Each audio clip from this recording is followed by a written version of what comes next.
Prologue. He dropped William in the hole and covered him with earth. He'd killed the cat the previous night by crushing its body with his bare feet. The animal had fought for its life, of course, and his ankles were lacerated. Even so, it had been worth the pain. His crush fetish had begun early in his life, alongside the hatred of his father, his seemingly unquenchable desire for sexual relief, and his unquestionable self-worth. As he'd matured, he'd developed a cynical disregard for morality, a lack of empathy to anything or anyone, and a focus on self-interest and personal wealth that was only matched by his propensity for violence. His huge intellect had simply crushed his peers at Oxford. No one could even get close to his prowess. He'd always known he was destined for greatness. Yet some things were not so cut and dried. Until recently, a mixture of BDSM and his love of zoosadism had always given him the sexual relief he'd needed. However, as time progressed, he found he required far more than to flog a willing participant or to simply masturbate over a gasping animal. He needed a very different kind of woman. A woman who would bow down to his obvious superiority, who would agree to his every sexual perversion without question. A woman who not only craved the same fantasies as himself, but who would see him for what he truly was. A living god. 1. Monday morning, Preston Police Station. "Do you run in all the way from Buckshaw Village, Sergeant?" Stryker was toweling himself dry after his shower. The question, formed in a strong South Yorkshire accent, came from a probationary constable, Steve Willis. At just 22, Willis was the youngest recruit in the station and cycled to Preston Nick each tour. He often bumped into Stryker's massive frame in the gents' locker room when he was on the early shift. It was just after 05:30 hours.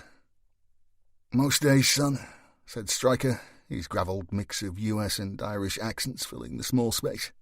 "Keeps the blood flowing and the mind active." "Must be 8 miles, offered Willis. 7.4, door to door, son." "Not bad, for a man of your age, I mean," said Willis, smiling cheekily. Stryker pulled a black T-shirt over his head. He straightened each sleeve in turn, displaying his infamous Maori tattoos that covered both his massive arms. "How long you been a cop, son?" he asked, his deep-set blue eyes flashing with mischief. 4 months, Sergeant.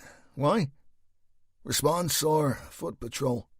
Willis gave Stryker a quizzical look. Nobody walked the beat anymore. Everyone knew that. "A response, of course, Sarge." Stryker nodded and pushed past the young recruit. "Have a good day, son," he said, disappearing through the door. Willis finished dressing and wandered the short distance to the parade room. This hallowed part of the Nick had been given its name back in the day when uniformed officers would still stand in line, trousers pressed, boots bulled, and produce their appointments for examination by the often ferocious shift sergeants. Those appointments were the officer's truncheon, handcuffs, and pocketbook. No stab vests, pepper spray, or tasers for them. Over the years, the service's military-style past had become so watered down it was almost non-existent. Modern-day officers slouched at desks, dressed in polo shirts and baseball caps as they waited for the harassed shift supervisors to issue them with their daily duties. Ronnie Harris had been a response sergeant for 11 years, an achievement in itself. Most fell foul of stress-related illnesses long before they reached anything like Ronnie's milestone. He slapped down a pile of papers on his desk and began to issue his meagre shift with their beats. As he came to Willis, he looked up. The young cop detected the merest flash of a smile from his sergeant as he announced, "Steve, as we have a full complement of response drivers this morning, find yourself some waterproofs, lad. Take Brookfield Foot Patrol, will you?" There were ripples of laughter from the rest of the cops in the room. One older salt shouted, "Have a big hat in me locker, Steve. But you've never worn the tit, have you? Willis turned down his mouth and shook his head. Striker, he muttered, you old dog. The 33-year-old dog was sitting where he parked his bulk at 0600 hours most mornings, next to Daisy Warren. Daisy extracted data from the station's systems and issued all the relative departments with everything she considered germane to each. From the chief superintendent down, Daisy ensured each branch head knew what was going on in the division. She delivered a summary of all the salient overnight crimes and incidents, together with a copy of the collator's bulletin to each office. However, not to Strikers. For a start, no one other than the 3 detectives working from the recently formed Serial Crimes Unit could gain access to the room, as the door was always locked. And secondly, the firewalls installed on the computers used by the team ensured that nothing could be received electronically without their express permission. Moreover, Stryker insisted on reading each and every sordid event in the previous 12 hours of Preston's criminal history himself. Daisy was a jolly woman, bordering on clinical obesity. She had worked for Lancashire County for 27 years, knew all the tricks of the trade and probably more about the city's criminal population than most cops. Stryker not only liked Daisy, but valued her wealth of knowledge. "You're determined to do me out of a job, aren't you, Stryker?" she said, pointing a packet of chocolate digestives his way. Stryker held up a hand as he perused the screen. "Not at all, Daisy. You know my opinion on summaries. They're just that, so they are. A brief statement or account of the main points of something. And that's no good to a man like me who loves a fine detail. Anyway, it's your company that draws me to this place each morning." "Have a biscuit," said Daisy, blushing at Stryker's compliment. "I will not. How many times have I told you? Carbs are the enemy." Daisy waved the pack ever closer, a twinkle in her eye. "Oh, come on now, Stryker. A big, strong fella like you needs a bit of something to grab hold of at night. These skinny minis are no good to a strapping bloke like yourself." Stryker broke into a rare smile.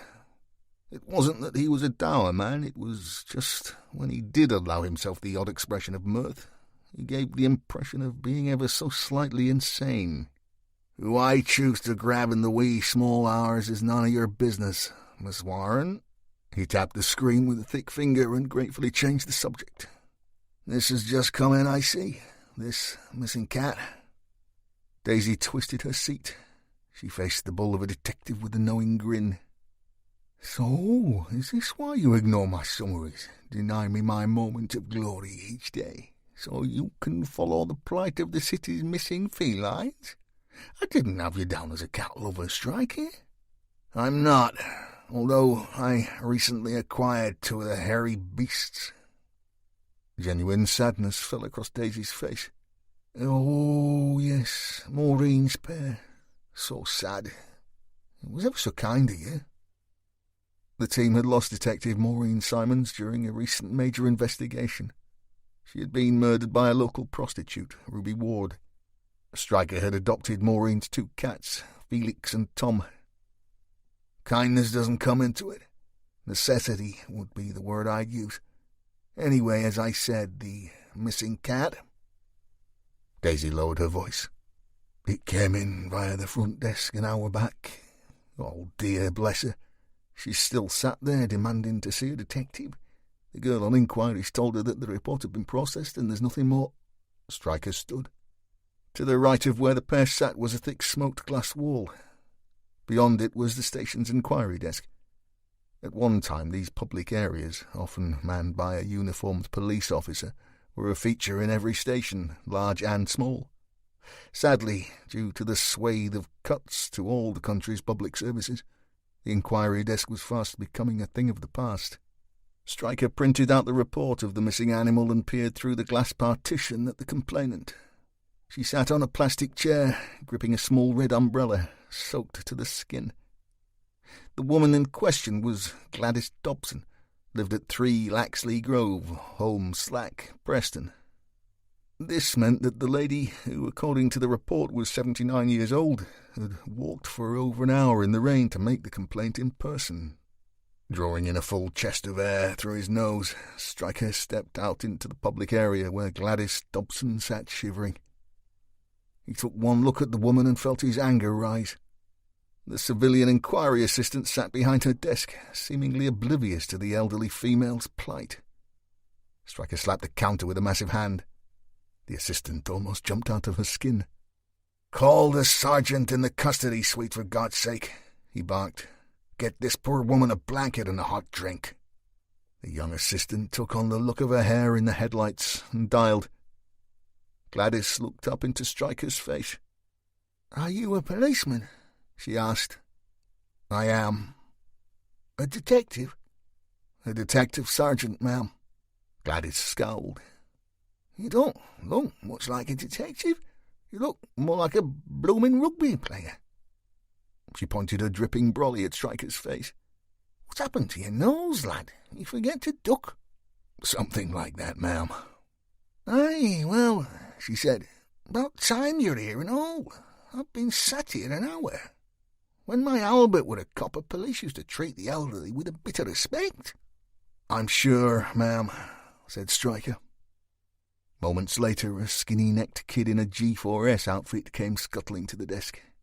He carried a prison-issue blanket wrapped in cellophane and a cup of dubious-looking tea in a blue plastic mug. Stryker shot him a look, and he scurried off just as quickly. Turning his attention to Gladys, he opened the mercifully clean blanket, draped it around Gladys's shoulders, and passed her the mug of tea. She sniffed at it and pulled a face. "I don't taste sugar," she said. Stryker never did have a bedside manner. "Ma'am, the sugar not only helps to prevent shock from taking hold, but it has been medically proven that it makes people less aggressive and argumentative, something I feel you're in need of." Gladys looked into Stryker's inquisitive eyes. She may have been in the twilight of her years, but hers were equally sharp and very much alive. The detective thought he spotted the merest hint of humour in them.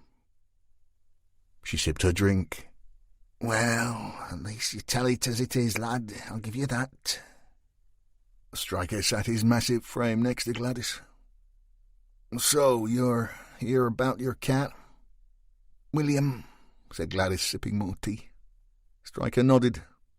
"And what makes you think he's been taken, rather than him just wandering off looking for a mouse or two?"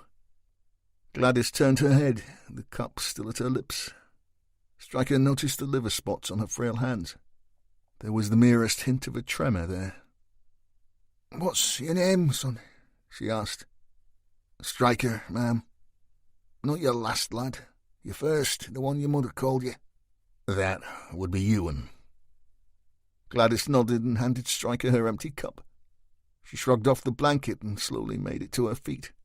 "Well, Ewan," she said, "why don't you take me home, and I'll show you." Stryker helped Gladys into his Audi and gently closed the passenger door. Once he was behind the wheel, he checked her seatbelt, then moved off.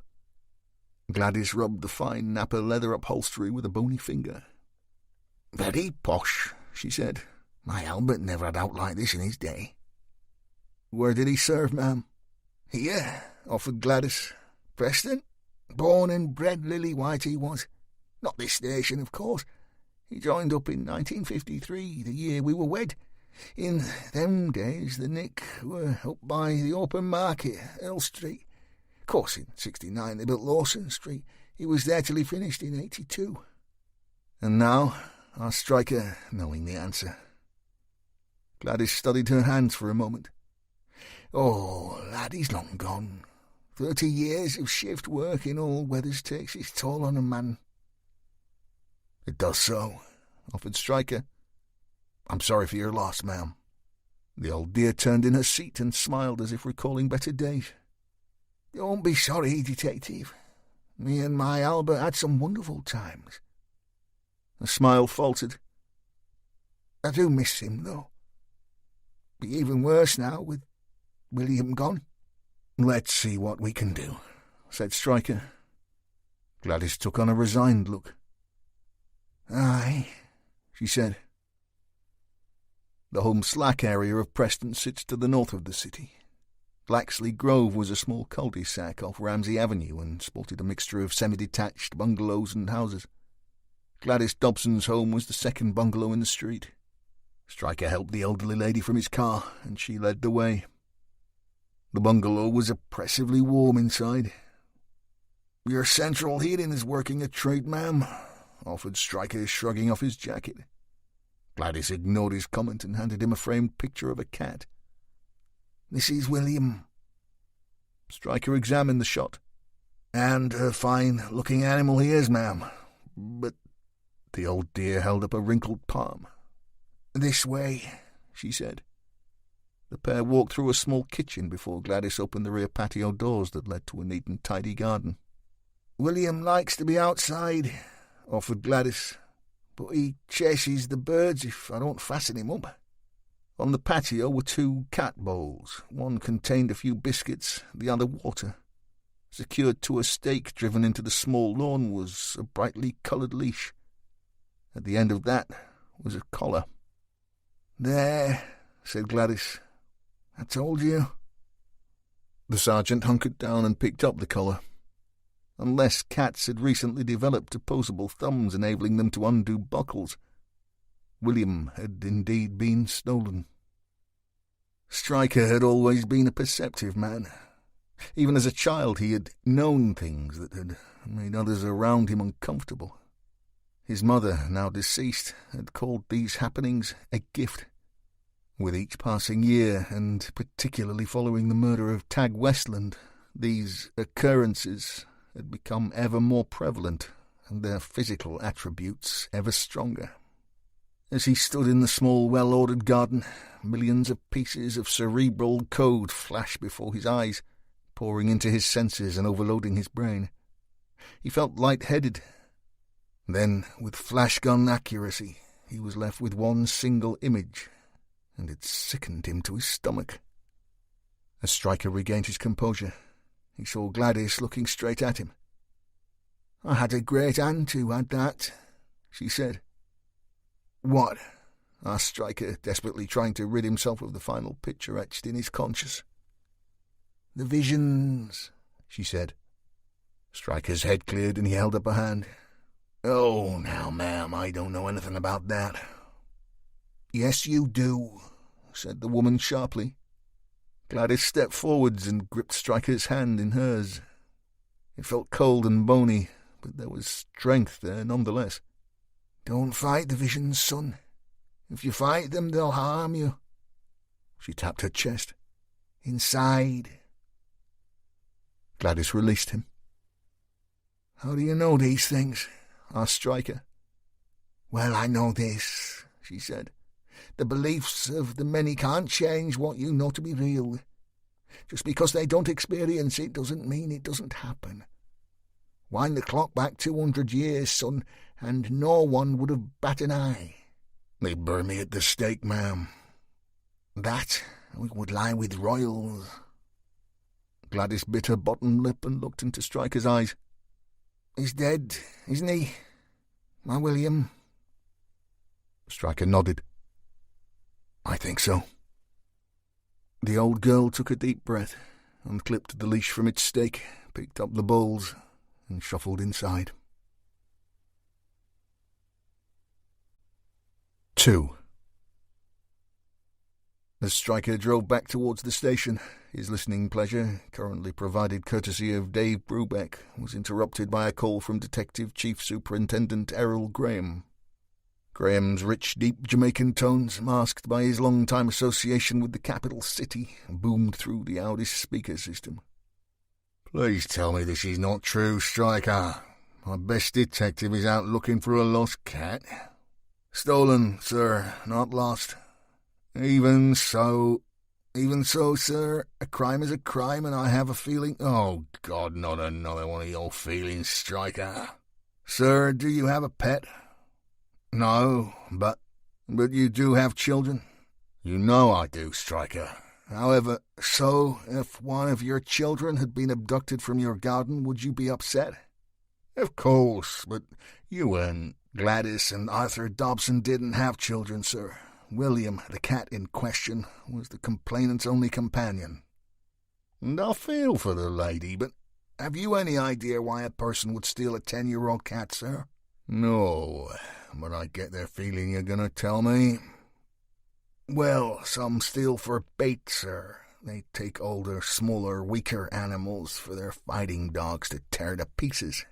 That's gross. But not in this case, sir. No. No, sir. I have a bad feeling about this one. Fliss Abbott sat at her desk, typing furiously and sporting her new hairstyle. Gone was the geeky blonde. Hello was a softer new cut and plum colour. You did something with your hair, commented Stryker. We'll make a detective of you yet, said Fliss. It's what women do when they get dumped. Men go to the pub and get drunk as girls get a new haircut. Stryker looked about him, even though he knew they were in the office alone. I didn't dump you. No? No. This is not the time or place to discuss it, Abbott. Oh, sorry, I'll make an appointment. He ignored her. Fliss continued to type. Anyway, where have you been? Cat hunting. Haven't you got enough with Felix and Tom? He tossed a crime report over to her. Taken from the aggrieved party's back garden. Cat was on a leash. Whoever stole him undid the collar first. Happened between 5 and 8 p.m. The old dear walked the streets half the night looking for him, then walked to us this morning. Bless her. Any reports of dogfighting in the area? That's not what I'm feeling.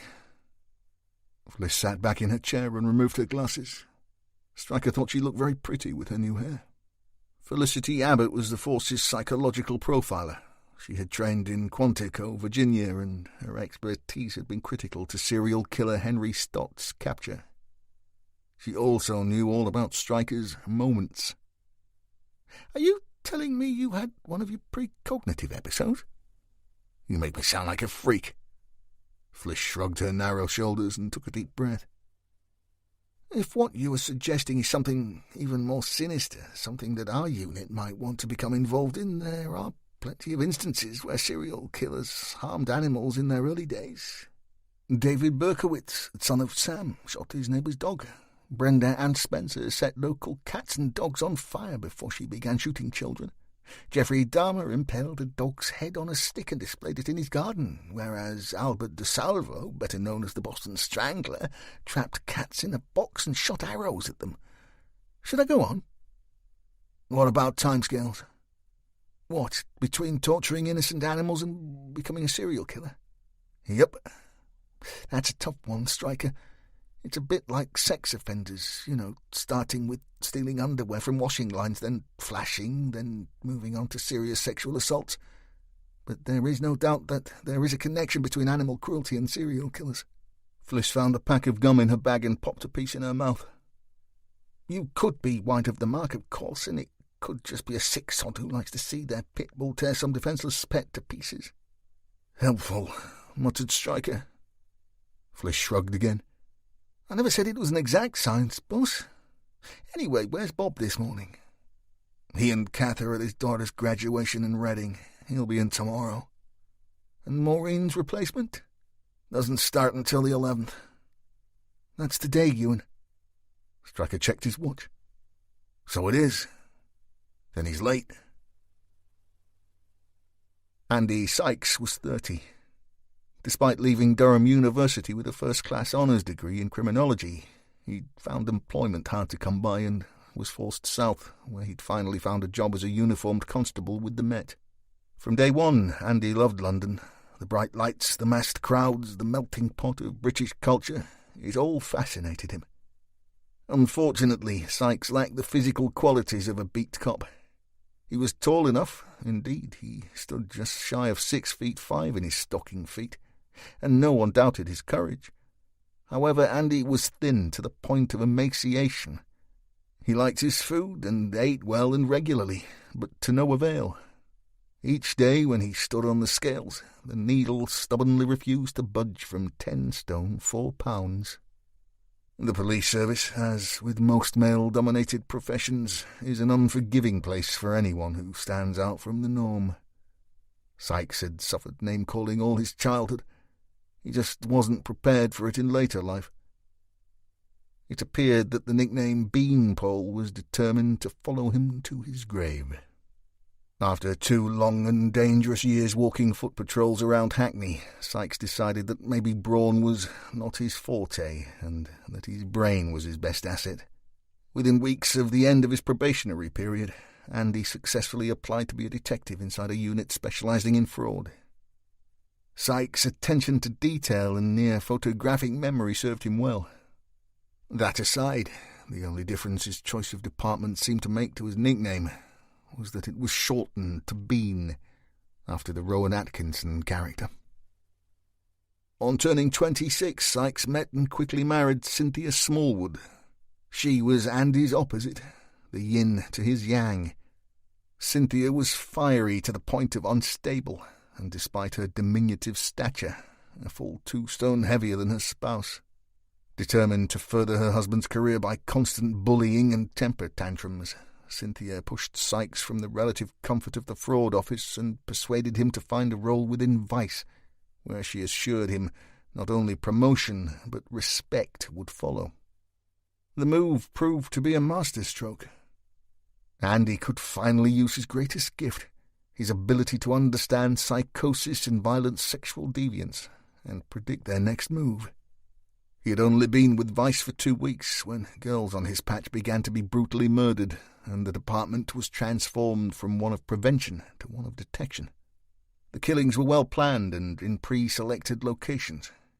Each victim was kept captive before their murder, with the killer thriving on sexual bondage and intentional torture. Death was either by means of strangulation or stabbing. All these traits pointed towards a paraphilic, a person who experiences intense sexual arousal to atypical objects, situations, fantasies, behaviors, or specific individuals. This was Andy's arena. The case was solved using Sykes' intellect and guile, and he would never be called Bean again. Unfortunately, he would not be so lucky in love, and Cynthia ran off with a man who she described as normal and not a fucking weirdo. Errol Graham had used Sykes' services during his time on Operation Trident, and when Andy had seen that the detective chief superintendent was looking for a DC to join an elite team up in Lancashire, he'd applied without a second thought. Sykes stood and stared at the numerical lock on the door of the SCU office, and wondered if he should knock. A deep, angry voice emanated from inside. It was the strangest mix of accents. East Coast America and the Falls Road Belfast fought with each other for supremacy. "If you don't knock, son, you'll be there all day." Andy looked around him for an obvious CCTV camera, but found none. "I can hear your feckin' breathing from here, lad." Sykes gave in and knocked quietly. The door was flung open by a man his own height, but close on double his bulk. His black T-shirt strained to cover his muscular frame, and his huge arms were covered in what Andy could only consider to be some form of tribal ritualistic images. The man had flame-red hair that was cut sandpaper short to match his beard. His deep-set ice-blue eyes examined him. Sykes considered he had seen several psychotics with the very same gaze. "You're late," barked Stryker. Andy was knocked firmly out of his stride. He did his best to hold onto his briefcase, balance his hold-all, and hold out a hand. "Sykes, sir," he offered. "Andrew Sykes. I'm your new—" "Detective," finished Stryker. "I know who you are, son. Obviously that arrangement is not reciprocated. You see, I'm not a sir. I'm a sergeant." The brute of a man gripped Andy's outstretched hand. "Everyone calls me Stryker. It's easier, son." Pleased to meet you, Stryker," stuttered the new Jack, in his quiet, cultured accent. "Sorry about the late arrival. Damn train was late leaving Euston." Stryker growled under his breath. He pointed to where Maureen Simon's desk lay empty. "That's yours," he said. "Thank you," breathed Sykes, and dropped his bags on the top. Fliss made her way around her own station and held out a welcoming hand. "Felicity Abbott," she offered. "I'm the department's profiler for my sins." She shot Stryker a look. "We're not all as grumpy as the sergeant here." "Nice to meet you, Felicity," said Sykes. "Fliss," she smiled. "Fliss it is, then," nodded Andy. Stryker stretched his huge frame. He held both hands above his head, fingers interlocked. There was a noticeable cracking sound from his neck as he twisted his head, first left, then right. "When we've finished with the niceties, can you answer me a question there, Sykes?" he asked. Andy unzipped his holdall and began to place various items on his new desk. "I'll do my best there, sir, Stryker." The sergeant spun in his seat. "Why would someone steal a cat?" Sykes looked puzzled. "A cat?" "Yeah, you know," said Stryker, waving a hand. "Furry, 4 legs." Andy dropped into his seat and eyed his boss. "Pedigree?" Stryker shook his head. "Age?" 10, offered Fliss. Andy sucked air through his teeth. "Dogfighters, maybe," he said. Stryker leaned forwards in his chair, resting his elbows on his knees. "I read your CV whilst I was waiting for you to turn up, son." Sykes looked sheepish. Fliss gave him a reassuring shake of her head. "And it says that you have a degree in criminology," added Stryker. "I do," said Andy. "I specialize in psychotics." "Lunatics," spat Stryker. "That's one way of putting it, Sergeant." Stryker allowed himself a smile that unnerved Sykes more than most of the inpatients he'd interviewed for his dissertation. "So, if I said to you, it isn't a dog fighter, what kind of nutter steals an old deer's moggy from her garden?" Sykes cocked his head. He had a long, narrow face that matched his long, narrow body.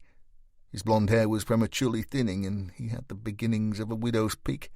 Yet he had a handsome, welcoming countenance and a naturally likeable disposition. He was, however, a total geek.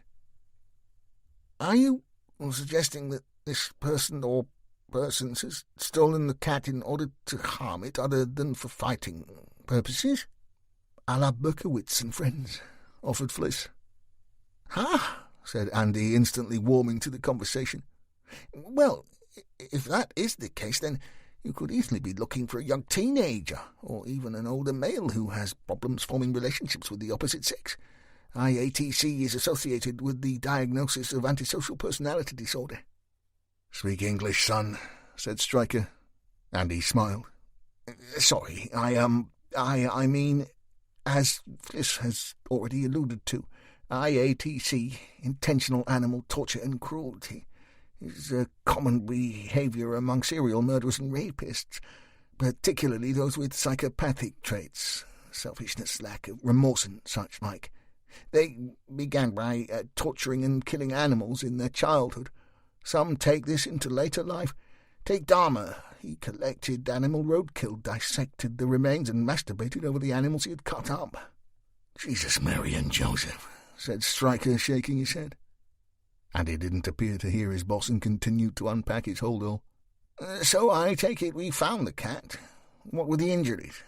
They are very important, you see. The method tells us a lot." "No, Andy," said Fliss, eyeing Stryker warily. "We don't have the cat. Sergeant Stryker visited the complainant this morning, and, well, he sometimes experiences certain types of episodes at crime scenes. The boss feels that this theft is more sinister than meets the eye." Sykes' head shot up, a smile on his face. "Are you suggesting that we have a precognitive in our midst?" There was silence as both detectives eyed the new recruit. Fliss didn't think Andy's eyes could grow any wider. "Fascinating. Oh my, I just knew this job was for me. I mean, I've read all about the Stott case, of course. Fantastic work in identifying the doctor. Well, first class. Simply first class." He pulled a large glass ball from his holdall and rested it on a small black stand. Sykes shrugged his thin shoulders. "However, chaps, as for precognition, I think we may as well just look into this. Andy tapped the ball. "Present from the ex-wife, her idea of a little joke." "Not a believer, then?" asked Fliss. Andy gave a thin smile. "Sorry, no.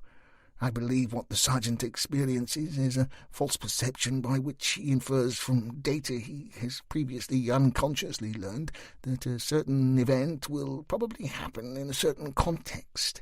When the event then occurs, that former knowledge appears to have been acquired without the aid of recognized channels of information, hence his feeling of déjà vu." Stryker sat back in his chair. "So all these questions I'm asking you, I already subconsciously know the answer to?" "Not all, but some.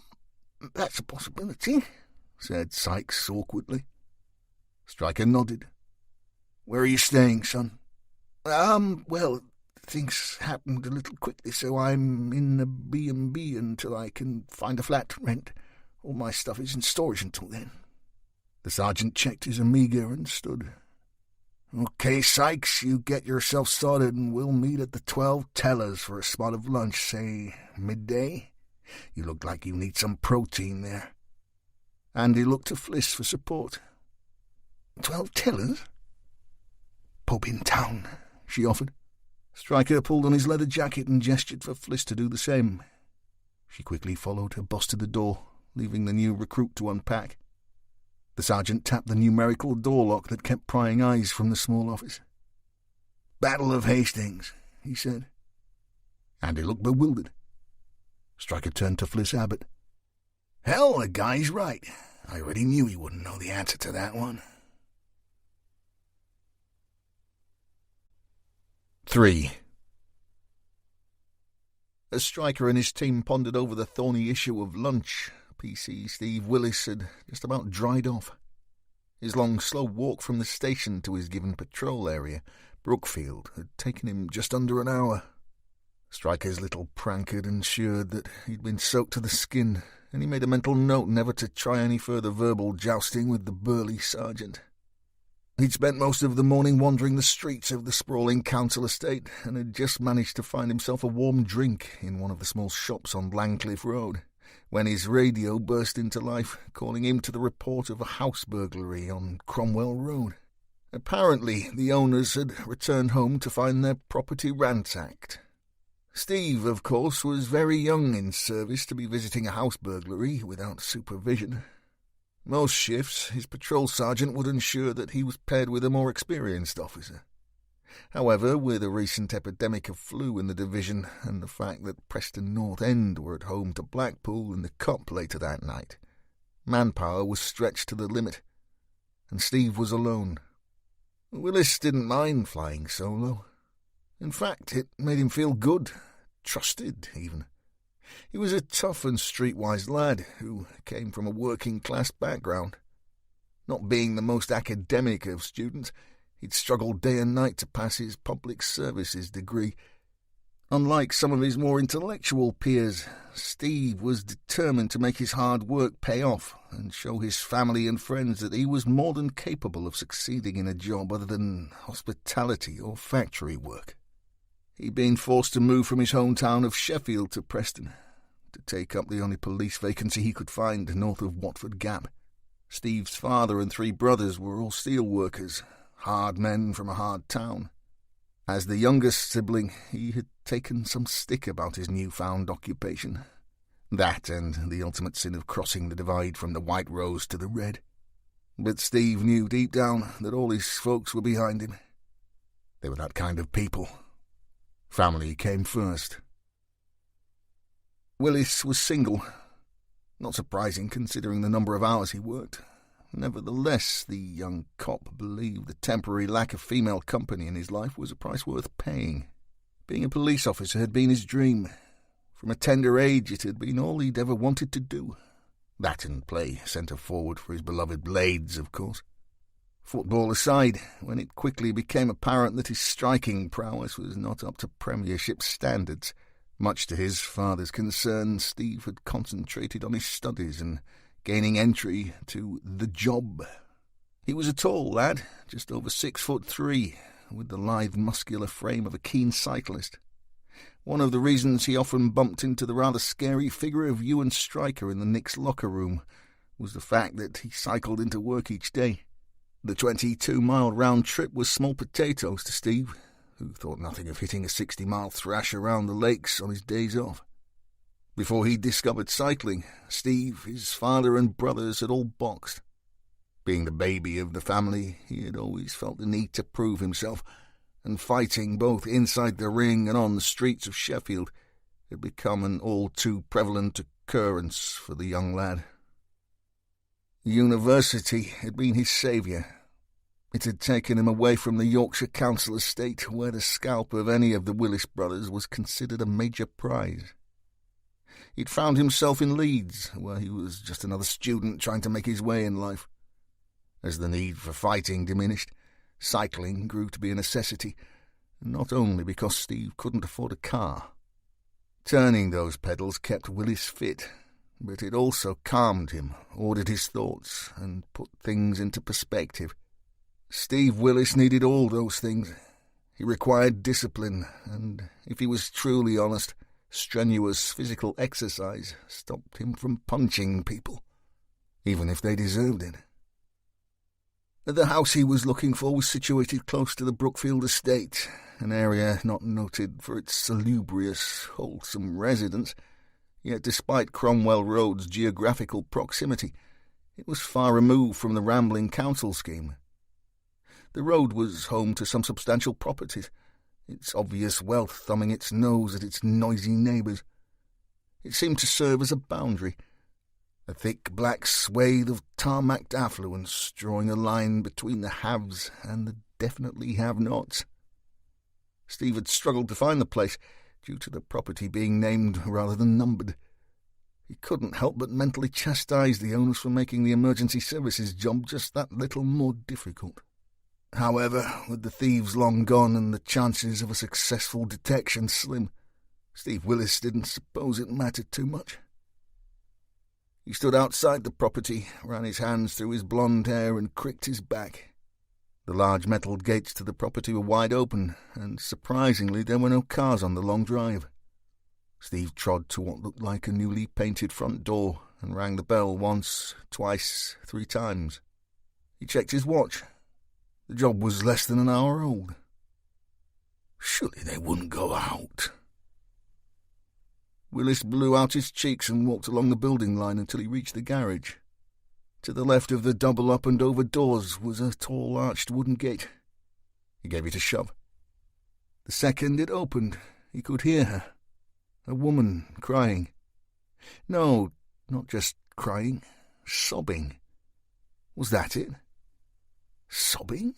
What could be worse than sobbing, he thought. Because it was worse. Much worse. The noise was low-pitched but definitely female, a moaning dirge interspersed with full hollering cries. Steve had never heard anything like it, not even when the priest came to tell his mum his gran had passed. His feet crunched on gravel as he negotiated the narrow path that led the length of the garage and led to what appeared to be a large, well-tended back garden.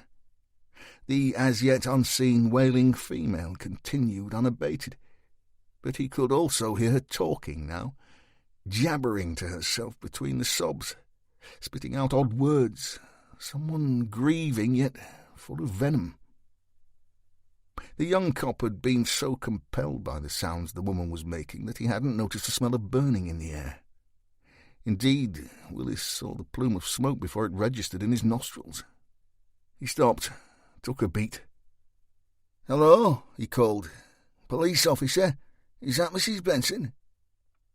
The crying stopped instantly and was replaced by someone taking in large gulps of air. Someone doing their best to get it together, to put on a brave face, a stiff upper lip. The young cop popped his head out, looked around the garage wall and set eyes on the source of the noise. "Hello," he said. "I'm P.C. Willis." The woman was red-faced, and her eyes still streamed with tears, but at least the wailing had stopped. She stood next to a pile of clothing that looked suspiciously to Willis like the contents of her underwear drawers. Everything from plain Jane White to Victoria's Secret's Racy had been dumped on the grass next to a large round barbecue which blazed away merrily.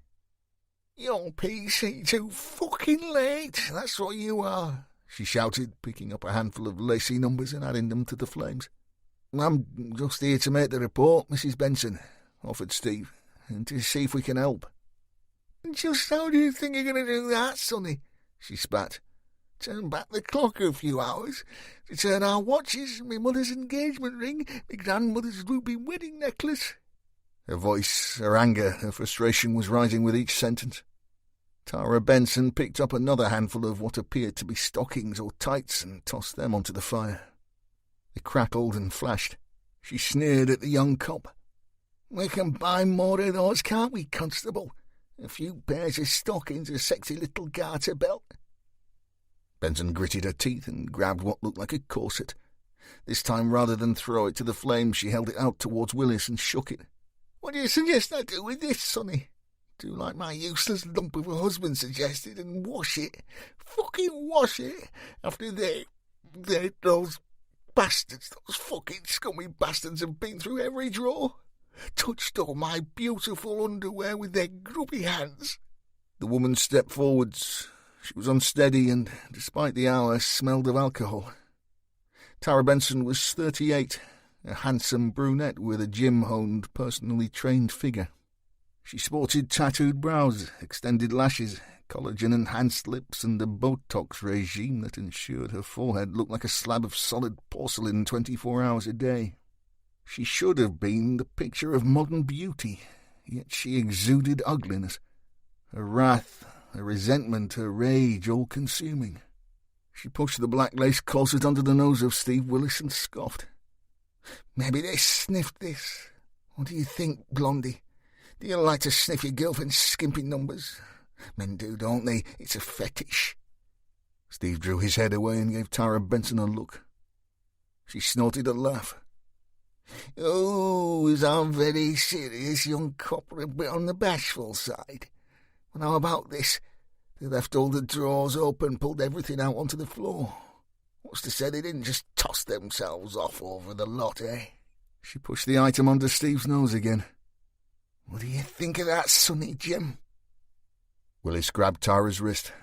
Not hard, but hard enough to take control. Her eyes widened for a second, and he considered that she enjoyed the firmness of the contact. "Mrs. Benson," said Willis quietly. "Tara, I think we should go inside." He looked into her face for a moment, then raised his brows the way she could not. "At the very least, you can decide what to burn next." Steve walked the substantial house room by room, hands in pockets. The place had indeed been ransacked. Every drawer, every cupboard emptied of their contents, and the items strewn across the floor in a frenzy. Cushions pulled from sofas and chairs, boxes with their insides tipped out. The place was a disaster zone. Willis felt suddenly out of his depth. "I'll need to take a few details, Mrs. Benson," he said, "and I'll get the scenes of crime boys over as soon as, so you can clear up." Tara stood close by, her tears still evident. "Whatever," she said flatly. Willis scribbled some thoughts in his notebook, then scratched his head. "How long was the property empty?" Benson began to root in her bag. Finally she found a pack of cigarettes. "We were out for dinner last night and stayed over at a friend's house, you understand. We left here just after 7 and got back." She lit up, exhaled. "Around 9:30, maybe 10 this morning." Steve looked up from his pocketbook. "Is that something that you do regularly?" "Eat, you mean?" she said. "Stay overnight," he offered. "Suppose so. Once, maybe twice a month. Sometimes we reciprocate and we party here." Steve looked around what had been an opulent lounge. "And where is your husband now?" he asked. Tara blew smoke down her nose. Her eyes flashed. "He's out. Business. He has important business." 4. Mind if I join you, mate?" The scout's voice emanating from behind Stryker was none other than his long-standing colleague, Police Surgeon Phil Grover. Grover had a specific role. He wasn't a pathologist, more a forensic medical specialist. After the first responders, he was the team's first medical opinion on plot. To Stryker, he was indispensable. Phil was tremendously bright and at the top of his game. He could easily have been working a nice steady practice, yet he chose the long hours and late nights that the police surgeon role often demanded. A Croxteth boy, born and bred, he spent many cold hours on the streets of that delightful suburb of Liverpool, more noted for its drug and gun culture than pleasant vistas and coffee bars. He'd been the only one in his family to ever attend college, and it was his intellect, persistence, and a parade of minimum-wage jobs that saw him through university and beyond. He was the only police surgeon that Stryker had ever known to hold the diploma in medical jurisprudence. Phil Grover knew his shit. However, if you really wanted to wind him up, all you needed to do was remind him that Wayne and Colleen Rooney lived on the same estate as him once. Phil bled Liverpool red. Stryker turned and patted the seat next to him. "Sit, oh great one." The doc slid his half-pint of Lancaster Bomber onto the table and plunked himself down. "And who's this new face?" he asked, examining the team's latest recruit. Andy reached across the table to the Liverpudlian. "DC Andy Sykes," he offered in his quiet, refined way. "I've just transferred from the Met." Phil took his hand and shook. "Not a Chelsea fan there, lads, I hope. Don't care for them, see." Phil screwed up his nose. "Never could do with that Frank Lampard. He's got one of them faces." Andy shrugged. "Sorry, I don't follow football." Phil looked crestfallen. "What are you doing with these new lads, Stryker? You'll soon have the old Nick of footy for his own. Does nobody realise that association football is the sport of the working man?" "Not everyone has had the benefit of your misspent youth there, Phil," offered the big detective. Grover downed what was left of his beer. "Well," he licked his lips, "there's some stuff you don't learn in a classroom. The life lessons of standing on the famous cop, for a start. Another, anyone?" He received 3 shakes of the head and made to the bar to replenish his own drink. When he returned with his second half-pint, Andy Sykes was still considering the doc's last statement. "I know the story of the cop, Doctor. Both Anfield and Preston's own ground, Deepdale, have terraces that are named after the Spion cop. It was the site of a battle during the Boer War. The British Army fought to capture the hilltop, and many perished in the attempt, most of whom were from Lancashire, and many from the city of Liverpool itself. That pinnacle's name was Spion Kop, or Spionkop, in Afrikaans, meaning Spy Hill, and that's the origin of the name, you see." Phil Grover eyed the team's latest member with suspicion. "Is that right? Well, you listen to me, soft lad. That snippet of military history that you so glibly reeled off from some textbook you were made to read by Sir at your posh boarding school resulted in 243 British fatalities." He pointed a finger. "Now, if by chance your folks were brought up where mine were in the Liverpool Dock area or Scotty Road, chances are one of your relatives is buried in those trenches, buried just where they fell." Phil took a drink. "The whole thing was a cock-up by the big bosses, the generals, the publicly schooled toffs. Men died because of their incompetence. No change there then, eh, Andrew, my lad?" It appeared Andy had unknowingly dropped upon one of Phil's pet topics. The Scouser raised his brows and continued. "There were some real big hitters present at the time too, pal. Winston Churchill himself was commissioned as a lieutenant after his well-publicised escape from Boer captivity. He acted as a courier between the Spion Kop and the useless toe-rag generals back at headquarters. One of his messages said, 'Corpses lay here and there, with wounds of an horrible nature. The splinters and fragments of the shells had torn and mutilated them.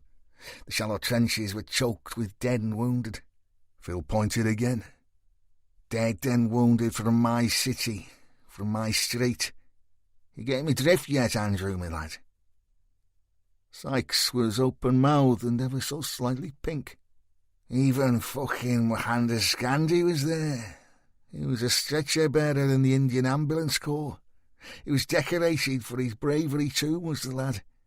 So don't quote your textbooks at me." Grover sat back and finally gave Andy a welcome smile. "Sorry, pal. I'm a bit of an anorak when it comes to the mighty Reds." Grover's rant had brought a smirk to Stryker's face. However, it was short-lived. The sergeant's phone vibrated on the table in front of him. He opened the call and listened. Fliss watched his face. She knew Stryker as well as anyone could. They'd had a brief relationship during the Stott inquiry, and she'd hoped that, given time, it might have blossomed into something more permanent. But it wasn't to be. She knew of the losses he'd suffered as a young man, how he'd revered his father and still grieved for his mother. She knew of his love of modern jazz, good coffee, and classic German sports cars.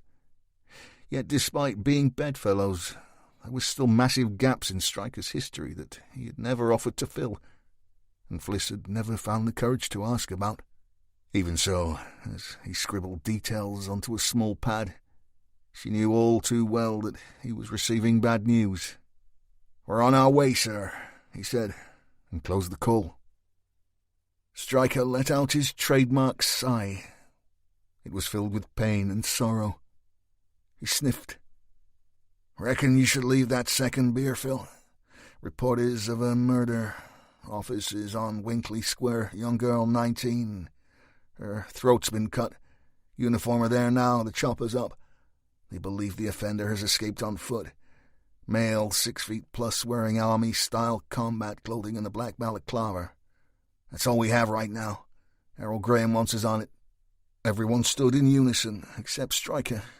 He sat, head bowed, eyes closed. Sykes noticed that the sergeant's hand shook. Moments later, Stryker raised his head and Sykes examined his eyes. They were glazed, like someone had delivered a massive blow to the big detective, knocking him senseless. Moments later they cleared, the distant look, the unfocused retinas replaced by sharp ones, demanding clarity. Stryker turned his attention to Andy Sykes. "Put this into Google Maps, son. PR1 6EN. Sykes hurriedly removed his phone from his jacket and did as he was asked. "Okay, Sergeant, done. Gives me Ramsey Avenue, runs between Holmes Slack and Brookfield areas." "So it will, son," offered Stryker. "It will also give you the location of Laxley Grove, the scene of the theft of our missing feline." Sykes looked flustered. "I don't understand, sir. I mean, Sergeant, we have a murder recently committed." His voice faltered into a nervous laugh. "Surely you don't expect me to spend time on a missing—" Stryker slammed his massive fist into the table. Even a few of the locals enjoying their lunch jumped. "You will do as I feckin' tell you, Detective. I want every household spoken to in that postcode before you go home. Missing cats, dogs, budgies, rodents, whatever. Am I clear?" Sykes was pale but not downtrodden. He spoke quietly. "If this is somehow connected to your so-called precognition, Sergeant, then I really must Fliss grabbed Andy's hand and squeezed. He considered just how strong she was for a female. She caught his gaze and wrinkled her nose. "Do as the boss asks there, Andy, eh?" She pushed a set of keys into his palm. "Take my motor, red Mini. It's on the rooftop car park at the Nick." The standoff over, Sykes reluctantly turned on his heels and was gone. Phil Grover also knew about Stryker's moments. There was, of course, no medical or logical explanation for them, or any evidence that he actually saw or knew anything of real evidential value. But he'd witnessed the phenomenon often enough to know that these hunches, as he preferred to call them, were more often than not on the money. "I'll follow you to the scene," said Grover. Alanica was a small call centre that specialised in debt recovery. It nestled on the first floor of one of the most beautiful Georgian buildings in the city. Winkley Square had begun life as an exclusive residential area for the town's gentry, but in recent times had become home to insurance companies, solicitors, partnerships, and the like. In the landscaped centre were peaceful public gardens. Today they were anything but. Stryker, Abbott and Grover stood at the cross-street side of the gardens, under the shadow of a statue of Sir Robert Peel. They watched as the circus unfolded. The crime scene tape was up, the road closed. Men in forensic suits were carrying shiny metal boxes up the stairs towards the office. The unused ambulance still sat outside, doors open, lights flashing. 2 green-clad paramedics were in deep conversation by the vehicle. "While we wait for our suits and the invitation to the party," said Phil, "I reckon I'll have a chat with the folks from our wonderful NHS." Stryker nodded and watched as Phil wandered over and introduced himself to the pair. Fliss looked up at her boss. "You sure of a connection to this and the missing cat, Stryker?" "Did I say anything about a connection?" he snapped. Fliss knew better than to push the matter, and the pair fell into silence as they watched the police surgeon chatting with the ambulance crew. Finally Phil strolled back to them and blew out his cheeks. "Nasty one is this. Cause of death is definitely down to the throat wound. Medics say that he's sawn right through to the trachea. He sliced the jugular and carotid. They say it looks like he intended to sever the head." "Jesus, Mary and Joseph," muttered Stryker. Phil nodded. "The medics were here first and all. They say it was chaos. The majority of the staff are young women, and most of them are in various stages of shock. From what the guys can gather, our perp has just run up the stairs and attacked the first girl he's come across. The victim has suffered some minor wounds elsewhere than the throat, defensive wounds to the hands and arms, for instance, but nothing life-threatening." Phil turned down his mouth and spoke as much to himself as the team. "If you're going to murder someone with a knife, there are easier ways than cutting someone's throat in front of dozens of witnesses, don't you think?" "Have they found the weapon?" asked Fliss, deep in thought. Phil shook his head. "Not yet. The search teams will do a full fingertip sweep of the area, but the NHS crew don't seem to think he's dropped it anywhere local to the body. I'll have a better idea of the size and type of blade when I see it myself. Then once the path boys get her on the table, we'll know for sure. One thing is for certain, the medics say it had to be one big fuck-off knife." Stryker saw a uniformed inspector walking towards them. He carried 3 sets of protective coveralls. "Looks like we're all going to get a closer look," he said. The 3 of them kitted up whilst the inspector briefed them. He was in his 30s, of diminutive stature and somewhat pale-faced. You didn't need to be a psychologist to see he was struggling with the events he'd witnessed. "The emergency call was made just after 1300 hours, began the inspector. "The offender gained entry by pushing past an employee as she opened the door to exit the offices. Seems the majority of the staff have lunch on the premises, although some nip out. She was one of them. The killer has then run directly up the stairs and attacked the victim in front of the remaining workers." "Do we know who she is yet?" asked Stryker, pulling on his overshoes. "She's one Charlene Major," said the inspector. 19, Caucasian, blonde, pretty. Worked here 2 days a week to fit in with uni. She was studying English literature at UCLan." "What made you mention she was pretty, sir?" asked Fliss. The inspector's lip began to tremble, his anger rising up, overtaking his professionalism. "Well, she was, detective. Very. At least until this bastard." Stryker held up a hand. "We understand, sir. Thanks for your brief. We'll take it from here." Stryker stood at the only entrance to the office. It was an unremarkable opening, no more than a door in a wall, really. Security took the form of an electronic keypad to get you in. On the inner wall, a large round green button ensured a timely exit. He stepped inside, closely followed by Doc Grover and Fliss Abbott.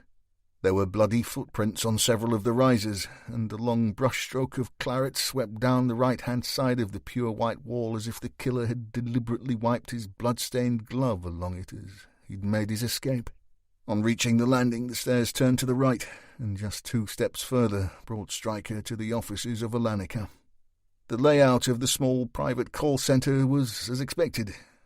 In front of him were 4 rows of desks, 16 in all, each separated by acoustic partitions, allowing individual callers some modicum of privacy.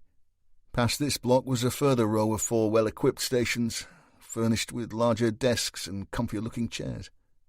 These, considered Stryker, would be the supervisor's posts. Beyond those were a pair of glass-enclosed offices. Each of these, he assumed, were home to senior management. That said, for the moment the fishbowl-style rooms were crammed with what appeared to be the whole of the traumatized workforce. Amid the wails and tears, uniformed officers struggled to take the details of those workers who would never forget this terrible day. Stryker examined those disturbed souls held behind the glass, trapped spirits, broken individuals, unused to such carnage and bloodshed. The sergeant looked to his right, where the room extended out across to what appeared to be a newly built section of the office. At the far end of this area were 4 vending machines, dispensing hot and cold drinks, sandwiches, chocolate and biscuits. Ahead of those were 4 square tables, each with 4 plastic chairs around them. Tragically, directly in front of these tables, where ordinary people went about their ordinary lives, lay the twisted and bloody corpse of 19-year-old Charlene Major. "I'm going to want to speak to the woman he pushed past at the front door and any member of staff that was close to these dining tables or vending machines when he struck." He stepped closer to the dead girl, closed his eyes and released a long, painful sigh. "Once we know who everyone is, the rest can go home. We'll get the action team to take statements from the stragglers." Fliss nodded. "Okay, boss, I'm on it." Stryker blew out his cheeks and looked to his long-time colleague, Dr. Phil Grover, who was kneeling at the body. "Tragic," he said. "Tell you what, the inspector was right about this one, Ewan. She was a real looker." Stryker was deep in thought. He just nodded, his eyes unfocused, mind elsewhere. Grover left the sergeant to his musings and turned to one of the forensic photographers who was busy removing a second camera from a metal case. "Are we okay to move her now, mate?" The guy held up a hand. "Give us a sec, Doc.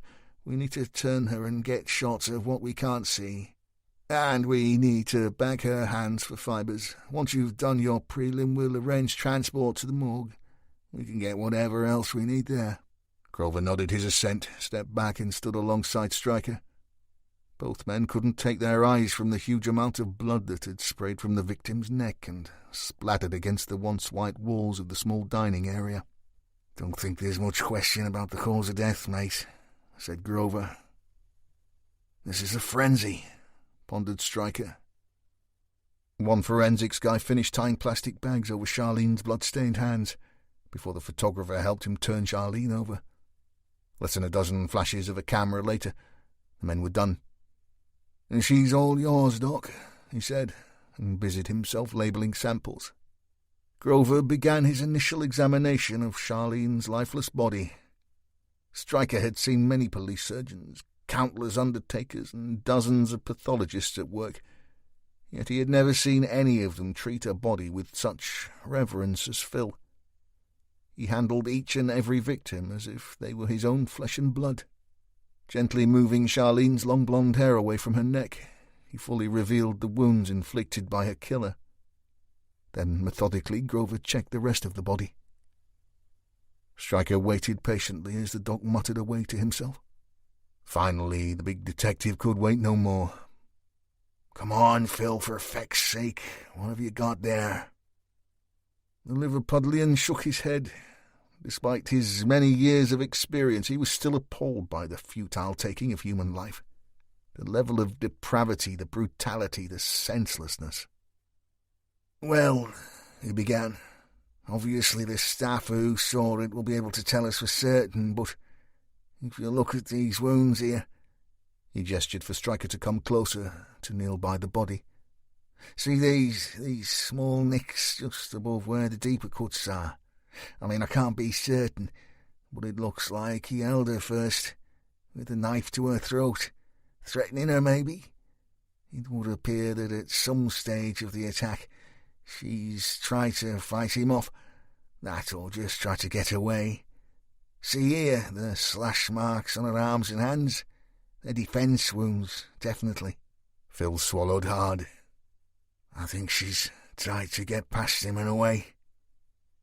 Grover stood, turned his body and raised his hands to mimic the killer. But as she's got level with him, he's grabbed her, more than likely by the hair, left-handed, pulling her head back, stopping her in her tracks and revealing her throat. Then he's hacked at her. I can't be 100% yet, but I would suggest right-handed, from behind. As he's done so, her body spun, hence the spray patterns on the 3 walls. Phil took a moment to reassess the blood splatters that surrounded him. Slowly he turned back to Charlene's lifeless body and shook his head in disbelief. God knows why, but then he's continued to soar at her. I've never seen anything quite so frenetic and single-minded in a knife-killing. It's as close to a beheading as I've ever seen. Stryker didn't move from his kneeling position. He could feel the tension building in his neck. The tightness was always the first sign. First the muscles constricted, then his tendons burned. He tried in vain to focus on the body of Charlene Major, but once again he was unable to fight the masses of electrical activity flooding his senses. He let his head fall, locked his fingers behind his neck and closed his eyes.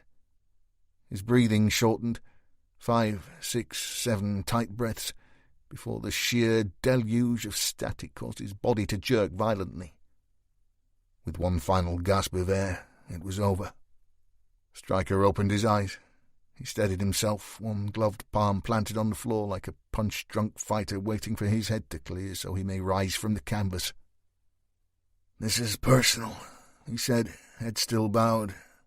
Then, turning to the doctor, "This ain't random, Phil.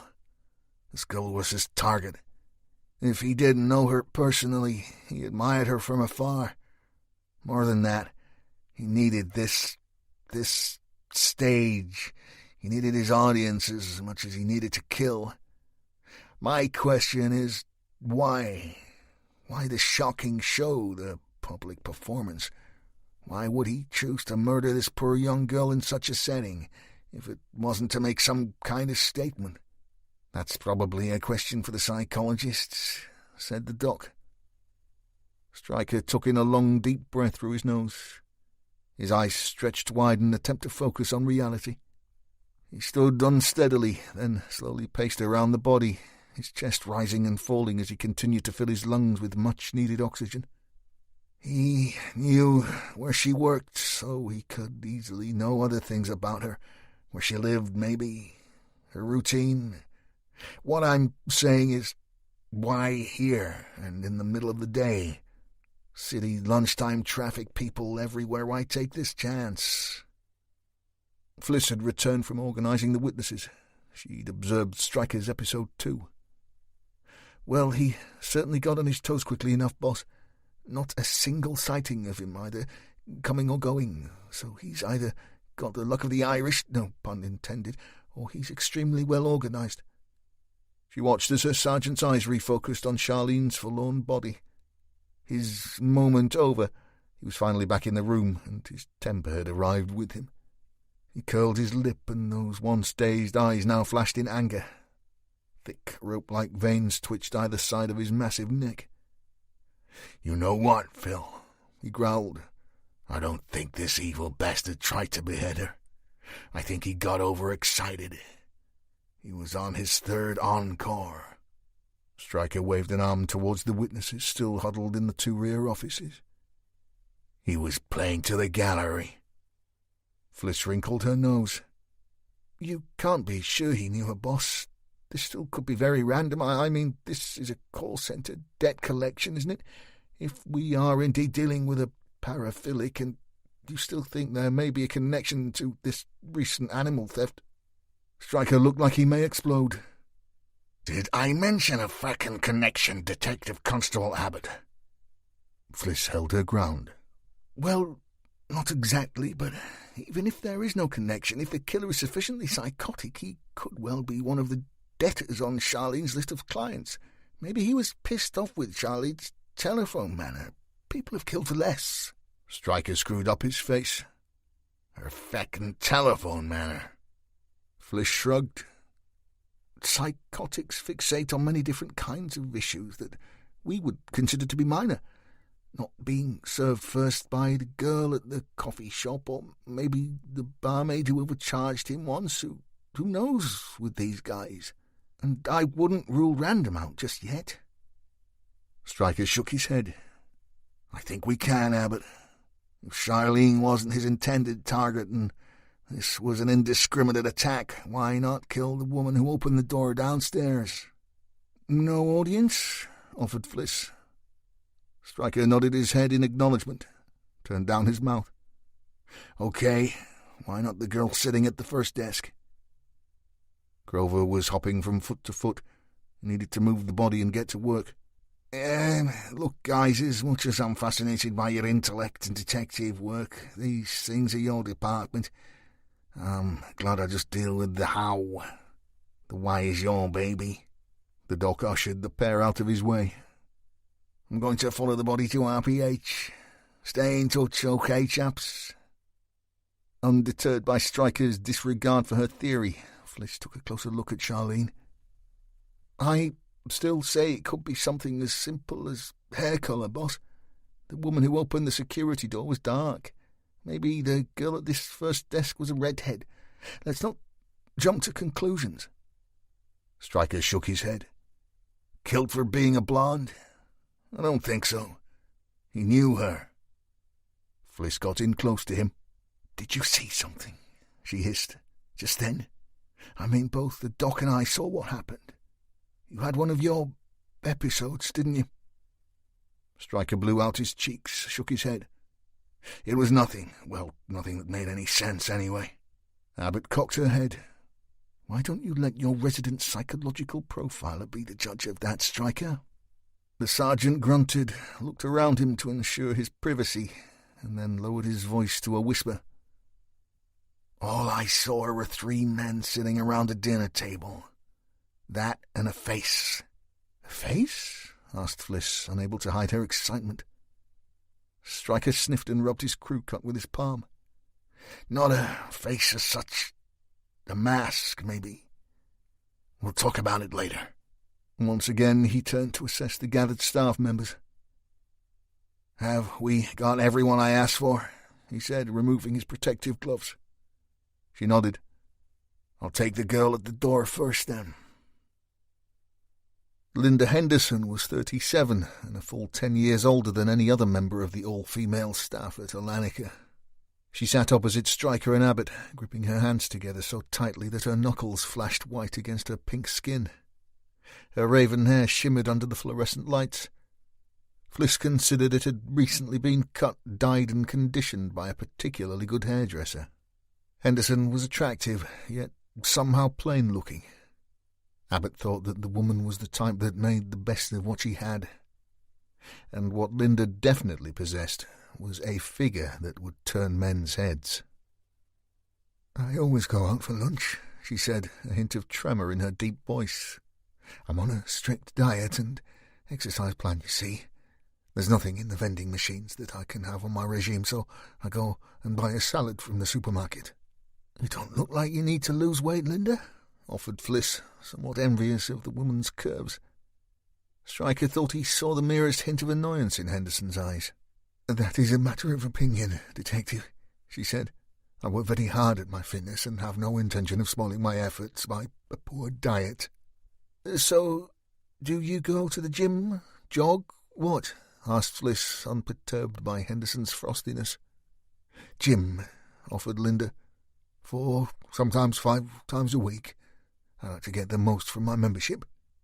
Quite, said Fliss. So, Linda, did you leave to get this special lunchtime treat at your normal time? Henderson nodded. I usually leave at 1 o'clock. Usually? Not today? Pushed Abbott. Well, I got my coat and my bag from my locker, and then I went to set off. But as I went to leave, one of the girls, Donna Jackson, well, she asked me to pick up a Welcome Break magazine for her, and I had to wait for her to get the money from her purse." "And then?" asked Fliss. "Well, then I went down the stairs as usual, pushed the green button and opened the door. That's when he—" Linda swallowed hard and tears pooled in her large green eyes. She held them wide open, head slightly back, and touched each bottom lid with an outstretched, finely manicured finger. Stryker thought Linda's tears genuine. Fliss did not. The young profiler was convinced that Henderson considered her eye makeup to be far more important than any murder, no matter how gruesome, and gave her boss a look to tell him so. Stryker examined the huddle of his other possible witnesses, waiting patiently to be interviewed, and considered that tears, real or otherwise, would be front and centre of events for the rest of his tour. This was a sad and traumatic day, and weeping would be the order of it. "Take your time, Linda," said Fliss, giving Stryker another cheeky eye roll. The woman eventually found a tissue and carefully dabbed her eyes using a Charles Mallory compact mirror to ensure there was no damage. "Nice," offered Abbott. Henderson sniffed. "It was a gift," she said, as Linda pushed the beautifully crafted mirror into her equally expensive handbag. Fliss noticed that she bore the signs of recent bruising just above the elbow joint. A thumb and finger, maybe? Linda caught Fliss's gaze and pulled down the sleeves of her blouse. She gave the detective a look that screamed, "Mind your own business," and bit her bottom lip. "He was a big guy," she continued. "Strong, extraordinarily strong. He nearly knocked me over. I think he'd been waiting for someone to unlock the door. There's a security code to get in, you see. We upset so many people here, you know, with our letters and calls. The electronic door lock keeps the angry ones out of the office." Fliss pursed her lips. Not this time, eh, Linda?" "No," she replied quietly. "Not that it was in any way your fault," offered Fliss, smiling unconvincingly. "I'm sure you were just going about your day. But when you say big, do you mean tall, heavy, what?" Henderson nodded. "Tall, yes. He was over 6 foot, well over. Broad shoulders, powerful. He had military-style clothes on, like some kind of soldier outfit, camouflaged all over, green and brown, not like those grey and black trousers you see the kids wearing. His actually looked like real military gear, but a bit too big for him. The jumpsuit, I mean." "Coveralls," corrected Fliss. "I suppose you would call them that," said Linda. "And a ski mask, a balaclava covering his face." "Did you see his eyes, the colour?" probed the young detective. Linda shook her head. "He was by me in a flash. He ran straight up the stairs. I shouted after him, but then I heard the screaming And?" said Fliss. "I ran. I'm sorry, I was so scared. I ran into the park to the statue." "Did you ring the police, ma'am?" asked Stryker. "Was it yourself that made the call?" Linda nodded, and tears began to form again, causing the woman to go through the same process of protecting her eye makeup. Stryker held out a large hand. "May I see your phone, ma'am? The one you used to make that call?" "Why?" asked Linda, suddenly in control of her tears and her emotions. "Routine," said Fliss. Linda reluctantly handed the set over. Stryker checked the phone's history. Indeed, the emergency call had been recorded at 13:06 hours, just as the uniformed inspector had said. However, according to that history, Linda Henderson hadn't made another call on that handset. Ever. No names in her address book, no photographs, a blank canvas. Henderson read Stryker's thoughts and offered a weak smile. I lost my usual phone a couple of weeks ago. Just a cheap spare," she explained. Stryker checked over the budget Nokia. "But you've never bothered to input your old contacts?"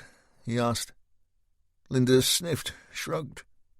Fliss considered that she bought herself time. Finally she explained. "There was no need.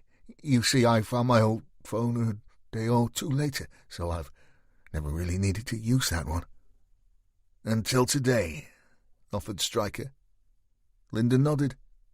"Yes, I guess until today. I just grabbed the first thing in my bag and made the call," said Fliss. "Yes," said Linda quietly. "Where was it?" asked Fliss. Linda appeared somewhat puzzled. "Like I said, it was in my bag."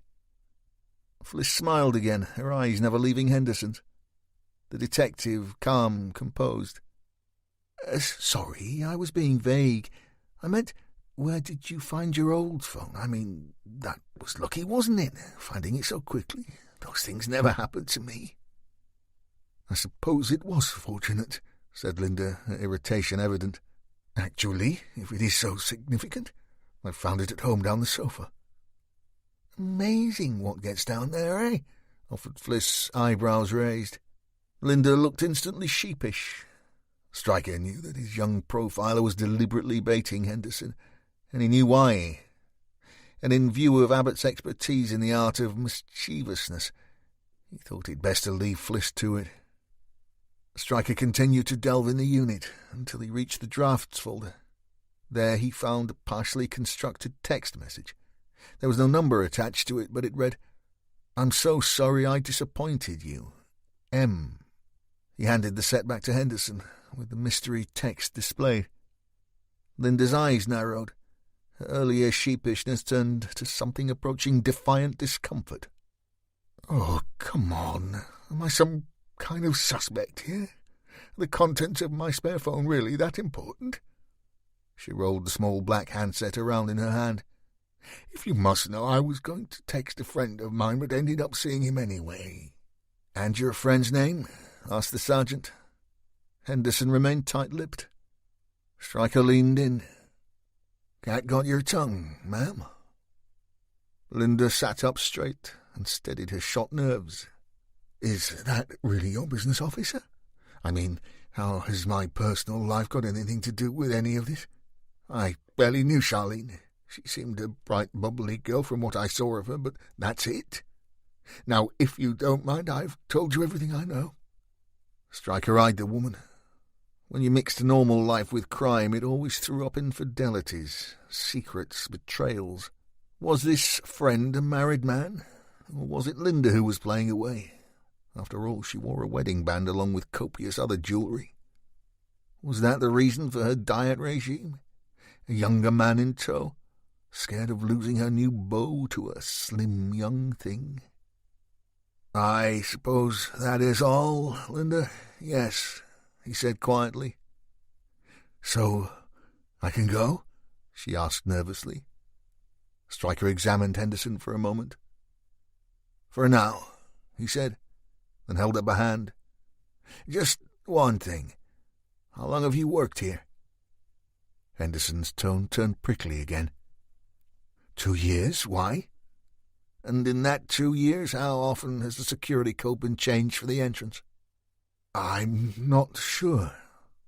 "At all?" Henderson shook her head. "I don't think so." "And how long has Charlene been here?" "A few months." "And you never socialized, no chats about her life, what she did away from the office?" "I've seen her around, the odd works party. And like I said, I passed the time of day here in the office. But I supervised Bank C. She was in Bank A. Maura Harris's bank." Stryker looked into Henderson's eyes. "Thank you, Linda," he said. "I'll be in touch." Fliss waited until Linda was out of earshot. "Feeling generous," she hissed. "Meaning?" asked Stryker. "Meaning that Henderson is the one who let our killer into the building. Henderson didn't murder Charlene Major Abbott, and she's had a bad enough day without us sticking our noses into her private life." "Abbott wasn't used to us, Sergeant, being so lenient." "No, but if it weren't for her, our killer would have been left standing on the doorstep until the rest of the staff left at 4 p.m. I mean, stop me if I'm wrong here, but don't you think that a 6-foot-plus guy dressed as a stormtrooper might just attract some attention? especially if he's left standing with his thumb up his backside on the pavement. So far apart from Miss Designer Gear there, this guy has appeared and disappeared without a single sighting. So my question would have been, did our perp know about Henderson's regular lunchtime purchases, or did she tip him the wink? A long shot, Abbott. Fliss rooted in her bag, found a stick of gum and popped it in her mouth. "Okay, then," she said, chewing furiously. "Henderson said she lost her phone, but found it 2 days later, yes?" She chewed furiously. "So why would she still have this spare phone in her bag, fully charged and ready to go?" Stryker turned his head. "Why do you chew that stuff, Abbott? It's full of sugar." "Boss," snapped Fliss. Stryker sighed. "Because she's having an affair, Abbott. The only people that have 2 personal phones are drug dealers and adulterers. She's the latter, hence the message." Fliss looked furtively around her, removed her gum and stuffed it inside a tissue. "You're the boss, I suppose, but I still say—" Stryker stretched his back. "I heard you the first time, Abbott. Now the rest of my witnesses." Fliss looked deflated. "Who do you want next? Who was at the vending machines?" Fliss checked her notes. "Donna Jackson, the magazine girl, Abby Smith, and Julie Mallinson." Stryker looked over to see 3 attractive young women, all late teens, early 20s, huddled together in one corner. "That them?" "Yep." "Let's go, then." Jackson was too traumatized to be of any help at all. She'd worked for the company for less than a week, didn't know the victim other than to say hello, and intimated that today would be her last day at Alanica. She would never set foot in the place again. Stryker considered that may be the case for many of the folks still waiting to hand out their details to the uniformed officers at the back of the room. Abby Smith was little better. She too had been with Alanica less than a month, thought that Charlene was lovely and gorgeous, but could offer little else to help the team, as she had covered her eyes and screamed throughout the whole attack.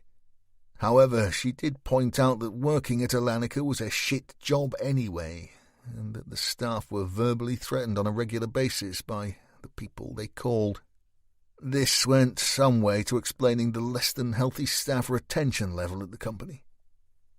Obviously, cold-calling people who were desperately in debt in the hope of persuading them to get their debit card and making a payment or two was not only difficult, but came with a level of abuse that wore folks down very quickly indeed. Considering the type of business Alanica was in, Stryker mused that a security lock on the front door was the bare minimum requirement to protect the vulnerable women inside, and wondered why, in the circumstances, there was a distinct lack of CCTV in the building. Finally, Julie Mallinson sat in front of the 2 detectives. She gripped a chipped coffee cup in both hands as if warming them, even though the room was stuffy and hot. "Hello, Julie," said Fliss quietly. "How are you feeling?" The girl pressed her lips together and considered Abbott from under dark, perfectly shaped brows. "Pretty shit, to be honest," she said flatly. "It's an awful day for everyone," offered Abbott. "Awful for Charlene," said the girl, fighting back tears and resting her cup on a nearby chair. "Yes," said Fliss. "Did you know her at all?" Julie nodded. "Since school." Stryker's interest piqued. He leaned forwards. "And you were good friends?" Julie nodded again. As she did so, her lips began to tremble. Then she let her head fall, covering her face with both palms to hide her tears. Fliss lay a sympathetic arm across the girl's shoulders and waited patiently for Julie's sobs to subside. Finally, the young woman looked up and cleared her throat. "We live 2 doors apart, ever since we were kids, little kids, you know." There was the smallest flicker of a smile as Julie recalled her friend, warm, vibrant, alive. "She's a right laugh." Realizing her error, Julie took in a sharp breath and grabbed her cup again. "What's that mean? Still can't believe." Fliss reached out and held the girl's hand. "We know this is really tough on you, Julie. But Can you tell us what you saw?" Mallinson looked at each detective in turn, her face pale, eyes etched with the horror that had unfolded. Stryker had seen that look many times before, the terror, the shock that witnesses suffered. It was impossible to conceal.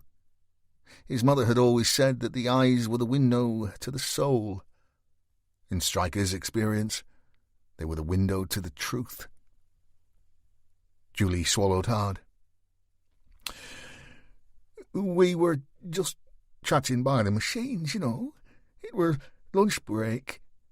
First thing was, I heard these footsteps, real heavy-like, running up the stairs. I mean, no one runs into work, eh?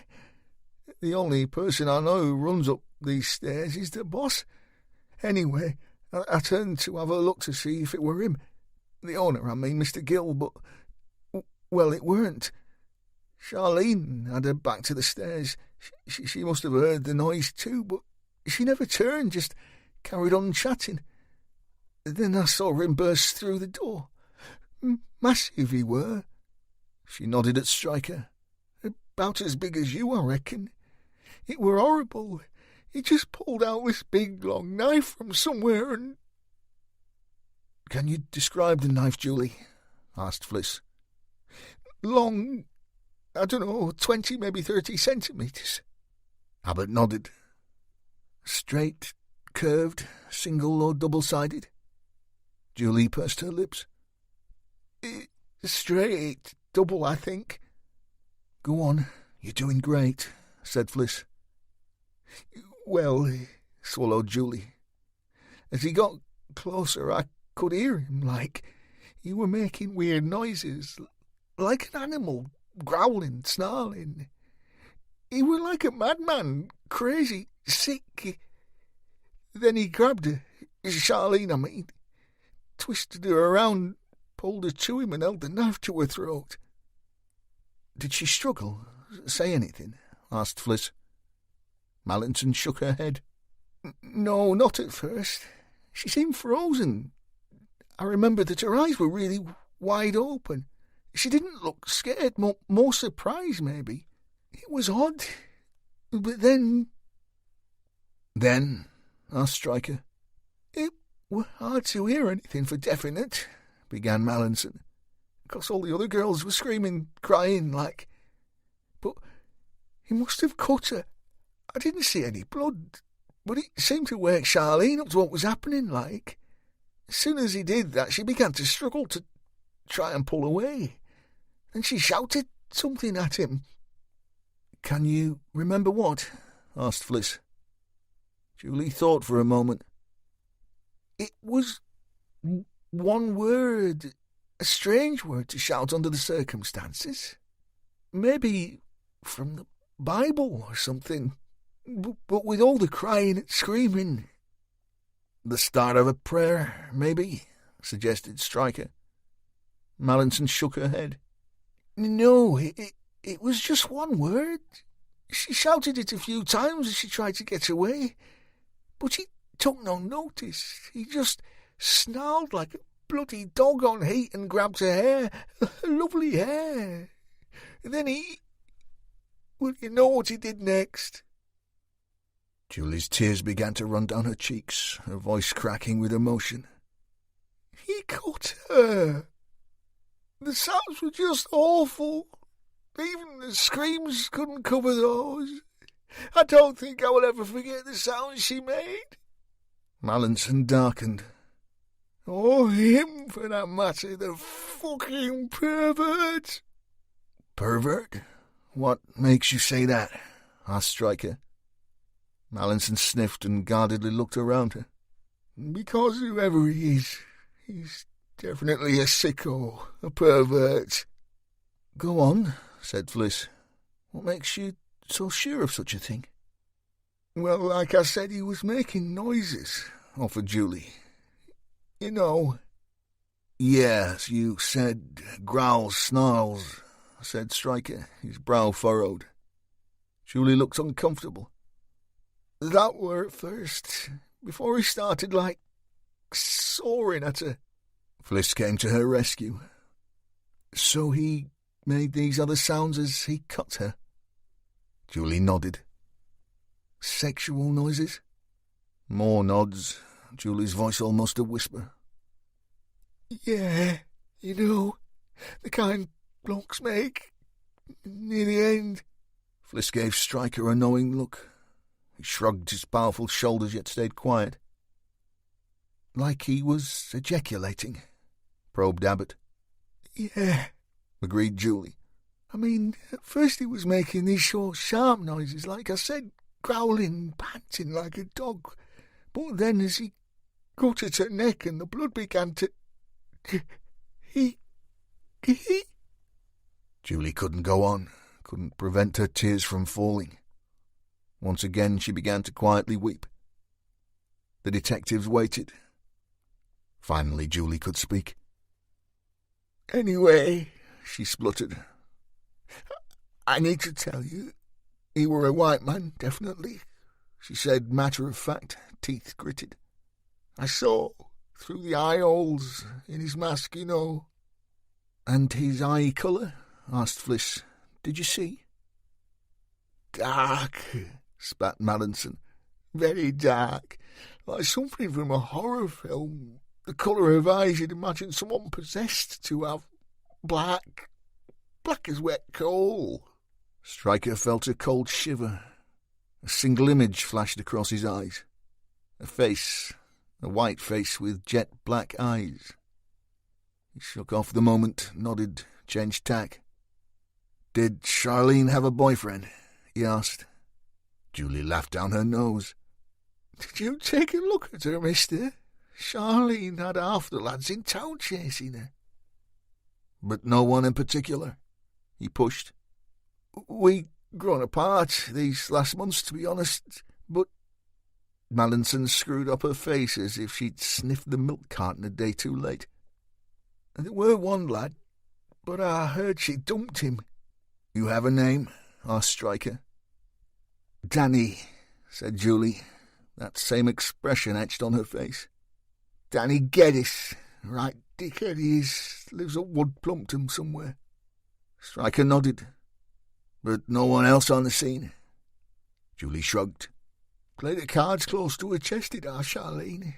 And since her mum passed, she got the party bug and we seemed to drift a bit. If there was anyone she didn't tell me. We get the idea, said Stryker. You've been extremely helpful, Julie. We'll arrange for you to speak to someone later. Someone who will help you. Mallinson quickly wiped her eyes with the back of each hand. I don't need no shrink, she said. Fliss rested her hand on the young woman's knee. Not a shrink, love. Just someone who understands what you're going through. The victim support team are very experienced. Mallinson shook her head. There was genuine aggression there. Both Abbott and Stryker had seen changes in witness behaviour before, the trauma playing havoc with their emotional state, anger, even hatred fighting their despair and anguish. I don't need nobody. Can I go now, please? I want to ring my mum. Mallinson walked unsteadily over to the staff lockers to find her phone, whilst the two detectives stood in the centre of the room, mulling over what they knew so far. This is definitely not a random killing, said Stryker. No, said Fliss. No, I believe our man knew Charlene for two reasons. First, she had her back to him as he attacked her. Look at our witnesses over there. What do you see? Fliss examined what was left of the gathered employees, lips pursed. About 12 women, she offered. And? Asked Stryker, eyebrows raised. All similar age, say under 25? Go on, Miss Expert Profiler.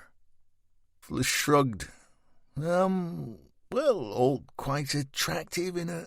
All young, slim, attractive white women, corrected Stryker. I've counted 6 blondes, 2 with hair of similar length to that of our victim. Are you with me yet, Abbott? Fliss nodded. You mean our killer knew Charlene well enough to know it was her even with her back to him? Correct.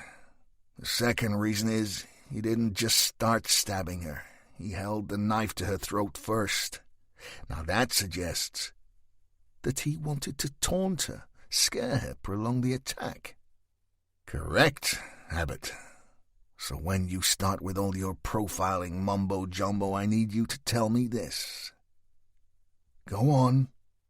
Why, if he knew her routine, knew her movements, why would he want to kill her in front of an audience?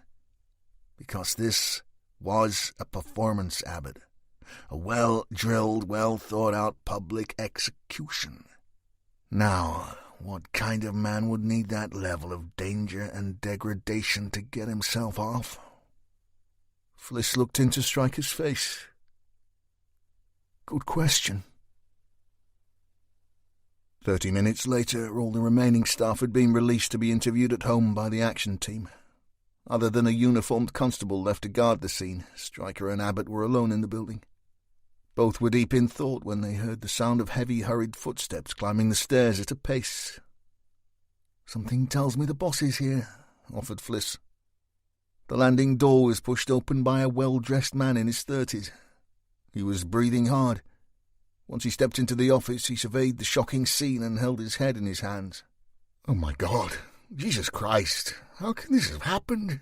he wailed theatrically. "And you are?" asked Stryker suspiciously. The guy appeared to notice the two cops for the first time. "Oh, I'm sorry, Gill." He offered a hand. "David Gill. I did register with the officer downstairs. This is my business. I've only just heard about it. I came as quick as I could." Fliss looked into Gill's sharp blue eyes. "It's a terrible tragedy, Mr. Gill," she said. He locked onto Abbott's gaze, his face etched with unflustered arrogance. "Yes, Detective, it is terrible. You just don't expect anything like this, do you?" He took another long look at the blood-splattered walls. "I suppose, under such tragic circumstances, it's prudent we remain closed for a few days." "That would seem appropriate there," said Stryker. "And it's probably best you don't wait around in situ right now." Gill was a tall, heavily muscled man, tanned, well-heeled and handsome. As with many men that owned businesses, he had an air of authority about him. The arrogance Abbott had picked up on was not just thrown in for good measure either. He had it in spades. "Of course," offered Gill. "I just came to see if I could be of any assistance and to collect some work papers." He smiled to reveal ovally white teeth. "Being the boss means my work is never done, no matter how unfortunate the circumstances." Stryker felt the hairs on his neck stand on end. "And unfortunate it is, sir. Not every day you lose a member of staff to such brutality." "No, of course not, Detective. It's terrible, shocking. Poor girl," said Gill, his grin fading in perfect concert with his words of condolence. "However, the documents I need are especially important. I'll just be a moment." "Before you go about your business, Mr. Gill," said Stryker, eyes narrowing, "why weren't you here this afternoon when Charlene was attacked?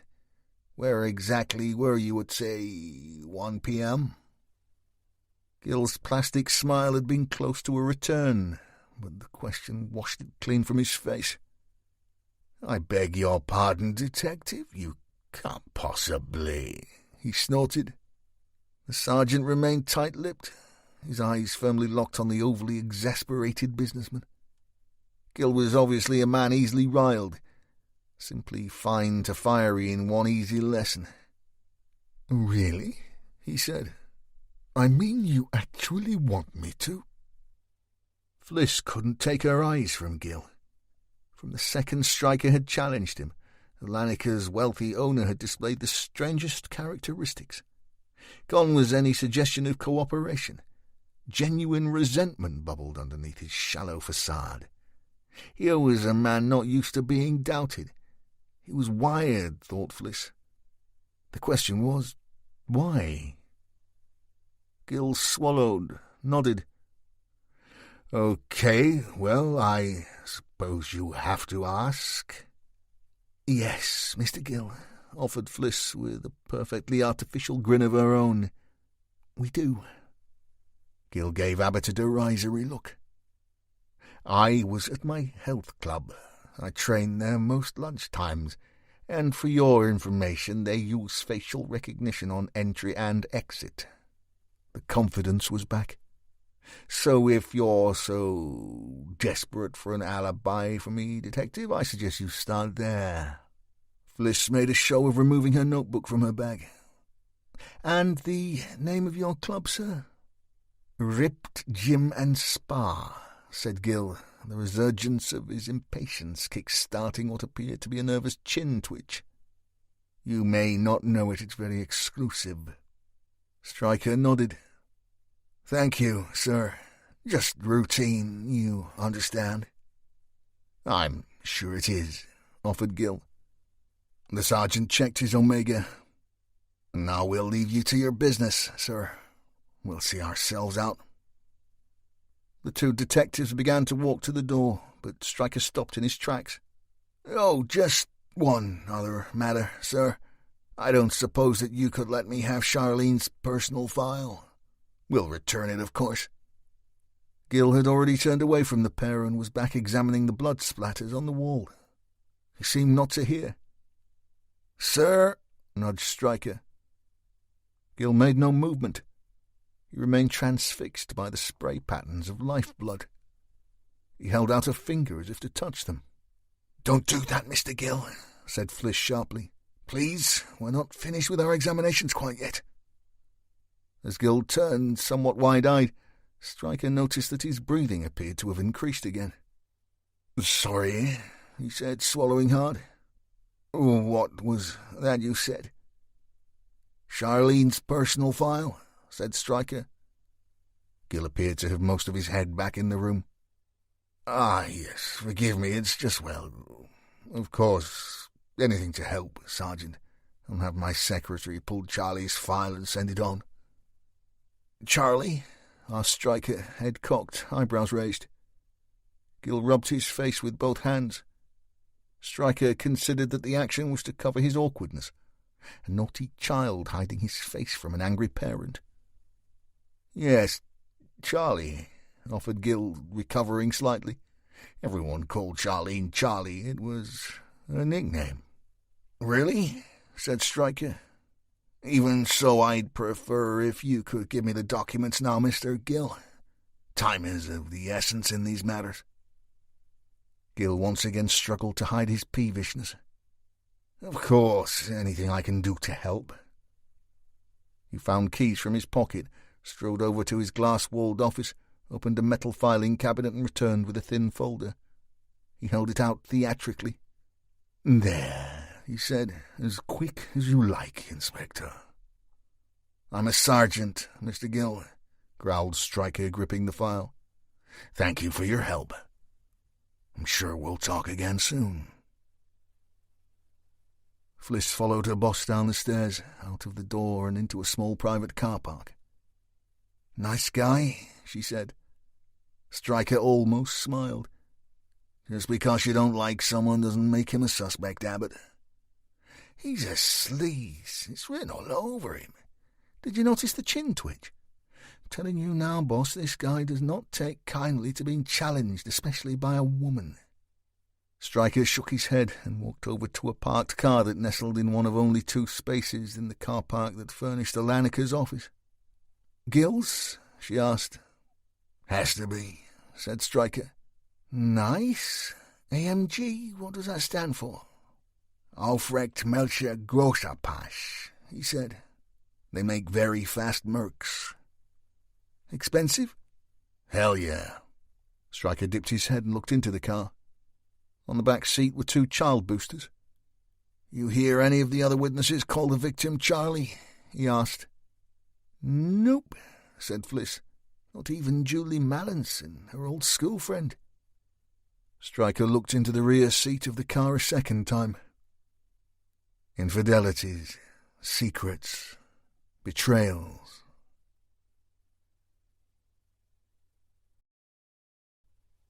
"5. Sykes checked his map. His feet hurt and his neck ached. He considered that his new role was actually turning out to be worse than being on foot patrol in Hackney on a Friday night.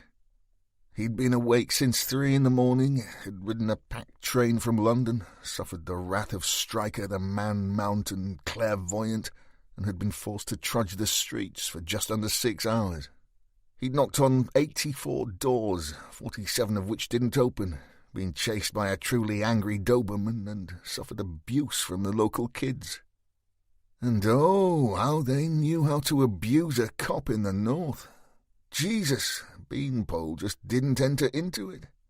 Andy's great height, long spindly legs, and rather cultured southern brogue had brought him a level of insult he'd rarely experienced in London, even during the riots.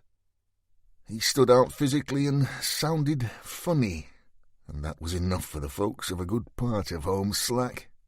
Sykes was not having the best of days. As he approached the final address on his list, the very last house in the very last street, he breathed a huge sigh of relief. He'd left the 12 tellers with very mixed feelings about his new job and even more concerns about his new boss. However, Sykes was not a man easily dissuaded from any task. His mother had always drummed into him, if a job is worth doing, it's worth doing well. And just as the old girl would have demanded, he'd worked the area methodically down to the very, very last doorbell. Before leaving the nick, he'd pulled all the crime reports relating to animal thefts in the Home Slack and Brookfield areas.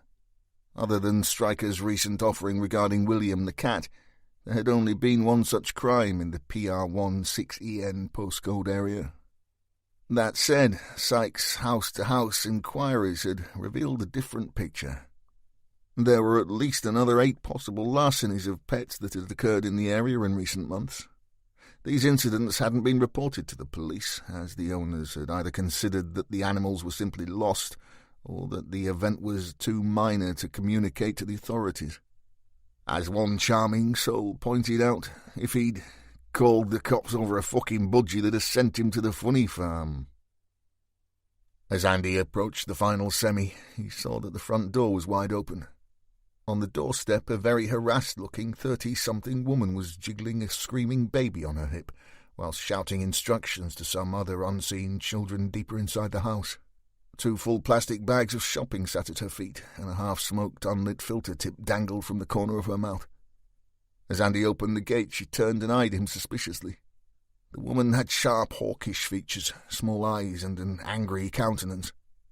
"I've got double glazing, love," she shouted. "I don't want solar panels, and I've already found God, so you're out of luck." She did her best to stuff a soother into the tot's mouth, but the kid was having none of it and continued to bellow. Despite his aching feet, Andy managed a final smile and held out his warrant card.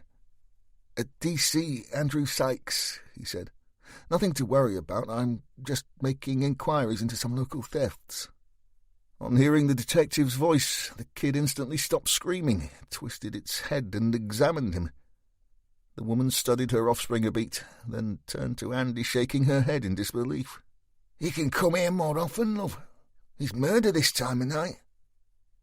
"I don't have children," offered Andy, "so I would think that was just beginner's luck." The woman removed her cigarette and pushed it in her jeans pocket. "I'm not fussed what it is, love. It works for me." Just as calm was restored, there was the sound of a rumpus from inside the house. Realizing her parenting problems had not been completely solved, the woman used an age-old trick. As mothers often do when they have both unruly children and unexpected access to a cop, she decided to utilize Andy's presence in an attempt to calm her marauding horde. "Get out here, you two," she shouted into the darkened hallway. "There's a policeman here and he's come to take you away." Moments later, 2 kids dressed as Spider-Man and Batman respectively appeared at the door, somewhat wide-eyed and out of breath. Andy's great height only added to the children's awe. He knelt down to bring himself closer to the kid's level. "Your mum is only joking," he said, flashing her a knowing look. "I'm here because some bad people have been stealing people's pets." Batman, the older of the 2, looked like he may explode. He turned to his mum. See? Told you. Andy turned and gave Mum a quizzical look. She rolled her eyes. We lost Hammy a few weeks back. One of the kids left his cage open and he ran off. We didn't, complained Batman. Like the copper says, he was nicked by bad people. Mum examined her youngest, who was now sleeping soundly on her hip, and took a weary breath. You'd better come in, I suppose. On a brew. Fliss was first to the office, as Stryker had been intercepted by DCS Errol Graham for a debrief. She arrived to find Andy Sykes standing outside. The lanky detective looked flustered. Please don't tell me that you really don't know the date of the Battle of Hastings, she said with a frown. Dates were never my strong point, he said meekly. Fliss entered the code and they stepped inside.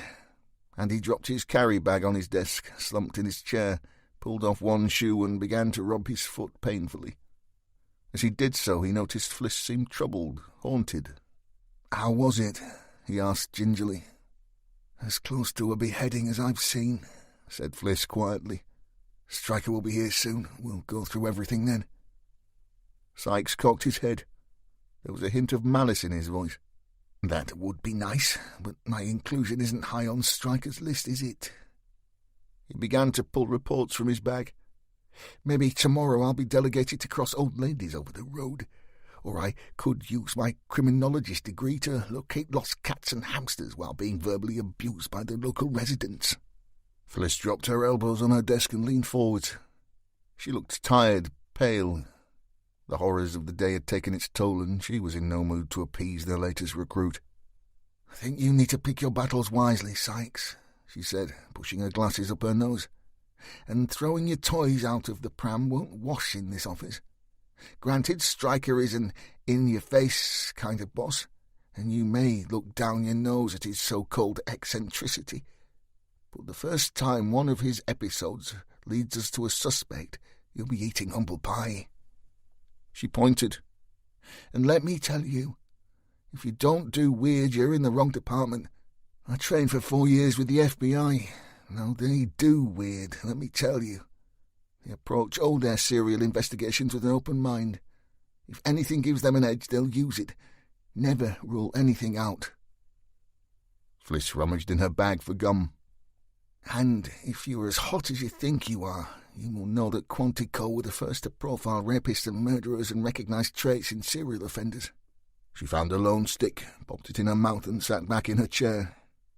Believe me, she chewed, if Gypsy Rose Lee walked through that door, they'd use her if they thought it would lead them to a perp.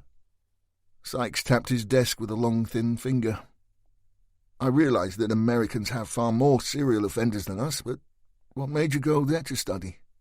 Fliss wasn't about to delve into her private life with a total stranger, or disclose the sordid details of her controlling ex, so she played a straight bat. I went to America because I needed to be around the best. As you say, they have more cases, more data, more experience. She gave Andy a knowing smile. That and an open mind. An expensive way of getting qualified, muttered Sykes. True, said Fliss, and as a result I've got a student loan bigger than the national deficit. But hey, DCS Graham picked me for this department. He feels he's chosen the best officer for the job, and I want to pay him back for his faith in me. Errol Graham has stuck out his neck for this unit, and so has Stryker. But believe me, I wouldn't be sitting at this desk if I thought the boss was some kind of crank. Andy sat up. So, that's twice you've mentioned serial offenders. Do you believe this attack is a serial killer at work? I believe we are dealing with a man who is certainly capable of such things. More to the point, even though he won't admit it yet, so does Stryker. Hence your slug around the pet lovers of Preston. Sykes sat back and shook his head. I understand what you're saying about the Americans, Felicity, but I'm a firm believer in the here and now. And we can't run a murder investigation on what our intuitive sergeant may see next. Sykes had barely finished his sentence when Stryker punched the door open so hard it slammed against the wall and bounced back at him. Andy visibly jumped. He was convinced his boss had heard his outburst. Don't we bother locking our office any more? He barked. Stryker glared at Sykes, his eyes wild, teeth bared. How many? He spat. And he was on the back foot again. He was genuinely scared and confused. How many? How many feckin' animals stolen, son? Sykes began to root through his notes. Well, officially 2. The one you visited this morning, and a second, a reported sneak-in burglary 2 streets away. Even that is tenuous, to be fair. He turned a sheet, running a thin finger under the text. Offender entered an unlocked rear conservatory and either released or removed a parrot flying loose inside. Stryker stepped over to Sykes' desk. The muscles in his forearms twitching with adrenaline, his fists balled. Please don't tell me that all you did was look through a few old crime reports. I've just had serious words with our glorious leader on this very same matter, and from what I've seen so far, Detective Constable Sykes, his ideas on recruitment are no better than his thoughts on how to run this murder inquiry. And he leaned back in his seat in a vain attempt to put space between him and the raging detective. I did complete a number of house-to-house inquiries, sir. Sergeant. I worked the area just like you asked. How many? Bawled Stryker. Houses? Whined Sykes. Stolen feckin' animals, you imbecile. Boss, shouted Fliss. Come on, give the guy a break here. We've all had a hard day. Stryker snarled as he loped back to his chair and dropped in heavily. Okay. Well now, Andrew, he said, taking deep breaths. As we are all being nice to each other, are you going to share your findings with the rest of the team? Stryker managed a worrying smile. Or do we have to guess? 11, said Sykes, steeling himself. The 2 I've just mentioned, and speaking to local residents, there are a further 9 possible animal thefts that have either been recorded as lost or not recorded at all. Go on, said Stryker impatiently, squeezing his eyes closed and holding the bridge of his nose. Sykes reluctantly continued. In addition to the 2 officially reported thefts, all 9 others fall within half a square mile. Each targeted dwelling has a secluded back garden, and on occasion the animal has been kept in a hutch or cage outside. Small animals, then? Asked Fliss. So we aren't dealing with dog-fighters? Andy nodded. That would be my assumption, Felicity. Gerbils, hamsters, rabbits. The cat would appear to be the largest to date. Also, up until the feline theft, the owners were never 100% sure their pet hadn't just escaped. You see, other than Gladys Dobson, who lived alone, all the other houses were home to young children, further muddying the waters. For instance, the last house I visited, the mother had blamed her kids for letting their hamster out. It was a recurring theme. Timescale? Asked Stryker. The last 10 months, replied Sykes, warming to his task. And they all occurred overnight. So, asked Stryker, pointing at each of his detectives in turn, as you were both fond of a good profile, and you both love a good psychopath or paraphilic or whatever you prefer to badge them, is our animal larcenist male or female? Fliss tapped her pursed lips with a pen. Climbing over garden fences in the middle of the night to steal a gerbil is the work of a man. Agreed, offered Sykes. Age? Asked Stryker. 20 to 40, offered Sykes. Maybe a year or 2 younger, added Fliss. Stryker nodded slowly, rubbed his stubble. Okay, good so far. But tell me this, Mr. Criminologist. Why has our thief got sloppy? Andy looked puzzled. I don't catch your drift there, Stryker. Fliss did. What the boss means is, before last night, our thief has always targeted homes with young kids who are prone to forgetfulness. Also, small animals, rodents and the like, tend to be less expensive. So Mum and Dad don't bother to report the incident, they just Buy another gerbil for little Johnny. But on this occasion—" "Ah," said Andy, a light flickering in his head. "On this occasion, rather than snap William's leash, our boy had left the unbuckled collar at the scene." "Exactly," pointed Stryker. "And this is a much bigger animal. What I want to know is, why leave the clue? And is the size of animal an escalation?" Sykes turned down his mouth. "It's possible he's been leading up to something. And as for the clue, students of human behavior have speculated that people become careless while committing crimes because on some level they actually want to get caught." "Fliss," said Stryker, rooting for a second opinion. She shook her head. "That stems from Freud's writings, but his clinical practice was not with villains and has been discarded by modern-day experts. Put simply, criminals don't want to get caught, not at any level." Stryker turned back to Sykes and raised his eyebrows. "It seems we have a difference of opinion." Andy's face went the colour of a ripening plum, but was undeterred. "Our suspect may not even believe he is a criminal. If, as has been suggested, our thief takes animals in order to torture them and maybe even gain some form of sexual gratification by doing so, he is indeed a paraphilic, a possible psychotic. Each time he executes his plan, his self-worth increases.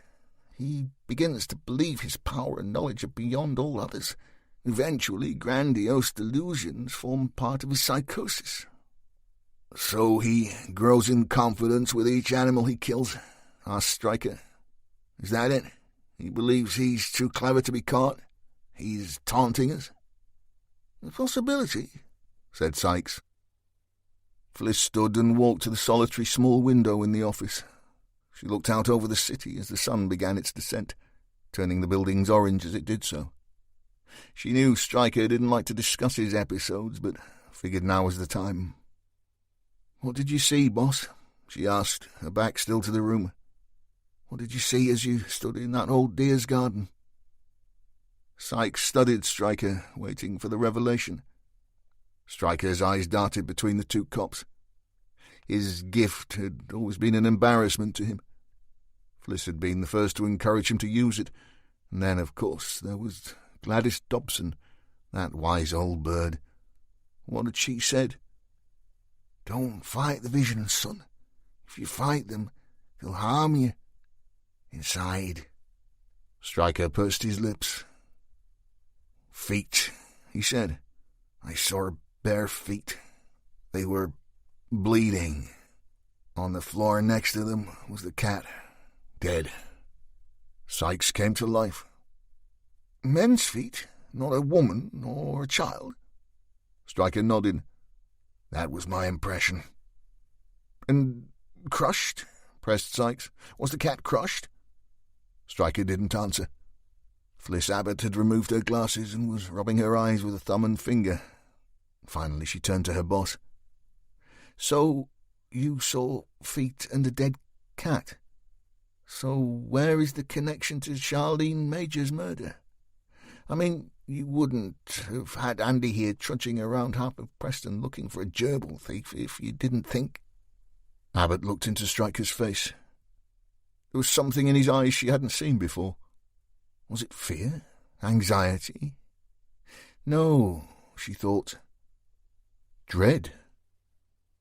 She watched her boss fight with his demons.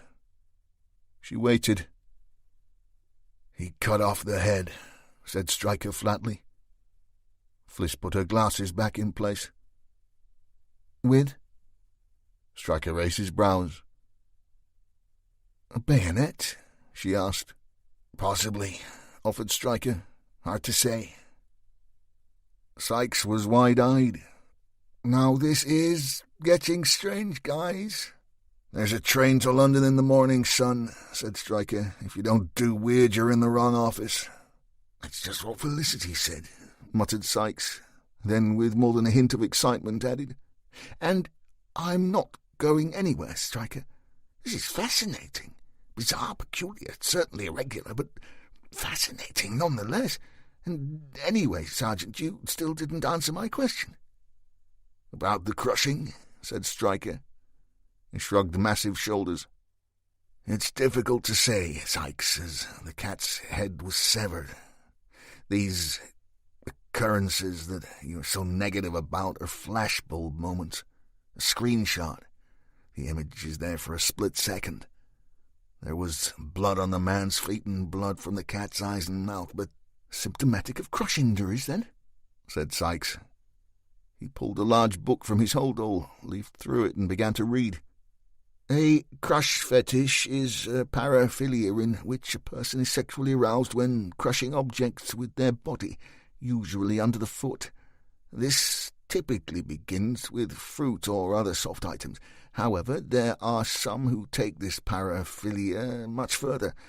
The term hard crush refers to instances involving crushing animals with vertebrae, more pain-susceptible animals like small rodents.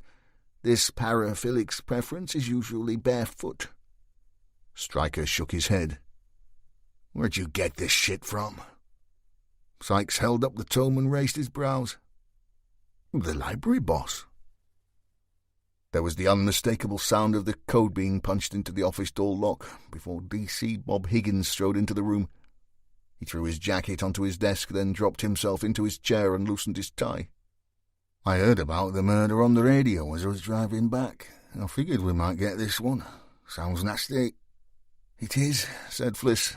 "But I thought you weren't in until tomorrow, Bob." "Figured time was of the essence," he offered.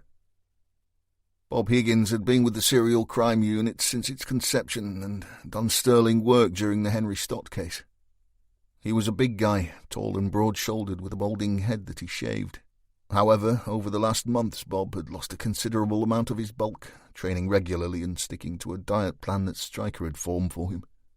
Gone was the paunch. Now he looked fit, healthy, and younger than his 50 years. Bob appeared to notice Andy Sykes for the first time, stood and offered a hand. "Sorry, pal, Bob Higgins. I take it you were the new guy." The two men shook. "Sykes," offered the lanky detective. "Andy Sykes started this morning." "In at the deep end, then," smiled Bob. Stryker rubbed his hands together. "Okay, now we're all introduced, let's go through what we know." He checked his Omega. "I've got an hour before I'm due to meet the victim's father for the official identification." Bob pulled a face. As the dad of 2 daughters, he understood all too well what the family must be going through. "Poor sod," he mumbled. Stryker nodded. "Exactly. Then at 8:30 tomorrow morning, the circus really comes to town. I've just been informed that we have a press conference complete with a live TV feed. The great and the good will be gathered, complete with our newly promoted ACC crime, Peter Lancaster. According to DCS, Graham Lancaster is determined to have a hands-on approach to this investigation." "All we need," said Bob. There were weary nods all round. "Right," began Stryker. "The murder of Charlene Major took place just after 1 o'clock this afternoon at Alanika's offices on Winkley Square. They are first-floor premises. Entrance and exit are via a full-length glass door secured by a magnetic lock. Staff must punch a code into a digital keypad to enter. This code hasn't been changed for at least 2 years. They simply press a button on the inside wall to exit. Our offender appears to have lain in wait until an employee, one Linda Henderson, exited the building to go buy her lunch. As Henderson activated the door lock from inside, our perp has pushed by her and climbed the stairs to the office. Henderson shouted after him, but was too scared to make any other challenge. It was she who called 999 from her mobile as she stood in the square." Fliss raised her hand. "Go on, Abbott," groaned Stryker. Fliss leaned forwards. "Well, 2 things here, guys. One, our perp was dressed in full camouflage coveralls and a black balaclava, so lying in wait undetected on a sunny day in Winkley Square would not be easy." "True," said Bob. "And my question would be, how many staff leave for lunch each day?" Usually just Henderson," said Fliss. "She's on a special diet." Bob nodded. "So our killer didn't know the code, but he knew that this Henderson woman left for lunch each day about the same time?" "It would seem a fair point," said Andy. Fliss screwed up her face. I wasn't 100% happy with Armour's Henderson. She was a cold fish. And then there was her phone." "Phone?" asked Bob. Stryker was in. Henderson had 2 phones in her bag. The one she used to call 999 was she described as a spare. However, other than that one call at 13:06 hours today, there's no history, no text sent or received, no contacts stored. He flashed Fliss a look. "Abbott thinks there's something to it." Fliss was bordering on exasperation. "Well, after all's said and done, boss, she did let the killer in the gaff. First, she makes the excuse that she'd only bought this mysterious spare because she'd lost her own set. Then she tells another howler about how she found her original phone down the sofa almost 2 weeks ago. I mean, if that's right, why would she have the so-called spare charged up in her bag, ready to use?" Stryker sniffed. "What Detective Abbott is trying to tell us, Bob, in a roundabout way, is that this phone was wiped regularly." "She's at it," offered Bob dryly. "She's got a bit on the side." Fliss was the epitome of disappointment. "That's what the boss said." "And that's what I still say," said Stryker, eager to move on. Andy nodded in agreement. "I do get your point, though, Felicity, the one about the entry," he said. "Our killer would have had to hide out of sight of the public, yet somewhere remarkably close to the door. In view of it, I would suggest. Why was he not seen?" Fliss cheered up some. "Exactly. What's that about? Who is this guy, Spider-Man?" Stryker turned a page. "Okay, we'll come back to that. So, once he's by Henderson, our offender then climbs the stairs, actually runs up them, according to one witness, enters the office and makes straight for the victim, grabbing her from behind. He twists her around and then threatens her, knife to the throat." "Anything on what he said to her?" asked Bob. "Didn't speak," said Fliss. "He just made noises." "Doesn't make any sense," frowned Andy. "I mean, he's in a public space. He's just pushed past a witness who he must presume will ring the cops. Time is of the essence, yet he uses valuable seconds to intimidate the girl before he murders her.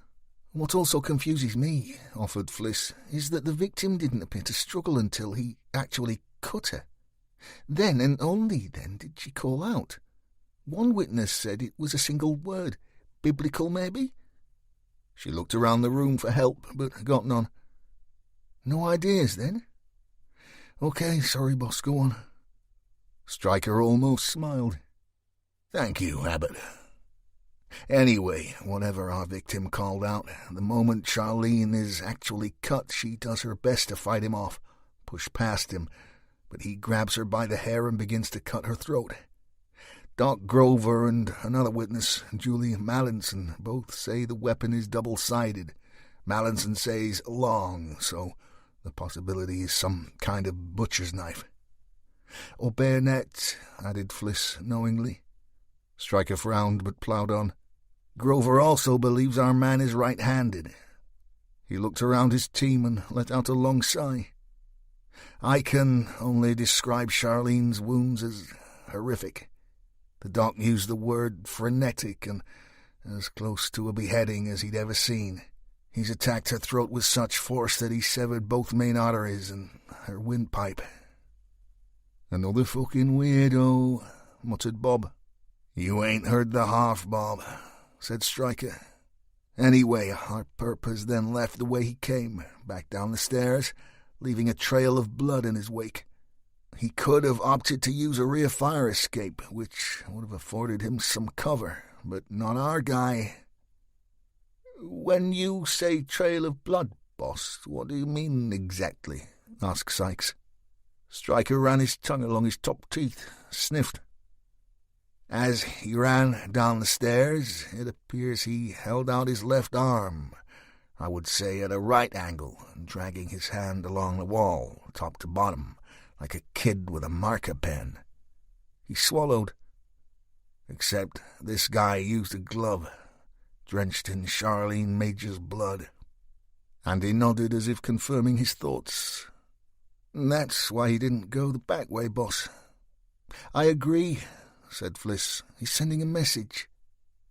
What kind of blooming message? Asked Bob. Has he not made a big enough statement by killing this poor kid in front of dozens of witnesses?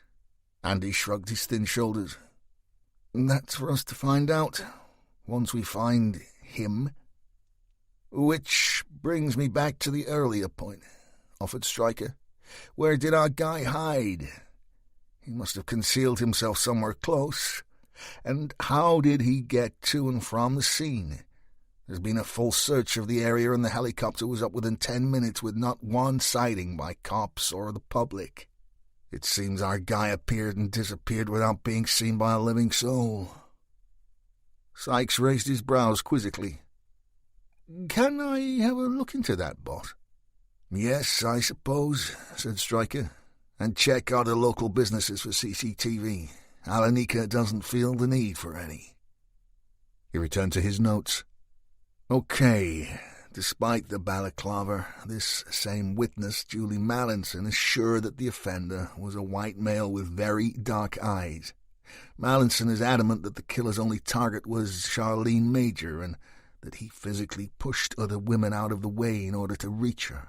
That would correspond with my theory, as the killer was able to identify his target from behind, even though the office is crawling with young, pretty blondes. So he knew her? Asked Bob. Stryker shrugged and gave Fliss another sharp look. That is my opinion. He knew of her. Maybe they even knew each other. Don't forget the noises, boss, added Fliss. Oh, yeah, nodded Stryker. Mallinson is insistent that the killer was making sexual noises as he cut the victim, particularly as he inflicted the fatal wounds. She suggested that he may even have ejaculated during the murder. Jesus Christ, muttered Bob. Why did I join this team? I think we may have a sexual sadist here, guys, said Sykes, leaning back in his chair, hands clasped behind his head. This could be a lust murder. What the hell does that mean? Asked Bob. A lust murder, began Andy, is a homicide in which the offender searches for erotic satisfaction by taking a life. It's synonymous with the paraphilic term erotophonophilia. Oh, come on now, moaned Higgins. I left school when I was 16, me. It means sexual arousal or gratification by causing the death of a human being, explained Fliss. And is this common? Asked Stryker. You mean, how many lust murders do we know about? Asked Fliss. Andy was feeling at home for the first time. He was in his zone. Fliss allowed him the floor. Well, he blurted, some of the ones you may have heard of would be Ian Brady, Ted Bundy, John Christie, Dennis Nilsson, Jack the Ripper. There are over 60 well-documented cases, boss. Fliss wrinkled her nose. Lust murders usually take place during sexual activity, though. That, and there is typically mutilation of the sex organs, even evisceration, the removal of the stomach or bowels from the abdominal cavity. We have none of that here. Andy wasn't convinced. Look, we still have an individual who gained sexual arousal from the act of committing murder. Even if the killing itself does not involve mutilation in the way you mentioned, the girl was still hideously maimed. And let's face it, our boy's intention was to shock.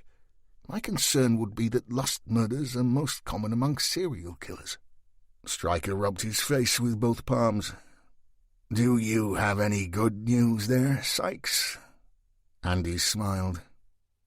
Sorry, boss, no. However, if we are profiling this guy, I would suggest that our offender made a connection between violence and sexual gratification as a young teen, first by practicing on small animals, making me feel a whole lot better about how I spent my day. However, once he decided to make the step up to the real thing, he selects his victim because there is something specific about him or her that he finds sexually attractive. This may be a physical or behavioural trait. These people are known as IVTs, ideal victim types. Our guy may have passed by dozens of potential targets because they didn't meet his idea of ideal. However, once he has selected his boy or girl, he may spend weeks, even months, planning his move before acting out his fantasy. And could that fantasy involve having an audience, playing to the gallery? Asked Higgins. Definitely, said Fliss, and this escalation from animals to humans that Andy mentions is so prevalent in lust murderers that we've started to look at a series of thefts of small animals from an area to the north of the city as a possible connection. It's early days, but it could be that whoever has been stealing those animals could have been doing so to gain sexual satisfaction from torturing and killing them. Worryingly, though, things have already moved on, said Andy. Our boy has been feeling less fulfilled and more frustrated. His experience of killing small animals just isn't cutting it for him, so he's generated new and more dangerous fantasies. And Charlene Major was one of those. It's textbook stuff. And that could definitely mean a repetitive cycle, agreed Fliss. We're probably looking for someone who has suffered from childhood trauma, has a hatred of his father or mother, maybe. So he killed a young woman because he hated his old man, said Bob, exasperation in his tone. Bloody hell, I couldn't stand mine, but I didn't go round chopping up folk. Fliss smiled. It's not quite so simple, Bob. But I'd also bet our guy is very clever. By that I mean his intellect could be off the scale. Also, his sexual fantasies will have been fueled by violent pornography, and his drugs of choice will be alcohol, cocaine, maybe steroids or amphetamines. As Andy said, that's the textbook profile. Obviously not an exact science, but so far I believe the key fits. Anything else? Asked Stryker. Fliss took a deep breath. This showing off, this leaving his mark, it's all part of the game to him. He was taking his time because he could. We are looking for someone with a serious antisocial personality disorder, maybe malignant narcissism. Sykes was suddenly back in the room. Yes, now that is definitely true. Oh, you've lost me again, said Bob. Andy turned to the seasoned detective. Narcissism is the pursuit of gratification from vanity or egotistic admiration of one's idealized self-image. You mean the killer loves himself? Offered Bob. Most definitely, said Andy. However, malignant narcissism is a psychological syndrome comprising an extreme mix of narcissism, antisocial behaviour, aggression and sadism. Fliss held her head in her hands. I should have thought of this before, damn it. God, you're right, Andy. And to tell the truth, this guy scares me a bit. The possible delusions of grandeur, the paraphilia. She lifted her head. It's the Dark Triad. Never heard of it, said Bob. What is it, some Chinese gang? Go on, Abbott, said Stryker. Fliss took a deep breath. All three Dark Triad traits are conceptually distinct, but are always associated with a callous, manipulative, and often extremely violent offender. The first, as Andy suggests, is malignant narcissism. That manifests itself as paranoia, sadism, aggression, pride, egotism, and a lack of empathy. Someone who is obsessive about their appearance, for instance, yet finds pleasure in aggression, violence, and sexual domination. The second, Machiavellianism, is characterized by manipulation and exploitation of others, a cynical disregard for morality, and a focus on self-interest and deception. This guy can use his great intellect to persuade others to do his bidding, even if that is detrimental to themselves, and I mean to their own physical well-being. And finally, psychopathy, considered the most malevolent of the Dark Triad. This is displayed by high levels of impulsivity and thrill-seeking, showing off selfishness. This guy doesn't understand the word remorse. And Do these people function in society?" asked Stryker. "Oh, yes," said Sykes, leaning in. "These guys are often found at the top of the tree. The boss of the company, the head honcho. Dictators, even presidents." Stryker lay his hands flat to his desk, eyes closed for a moment. Finally he opened Charlene Major's personal work file. "Okay, enough mumbo-jumbo. Let's move to the victim for a minute," he said. Charlene Major was 19. She attended UCLan as an English literature student and worked at Atlantica 2 days a week as a call center operative. "What do they do there?" asked Bob. "Debt collection," said Fliss, pulling up the company's webpage. "Atlantica buy bad debt from finance companies and attempt to collect it, but also work as agents on behalf of other financial institutions and businesses, including councils. The call centre is just one part of their business. They also employ bailiffs and have a mailing department, but these operate from different sites." "Didn't they get some bad publicity recently?" asked Bob, racking his brain. Fliss tapped some more. "Looking at Google, I'd say so. Mainly down to bully boy tactics, heavy-handed bailiffs threatening letters and extortionate fees. And don't let the small office fool you. They turned over just shy of £6 million last year." Stryker blew out his cheeks. "No wonder the owner drives an AMG GTR. "Nice," offered Sykes. 150 grand of penis extension there." "Yes," said Stryker. "But we'll come to our Mr. Gill later." Stryker lifted up a 10x8 picture of Charlene and handed it around. "Our victim was one of some 20-odd female employees at the centre. As you can see, she was extremely attractive and, from our initial interviews, popular with other girls." Bob looked at Charlene's picture. "Popular with the boys too, I'd bet." Fliss nodded.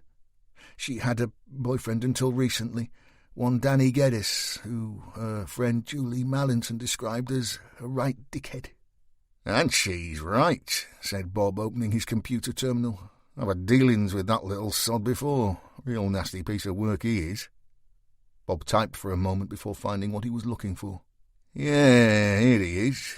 Daniel Geddes, born the 2nd of the 2nd, 1998. Lives on Moorside Lane, Wood Plumpton. Nice area, nice house, nice family. Unfortunately, Danny doesn't fit into that category. He has 8 convictions for violence. He also walked away from court on a very nasty wounding. A 16-year-old girl, if I remember rightly. She was his girlfriend at the time. He smashed a glass in her face. When the case got to Crown Court, she refused to testify. Draw your own conclusions from that one." Stryker rubbed his chin. "Description?" "He's well over 6 feet, said Bob. "I'd say athletic build, maybe 14.5 stone. "Eyes?" asked Stryker. Bob shrugged, looked to his computer and tapped a few keys. "Says here, hazel." Stryker screwed up his nose. "Hardly dark and demonic. Okay, you and Andy pay him a visit early doors. It wouldn't be the first time a witness got eye colour wrong, I suppose.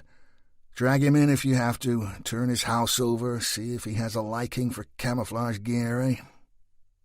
"If it was only so easy, boss," said Fliss. "Never know your luck in a raffle," offered Stryker, standing and stretching his spine.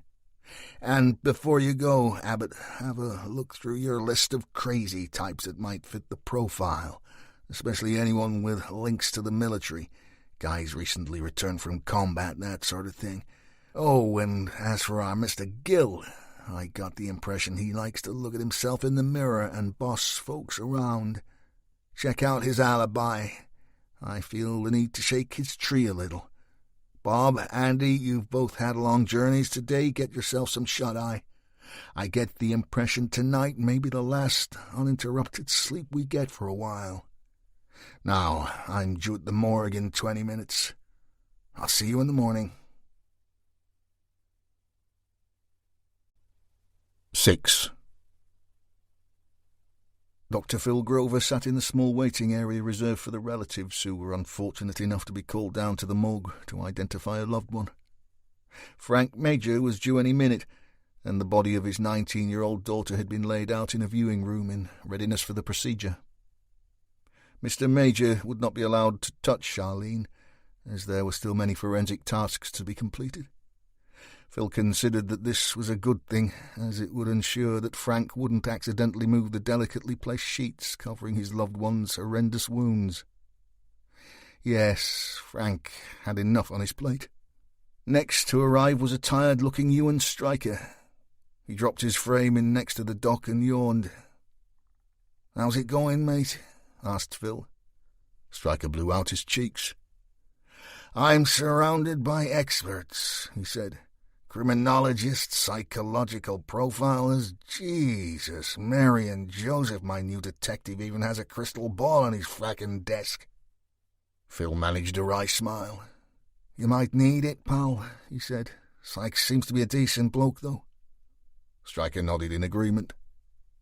"And then I've got the new ACC crime to deal with in the morning. He's probably having a feckin' spray tan as we speak in preparation for his TV appearance." "You got a bone to throw them?" asked Phil. "Not even a scrap. Bob and the new boy are going to lift the ex-boyfriend first light, a lad by the name of Geddes. He's got some flavour to him, cons for wounding, and Charlene dumped him recently. But it ain't him, Phil. I can feel it in my water. We're just going through the motions, ticking the boxes." "What does Fliss have to say?" "Oh, she and Sykes are like some kind of psychobabble tag team. I don't know what they're even talking about half the time. She said something about a dark triad. That mean anything to you?" Phil raised his brows. "The flavoured mental illness of the rich and powerful, Stryker, or those that believe they are. Also, given the right mixture of the three psychoses, you could be looking at more than one of these incidents." "More stabbings?" "Definitely. Stabbing, strangulation, torture and kidnap." "Thanks for your jolly message, Doc." They also talked about a lust murder. One of the witnesses believes that our perp got off on killing Charlene. Literally. "He orgasmed?" asked Phil. Stryker nodded. "Pretty certain." Phil gave Stryker a worried look. "That really isn't good, mate. However, cutting the victim's throat doesn't match paraphilia exactly. In the documented cases I've read, there's nearly always been disfigurement of the breasts or genitals." Stryker nodded.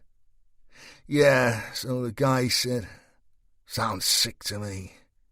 But we also have this theory of him needing an audience. Does that fit in, Doc?" Grover nodded. "I dealt with a case some years back. It involved a lad just out of the army. He murdered 2 prostitutes in a brothel. The psychologist's interviews were fascinating." "I'll bet," said Stryker. "Look, Ewan, anything that helps us understand paraphilic killers helps us catch the next one. Now, this guy was in his early 30s, a handsome lad too. Looked after himself, always in the gym. He had a pretty young wife, but in interview complained that he just couldn't climax with her. He'd even tried having an affair, but that didn't work either." "So what was his problem? Was it physical?" Grover shook his head. "No, he realised that he needed violence to get him off, and not just role play either. Hence he visited specialist prostitutes. Now, he stated that during these visits a strange anxiety came over him. This unease was because deep down he knew that his craving for violent behaviour may get out of hand. He may go too far, so he paid other girls to watch, and if needed, stop him from causing too much damage." "But on this occasion?" "On this occasion, he strangled his chosen prostitute as he was in the throes of orgasm, then beat the second girl to death with a glass ashtray." "The one watching?" Grover nodded. "That's a cheery tale," said Stryker. "At least our perp didn't set about the rest of his office with his knife." "Oh, he's happy to help," said Phil, standing. "Either way, I reckon I hear we have company." The 2 men stepped from the small room to see Charlene Major's father shuffling along the corridor towards them. He was being half-led, half-carried by an orderly. Frank Major was just 39, but appeared far older. Wisps of greying hair fell across his forehead, his face pale, lips the colour of ripening blackberries. He gripped a walking stick in each hand. Despite their rubberized tips, Frank struggled to gain purchase on the shiny floor. It seemed he may fall at any given moment. A rasping, gurgling sound emanated from deep inside his lungs as he fought for each breath that propelled him ever forwards. Finally, he made it to the waiting room entrance. The orderly gave Doc Grover a look. "I offered Mr. Major a wheelchair, but he refused," he said, shaking his head. "I'll stand on my own 2 feet," said Frank Major angrily, waving away the orderly. "Damned ARDS," he breathed. "Between that and my legs, I'm knackered." Stryker stepped forward and offered his hand. "Mr. Major, my condolences. I'm Detective Sergeant Ewan Stryker. I'm leading the investigation into your daughter's murder." Major's hands didn't move from his sticks.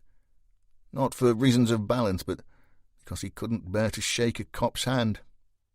Unknown to Stryker and his team, Frank Major and his wife had been the victims of a serious car accident involving a police vehicle.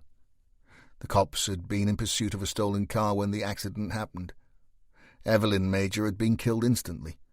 Frank had been left critically injured. His legs had been badly shattered, and the impact to his chest had ensured that his lungs had been irreparably damaged.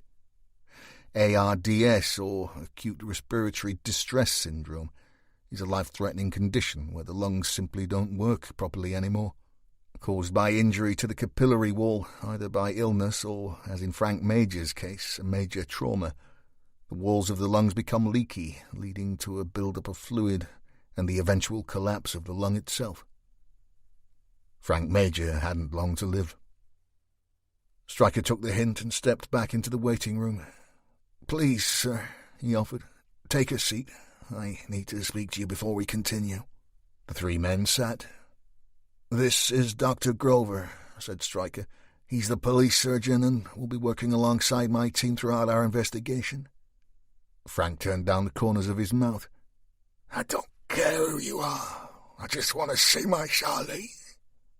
"Of course," said Grover, "and you will in a moment, but the sergeant here needs a quick word first."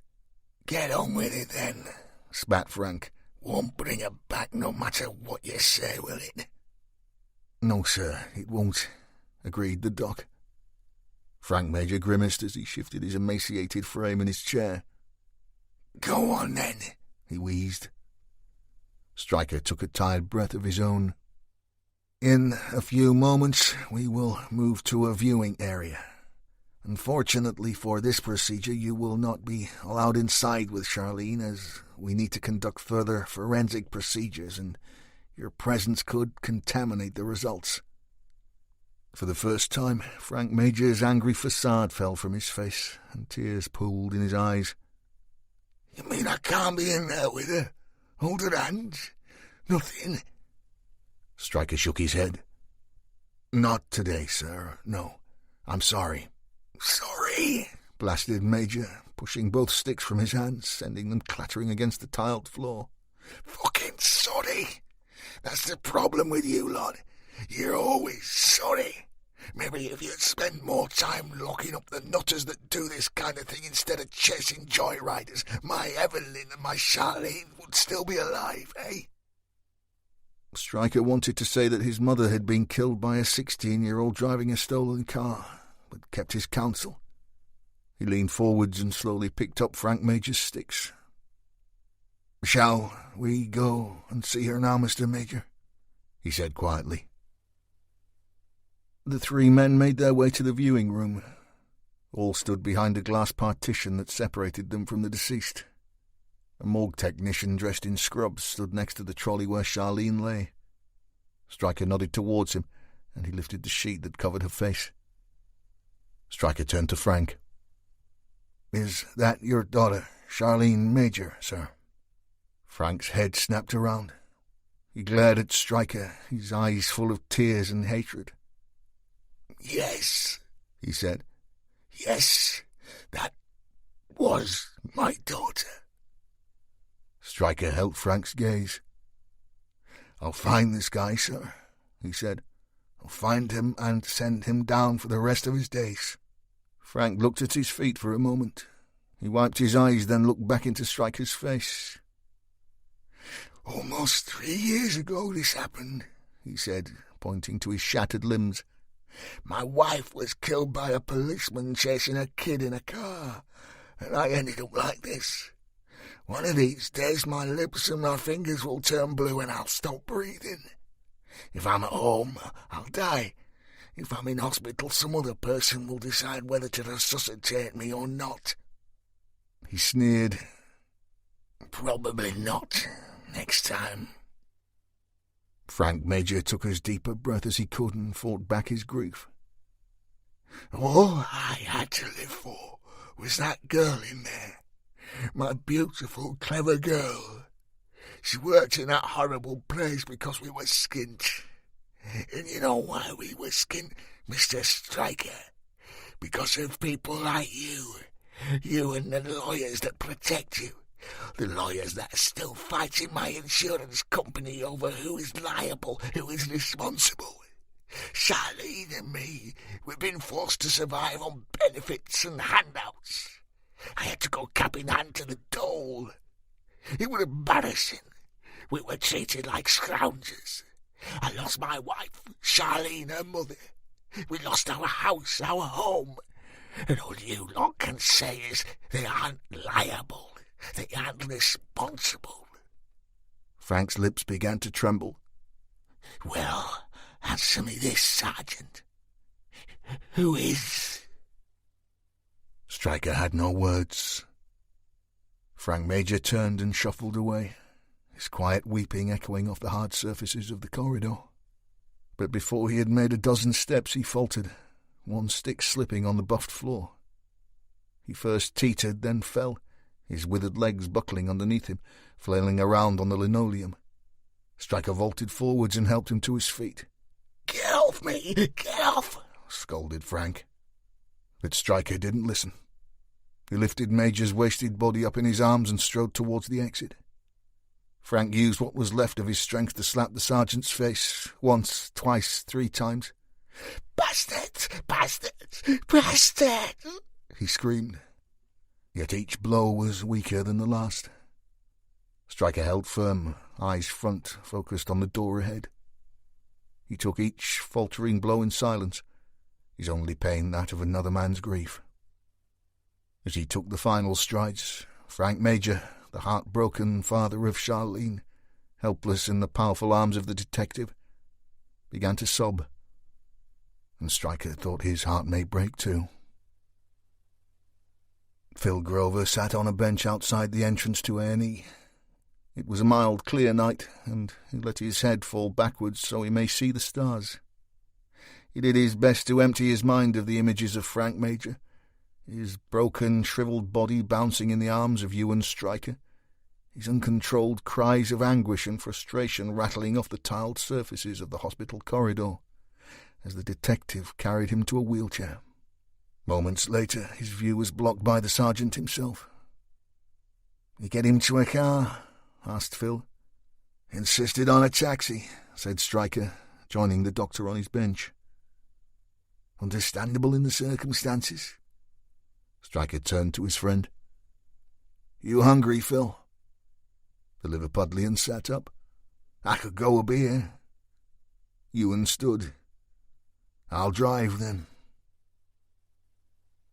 Fliss Abbott closed the highly classified program that gave her the current list of sex offenders walking free in the country. She'd spent so long studying these men and women over time that she felt she knew most of them personally. The same names kept cropping up over and over. Some drop off the list, finding themselves back in custody, but most were living their lives, several with a fair degree of anonymity. She had searched using the various parameters the program allowed, doing her best to narrow down her task. Just as in normal life, those with convictions for rape and other violent sexual assaults came in all shapes, colours and sizes. However, it seemed that the biggest stumbling block to her endeavours was that none on her list exactly matched the offender's description. Caucasian, great height, powerful build and colour of eyes. Witnesses had been wrong before, of course, but a big guy is a big guy, and Mallinson was particularly specific about the perp's eye colour. After widening the factors of her search to include less violent offenders, even down to peeping toms and underwear thieves, who may have been at the very beginning of their sex crime careers, she was left with just 2 possible suspects, neither of whom had any military connections. Fliss printed out their antecedents and photographs, and with no great sense of anticipation, dropped both thin files in her to-do tray. Abbott then turned her attentions to her next task, the alibi of Alanika owner and all-round sleazeball David Gill. First she Googled ripped. Surprisingly, the business came up on top of the list. Someone is taking their search engine optimization seriously. The website had a lush and professional look. Under the tagline, "More Than Just Fitness," was a photograph of the imposing building, taken in darkness. The ultra-modern facility was fully floodlit, looking every inch the high-class establishment. As Fliss scrolled to the membership section, she realized why. She let out a low whistle. Abbott had recently joined Stryker's gym in nearby Leyland. It was a nice place with great facilities. In addition to the well-equipped gym, it boasted a pool and spa, all in for £25 a month. However, the basic membership at Ripped, not including classes or the VIP chill-out area and bar, was more than triple that. "Wow," she said out loud as she flicked through the high-resolution internal shots. "Nice gaff, though." Next, under the heading "Our Crew," came a group picture of the staff and trainers. All appeared to be in the peak of physical condition, wore matching, somewhat revealing uniforms and brilliant white smiles. She also noticed that each of the 6 female staff were blonde. "Now what would the odds be on that?" she muttered. Fliss removed her glasses, cleaned them, and checked the time. It was just after 8:30. Another scroll of her mouse told her that Ripped was open until 10, midnight for VIPs. Fliss dialed. The phone was answered on the second ring. The voice was young, bubbly, accentless, and female. "Good evening, Ripped Gym and Spa. Josie speaking. How may I help you?" Fliss put on her poshest voice. "Hi, Josie. Yes. I'm looking at your website right now.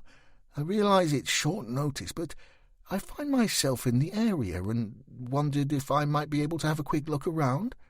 I'm so not happy with my current gym." "Could I take your name, please?" said Josie, her inflective rising at the end of each sentence.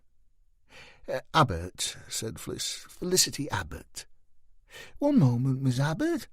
We don't normally do our Ready for Ripped session so late in the day, but I'll check to see if we have a crew member free." Fliss blew air down her nose. She was beginning to wish she'd done this the easy way, rocked up at the front desk, flashed a badge and asked the question. But she, like Stryker, had a gut feeling about Gill, and it wasn't because he'd pressed all her wrong buttons either. No, best to keep a low profile for now. "I'll hold," she said, hitting the mute button. "It's like talking to a bloody Love Island contestant," she pondered. "But she looks like one too." The line clicked open and the effervescent Josie was back. "You are so in luck, Miss Abbott. One of our most experienced crew members, Harry, has just finished a personal training session and would simply love to show you around. Could you come straight away?" 15 minutes, said Fliss, grabbing her bag and keys. "Super," gushed Josie. "I'll be on reception when you arrive. I promise you won't be disappointed." Fliss edged her Mini into the car park that surrounded Ripped Gym and Spa. Despite the late hour, the place appeared busy. Her little red car was surrounded by dozens of prestige marques, Mercedes, BMWs, Lexus, Range Rovers, even a couple of Bentleys. No wonder they can afford £80 a month membership. As she strode to the front entrance, she checked herself over. Bet these guys don't buy the clothes from Primark either. A pair of monogrammed glass doors swished open to allow Fliss entry. To her right was a long black marble reception desk with an extremely attractive young blonde standing behind it. She wore what appeared to be a permanent smile and a name badge confirming that she was indeed Josie, the girl Fliss had spoken to on the phone. Barring the detective's way beyond Josie's station was a gateway resembling something that travellers pass through at an airport or tube station. However, there appeared to be no need for an Oyster card or boarding pass. In order to negotiate through the narrow gate opening, you simply looked into a solitary camera mounted on a highly polished chromium pole, and hey presto. Just as Gil had smugly confirmed, the gym's entry and exit system used facial recognition.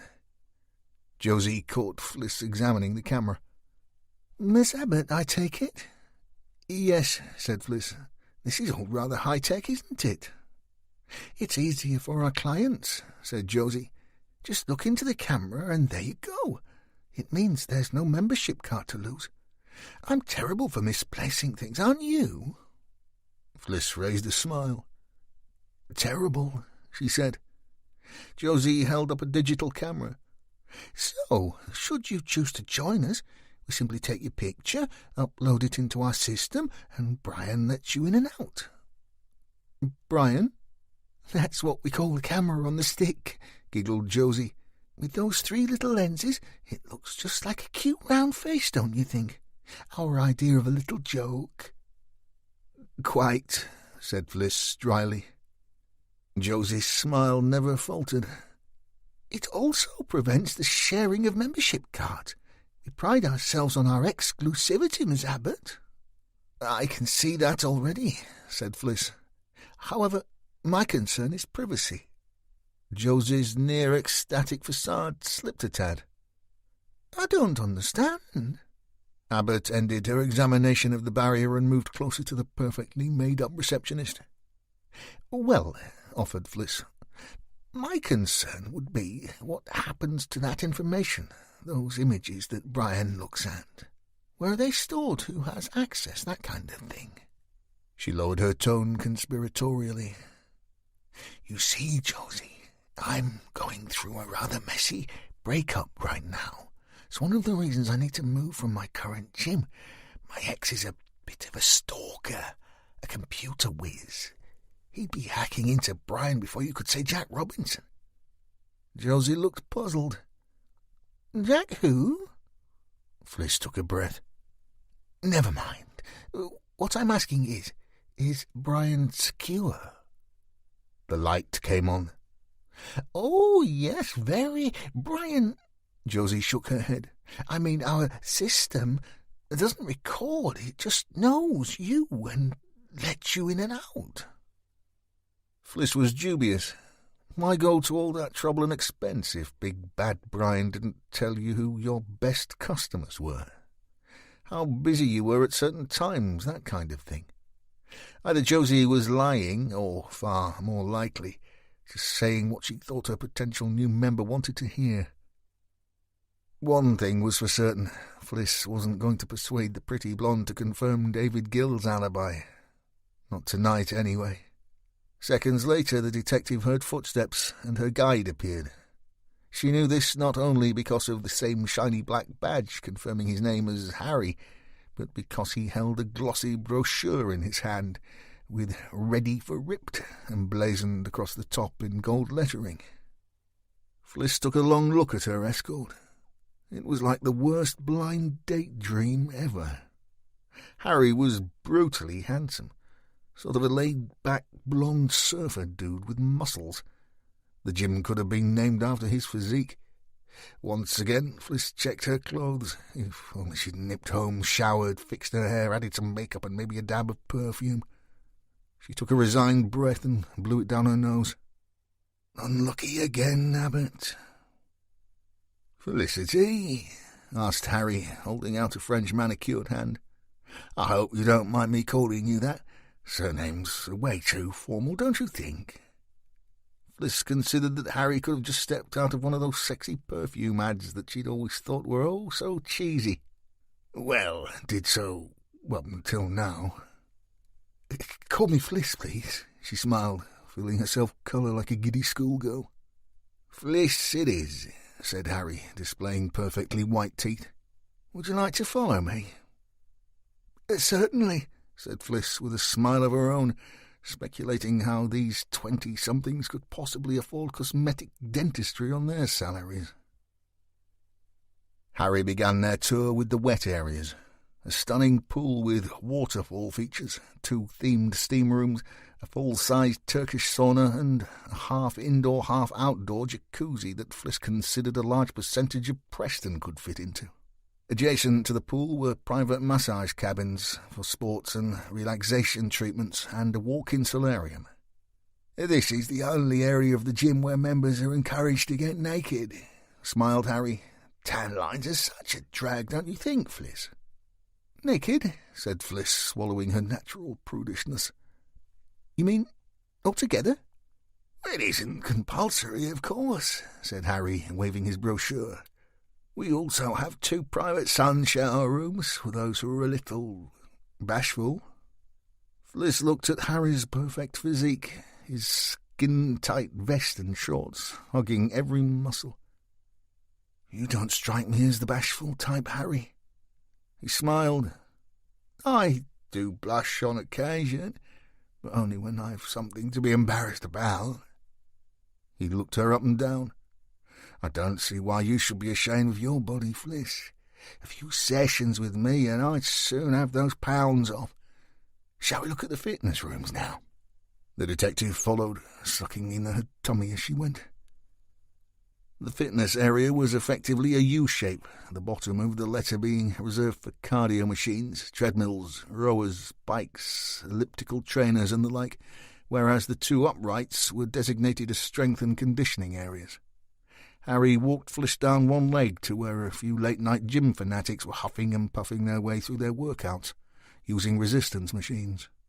The strength training area is more female-friendly, said Harry. The really big guys don't tend to use the machines as much. They prefer the other side, the free weights. Fliss nodded and pointed to a short stairway leading to a closed door. Above the opening was a solitary red light which blinked away merrily. And what's up there? Ah, offered Harry. That is the VIP lounge, restaurant and chill-out bar. I'm afraid I can't take you up there as you aren't a member. Oh, okay, said Fliss. Fair enough, but it would have been nice to see exactly what a girl got for her money. She swallowed her instinctively cautious fiscal nature. I mean, it's only an extra £40 a month, isn't it? Harry nodded. It is, but VIP memberships are currently closed. They're limited, you see. Kind of a one-in, one-out idea. And right now we're full. As if to reinforce Harry's point, a terribly angry-looking and powerful man appeared from behind the door and stood on the short staircase. He wore a black spray-on T-shirt with the words CCS Security plastered across his considerable pecs. I take it he knows who to let in. Harry just smiled and moved on. As they began to walk around the free weights area, Fliss couldn't take her eyes off the closed door. She was not allowed to look inside. Harry noticed. Even though admission is currently unavailable, I do know that some ladies are occasionally specially invited by the management. Fliss looked into Harry's open, attractive face. And just what criterion would a girl have to meet to get that kind of proposal? Harry flashed those teeth again. That I'm not party to, Fliss. Only the owners make those decisions. And I can't even tell you what it's like up there. The health club staff don't have access either.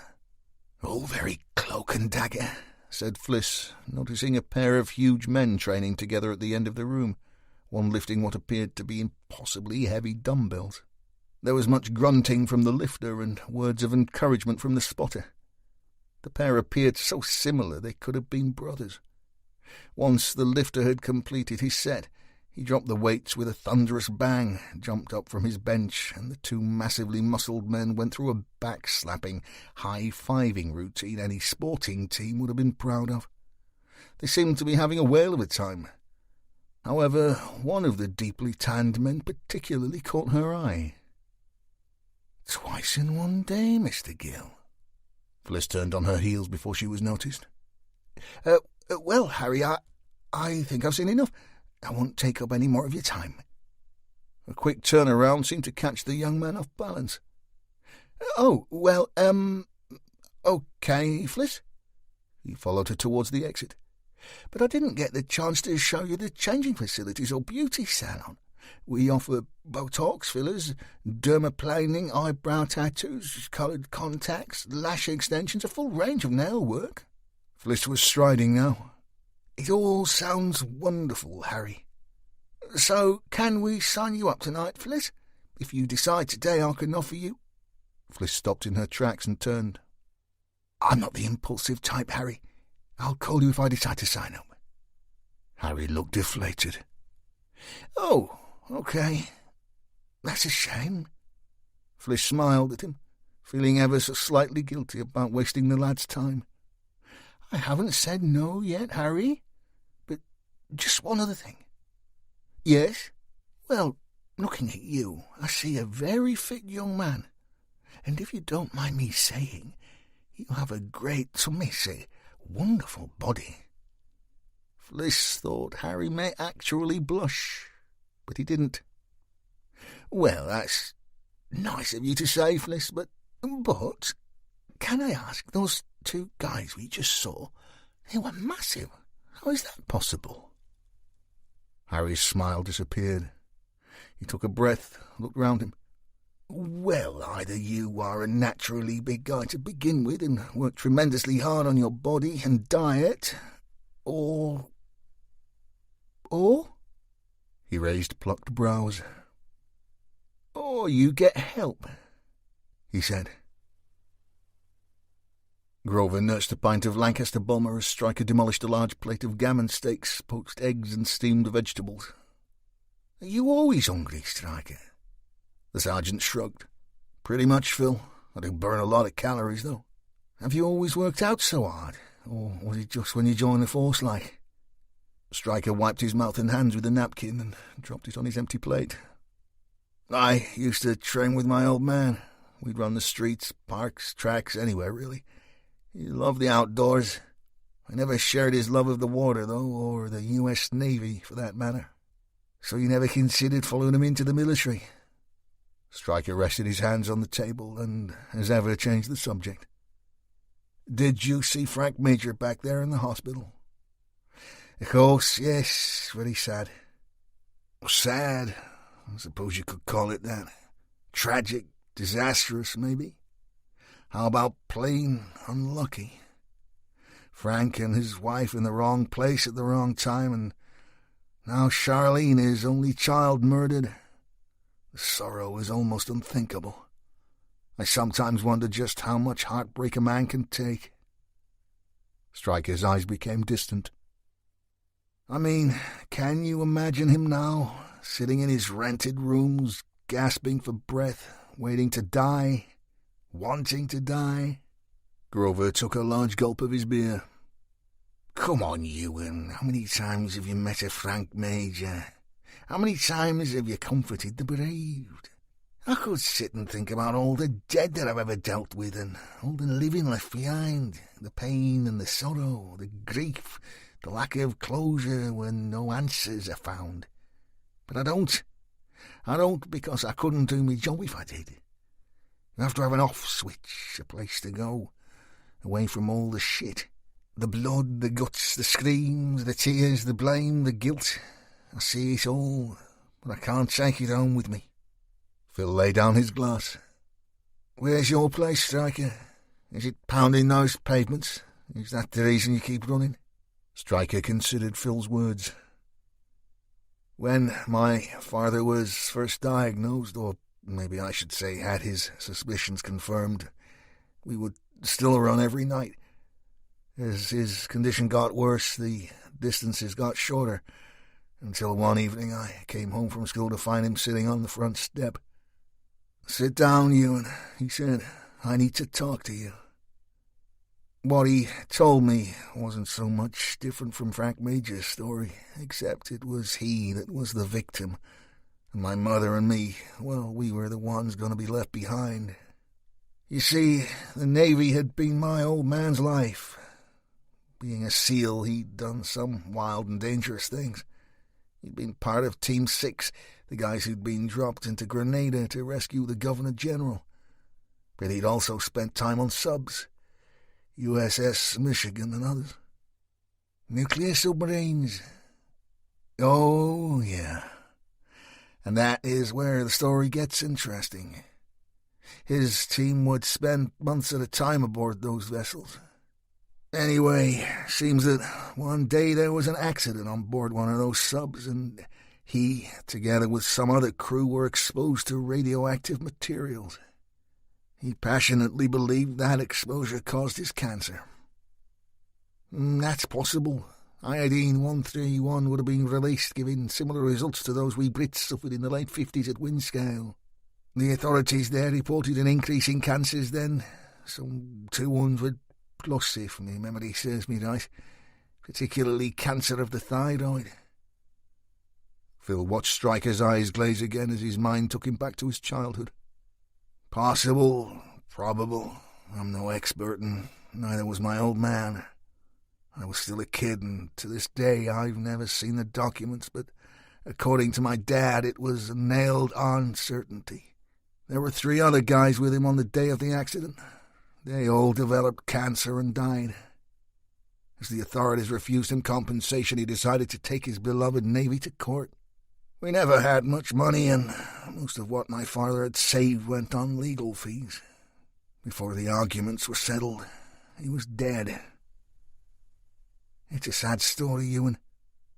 Stryker pursed his lips. My mother was heartbroken, of course, but she had no strength to keep the legal battle going. She never truly settled in the States, and I knew that her greatest wish was to return to Ireland.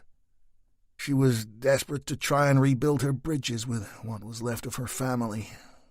Of course, she never really got the chance. I think you know the rest. I don't think anyone knows the rest, Stryker, said Grover. However, I do find the similarities between Major's trauma and your own startlingly similar. The hit and run, the fight with the authorities for justice. Don't you find that strange? I find the world strange, Phil. Just before 11 o'clock, Stryker pulled up outside Grover's home. There you go, Phil, he said. Cheaper than a taxi. The doc pushed open the Audi's passenger door. As he straightened himself, he removed his phone from his coat, examined the screen, and opened a text message. The PM is scheduled for 11 this morning, Ewan. Will I see you there? You will, Doc. 11 sharp. Grover walked up his path, found the door key, and stepped into his house. As he looked down the hall, the kitchen door was open, and his wife Jane was standing at the sink, her back to him. Finally, she said, with more than a hint of irritation in her voice. Sorry, hon, said Grover, walking to her and slipping his arms around her slim waist. Got caught up with an idea at the Royal Preston. Jane twisted from his grasp. I didn't realise they sold beer at the hospital these days, Phil. You reek of it. Oh, come on, love, I've just had a fly with Stryker. It was a real tough one, you know. The young girl who was stabbed this afternoon in town. Jane stood in the harsh glare of the kitchen lights, hands on hips. She was a tall, handsome woman with auburn hair and green eyes. She was also terribly angry. There's always a tough one, isn't there, Phil? But what about me? You've been out of this house since 6:30 this morning. Oh, don't go on one, Jane. You knew what? I knew you were a doctor, yes. I knew that. But I didn't realise you were a drunk, too. A drunk that would rather sit in the pub with his mates than come home to his wife. That's not true, Jane, and you know, isn't it? Isn't it, Phil? OK, when was the last time we sat down to dinner together? Jane pointed to a plated meal on the worktop. It was covered in cling film, ready for the microwave. That's what we do these days, Phil. I cook a nice dinner, lay the table and wait for you to come home as it pleases you. Then, as usual, I eat alone and leave your meal on the side so you at least have some solids in a day. Oh, now you're exaggerating. Am I? Am I, Doctor? Well, answer me this. What did you eat today? Phil was on the back foot. He knew where this was going. It wasn't about his diet. It wasn't about his drinking. After all, he'd only had a couple all day. It wasn't even the fact that he was late. It was about a baby, a child that Jane desperately wanted, and that so far had not materialized. Look, honey, he soothed. Why don't I run you a nice hot bath, eh? You have a soak while I eat this fine-looking dinner you've made, then we'll have an early night. But Phil's appeasements were falling on deaf ears. Jane curled her lip. What, so you can fall asleep exhausted and drunk and keep me awake with your incessant snoring? She swept from the kitchen. I'm sleeping in the spare room. There's beer in the fridge. Drink yourself to death for all I care. And she was gone. Phil slumped down in his favourite chair and popped a can of John Smith's. The TV played silently in the corner. He took a drink of his beer and heard the microwave ping in the kitchen. Dinner's ready, mate, he said to himself, feeling very much alone. 7. Tara Benson lay on her back, the bed covers pulled to her chin, eyes open and unable to sleep. Her husband Kurt was still not home, and every creak of the floorboards, every clang of plumbing produced by the old house made her flesh creep. She was convinced the burglars would return, except this time it was she that they were after, not Kurt's precious stash. Since that young cop had left, Tara had split her day between finishing a full bottle of Jack Daniels and shouting down the phone at insurance companies and alarm installers. Drinking herself into a stupor wasn't a rarity for Tara, although opening a second bottle was. She couldn't bring herself to chastise this litigious behaviour, as on this particular day she felt the circumstances called for it. It had been a shit day, full stop. She'd expected her husband home after he'd dispensed with whatever emergency he'd been called to deal with at the gym, certainly in time for lunch, even dinner. Yet it was now approaching 11, and he was still AWOL, his phone annoyingly switched off. Tara's idea of fixing that little problem was to grip the new bottle on her bedside cabinet, pour yet another bourbon, and drown her sorrows. The burglary had occurred whilst they'd stayed over at Pauline and Mark Warren's. Good friends. Well, actually, quite a bit more than that. Tara and Kurt had met the pair at a fetish club in Manchester 5 years earlier, and they had remained both pals and bedfellows ever since. Tara always looked forward to their special suppers at the Warrens, although it was the post-dining activities that she enjoyed the most. In the world of BDSM there are many fetishes and levels of sadism. Both Kurt and Pauline's husband Mark were doms, the dominant male. They like to be in charge. Yet each dom comes in different guises, just as subs do, and not everyone finds quite what they are looking for in their own spouse. Kurt's idea of domination was heavy on the pain and light on the sex. Tara's needs, however, were somewhat dissimilar to her husband's. She loved the way Mark Warren treated her, just enough restraint, just a touch of pain, and then plenty of penetration. Kurt, however, was more suited to Pauline's tastes, hard and prolonged punishment, and lots of toys. To him, the sex was way down his list of priorities. Both couples had lived with this arrangement since their first meeting, and it had worked, without a hint of discomfort or jealousy. Indeed, it seemed everyone had the best of both worlds, and neither pair appeared in any hurry to change the routine. That said, Tara had noticed that even before they'd left for their night of food and fun, Kurt had been distant, and throughout their meal he'd been pensive and quiet. To top everything off, he'd made the excuse of a migraine so as not to take part in the couple's usual exchange, and the four had gone to bed in their normal pairings, 3 somewhat frustrated. Then, of course, on their return home next morning, they'd found their house devastated. Tara had been a little tipsy even before they departed for their night of passion, and in her haste to pack had absently left 2 nice watches and some jewellery on her bedside cabinet. The thieves had scooped those easy pickings up gratefully, of course, but a few grand in bling had not been the real reason for the break-in, and she knew it. The moment they had returned home, Kurt had flown into a rage at the thought of the contents of his strong-box being discovered by the crooks. But all was well, and the floor safe had remained undetected. Despite this, he'd stayed on edge, and even though the burglary had left Tara on the verge of despair, just after 10 a.m. he'd left her alone to clear up and deal with the authorities, so he may attend to whatever his urgent work problem was. Finally, Kurt made it home. He'd been away a little under 13 hours. The bastard was up to no good. Tara just knew it. Probably one of those little blondes from the gym. Tara listened as he fumbled his way into the room in the darkness before sitting heavily on the edge of the bed. She could smell his aftershave. He was suspiciously clean and freshly showered. "You okay?" she asked tersely. "Fine," he said, pulling a t-shirt over his head. Tara leaned over and switched on the bedside lamp. "You've changed your clothes." Kurt turned, his shaved and moisturized face shimmering in the dimmed light, damp hair slicked back from his forehead. "Needed to, hon. I've been crawling around the boiler room with the gym for hours. The damn thing went down and the jacuzzi was stone cold." Tara looked into his eyes. They were the darkest chocolate, and despite Kurt's naturally aggressive countenance, almost kindly. However, one eye, his left, seemed bloodshot. "What happened to your eye?" she asked. He touched it absently. "Dunno. Why? It's red, like you're starting with an infection." He twisted his powerful frame and struck Tara's hair with the ham of a fist.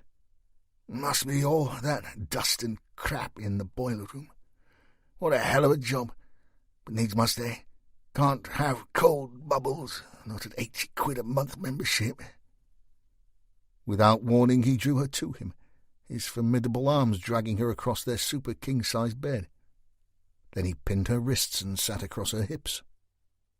Tara wanted to push him off. She was angry at being left to deal with all the crap of the day. Angry that he deliberately switched off his phone, left her waiting for him, drunk and scared. But of course, that was then.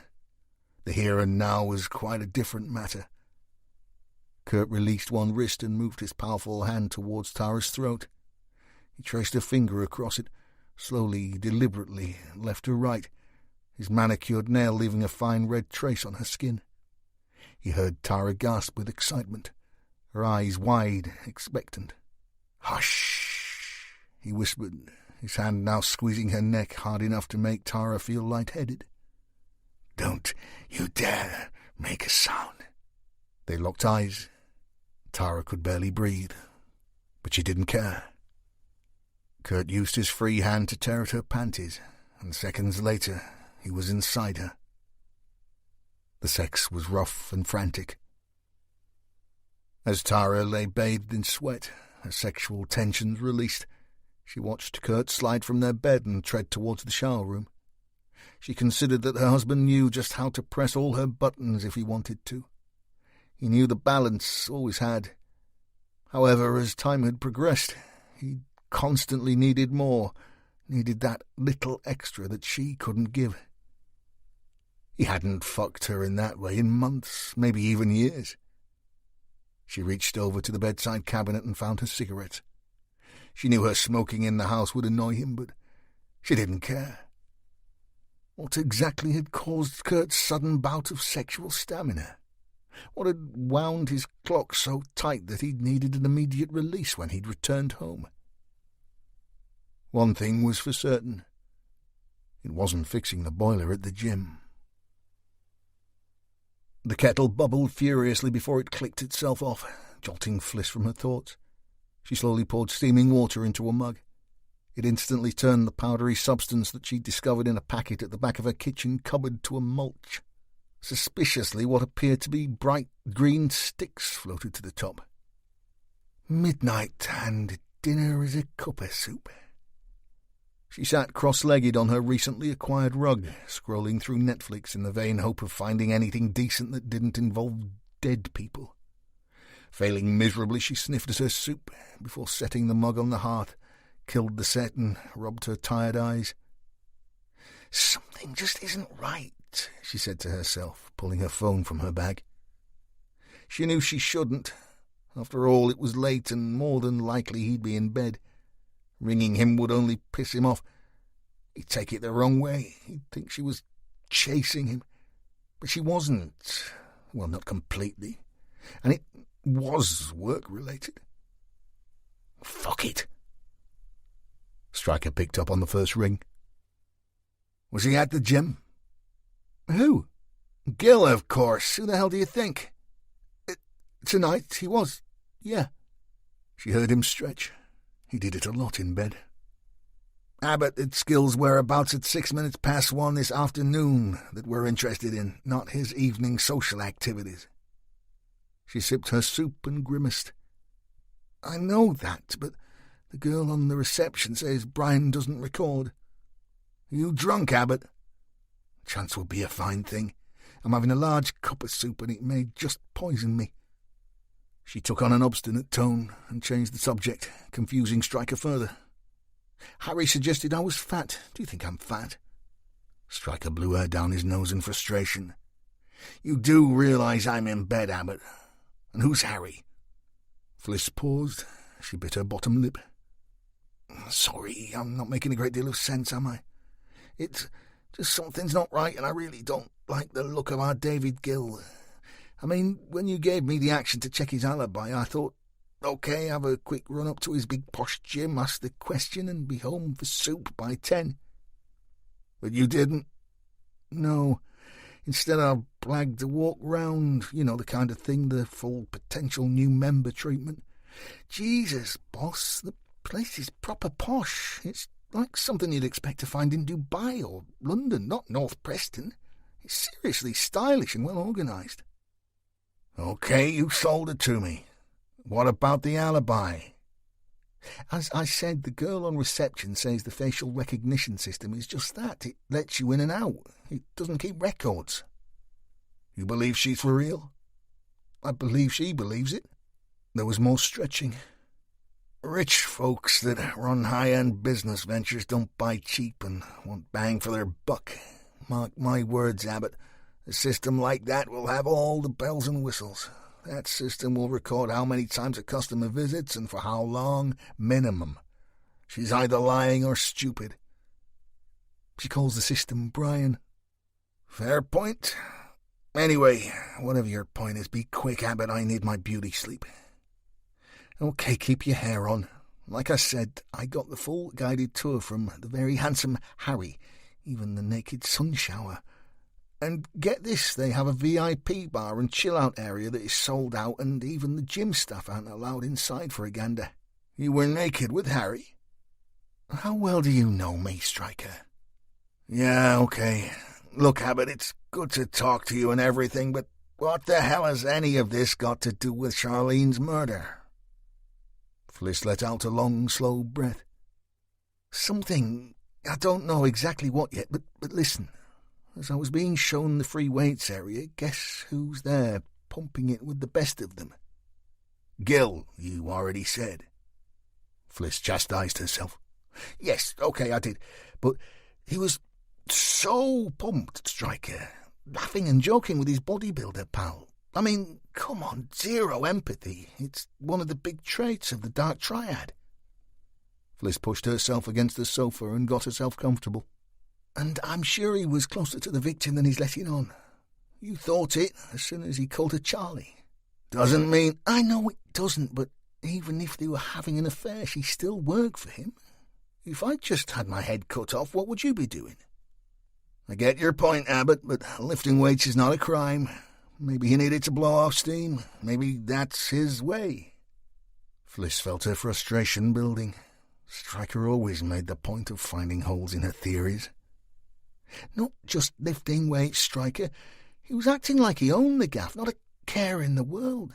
That total regard for life, selfishness, callousness, it's the profile, Stryker. He fits it.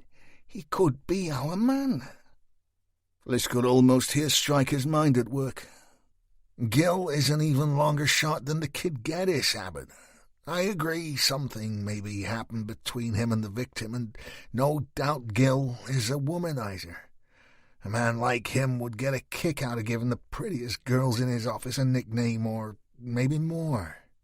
But just because he's a heartless asshole doesn't make him a killer. For a start, if it were Gil, he'd know the code for the front door, wouldn't he? Fliss narrowed her eyes. I suppose, but... Look, Abbott, if it makes you happy, we'll take a look at Brian. We'd need a warrant. Maybe, maybe not. Stryker, don't be falling into your old ways again.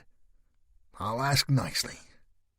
Okay, but before you go breaking any data protection legislation or worse still, someone's jaw, let me ask this. Gil and his friends are both huge guys. Big as you, maybe even bigger. The guy that showed me around said something about them having help. What did he mean? They'll be the roid boys. You mean steroids? Trembolone, oxydrolone, maybe stanozolo. But from the gym talk I hear right now, the drug of choice is Viramone. It's an injectable synthesized testosterone, the most androgenic of the steroid family. Real heavy stuff. It has some seriously evil side effects, too. Acne on the back and shoulders, hair loss, shrinkage of the testicles, mood changes, and even prostate enlargement. It's psychosis in a syringe. Now you mention it, his pal did have bad spots on his back. There you go. Now, Abbott. Yes? Go to bed. Stryker killed the call, plugged his phone into his bedside charger and slipped his legs from under the covers. He padded onto the landing and traipsed down the stairs to the kitchen. Before pushing a cup under the spout of his Bosch coffee maker, he stretched again. I'll sleep when I'm dead, he muttered. Once the machine steamed and spluttered to its wonderful conclusion, he moved to the lounge, selected an album to aid his thought process, and dropped it onto his Lynn turntable. Miles Davis' Kind of Blue suited his mood. The album featured saxophonists John Coltrane and Julian Cannonball Adderley, two of his personal favourites, and of course the legendary Paul Chambers on bass. The entire album was a series of modal sketches, with each performer given a set of scales that encompassed the parameters of their improvisation and style. Using this method of musical modality, Davis had produced one of the greatest jazz records of all time.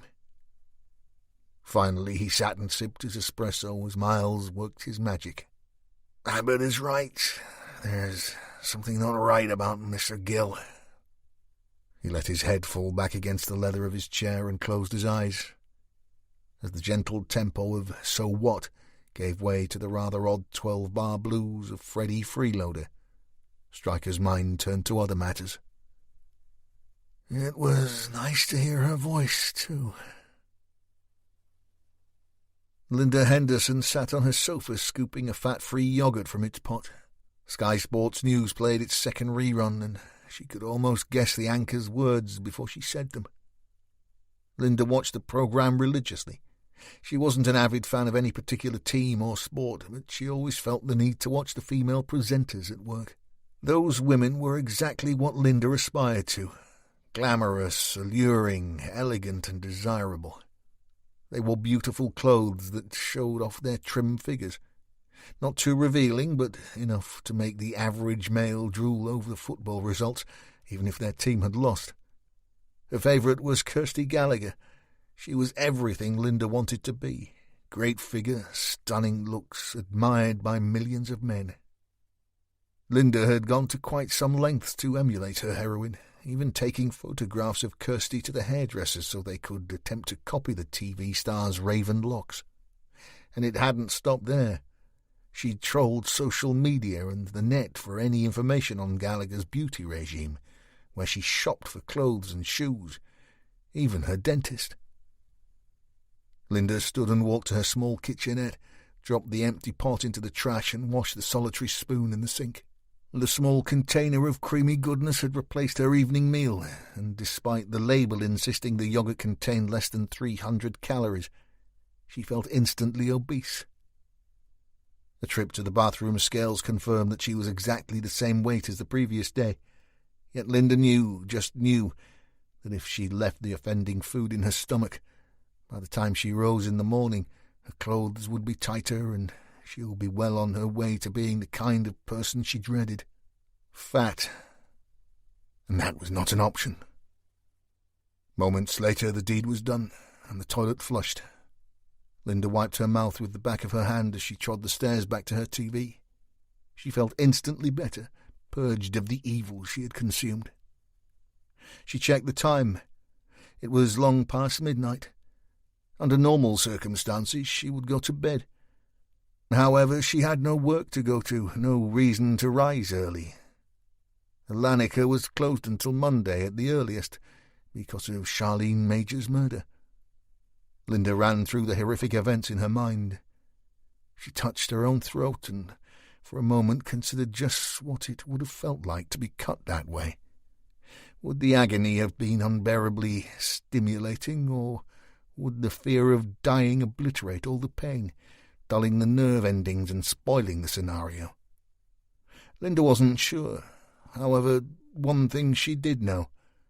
Pain and pleasure went hand in hand, and to take a life must surely be the ultimate in sexual dominance. The thought scared and excited her in equal amounts. Henderson had suffered many minor injuries in the pursuit of sexual satisfaction. Pain had been her greatest stimulus all her adult life. Partners had come and gone, yet none had measured up to her desires. However, she now genuinely believed that one man may just be that master, the one to satisfy her every craving. She picked up the phone by her side and opened the screen. Linda stared at it longingly. No messages. Linda had been given the handset by her master, and as instructed had fitted it with an unregistered SIM card. Her master's express orders were for the unit to be used only for contact between him and her. However, this was strictly a one-way street, purely for her master to inform her of his instructions, his wishes, his darkest desires. From the way she was to dress to the location they were to meet, every last detail. Once any contact was made, her instructions were to delete the call registry or text message immediately. She was never to reply or call him herself. That was unnecessary. He demanded her total compliance. Linda turned the phone over in her hand and pursed her lips. She was terrified of losing this man who knew her so well, who understood her every fantasy. She was also well aware that secrecy was of the utmost importance to him, and that, stupidly, she may have compromised that very rule. This was, of course, the same phone that the big cop, the ginger-haired one with the broken nose, had asked to examine. Stryker, wasn't it? Yes, that was his name. Linda didn't care for him, or that bitch that was with him, the pretty one with the cheap shoes who asked too many questions for her own good. Linda had mistakenly snatched the wrong phone from her bag to ring 999 during the attack on Charlene Major, and that meant Stryker and the bitch had seen the partially constructed text she had written to her master. That worried Linda. Even though the message had sat on the phone for several days and had never been sent, it concerned her that if the cops began to dig deeper, to ask more questions, her master may somehow discover her mistake, and that would surely be the end of their relationship. She berated herself that she had ever begun to text him at all, even if it had been at the time of great weakness. During their last encounter, she had disappointed him. As her master had acted out one of their ever more risky scenarios, Linda had surprisingly lost her nerve. He had prepared their meeting place with great care, a woodland clearing, almost a perfect circle, with flaming torches surrounding them, marking the boundary. Linda had been made to lie on a makeshift wooden table, her hands and feet bound, unable to move. She felt every inch the Hollywood starlet, playing the role of a human sacrifice to an unseen god. Yet despite all her years of playing the subservient, compliant female, the hook her master had begun to use on her was so dangerous-looking that her fear had forced her to use the prearranged safe word and halt proceedings. The moment was ruined, her master angry, his terrifying black eyes flashing in the torchlight. At the height of his rage, she decided she must be punished. Linda was, of course, both grateful and excited. At first he tore at her clothes, the very dress he'd bought for her, the expensive one he'd insisted she wear. Then he instructed her to remove all her underwear. He watched her do so in silence before standing Linda in the centre of the clearing, shivering with cold and excitement. She was feeling as vulnerable as she was aroused, and thought for one wonderful, solitary moment he may push her to the ground and penetrate her for the first time, something she ached for, still ached for. But he stopped short. Her punishment was to complete the walk of shame. Wearing nothing but her torn dress, hair bedraggled, makeup smudged, she was to walk through the streets, back into town, where a taxi would eventually take her home. That night she had been leered at by dozens of drunken men. A few had approached her, fondled her, yet none had offered help. All were far more interested in the amount of bare flesh she had on show. Her master had ensured she was demeaned, humiliated, and degraded by total strangers. That had been his intention, his penalty for her lack of courage. Now, days later, sitting on her sofa with the set in her hand, her heart yearned for any news, just a word or two to say that her master had forgiven her, or better still, for it to ring so she may be able to hear his dark yet reassuringly disquieting tones. Her greatest desire was to hear him say she had been chosen, that her deepest, darkest desires were to be fulfilled. But the screen remained stubbornly blank and the phone achingly silent. Linda sniffed, rolling the set around in her hand, its silence feeding her own sharp temper. How dare those cops make her show them her personal property? What business was it of theirs? The thought of the police meddling in her private life angered her further. A private life most would never, could never understand. Linda took a deep breath, pushed the handset into her dressing-gown pocket and carried it with her to bed. Once under the covers, she prayed her master would never discover the error she'd made, and vowed never to make the same mistake again. No oversights, and no more talking to those nosy cops. 8. Tuesday morning, Wood Plumpton, Lancashire. Despite the mild weather, Bob Higgins and Andy Sykes zipped their coats against the early morning breeze. The young man reported to have been Charlene Major's ex-boyfriend, Danny Geddes, lived in a substantial detached house in the village of Wood Plumpton, and both men stood for a moment, admiring his family home. "Nice," offered Sykes. "That would be a pretty penny down the smoke." "It's knocking on $1 million here, pal," said Bob, pulling his ID from his jacket. "Danny's folks are well-to-do, good people too. Shame about the lad, really." Sykes shrugged. "I suppose you never really know how your kids turn out, eh?" "True," said Bob, opening the gate to the garden and secretly thanking the Lord that his two girls seemed to be firmly on the straight and narrow. The pair stood at the imposing front door and rang the bell. Despite the early hour, there was an instant movement from inside, and moments later the door was opened by a middle-aged, well-dressed man. He was chiselled for a man of his years, with greying hair and sharp eyes. "Yes," he said, peering around the edge of the door with more than a hint of suspicion. "Good morning, Mr. Geddes," said Bob, holding out his ID. "I'm Detective Constable Higgins, and this is my colleague, DC Andy Sykes. We'd like a word with Daniel, if you don't mind." The man looked instantly deflated. Oh, no, what's he done now? Maybe nothing, sir, offered Sykes. We'd just like to ask him a few questions. Is he here? Geddes opened the door fully and beckoned the two inside. Well, he was when I went to bed last night. Come in, officers, please. I'll go and check his room. Before you do, sir, asked Bob as they stepped into the lounge, were you with Daniel yesterday, say, around lunchtime? The man shook his head. No, I was at work. My wife and I run a travel business. We both leave early and return about 6 in the evening. As if on cue, an equally smart and striking woman appeared from the kitchen, her face full of concern. Is everything all right, Stephen? These are police officers, darling. They want a word with Daniel. The woman darkened. Oh, God, not again. What's he been up to? Don't jump to conclusions, dear, said Geddes. They just want to ask him some questions. The woman hugged her coffee with both hands and shook her head. That's how it usually starts. When did you last see Daniel, ma'am? Asked Bob. The woman pursed her lips. Last evening. He came home around 7, had supper with us and went to his room. As far as I'm aware, he stayed in all night. I went to bed around 9. Early starts, you see. Bob's eyes instinctively checked his watch. It was a little after 6 in the morning. I understand, madam. He's been working until recently, she said. A local building firm. We thought he'd turned a corner.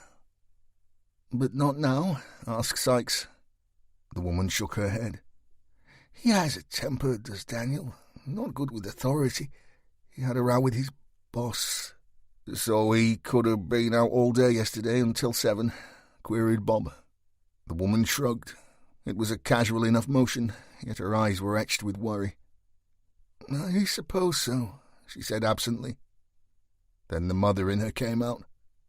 But he could just as easily have been home all day. Could someone verify that, Mrs. Geddes? Asked Sykes. She narrowed her gaze. Isn't it rather early in the morning for a visit from the CID? What has Daniel done exactly? There was the unmistakable sound of lumbering footsteps tripping downstairs. Danny Geddes pushed open the door to the lounge. What's all the fucking noise? He offered, his face lined with sleep. Geddes was indeed his father's son, and had inherited the older man's good looks and lithe frame. He had not, however, mastered his father's composure or manners. He screwed up his face. "Oh, man, no, it's the filth." "Morning, Danny," said Bob, nodding in his direction. Geddes flopped in a very comfy-looking armchair, dressed in nothing but his boxers. "More like the middle of the night. I suppose that twat Butterworth has made a complaint." Sykes looked at Mrs. Geddes and raised his brows. "Daniel's old boss, the one I was telling you about," she clarified. Sykes nodded. "A bit more than an argument, was it?" Mrs. Geddes looked sheepish. Danny shrugged muscular shoulders. "I gave him a slap, is all. He came at me first. Self-defence is what I say." "We're not here about some slap," said Bob, losing patience with the petulant youngster. "Although I'm quite happy to lift you for it now and worry about the complaint later." Danny scowled at the bulky detective. He'd had dealings with Bob Higgins on more than one occasion and had found him to be as hard as nails. Even so, he couldn't bring himself to back down. "Well, what do you want then? Can't you see I'm a busy man?" "Where were you yesterday? Around lunchtime, say 1 o'clock?" asked Sykes. Danny's eyes flashed between the two detectives, a sneer locked on his face. "Now then, let me think. Maybe I was checking on my stocks and shares portfolio, or meeting with one of my business managers." He held up a hand. No, I was here, exactly where I was until you two came barging in like Dumbo and his twin sister in my pit. I didn't get up till gone too. No reason, see." "Were you in bed alone?" asked Bob. Danny snorted a laugh. "Maybe." "We don't allow overnight guests," offered Stephen Geddes. Danny glared at his father before turning back to Higgins. "Yeah, I'm allowed fuck all here." "So alone, then," confirmed Sykes. Danny held out his arms. Fuck me. Did I forget to change my Facebook status or what? Bang it on Instagram. Danny Geddes sleeps alone. Bob locked eyes with the lad. He'd never had time for men who were handy with their fists around a woman. In his experience, they tended to fade into the background when the real fighting started. They craved control to gain power from their bullying. Their propensity for violence was only matched by their cold-heartedness. Higgins didn't have any formal qualifications like Sykes or Fliss Abbott, but he knew all about men like Geddes. Bob's father had regularly beaten his mother. Tea not on the table, a slap. No clean shirt for work, a punch. Talk out of turn, the hospital. It had gone on until Bob turned 15, when the then 6-foot brawny rugby player Teen had seen enough. Higgins had knocked his father down with a single punch, and the balance of power had changed forever. "When was the last time you saw Charlene Major?" he growled. Bob thought he saw a flicker of something in Danny's eyes. Had she really hurt him by dumping him? Had the all-conquering bully been slapped down? Maybe, but was that enough for him to murder her? Geddes turned down his mouth. "Dunno, maybe a couple of weeks ago when I finished with her." "We understand it was Charlene that dumped you, Danny," said Sykes. The lad snorted. "Yeah, right, stuck-up bitch would say that." "Except she can't say anything now, Danny, can she?" spat Bob Higgins. Danny's father seemed to be losing patience. "As my wife has alluded, officers, just what is this about?" Andy Sykes caught the older man's gaze. "Charlene Major is dead, sir. Murdered yesterday afternoon." Mrs. Geddes clasped a hand to her mouth. "Oh, my God, the poor child, she was such a sweet—" "Well, it wasn't me," blurted Danny. "No," said Bob, head cocked quizzically. "Shame you don't have an alibi then, eh?" Danny's father stepped forwards. "Now, let's get something straight here, officer. Are you suggesting that my son is somehow guilty of killing that poor girl?" Higgins gritted his teeth. "What I'm suggesting, sir, is that your son likes to knock his girlfriends about even to the point of sticking a glass in their face." "I got a not guilty on that," frowned Danny. "Yes, officer," agreed Stephen Geddes. "I'm sure you're well aware of the court's decision on that particular matter." "I'm well aware that the complainant was too scared to give evidence and that the CPS lost their bottle on the day of the trial," said Bob. "This is bollocks," said Danny, lifting himself from his chair. "Sit the fuck down," hissed Higgins, pushing the lad back to his seat. "If it's bollocks, then you won't mind if we have a look in your room, will you, son?" Geddes's eyes darted between the detective and his parents. There was a hint of wildness in there. Bob saw it. He nodded to Sykes, who in turn gestured to Mrs. Geddes. "You can accompany me if you wish, madam." The woman looked to her husband for support. He gently nodded his assent. "Go on, Margaret," he said, then turned to Higgins, added sharply, "Just the boys' room, mind." It was Bob's turn to eyeball the father. "For now, sir, yes." For 10 minutes or so, Higgins sat with the 2 male members of the Geddes family in an uncomfortable silence. Finally, he heard the sound of 2 pairs of footsteps descending the stairs. Andy Sykes stepped into the lounge carrying a clear plastic evidence bag. He held it out in front of him. "Balaclava mask," he said. Bob looked at Danny Geddes and raised his brows. The boy swallowed hard and shook his head a little too quickly. "Not mine," he said. "Where was it?" queried Higgins. "Under his bed," said Sykes. "Get dressed, Danny, lad," said Bob. "You're nicked." "Where is he?" asked Fliss Abbott, pouring tea into mugs. "Geddes?" asked Bob. "He's been processed. His brief won't be here until his court calendar is clear. Interview won't be until this afternoon." "Give the search teams time to do his drum, then?" Bob nodded. "They're on it as we speak, Fliss. They've already found some interesting stuff." "As in?" "Something part burned at the bottom of the garden. Someone had set a fire down there recently.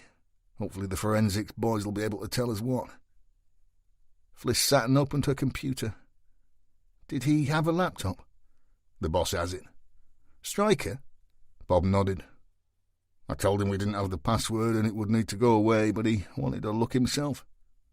Fliss remained tight-lipped about Stryker's prowess with computers. She had witnessed his abilities firsthand at his home. She also knew that standard encryption would be child's play to the detective. "You know what he's like," she mused, handing Bob his tea. "I know he won't be happy if Lancaster tells the press we have a suspect in custody."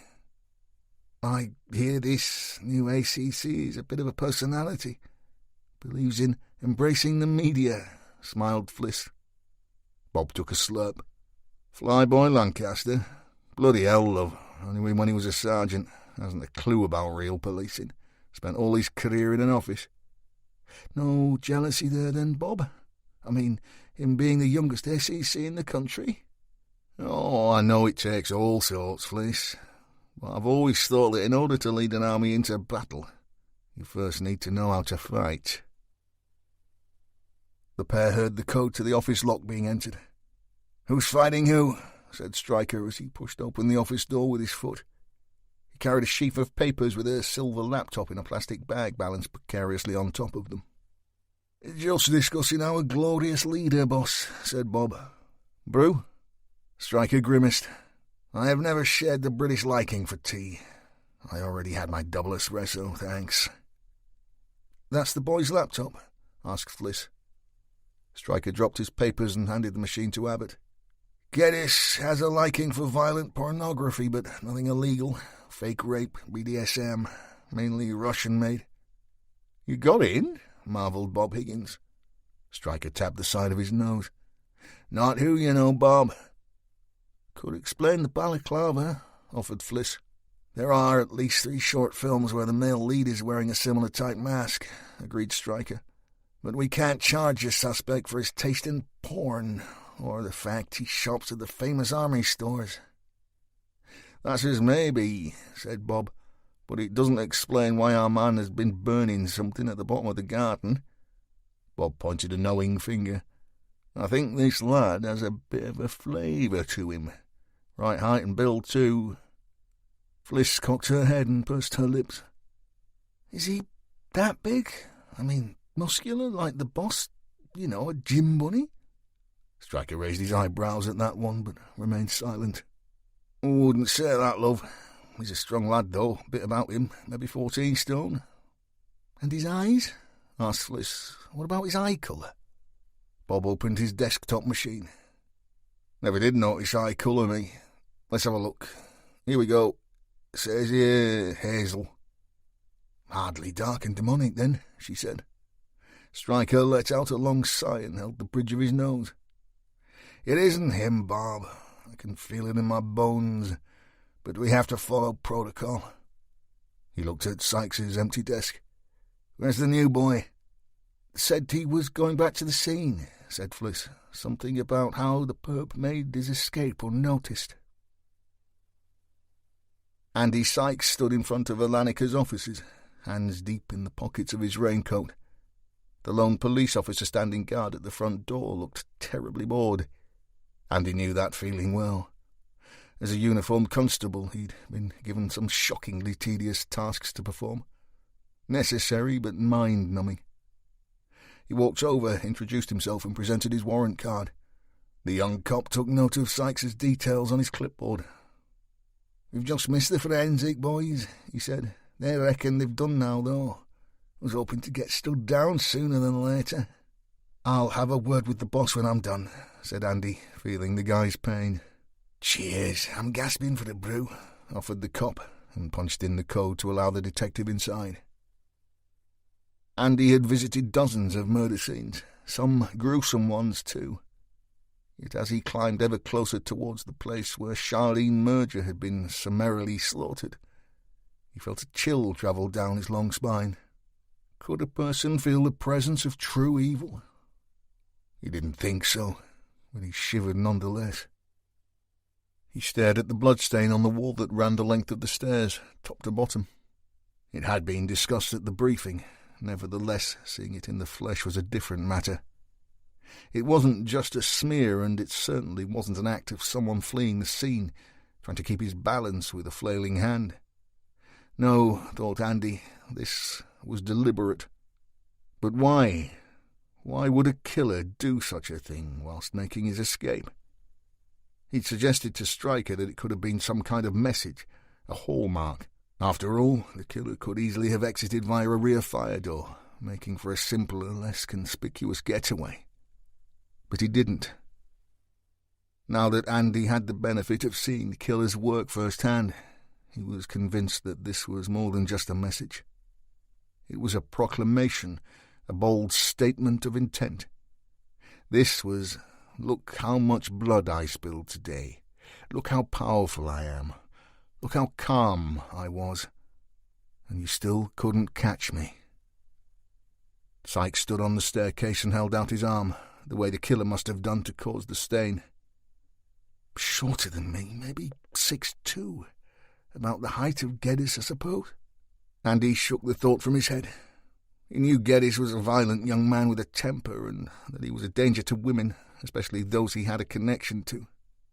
That said, Danny didn't have the equanimity of this killer. This calm, collected murderer had deliberately taken the time to wipe the lifeblood of his victim along the staircase wall as he'd made his escape. With the cops on their way, the sirens wailing in the distance, the staff upstairs screaming in terror, he'd still lingered long enough to make his mark. That, thought Andy, showed real composure, a clinical confidence, and Geddes just didn't have that in his locker. He slowly climbed to the top of the stairs and turned right into the offices. What moments earlier had felt like a tingle down his back instantly became a full-on shudder. Andrew Sykes was a pragmatic man, plausible, realistic. He was wary of anything even vaguely illogical or technically unsound. Yet as he surveyed the stains left by the fountains of Charlene Major's lifeblood, blood that had sprayed the canteen walls, drying to tell the most grotesque of tales, he was forced to admit to himself that he felt genuine discomfort. "Pull yourself together, Andrew." He trod carefully to the spot where he believed the killer had first taken hold of his victim and steeled himself. "I'm standing in your shoes, sunshine." He turned, and just as a mime would tell his story, Sykes imitated the murderer's movements, first reaching out his long, thin arm to turn Charlene. He envisioned pulling her to him, holding the knife to her throat. Why threaten her? Then, turning his own body, he visually reached for her long blonde hair to prevent her escape. Could he smell her perfume? Andy began to make slow slicing movements, left to right. This is how he cut her, slashed her neck, soaring through those vital arteries. His mind worked overtime. His senses playing tricks. He could almost smell the blood. Did the killer feel the warmth of it, the stickiness as it ran from his gloves up his sleeve to his wrists? Did it splatter his neck between collar and mask? Sykes felt his heart begin to pound. The nervous shivers that had engulfed him earlier were replaced by his own sweat trickling down his back, chilling his skin as it ran, adding to his inner anxiety. He shook his head, struggling to clear his mind. Whatever evil had lurked inside these four walls was long gone, yet somehow it had a hold on him that he couldn't shake. He made for the stairs again, this time trailing his gloved hand along the wall exactly the way the murderer had done before him, treading each step in the killer's blood-soaked shoes, gaining pace as he went. The faster he ran, the more his head spun. He felt nauseous, dizzy. Once at the bottom, he hit the green button to open the electrical door mechanism, heard the lock click, pushed his way out into the open and stood on the footpath, hands on knees, breathing hard. "You okay there, detective?" asked the young guard. Andy ran his hand through his hair, took a deep breath and nodded. "Yes, of course I am." The cop shrugged. "Right, it's just that you seem a bit flustered like." "It's not good up there, Constable," said Andy flatly, swallowing air and regaining his composure. "Not been in?" said the cop. "Not in my remit, like." "Aren't you the lucky one?" said the detective. As Andy's heart rate slowed, he turned his attention to the surrounding buildings and their CCTV cameras. Alanica itself had none, which he considered a little strange, but not that uncommon. He looked at the angles of the cameras on the adjacent buildings. "So, no cover on the front door," he mused to himself. "I were looking at that," said the uniformed cop, listening in. "I reckon he's got straight in a motor parked in there." The cop pointed to the 2-bay parking lot solely for Alanica's use. And he turned down his mouth. "You might be right there, Constable, but—" Andy examined the doorway once again.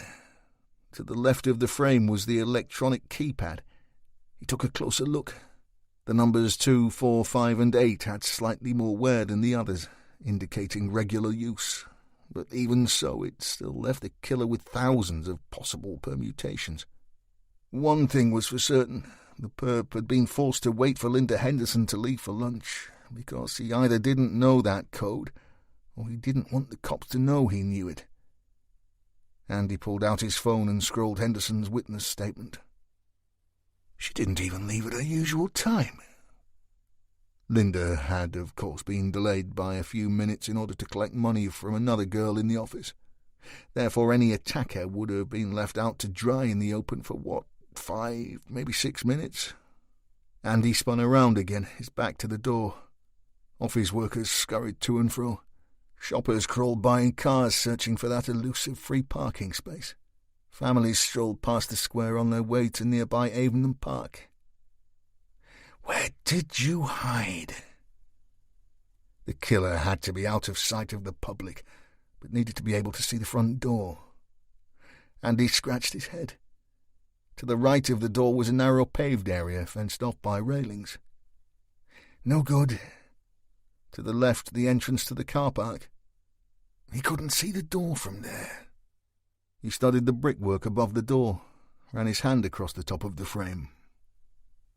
How on earth? To his left, edging the gable, were a series of large square decorative sandstones. As part of the newly built extension, these were modern replicas, but would have been required by town planning to ensure the building remained in keeping with its Victorian neighbours. And he touched one with his hand. It protruded maybe half an inch from the brickwork. Then he allowed his gaze to follow the stones upwards towards the flat roof. And there it was, a black scrape. He raised his hand towards it. 7 feet, maybe? Then further up on the gable side of the building was another similar mark. He touched the edge of one stone again. Could anyone actually climb down that? He pursed his lips. Only one way to find out. Sykes walked into the small car park that serviced the offices. Just 2 empty car spaces were marked out. The yard, walled on 3 sides, had been recently repaved using old stone flags. A large sign pronounced, "Parking for Alanica Management Only." Sykes turned full circle until his eyes settled on the office's fire escape. The metal staircase ran up the rear of the newer extended part of the building and terminated at a set of fire doors. And he did a quick mental calculation and assessed that those doors would be adjacent to the vending machines, close to where the murder had taken place. But you still used the front door. He trod the metal stairs and, purely through habit, checked the exit at the top. He ran his fingers along the gap where the doors met, but found nothing amiss, no signs of any attempt at a forced entry. Then he did the same with the metal rail that ran around the landing. It was smooth and newly painted, apart from one small section. Sykes felt grit on his hand and examined it. He trotted back down the escape to the yard and rubbed his fingers between the recently laid stone flags. He pondered, rose to his feet and climbed the stairs a second time. Taking a closer look at the rail, he lifted his leg and placed his boot where the grit had been. Sykes looked above him, and sure enough, there was an overflow pipe within his reach. He grabbed it and pulled himself upwards until he stood on the rail itself. Andy took a deep breath and steadied himself. He'd never been at his best at height. Again he looked above him, and he saw that if he let go of the overflow, he could just reach the lip of the flat roof that ran the length of the extension. "I reckon you should get a ladder there, mate," shouted the cop below him, as Andy's long thin legs wobbled precariously. "You'll break your neck if you fall from there." Andy scowled at the young officer, bit his bottom lip and made a grab for the edge. He half-pulled, half-scrabbled his frame ever higher, until finally he found himself lying on his back on the flat rooftop, heart in mouth, hands shaking. He lay there a moment. "I should have got a ladder," he breathed. Andy rolled onto his side, towards the edge of the roof, until he could see the metal staircase once again. He allowed himself a moment. After all, had he not just risked his neck to be in this position? From his elevated location, he examined the stairs, the landing, and finally the rail. All he could see was his own boot mark on the black gloss paint of the handrail. Then he saw red. The merest trace of it on the overflow pipe, the one he'd grabbed to lift himself upwards.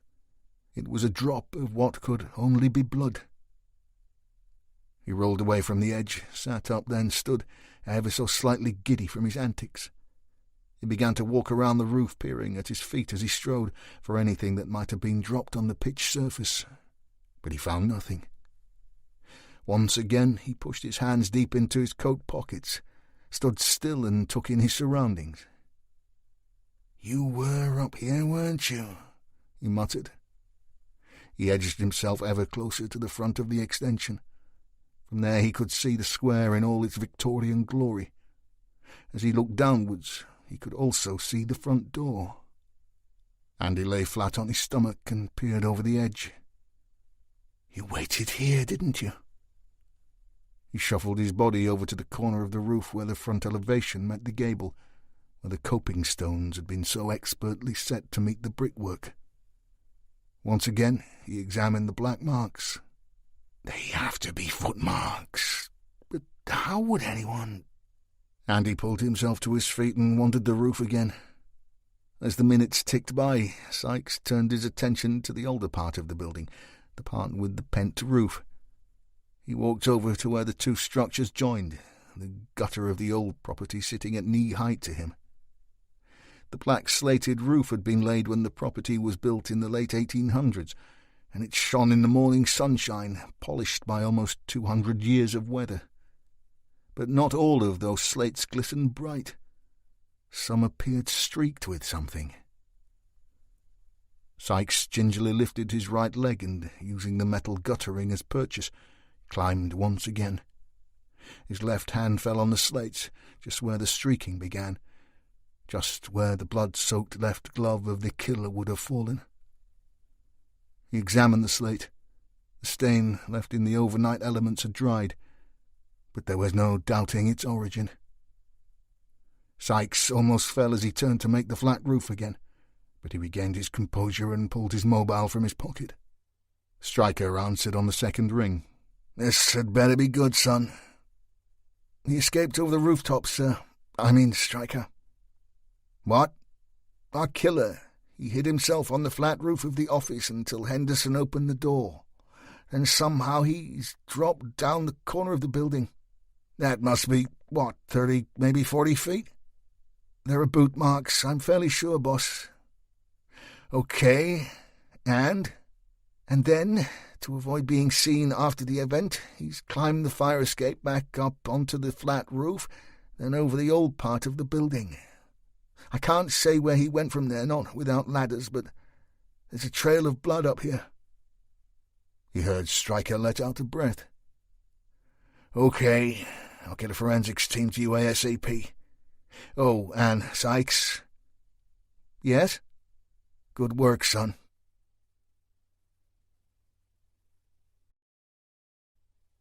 9. Peter Lancaster was 40 years old.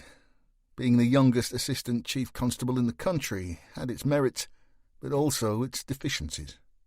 Wherever he went, whomever he met, his age was touted like an accolade, a badge of honour. However, to the old guard, and there were still some of them left, dragging their knuckles along the corridors of power, it was a stick that they couldn't wait to beat him with. Knowing the media as he did, he was fully aware that this youthful depiction of him would stay around for a few years yet, especially if he made chief any time soon, and that was certainly his intention. Lancaster had taken a BA Honours in Communication, Society and Media Studies at his hometown University of Nottingham. After failing to get interviews with not only his home force but Staffordshire and the West Midlands, he joined West Mercia as a constable, moving to Telford. His meteoric rise within law enforcement had been nothing short of astonishing. His undoubted skills in social media, at first derided by his peers, were now being lauded as the innovative way of preventing and detecting crime.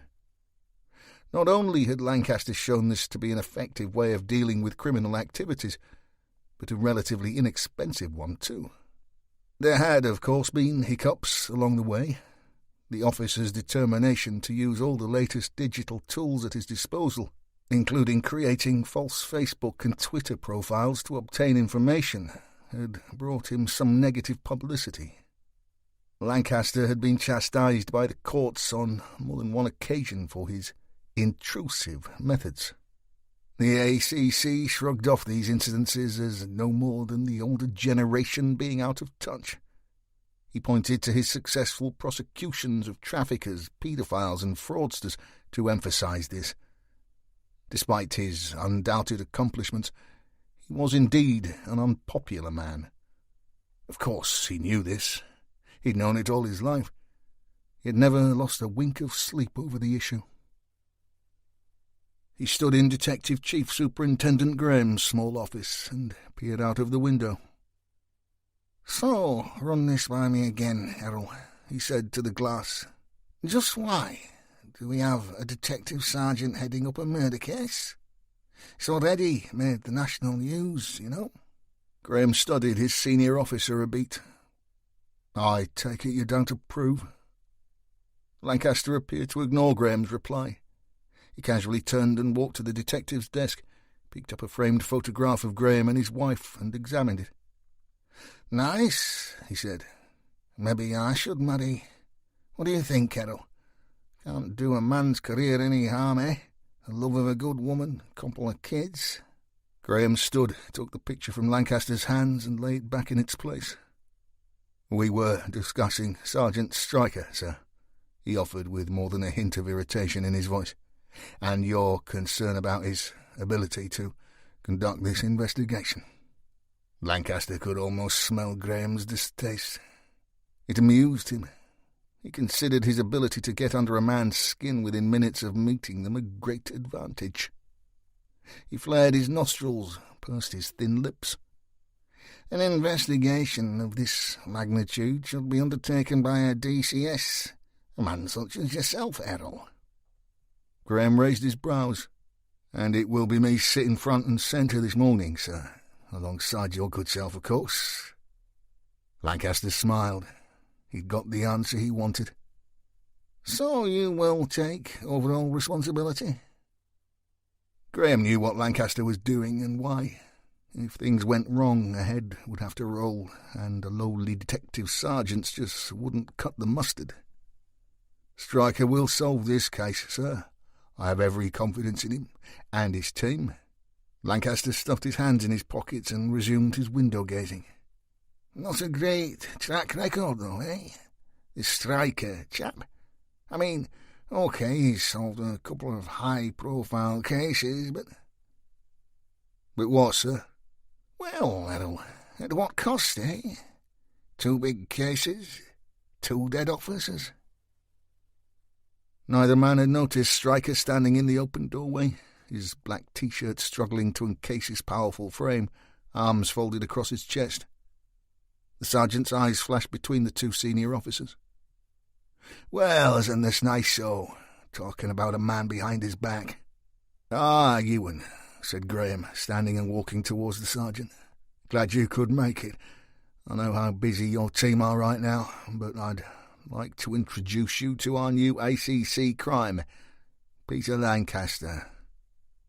The senior man looked Stryker up and down and held out a hand. Stryker's arms remained firmly folded, biceps bulging. "If you don't like my track record, sir," he hissed behind clenched teeth, "then I suggest you find another officer with a better one." Lancaster, realizing a handshake wasn't on offer, pulled his hand away. "I was merely—" "You were merely point-scoring," finished Stryker, taking a cheap shot at a man you've never met or worked with instead of reading the brief. Lancaster took on a smug look. "I read the brief on the train this morning, Sergeant, and I don't need you to tell me how to spend my time." Stryker walked to Graham's desk and lifted a thin file. "You've read this, then?" Lancaster coloured up. "What is that exactly?" he asked, on the back foot and already formulating his plan to blame his DCS for his own shortcomings. Graham managed a pleasant enough smile. "It's where we are, sir. More up to the minute, if you will. Stryker emailed it to us both earlier." Lancaster pulled his phone from his pocket and scrolled. He was shaking his head. "Must have had no signal on the train, damn thing," he muttered. Stryker was about to speak, but Lancaster held up a hand and continued to read. "You have a suspect in custody?" he barked, looking up from his handset and glaring first at Graham and then Stryker. "And you didn't think to inform me?" Stryker had already heard enough. "The fact that you're reading the information late, sir, isn't down to me or my team. It's down to you. Besides, the guy we have in the cells isn't our boy." Lancaster read more. "He had a balaclava under his bed." "Yes, sir, but he—" "And he's burned something in the garden. So could believe it was a handbag." "Someone burned something." "And did Charlene Major carry a handbag?" "I'm not sure, sir." Lancaster warmed to his task. "Was a handbag recovered from the scene?" "No, sir." "So this could be her handbag, Charlene's handbag?" "None of the witnesses report the killer leaving with her handbag, sir." Lancaster got in close. Too close for Stryker's liking. "I wasn't suggesting he took it with him as he cut her throat, Sergeant. She and Geddes were having a relationship, weren't they? Maybe she left it in his car at his house." Charlene had ended the relationship some time before her death. Lancaster wasn't a big man. He had a marathon runner build, yet did his best to raise himself, drawing back his narrow shoulders and looking down his pointed nose as he spoke. "So, not only was this Geddes chap in possession of a balaclava, but he may have been attempting to destroy evidence, namely Charlene Major's handbag. And if that wasn't enough, now you're telling me that he has a bloody motive. He was a scorned man, and all you can say is that he isn't—" "He isn't our man, sir. Yes, correct." Lancaster was irked. "Does he have an alibi, this boy?" "Not as I'm aware of, sir, but—" "But nothing, Stryker. Geddes has form for violence, no alibi, a motive. He's destroyed evidence and has a balaclava under his bed. How much do you want, Sergeant? A confession?" Lancaster turned to Graham, who had his head in his hands. "Come on, Errol, perk up. This is excellent news. We have something to keep the press happy." Stryker was dumbfounded. "You can't tell the press about Geddes, sir." The ACC positively snarled at Stryker. "I will do the hell as I please, Sergeant. Is that clear to you?" There was an uncomfortable silence as the three men eyed each other. Finally Graham broke it. "I would consider any announcement of that nature to be prejudicial to the case, sir. Any barrister worth his salt would—" Lancaster had a thin smile on his face as he played with his mobile. After a moment he raised his head and spoke, his voice dripping with derision. "Errol, I didn't make ACC without understanding the criminal justice system. However, there is more than one way to skin a cat." He held out his phone for all to see. It was open on a Facebook post that read, "Danny Geddes got lifted this morning and he used to go out with that Charlene, that girl that got stabbed uptown." Stryker took a closer look at the name of the poster. "And just who is Marie Stubbings?" Lancaster gave Stryker a look that confirmed his suspicions. It was a fake profile. Stryker shook his head. "I kind of figured that you had learned a lesson the last time you got caught using bogus handles, sir." Lancaster snorted. "All's fair in love and war, Sergeant. And this is a war, make no mistake, a war that I intend to win by any means possible." "The result will still be the same, sir," offered Graham. "Any suggestion that the information came from a leak will damage any chance of a conviction down the line." Lancaster shrugged and collected his coat from the chair back. He looked directly into Stryker's eyes. "But Geddes is innocent, isn't he, Sergeant? You said so yourself. So he will never see the inside of a courtroom, certainly not on this matter." He pointed. "However, it will blow the lid off the press conference this morning, and that, as they say, is priceless." With his sense of irritation growing, Stryker was forced to remind himself just why he had rejoined the job. He'd always loved being a cop, from busting drunks on a Friday night to chasing terrorists across Europe. He'd enjoyed it all. However, the politics, the behind-the-scenes backstabbing, the ladder-climbing decisions had always made him feel uncomfortable, often to the point of turning his back, walking away. He'd left the two senior officers to argue over the rights and wrongs of ACC Lancaster's chosen tactics, and had taken a quick detour to find decent coffee before returning to the Nick. Feeling slightly better, he took the lift to the conference room located on the first floor of the building. Stryker pushed open the heavy door and was instantly hit by the noise and heat generated from dozens of photographers, TV cameramen, and journalists, who all seemed to be talking at once, just not to each other. One such young hack was shouting into his phone, puffing clouds of smoke from an electronic cigarette and eating a sausage and egg McMuffin. He stood blocking Stryker's path, seemingly oblivious to the fact that he was in everyone's way. The sergeant waited a moment. Finally, the hack looked up from his multitasking and saw the burly detective. However, rather than move aside, he gave Stryker a derisory glance and remained in situ. The sergeant approached and tapped the hack firmly on his shoulder with a thick finger. "Move aside, please," he growled.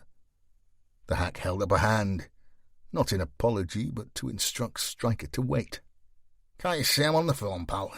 he said in a cloud of nicotine-filled steam. Had Stryker's day been going swimmingly, things may have been different. Unfortunately for the newspaper man, today was definitely not that day. Stryker took hold of the guy, right hand on the collar of his jacket, left on his belt buckle, lifted him off his feet and dropped him unceremoniously on the nearest available chair with a thump. The room went instantly quiet, all eyes on the pair. Stryker snatched the offending e-cigarette from the shocked guy's hand and pocketed it. "You can have it back after class," said Stryker, giving the guy his best death stare. The hack opened his mouth in protest, took another look at Stryker's bulging biceps, and thought better of it. The silence was broken by one of the Sky TV crew. It was a small laugh, no more than a giggle, really, but it spread like a wildfire until the whole room was in uproar. Just in time for the arrival of ACC Lancaster. He shuffled over to Stryker, puzzled. "Been telling them a joke, Sergeant?" he said. "Just laying down some ground rules, sir," he said, as the room began to return to its standard rumble of activity. A long table had been set up on one side of the conference room. It sported just 3 seats. On the wall behind those was a large banner which read, "Tackling Crime and Delivering Justice." Lancaster was at Stryker's elbow. "Nice touch, don't you think? My idea kind of snappy, eh?" Stryker spoke out of the side of his mouth. "I'm surprised your picture isn't on there, sir." Lancaster was not a man to stare irony in the face. He raised his brows, turned down the corners of his mouth and nodded. Not a bad idea, Sergeant. By the time the three men had taken their seats, Lancaster's fake post had been shared dozens of times. Stryker scrolled the comments. There were hundreds, and they ranged from those that were sympathetic to the bereaved, "What a terrible shame, that poor girl," to those who had already decided Geddes was guilty. "String the fucker up. Hope he rots in hell." Stryker looked to see if there were any words of support or restraint, maybe even offering an alibi to Geddes. But there were none. No matter what the outcome of the investigation, young Danny would be tarred with a very nasty brush indeed. Graham sat between him and Lancaster. Stryker saw the older man trying to read what was on the sergeant's phone. "Is it so bad, Ewan?" he whispered. "Depends which side of the fence you're sitting on, sir," he said quietly. "But if Geddes is found dead in a ditch next week, mark my words, that fool sitting next to you will be answerable. I'll make sure of it." Graham simply nodded. He knew all about Stryker's prowess with technology. No matter how clever Lancaster thought he was, he would have left some form of digital footprint by his actions. Graham sat back in his chair and thanked the Lord that Stryker wouldn't be coming looking for him any time soon. The ACC waited for the room to settle. He slipped off his jacket, rolled up his shirt sleeves and loosened his tie. It was an old trick used by politicians, the psychology of the action saying, "Here I am, ready for work, ready to get my hands dirty, a man of the people, a man just like you." He cleared his throat, held up a hand and waited for the silence that he knew would eventually come. "Ladies and gentlemen," he began, "my name is Peter Lancaster, and I am the Assistant Chief Constable in charge of the detection of crime here in Lancashire. In this county we pride ourselves on our low crime rate, especially offences of a violent nature. Indeed, since the beginning of my tenure, there has been a significant fall in the numbers of violent incidents, particularly knife crime. I'm sure that you are all aware of this terrible scourge on our society, which kills dozens of young people each year. Elsewhere, the instances of these shocking offences are rising, yet Lancashire has seen a significant fall in serious assaults, robbery and sexual offences. Therefore, I must congratulate the brave officers of this force for their dedication in tackling such difficult issues." He stood and thrust his thin hands into his trouser pockets. "However, I am here today, in the midst of you good people, to ask for your help in solving a terrible attack. The vicious and senseless murder of Charlene Major. Charlene was just 19, a hard-working, intelligent young woman just at the beginning of her life. Yet on an ordinary day, as she went about her business at work, a cold-blooded killer, a sadistic, cruel and extraordinarily violent man, entered her offices and took her life for no apparent reason." Stryker leaned over to Graham, covering his mouth with his hand. "Did he just tell the press, and the killer for that matter, that we have no motive?" Graham shrugged and shook his head. Hands began to wave all around the room. Lancaster pointed at one attractive anchor. "Introduce yourself, please," he said. "Kelly Wright, Sky News," said the woman. Lancaster nodded. "And your question, Kelly?" "Can you confirm that the killer attempted to behead the victim? And if so, have you ruled out any terrorist connection?" Lancaster surprisingly turned to Stryker and gave him a perfunctory nod. "This is Detective Ewan Stryker. He is the lead investigator on this case. He is better placed to answer that." The detective sergeant took a deep breath and let out a long sigh. "Charlene did suffer significant trauma to her neck," said Stryker. "And, of course, we can't rule anything out. However, historically, those radicalized offenders that are politically or religiously motivated tend to select numerous victims and remain at the scene until the arrival of armed officers. Martyrdom being their aim, ma'am. This offender went to great lengths to make his escape undetected." "And has the weapon been recovered?" asked Kelly, sliding in a follow-up. No, ma'am, it has not. We believe the knife to be double-sided and around 12 inches long. However, as yet it has not been found. That would go along with the killer's clothing and mask, then, said another hack. Lancaster was in. Please, folks, don't jump in there. Introduce yourselves before you state your question. Sorry, offered the guy. Steve Jones, the male. What I meant was, if the knife was a bayonet, which the description suggests, then that may go with the combat clothing and balaclava. Could the killer be ex-military? It is a line of inquiry that we are following, said Stryker reluctantly. Lancaster was scanning the room for his next question. However, sitting front and centre was a rather large guy. His guts spilled over the top of his grubby trousers, and he dabbed his forehead with what looked like a McDonald's paper napkin. Stryker considered that the fast food outlet had done rather well out of the massed press this morning. The heavy guy cleared his throat. Or it could just be the guy you have in the cells, Danny Geddes. Stryker expected Lancaster to admonish the overweight reporter, but he didn't. In fact, he thought he saw the ACC stifle a smile. He got what he wanted. The room fell into uproar as the remaining reporters all shouted questions at the same time. Lancaster held up his hand again and waited. Finally he spoke. I am, of course, aware of the Facebook post which you refer. However, I must be clear that this investigation is in its infancy, and that the arrest of any persons at this early stage can be purely routine. Mr. Geddes is in custody and will be interviewed later this morning. Nevertheless, I cannot make any further comment on the matter at this time. 10. Bob Higgins sat in the canteen stirring his coffee. He was deep in thought. This was because he was to lead the interview with Danny Geddes, and that particularly sensitive task would begin as soon as his solicitor arrived. The job wouldn't have been at all sensitive had ACC Lancaster not thrown Geddes to the lions at the press conference. Now every red top in the country was all over Charlene Major's merger like a rash, and Danny's lawyer would be screaming foul before they'd even asked the first question.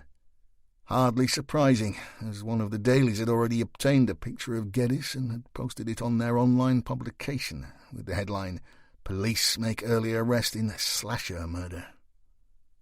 Very fucking helpful. He took a sip of his brew, grimaced at the shocking quality of it, and replaced the cup in its saucer.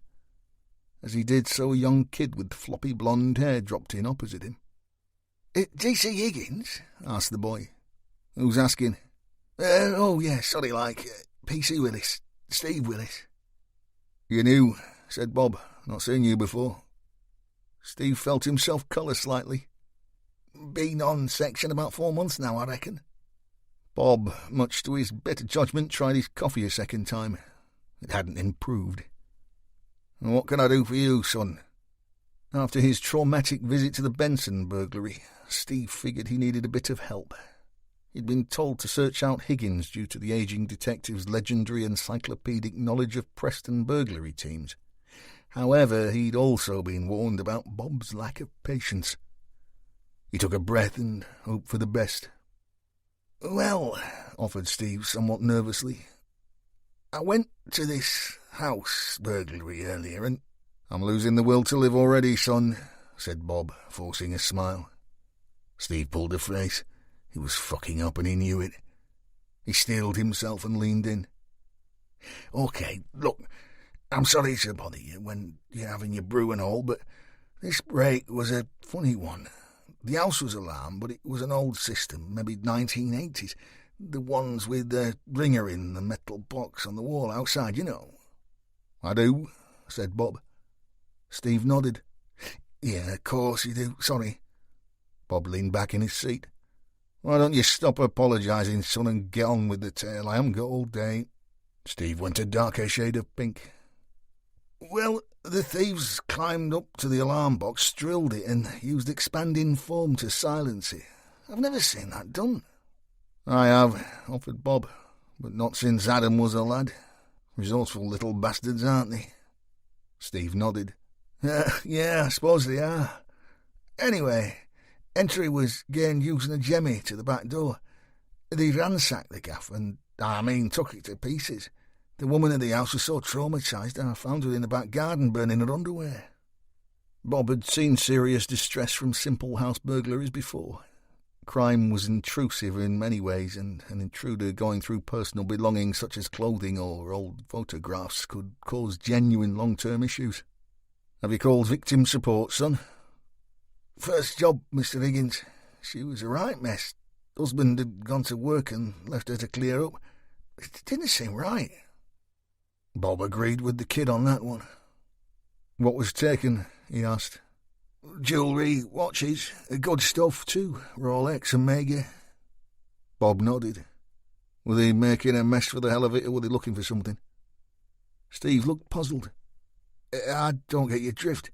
They stole... Yeah, I got that bit, son, interrupted the ageing detective.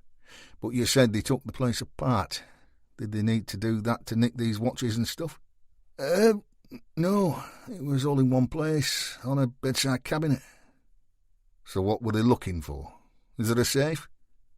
Steve wanted the canteen floor to open up and swallow him. I didn't ask that, he said, cursing his lack of experience. Okay, said Bob, a hint of disappointment in his voice. What does the guy do, the man of the house, for a living? The one who had mysteriously disappeared to work to leave his missus in the shit. He must be one important guy, or he had something very pressing to do, don't you think? Steve remained silent. Bob rubbed the stubble on his chin. Sounds to me like you didn't ask anyone anything, son. You need to go back to the scene and ask some bloody proper questions. Bob pushed his cup away and stood. Where was this gaff, anyway? Cromwell Road, offered Willis meekly. Does the house back onto Brookfield Woods? I think so. Higgins pulled on his suit jacket. Thinking only solves crimes once you've asked all the right people all the right questions, sunshine. Once you've been back to the scene and asked those questions, go and see a guy called Fred Granger. He lives up that way, Watling Street Road. He's a retired cop, worked Brookfield most of his service. He knows all the boys up there. My guess, this is an old salt. Forming the box like that hasn't been an M.O. since you were in nappies. As for the ransacking, it's possible the older guy had some younger faces with him and they went a bit over the top. But my bet would be they were looking for something in particular. You need to know what that is. So, like I said, find out some more, then go see Fred. He'll even make you a brew. Bob gestured towards his half-full cup. Be a damn sight better than this dishwater and all. 11. Stryker was banging about the office like an injured bull, the events of the press conference still playing on his mind. That and the fact that he was about to sit through a procedure where a 19-year-old girl was sliced to pieces. Phyllis Abbott watched him in silence. Finally he dropped into his chair and gave her a fierce look. "What?" she asked. "It's not my fault that Lancaster is an arse, Ewan, so don't take it out on me." "How many times do I have to say, don't call me that?" he said sharply. Phyllis looked around the empty locked office and raised her arms. "And who can hear me?" She snorted a laugh. "Shoot me, why don't you? I dare call you by your given name, Ewan." "You know what I mean. We agreed." "We agreed to keep our relationship out of the workplace, and we did. And it's over. But that surely doesn't prevent us from calling each other by name in private, does it?" Stryker opened his laptop. "It's a slippery slope, Abbott." "Slippery slope, my arse. You're just a grump." Stryker looked up from his machine. He cared far more for Abbott than he'd dare admit. Indeed, it was the sole reason that he'd broken off the relationship. For Stryker, getting close meant getting hurt, and he'd had quite enough of that, thank you very much. "What are you actually doing right now, Abbott?" he asked. "Actually, I'm just sending Andy and Bob copies of 2 more witness statements we took. Then I'm off to see Charlene's father and have a good look at her room." Stryker scratched his crew cut with the fingers of both hands. As soon as I have a window, I'd like to pay David Gill a visit. At home, have a snoop, maybe meet the wife. Good idea, boss, said Fliss, giving Stryker a dry smile. So you were awake enough to remember some of what I was saying last night, then? He took a jibe on the chin. Awake enough to know that David Gill makes my teeth itch.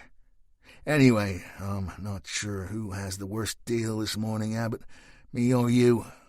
Frank Major is not particularly pro-police. Really? Asked Fliss.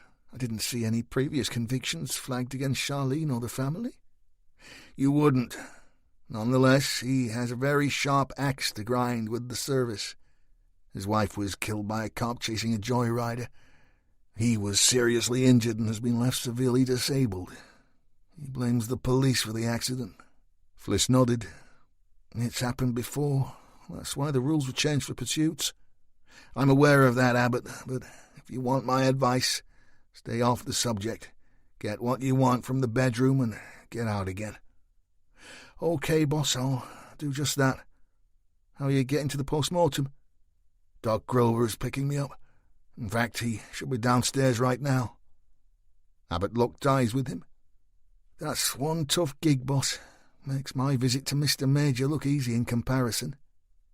Stryker took in Abbott's pretty face, her natural beauty, her kind expression. Even though he'd chastised her, he secretly liked it when she called him Ewan. It made him feel human, wanted. For a brief moment he was able to look away from her. Then, as he always did, he shook those feelings off and mentally closed the door. Someone has to do it, Abbott. And mark my words, dealing with Frank Major won't be a walk in the park. He tapped the desk with a thick finger. We'll reconvene here after the PM. By that time, Higgins and Sykes should have completed the preliminary interviews with Geddes.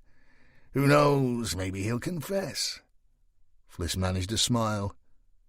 And maybe pigs will fly, boss. The pair locked eyes for a second time. Sometimes words just aren't needed to convey a message. Seconds later, Stryker was gone. Fliss gazed at the closed door for a moment, listening as his heavy footsteps trod the corridor to the lift. She tapped her front teeth with her pen. Stryker wasn't the kind of man she'd ever imagined would be her type. The muscles, the tattoos, the weird taste in music, the nose. It was a challenge without doubt, but worth the effort. It's not over just yet, Ewan. I don't give up that easily. Frank Major lived on the Greenlands estate in a small 2-bed ground-floor council flat. Fliss Abbott pushed open the rusty metal gate that led her down its narrow paved pathway.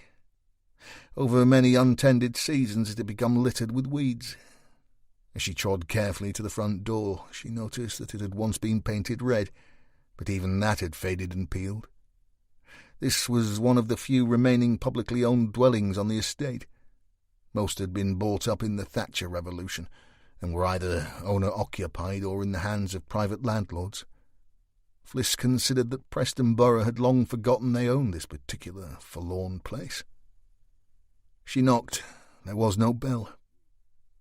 After a few moments there was the sound of shuffling feet, tapping sticks. As the noises drew closer, she could clearly hear the laboured breathing of Frank Major. Like an eager toddler sucking out the last dregs of a McFlurry, he drew in fluid with each precious gulp of air, each arduous step a momentous struggle. The sound made Fliss feel instantly short of oxygen. She took in a deep breath of her own. It was a strange reaction, but a human one. Finally the door creaked open. Frank Major was thin to the point of emaciation. His greying hair was prematurely thinning. What was left of his fringe was stuck to his brow with perspiration. Abbott imagined that the effort needed to negotiate the few steps to the door had been enough to cause Major to break sweat. There was a sweet, almost sickly smell emanating from the space behind him. It carried itself outwards on the oppressively warm air escaping from the flat. Despite his withered frame, shattered legs and gurgling lungs, Frank had sharp blue eyes. He looked Abbott up and down. "Copper?" he asked with more than a hint of derision. Fliss produced her ID from her bag. "Abbott," she said. "D.C. Fliss Abbott. "You're not welcome," snarled Major, doing his best to straighten himself, levering his withered torso upwards, gripping his sticks, his knuckles white with the effort. Stryker had prepared Abbott for some negativity. "Really? Is that so, Mr. Major?" "It is." Fliss was undeterred. "Then I should point out that I'm part of the team investigating your daughter's murder," she said, her tone forthright enough to make her point. "Don't you think it may be counterproductive to hamper my progress? Time in these matters is of the essence, sir." She waited. Frank remained tight-lipped and pensive. Fliss ploughed on. "However, if you wish to turn me away, maybe another officer could—" Frank wrinkled his nose, sniffed, checked the street for nosy neighbours, and nodded sharply. "Get in, then. You're letting the heat out." He turned awkwardly and began the slow, bubbling shuffle back to his small lounge.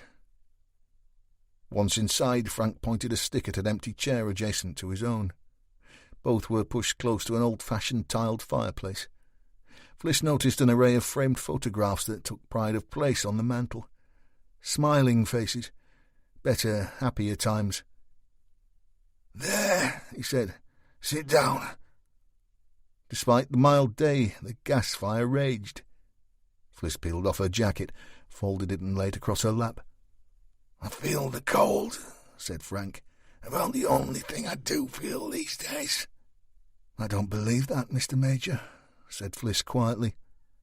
"I can't imagine what you've been through, what you're going through." Major's face instantly contorted with anger. "Don't fucking patronize me, girlie. If it weren't for your lot, I wouldn't be in this state, wouldn't be sitting in this stinking hellhole, and my Evelyn and Charlene would still be alive." There was little point in discussing what might have been with Frank Major. There were scarcely any words that Abbott could think of to say, and sorry just didn't cut it. Practicality was the only way forwards, and Fliss knew it. Pragmatism had always got her through when sympathy had either failed or felt somehow inappropriate. This was one of those cases. "I need to see Charlene's room, Mr. Major." Frank wheezed in a sharp breath. "No, definitely not. You're not rooting through her things, walking around in her private life." Fliss leaned forwards. "Mr. Major, in order to have any chance of catching Charlene's killer, we need to know her. Know her not as you did, but maybe how her killer did. We believe she may have had previous contact with him, possibly even had a relationship with him. We're pretty certain that she was his chosen target. This was not a random attack." Major shook his head. "Nonsense.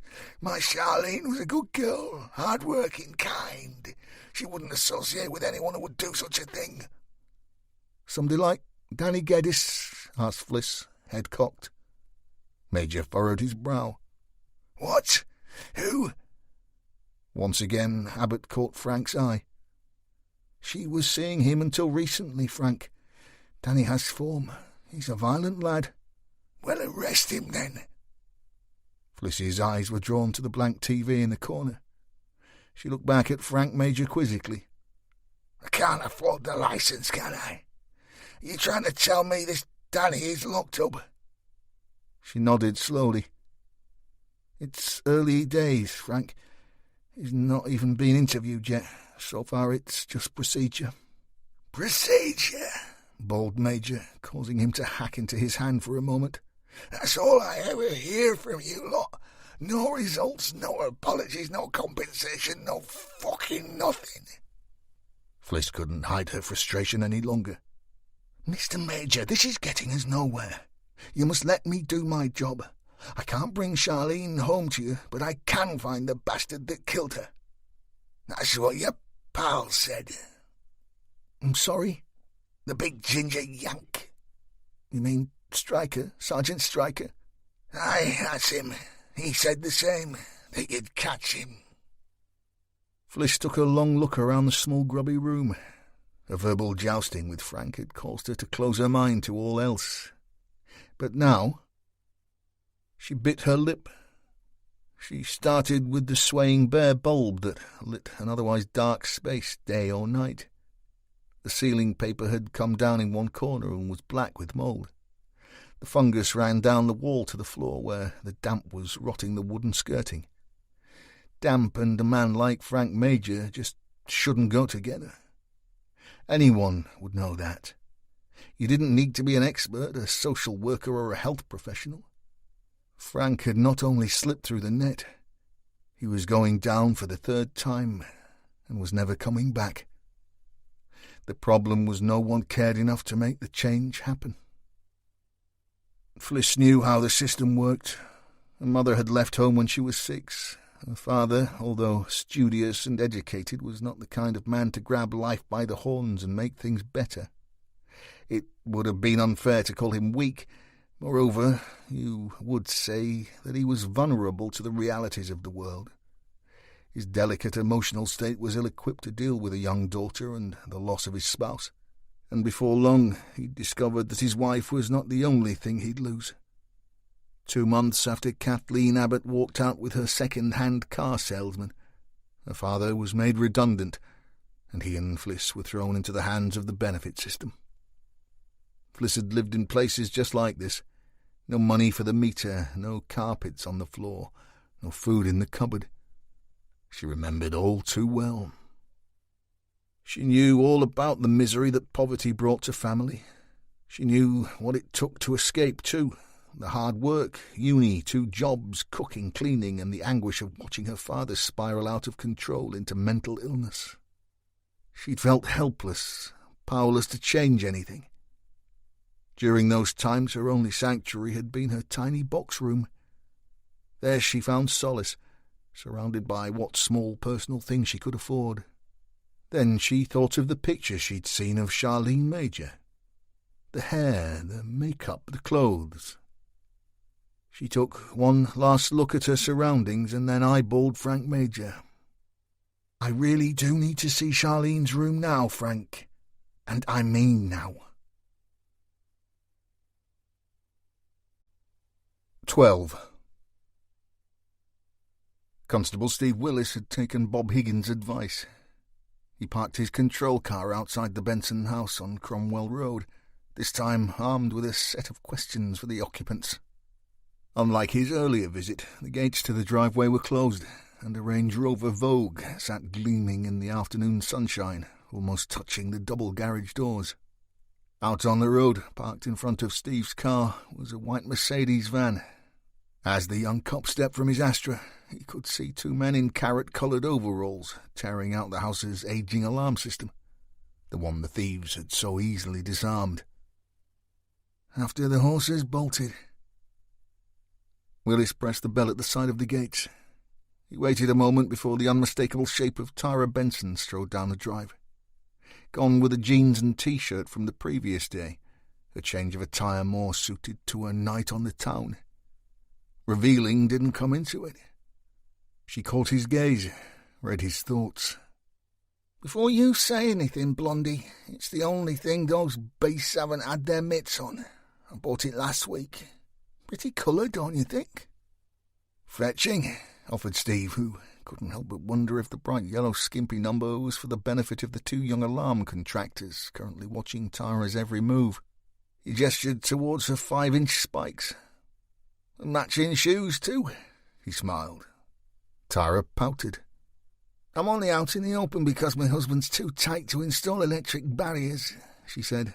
"It falls to me to let guests in and out, welcome or unwelcome." Pulling one of the ornate cast-iron gates open just enough to allow the cop inside, she examined him again, just as she had in the garden the day before, head cocked. "I thought you had all you needed, Blondie." Just a few more questions, Mrs. Benson," said Steve, "and a chat with your husband, if I may." "He's inside," she said. "You'll find me in the summer house if you need me." At that she turned and strode away, the visiting contractor's eyes following her back the way she came before she disappeared through the side gate. Steve stood and scratched his head. One of the workmen, who was up a ladder removing the old alarm box, looked down at him and nodded. He was of similar age to the cop, with a shock of sand-coloured hair and a cheeky expression. "All right, mate," he said jovially. "Not bad, pal," offered Steve. "Bang tidy, that, eh?" he smiled, nodding in the direction of the now closed garden gate. "Cracking tits and all." "I hadn't noticed," said Steve with a smirk. The guy lowered his voice. "Tell you what, though, she's a fucking nightmare. Been going off in there all morning," he said, thumbing towards the house. "She's been giving him plenty ever since we arrived." Steve shrugged. "She's just upset." On his previous visit, Willis had felt a great deal of sympathy for Tara Benson. Despite her rock-hard facade when speaking to him, he knew just how traumatic the burglary had been for her. Fortunately for Steve and his family, their household had never been broken into. They'd been lucky enough never to have suffered that level of violation. Surprising, given the area that the family lived in. The closest he'd ever come to be a victim of crime was having his motorbike stolen. It had been recovered intact, yet he'd sold it soon after. Some things are never quite the same, are they? He considered that Tara may feel the same way about her home, and that was a shocking thing for anyone to endure. Despite his concerns for Mrs. Benson, he'd found her to be an extremely self-centred woman who, notwithstanding her distress at the turn of events, had deliberately attempted to make him feel uncomfortable. He understood her anger and why he'd been the brunt of it at that moment. However, her openly sexual remarks had embarrassed him, and she'd revelled in his discomfort. Willis squared his broad shoulders and rapped on the front door. Moments later, Steve found himself face to face with Kurt Benson. Just like his wife, he obviously had a love of the gym. He was a bull of a man, around Steve's height, but a good 15 kilos heavier. He sported a zero crew that the young cop considered was to hide his pattern baldness. Just like his spouse, his forehead was one solid shiny slab that remained wrinkle-free no matter what his expression. There was some scar tissue around his dark brown eyes, which suggested he'd either played a contact sport or liked to fight. Below his thick neck, he was dressed in the very latest sportswear. In his right hand, he carried a heavy-looking holdall. Benson simply ignored Willis's presence, stepped around him, blipped his remote at the Range Rover, and opened the driver's door. "I've no time for this, Constable," he said in an educated accent, somewhat flattened by his time in the North. Steve had just about had his fill of the Benson family's propensity for rudeness.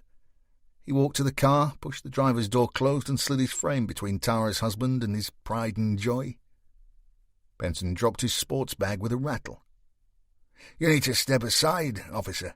I have pressing business to attend to." "Really, sir?" said Willis quietly. "I take it you mean bench pressing?" Benson sneered. "A funny chap, eh? Well, may I remind you that you're on my property, officer, and you appear to be preventing me from going about my lawful business. Maybe I should call the station? ACC Lancaster is a personal friend." "Really?" said Steve, unimpressed. "Yes, really," sneered Benson. "So why don't you just go and deal with the paranoid bitch out back and leave me to find ways of paying for her new wardrobe?" Steve didn't take his eyes from Kurt's. "I'm here on the invitation of your wife, sir. That means I'm here legitimately. Here to help, not hinder. I may even be able to recover some of your stolen items, those of sentimental value, for instance." Benson allowed himself a brief smile. "Of sentimental value to whom? Not to me, Constable. Anyway, if they were so precious to my dear wife, maybe you should ask her why she left them in plain sight for the thieves to steal." His eyes widened, yet his brow stayed firmly put. "Look, I'm well insured. We needed a new alarm system anyway. Shit happens and then you die.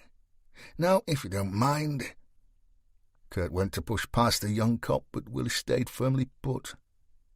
"What is it you do for a living, Mr. Benson?" he asked.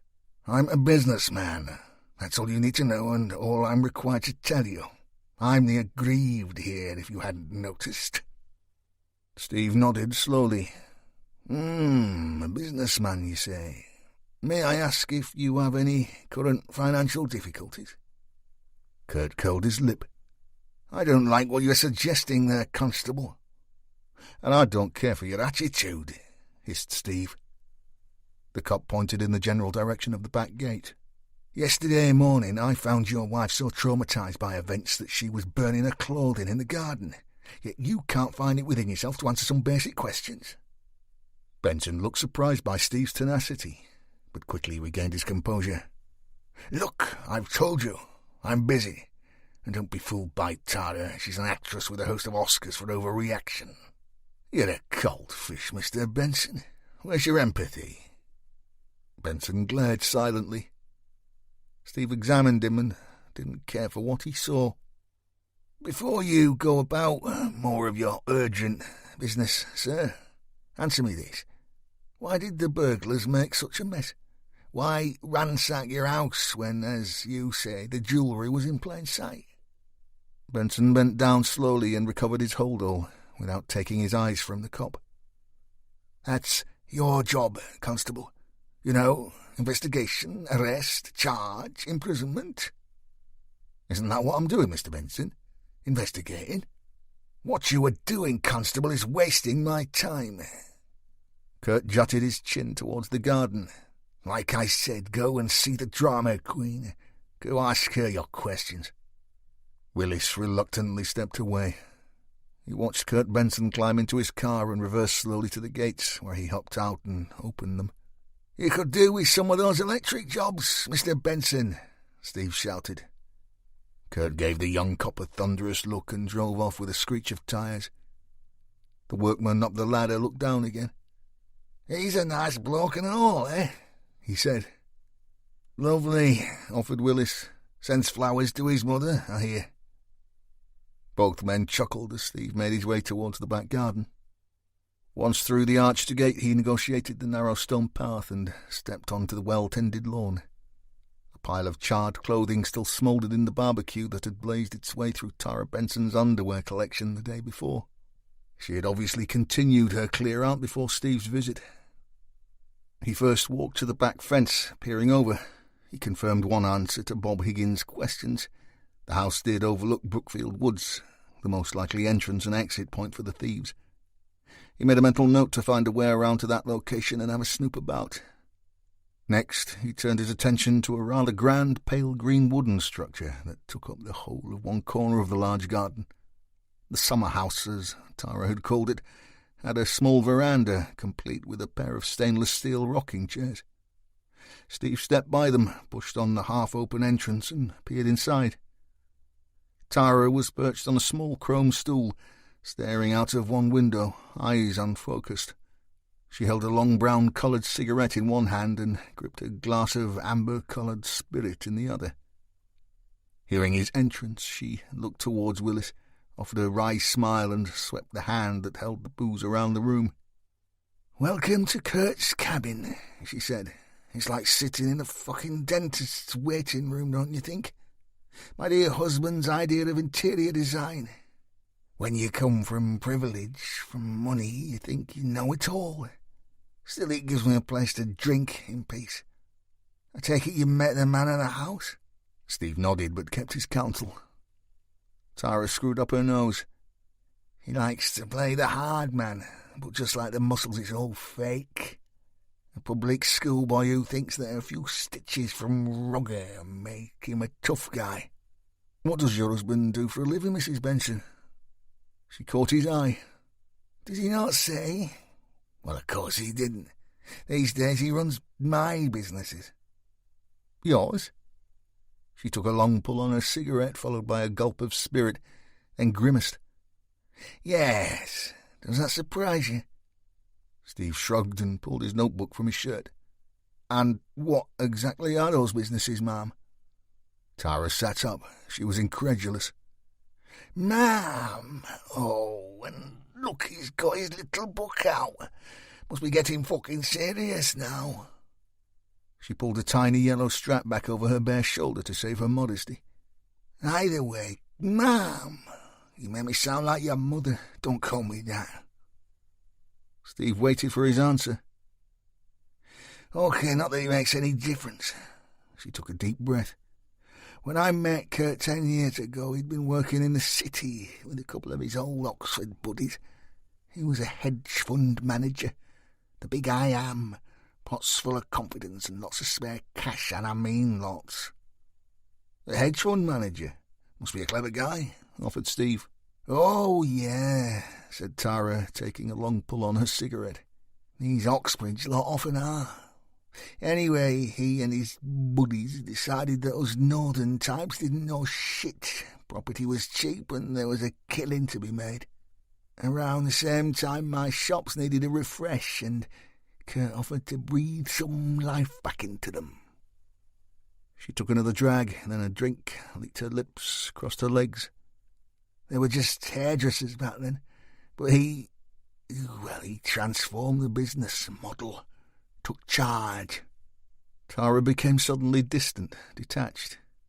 You know, I hardly noticed it happen. Before I knew it, he'd altered everything, and of course I let him. I found it sexy. Can you understand that, Blondie? Then we began to make more and more money. Kurt's determination to be filthy rich, becoming all-consuming. That and sex. He's obsessed with sex. His own incredibly special brand of it anyway. He's what's known as a dom. Do you know what that is, Blondie? Steve raised his brows. Of course you do, said Tara. And I'm his little sub. She looked Steve in the eye, just as she had the day before. He only has to click his fingers and I'll do anything he desires. Anything at all. Was she just hoping for a reaction, hoping to embarrass him again? He thought not this time. Tara took another drag. One of my shops is now a gym, a fitness centre. You've probably seen it. Kurt bought the 2 buildings either side and demolished the lot. Then he and his old university roommates spent just shy of $3 million building the new place. It's called Ripped. Yeah, said Steve. I've seen it. A bit pricey for a guy like me. Full of presence, beautiful people, said Tara, sipping more of her drink. The gym that offers more than just fitness. If you like that kind of thing, said Steve. You said businesses, as in plural? Yeah. The other 2 still offer hairdressing, but the real money is in beauty. Botox, fillers, tattooed brows, that kind of thing. Kurt employs ex-nurses, ones that are still registered. They're leaving the NHS in droves, you know. They perform the procedures, earn good money too. And you stay at home? Tara stood unsteadily and found her bottle of bourbon. She waved it at Willis. I have issues. Steve made some notes in his pocketbook, then looked up. And despite those issues, are the businesses doing well? Tara gave Willis a sideways glance. Very. She poured a second Jack Daniels. Anyway, just what has all this got to do with us being broken into? Steve tapped his pocketbook with his pencil. Well, ma'am, I said don't call me that. Mrs. Benson, he corrected. Tara, she countered. Steve took a breath, nodded. Oh, okay, Tara. It's just that I can't understand why the thieves trashed your house when they'd already found your jewellery and watches. Not that they were hard to find. Tara found her cigarette packet and lit a second long brown number. That was my fault, she said, exhaling. I'd intended for us to wear the watches. The ring and the necklace were for me, of course, but I forgot them last minute. Tara held up her replenished glass as if to prove her point. Occupational hazard. Steve nodded. Expensive mistake. Expensive habit, said Tara. Willis wandered the small sitting room. The pure white walls were littered with black and white photographs. Some were artistic nudes who were tied, shackled, or cuffed. Others pictured Kurt Benson himself on top of various mountains. He turned.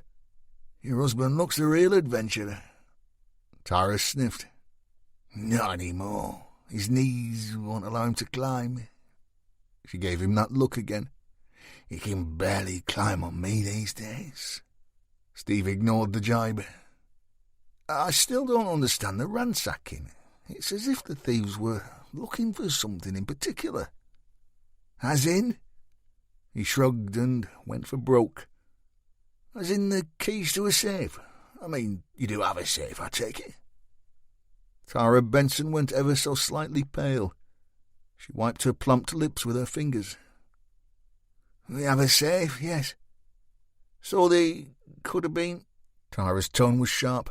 "No, and there are no keys. It's a pad, you know. You press the numbers, only Kurt has the code. And they didn't find it anyway." "So you don't have access?" She sighed theatrically. "One of my husband's many dirty little secrets." "And where is the safe?" asked Willis. Tara cocked her head, as was her habit. "Are you here to investigate a burglary, or a private life officer?" Steve pushed his notebook back into his pocket. Something wasn't right about the whole job, but he just couldn't work out what that something was. As a wealth of information tumbled through his brain, he inwardly cursed his inexperience. "Have you got everything you want then, Blondie?" asked Tara, snapping Willis back into the room. Had he? No, he had not. Surely there was another question he needed the answer to. What had Higgins said? Racking his brains, he examined Tara Benson again. Her revealing dress, the way she sat exposing just a little too much thigh. The outfit wasn't for his benefit, that was for sure, as she hadn't known of his visit. But she had flirted with him. He deliberately caught her eye. "Actually, Tara, no, I haven't got everything I want." She squirmed on her stool, uncrossed and crossed those legs again. "Well, ask and you'll probably get it. There's never any fun in this house anymore." Steve held her gaze. "Okay," he swallowed. "As we were discussing your private life, I was wondering about something else." Tara licked her lips. "What was that?" Willis didn't have an arsenal of chat-up lines he could pluck from a hat, nor had he ever attempted to seduce an older woman. However, from what he could see, he was doing a surprisingly good job of it. Either way, he went for broke. "Well, what I haven't been able to understand ever since I saw you yesterday is why your husband would leave you on your own at such a horrible moment in your life. He must have known how upset you were about the break-in, yet he wasn't there for you. What was so important to him?" Steve saw Tara's eyes change. Gone was the sultry seducer, the confidence, the flouncing. Smoke drifted from between her open lips as she sat, fixed, momentarily motionless. She blinked once, twice, then came back to life. "It was work," she said softly. "I thought I told you that." "What was the emergency, Tara?" asked Steve. "I mean, you've already said how successful the businesses are. You must have managers." Tara closed her mouth and ran her tongue across her top teeth. Steve could see her mind working. Was she formulating a lie, or was she simply too scared to tell the truth? "As we were driving back from our friends, Kurt got a call. It was almost as soon as we set off." "From?" Tara swallowed, stubbed out her cigarette, and regained some composure. "He didn't say exactly. Just that he had a work problem." Steve frowned. "And you didn't ask?"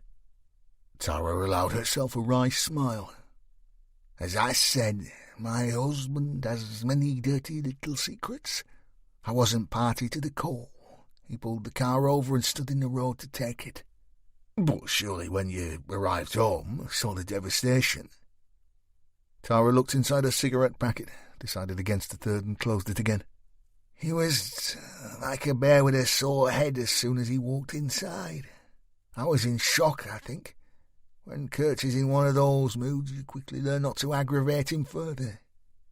The moment we got home, he checked the safe hadn't been touched, told me what he wanted me to do, jumped in his car and was gone. He didn't get home until late last night, 10, 11-ish. No explanation? Tara shook her head.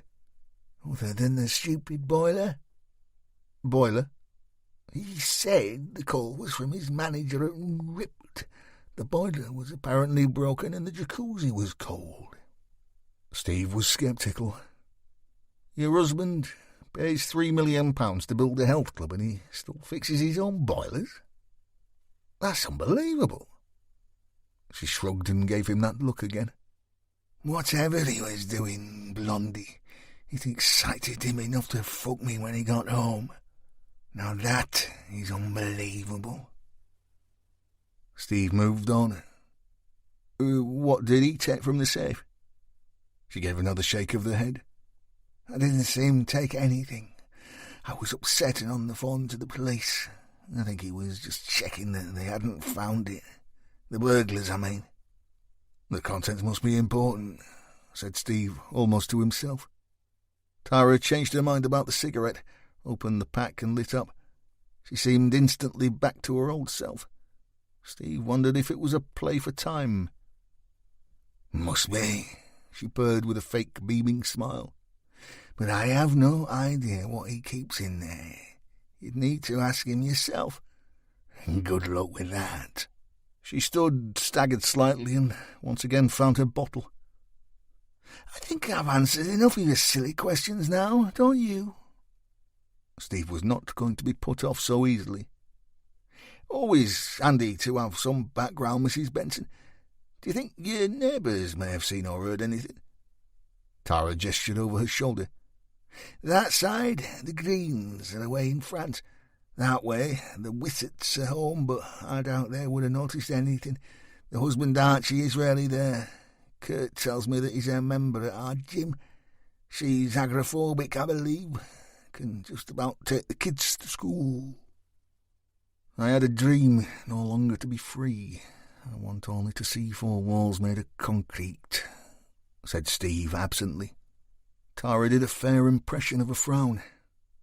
Sorry? The young cop managed to smile. A song, it doesn't matter. Tara filled her glass again. Anyway, the trees between us and the Wissets mask both houses. You can't see anything, even from upstairs. Steve Willis found himself back at his car, frustrated and a little wiser. It seemed to him that neither partner in the Benson household was that keen on catching the thieves. Certainly not in assisting the police to do so. He strolled to the gates of the occupied neighbour's house, which, if anything, was even grander than the Benson dwelling. Tara was correct. A row of mature trees and shrubs blocked out any line of sight between the two houses. He couldn't help but notice a woman at an upstairs window.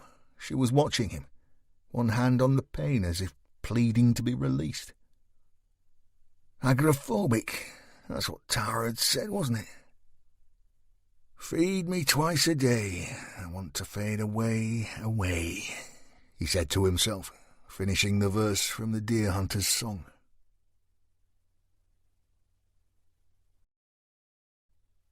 "13. Simon Greaves Stewart had been a solicitor for 11 years and partner in his firm for 6 of those. If he was honest with himself, he preferred to deal with the family law side of things. Divorce, custody, battles and the like. Criminals, even the so-called white-collar variety, were trouble in his book. More importantly, they rarely had money, and with the government pulling in the purse strings when it came to legal aid, criminal law had lost much of its sheen. However, Daniel James Geddes was a different kettle of fish. Firstly, he came from money. His parents were independently wealthy. Maybe not in the multi-millions, but their coffers were sufficiently full to make Simon's somewhat reluctant visit to Preston police cells worth his while.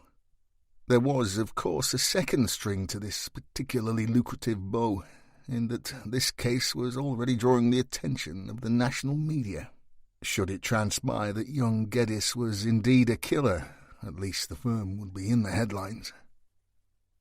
Greaves Stewart leafed through the disclosure files that the cops had given to him until he came upon a photograph of Charlene Major.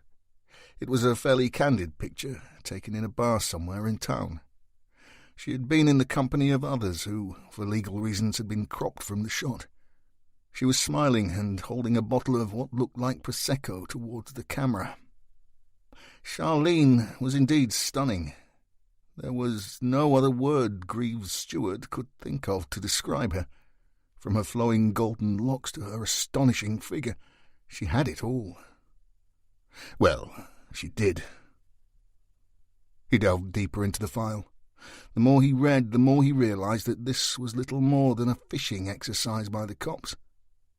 Danny had a bit of form, had been Charlene's boyfriend for a while, and had no alibi for his whereabouts at the time of the killing.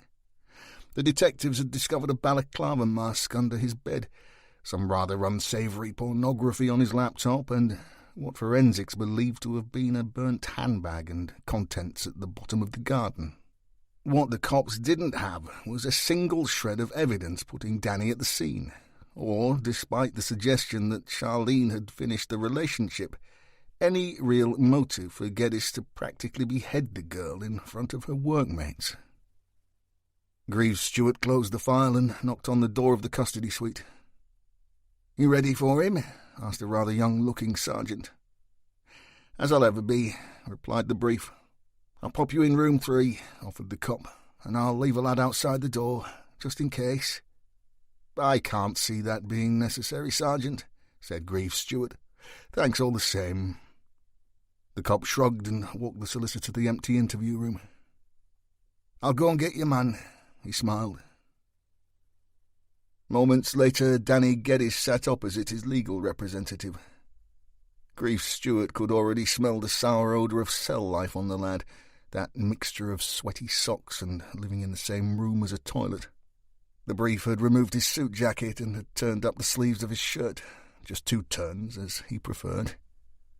Geddes lolled in his chair, all testosterone and bad attitude. Greaves Stewart introduced himself and told his client exactly what was in the disclosure file. "So they got nothing," said Danny. "What I need to know is, what more might they get, Daniel? I don't like surprises." "What do you mean?" "I mean a blood-stained knife with your prints all over it." Geddes snorted. "Don't be fucking stupid. I didn't kill her. You know it, they know it." "An alibi would be helpful, Daniel. Do you think you could do better than 'I was in bed'?" Geddes glared at his brief. "Not without getting myself in even more shit." "Would that shit involve a life sentence?" asked the lawyer, already irritated. Danny shook his head. "Not life, no." Greaves Stewart waited. He twirled his fountain pen between his fingers and mentally worked out his hourly rate. Mummy and Daddy would need deep pockets if he was forced to spend too much time with their loathsome offspring. "Well," he asked, "the last time I looked, Daniel, you were the one locked in a cell, so the sooner... I were with a bird, weren't I?" "And the issue is?" Danny shifted slightly in his seat, paused, considered his answer, and blurted, "She's still at school, isn't she?" Greaves Stewart dropped his pen onto the table, more to make a point than out of shock. After all, young Geddes would neither be the first nor the last to make such an error of judgment. However... "Consensual," he clarified. Danny licked his lips. "She fucking loves it." "I see," offered the brief stoically. "And just how far out of the sell-by date is this young lady?" "She's 16 on Friday, why?" "So you were, what, 4 days premature, so to speak?" "Been seeing her for..." Greaves Stewart leaned in and raised his voice slightly. "We don't need your fucking sexual history, Geddes, just your alibi for yesterday. You see, things that I'm blissfully unaware of I have no need to lie about." Danny let his jaw drop open and he nodded his understanding. Greaves Stewart recovered his pen and leaned back in his chair. Now, as this young lady is so accommodating, do you think she may be able to omit the fact that you were balls deep in her at the time of the murder? Danny raised a smile at that. And say what? Or helping her with her homework? The lawyer's face remained the epitome of seriousness. If you think for 1 second I'm going to fuck around finding this little tart, then coach her in the art of criminal deception while you sit here with your dick in your hand and a smile on your face, you are much mistaken. Understand, sonny? Danny let his eyes drop. Sorry, boss. The brief took a breath and turned the pages of his file. Good. Okay, so all this helps our cause. However, until we speak with... Beyoncé, offered Danny. Greaves Stewart could barely hide his mirth. Beyoncé? Mum and Dad big Destiny's Child fans, were they? Danny didn't see the irony and simply shrugged. The lawyer shook his head. He'd already made his middle-class assumptions about the girl, purely on her name. He could see her now, probably from one of those dreadful council estates in the city. Part of a single-parent family, no doubt living on benefits, scrounging on the taxpayer, allowed to run wild, undoubtedly opening her legs long before young Danny decided to dip his wick. Worst-case scenario was that Geddes' parents would have to cough up a sweetener to the mother to keep her quiet. Greaves Stewart tapped the table. Okay, what's in a name, as they say. However, until we speak with the young lady in question, just stick to a full no-comment interview today and allow me to do the talking. Danny liked the way his brief put things, the confidence, the swagger. He didn't much care for the pompous lawyer as a man, but his demeanour made up for that. The man put on a performance, and he was just the type to keep the bastard D.C. Higgins and his lot in check. That made him feel much better about his situation. He sat up, sniffed, and ran his hand through his hair. Okay, boss, I can do that. No danger. Quite, offered the lawyer. No danger. Andy Sykes sat alongside Bob Higgins. Across the narrow grey table from them was Danny Geddes and his brief, Simon Greaves Stewart. Sykes went through the legal preliminaries required before any criminal interview could begin. The lawyer made notes as Andy spoke, ticking off each essential criterion. Andy noticed that Geddes seemed overly confident throughout the process. Bob wriggled in his seat. He'd already made his opinion perfectly clear in the office prior to the interview. To him, this was a waste of time. Andy agreed, in part, but information was key to any investigation, and Geddes had known the victim intimately, and that could only assist the team in their task. Finally, the tape ran, and the introductions were concluded. Higgins was the first to speak, his deep, gruff voice filling the small room. "How long were you and Charlie major an item, Danny?" he asked. Greaves Stewart looked up from his legal pad and into the seasoned detective's face. "My client has been advised to make a no-comment interview, Detective." Bob ignored the brief. He'd seen it and heard it 1,000,000 times. "Come on, Danny, lad. You've already told us that you were seeing the girl." Danny shrugged and looked to his solicitor. Greaves Stewart shook his head. Bob eyed the lawyer. He hated the way that the system seemed loaded in favour of the criminals and despised the self-righteous arrogance that the legal profession displayed during these interviews. The victims were of no consequence to these men and women. They lived and breathed on freeing their clients, innocent or guilty. The more serious the crime, the better for their reputation. "Where were you yesterday afternoon between the hours of 12 and 2, Danny?" asked Bob. Geddes slouched down into his chair and pushed both hands into his tracksuit pockets. "No comment." Sykes was in.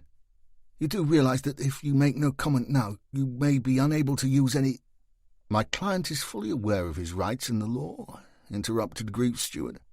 "However, I can say that Mr. Geddes will be offering a detailed account of his whereabouts during those hours, but not until a third party has been traced and interviewed in the presence of an appropriate adult." It was Bob Higgins' turn to sit back in his chair. He interlocked his fingers and rested both palms behind his bald head. There was a hint of a smile as he looked into Danny's eyes. Grief Stewart had let just a little too much information slip. "So, your alibi's underage then, eh, son?" Danny shot his brief another look. There was a further shake of the head. "No comment," said Geddes, without the same degree of confidence.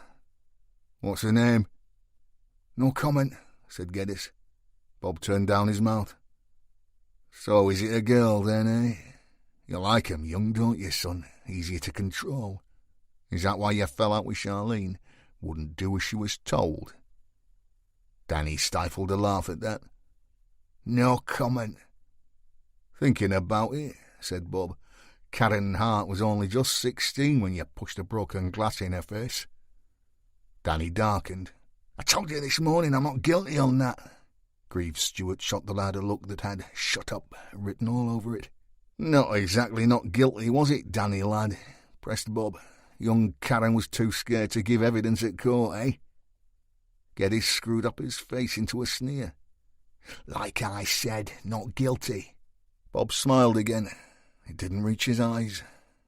He unlocked his fingers and rested both powerful hands on the desk.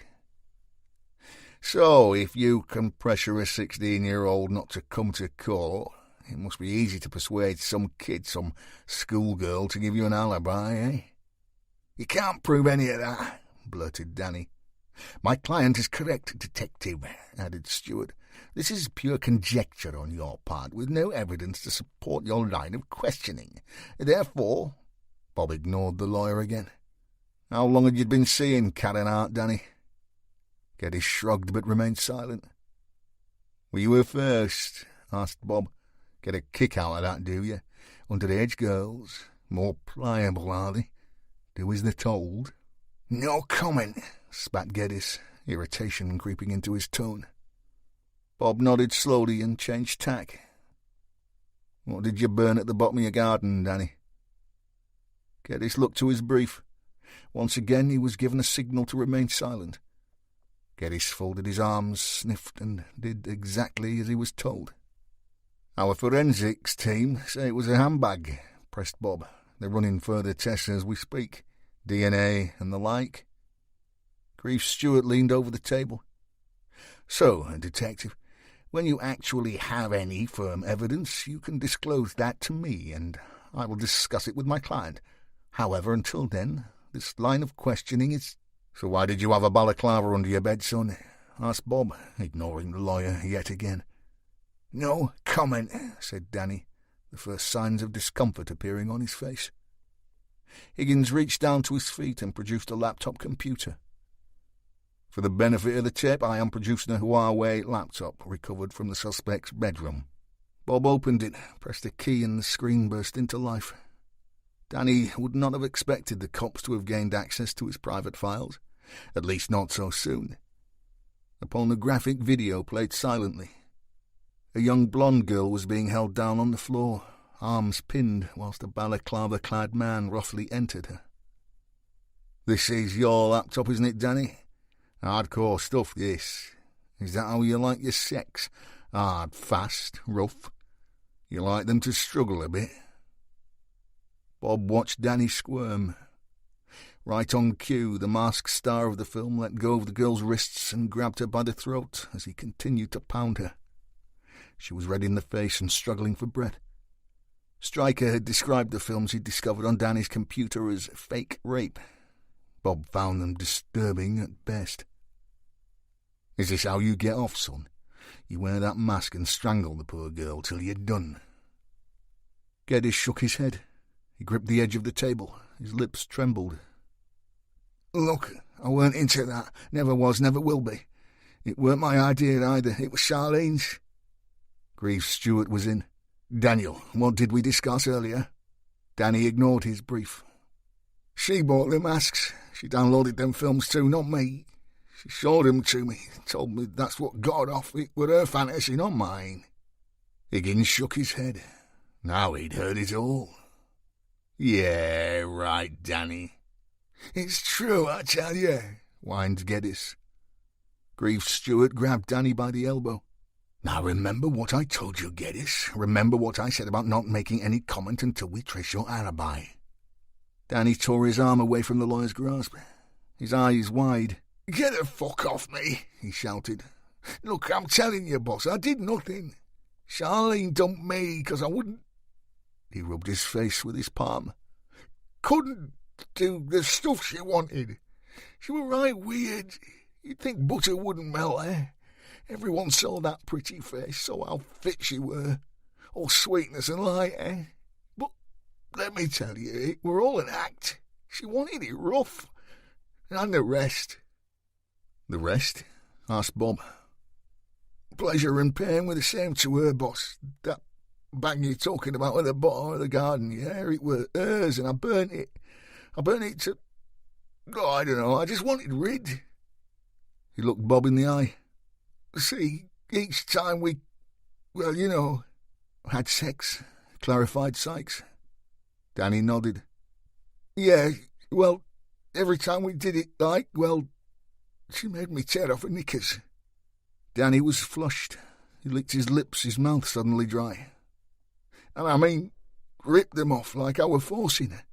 Then, well, when it were over, she'd put her torn pants in that bag and leave it in me room. She said they were to remember her by. Bob didn't take his eyes from Danny's.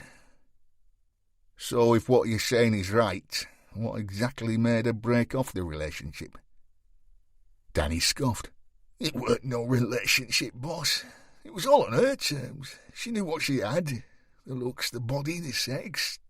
I mean, it were like having a porn star in your bed. What man wouldn't chase that? Geddes lowered his voice. Well, you'd want it till she showed her true colours, that is. Once anyone found out just how fucking off her head she really was, I'm not so sure many would want to play her games. Bob shrugged. I'll ask you again, lad. If what you're saying is right, what was it she wanted you to do that made her break it off? Danny considered his answer, examined his hands as he picked at his nails. Higgins watched the lad's every move.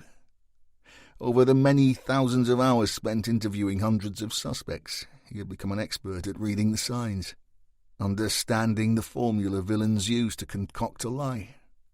Yet when Danny looked up, his eyes were no longer sharp.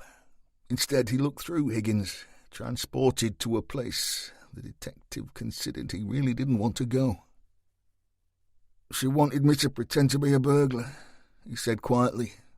Well, actually, a robber. She wanted me to dress up, wear the mask. She asked me to threaten her, proper like, rough her up, knock her about. And did you? Asked Sykes. Danny shook his head.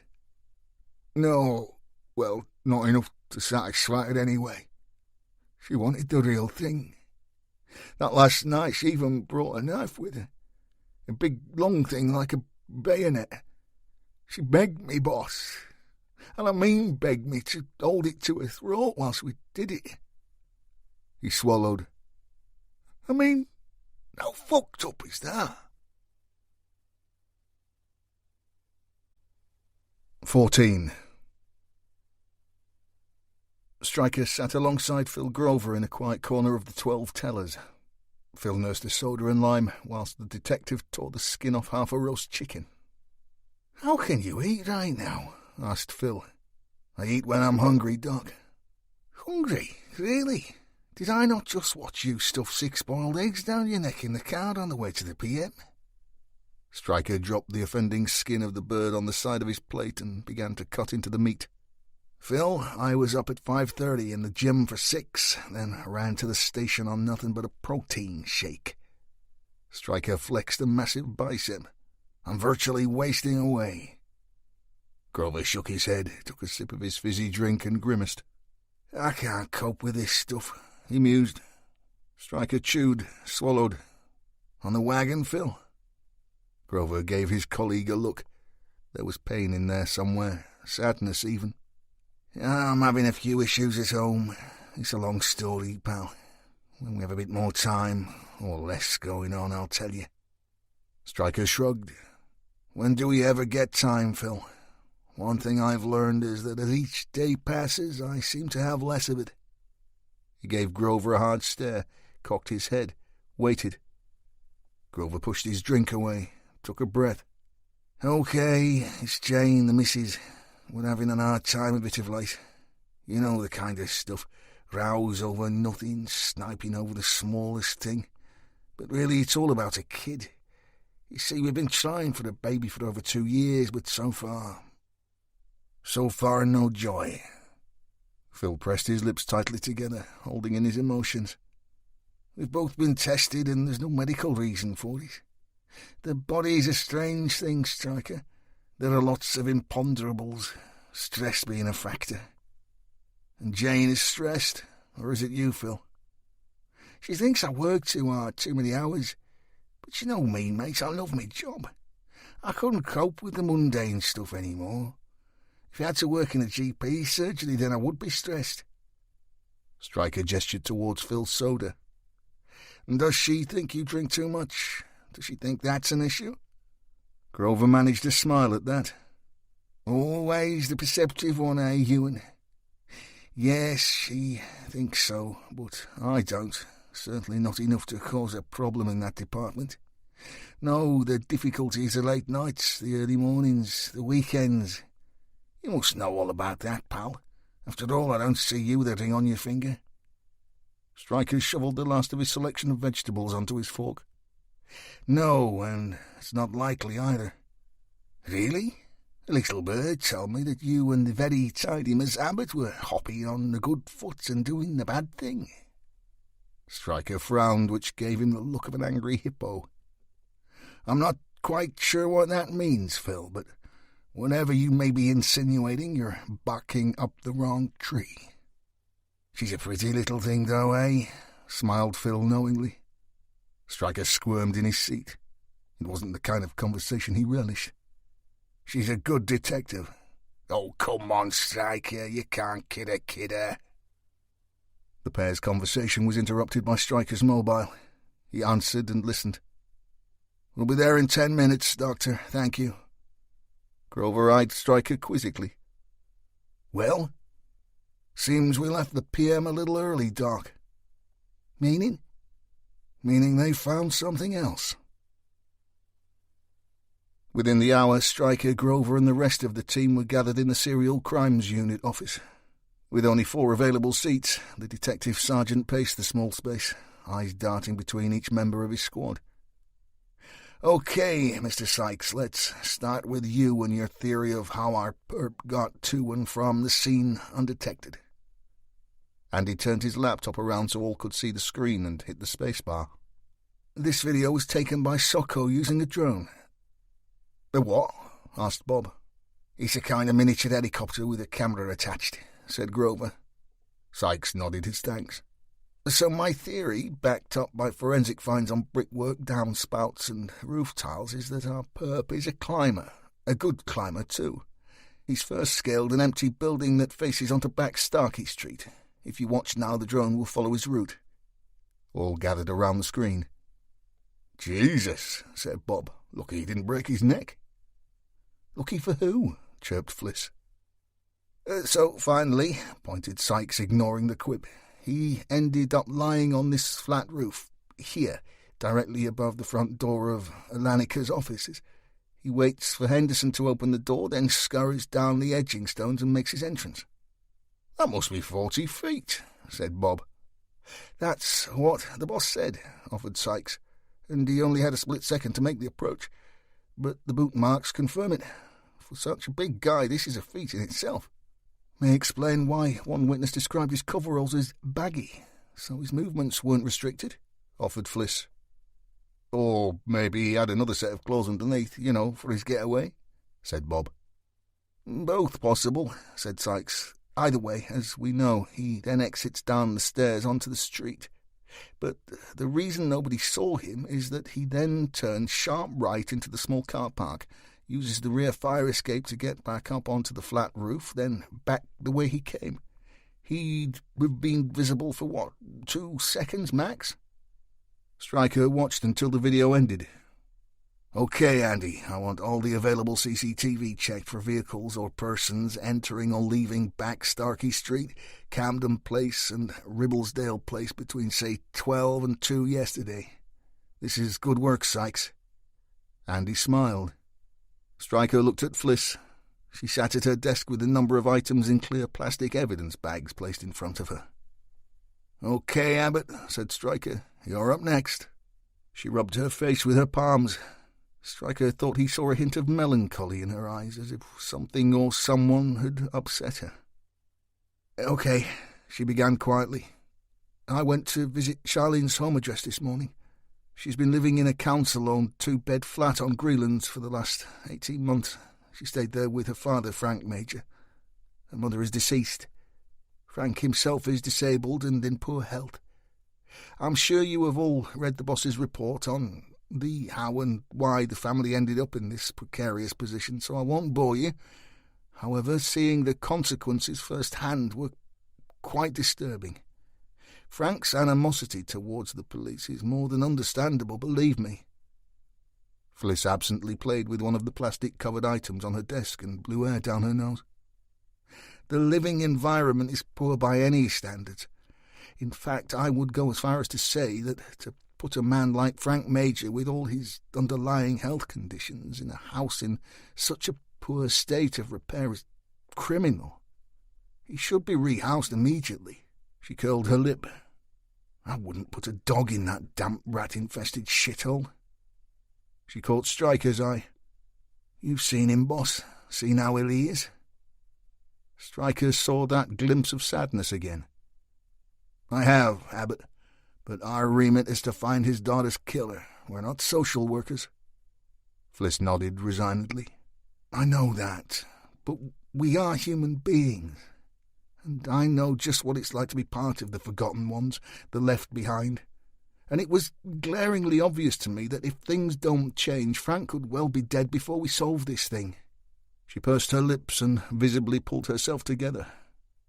"So I've called the council, his GP and social services, and given them all a rocket." "Good lass. That's all you can do, love," offered Bob Higgins. Fliss gave the ageing detective a thin smile, took a deep breath, and continued. "Thanks, Bob. So another thing struck me as I sat in that appalling front room, and it was this." She held up a photograph of Charlene. It was the same one from the disclosure file. She was in a bar, smiling, holding a bottle of wine. "This shot was taken in Venue 52 in town, Preston's most exclusive cocktail bar.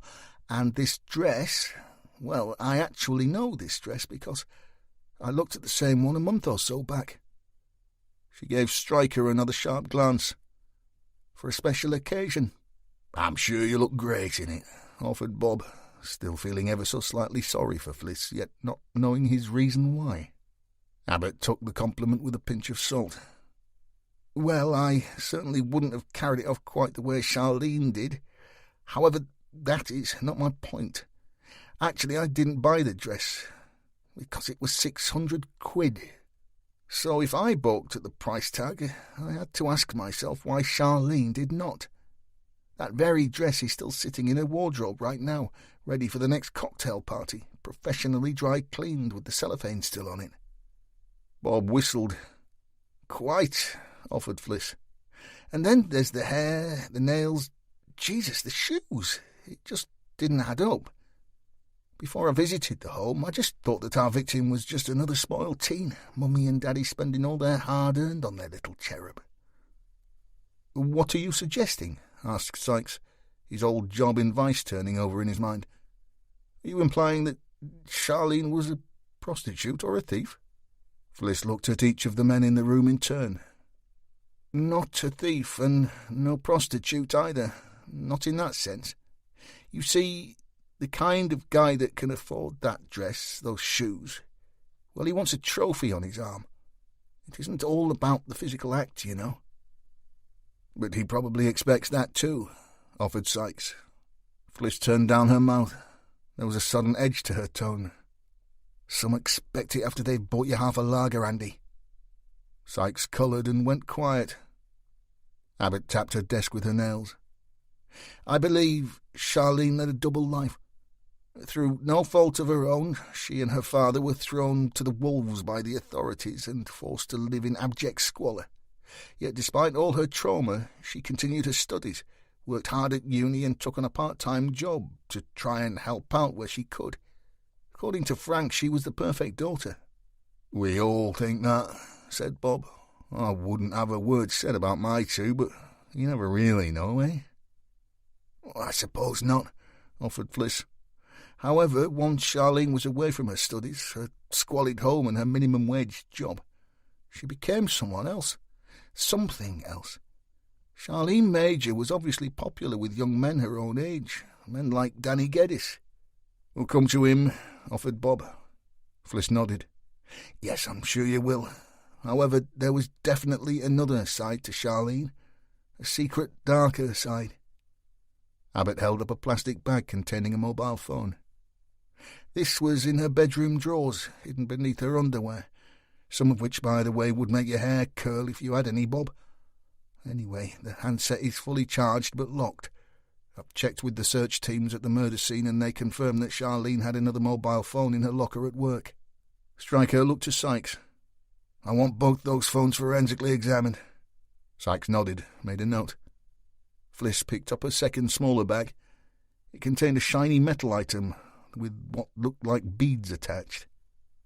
"What's that?" asked Stryker. Fliss raised her brows. "Well, I have to say, even I had to do a little research here. It's a clit clamp." "What?" spat Bob, reddening. Fliss appeared to enjoy the older man's discomfort for a moment. She allowed herself a cheeky smile. "Well, it works the same way as a nipple clamp, Bob, except for, well, you know, it's for down below." "Bloody hell," said Higgins. "Whatever next?" Stryker gave Abbott a look. She bit her lip, pushed some hair behind her ear, and pressed on. "A quick search on the net tells me it's sold by a company called Love Bunny." She was stifling her mirth. "The official name for it is a 50 Shades Greyer clitoral clamp." As Bob shook his head in disbelief, Stryker produced an evidence bag of his own. He dropped it on Fliss's desk. "As you appear to find amusement in such things, Abbott, what do you think of this?" The item was pink, rubberized and egg-shaped. At one end it had a cord covered with the same waterproof material. Fliss examined it before opening her computer. "Here," she said, "same website, same seller as the clamp. It's a love egg vibrator." Stryker scratched his head. "This was found during the latter stages of the PM, Abbott, meaning that our victim went to work with that inside her. Is that feckin' normal?" She eyed her boss for a moment. "Just what do you class as normal, Stryker? Missionary position once a week with the lights out?" "That's my missus if I'm lucky," said Bob.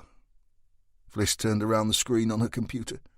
The vibrator was pictured next to a mobile phone. Higgins leaned in. "I'll take it for 140 quid you get the phone with it," he growled. Fliss shook her head. "No, Bob. However, the unit can be controlled by an app on your partner's mobile from anywhere in the world. The idea is he or she can decide when and where the wearer gets their pleasure." "Even at work?" asked Stryker. "Even at work," said Fliss, catching his eye yet again. Stryker resumed his pacing of the room. Abbott watched him for a moment, then held up another bag containing a plastic card. "Now, this was with the phone. It's a prepaid post office travel money card. It can be loaded with any currency and used around the world by anyone who knows the PIN number." "Whose name is in it?" asked Sykes. "That's just it," said Fliss. "It doesn't have one on the card, and it can be topped up at any post office using cash or online using plastic via their app. My guess is that Charlene funded her luxurious extras using this card." "So the question would be, who topped it up?" said Sykes. "Who indeed," said Fliss. "Traceable?" asked Bob. "Everything is traceable," said Stryker. "It just takes time." He paced some more. it would appear that our victim had some rather unusual sexual tastes. The room fell silent for a moment. Bob found his handkerchief and wiped sweat from his bald head. Have you ever heard of someone's sexual taste involving having a knife held to their throat? 15. Sandra and David Gill lived in a grand 7-bedroom converted barn on the edge of the village of Garstang. The property boasted 3 acres of well-tended arable land, half an acre of manicured lawns and a newly refurbished stable block. However, David Gill had no love for equines. When Gill wasn't running his business at Alanica, the only horse that floated David's very expensive boat was sandwiched between the words break and power. Therefore, the block, which featured the latest in temperature and humidity control, currently housed his collection of sports cars. Sandra Gill watched her husband from her chair in the conservatory. He was supposedly vacuuming his work car. Of course, Sandra knew only too well that David Gill took his Mercedes AMG GTR to be valeted every Friday, and that the car was always returned to him in immaculate condition. She also knew exactly why her husband was feverishly rooting around in the back seat on this particular day. She held the offending 22-carat gold earring in her closed palm. Jack, their youngest boy, had found it as they had driven to school that morning, and had given it to her, thinking it his mother's. Of course, it was not. She knew this, and obviously so did her husband. Sandra steeled herself, lifted her slim frame from the chair, and stepped out into the afternoon sunshine. As she trod the path towards where David beavered away, she considered her options. It was something she'd done so often this last 10 years. Ever since her husband had finished his doctorate at Oxford, she'd spent much of her time watching from the sidelines as he found one sweet young thing after another to serve his lust. He'd left clues before, been sloppy in his infidelity. Yet so far Sandra had remained tight-lipped. She'd told herself that it had been a phase, then blamed her 2 pregnancies. After all, David's sexual demands could hardly be fulfilled by a woman carrying a child. But this time, with a girl from his office lying dead in the morgue and her husband sweating cobs with the hoover in his hand. No, this time Sandra needed answers. She stood by the car as the vacuum howled away, gripping the offending earring in her palm so hard that it hurt. "David," she called out above the whine of the machine. "David, switch that off, please." Her husband prized himself from his position, found the button on the vacuum and stood upright. His face was flushed and his eyes flashed, irritated by the interruption. Sandra had seen this behaviour many times. His petulance, his peevishness. It was David's defence mechanism. The slightest chance that his duplicities may have been discovered resulted in the only form of vindication he knew. Attack. "What on earth do you want, Sandra? Can't you see I'm busy?" He gave her a resolute stare, chin jutted, fist clenched tight around the tube of the hoover. "Oh, yes, I can see that," she said, her voice as level as she could muster. "I could see that from the conservatory." David cocked his head. "Really? Well, that is fascinating now, isn't it? So how about you go back to what you were doing and leave me to my work, huh?" Sandra managed a thin smile. Air escaped down her nose. "There's no need to be cross, David. I was merely—" "You were merely sticking your nose in where it isn't wanted, Sandra, as ever." She gritted her teeth. He wasn't going to get away with this one. She had tried everything she could possibly think of. She had her figure back after Jack had been born and had spent a bloody small fortune on that gym and the beauty salons that David's friend Kurt owned. Men still looked at her when she was out and about. She'd even been propositioned a time or 2. And she was no prude in the bedroom either. However, none of this seemed to be enough for her husband. Finally, she plucked up her courage. "You won't find what you're looking for," she said. "What? I beg your pardon," said David. "I'm hoovering my bloody car, for Christ's sake. I'm not looking for—" Sandra opened her palm and produced the fine earring. She looked her husband straight in the eye. It was the first time in their marriage that she had ever confronted his disloyalty. "This is what you're looking for, David?" Gil went pale.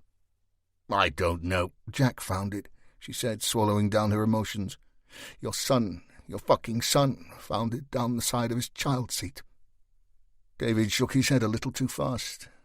"That doesn't mean—" Sandra stepped in close to her husband.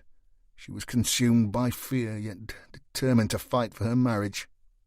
"Don't fucking lie to me, David. I've swallowed your untruths for years. I've ignored the smell of sex on you as you climbed into my bed at night, the payments on your credit card to the whores, the clubs, the fetish shops. And for what? So I can raise your sons in the lap of luxury? Is that it? I'm supposed to be grateful?" Sandra held out the offending piece of jewellery.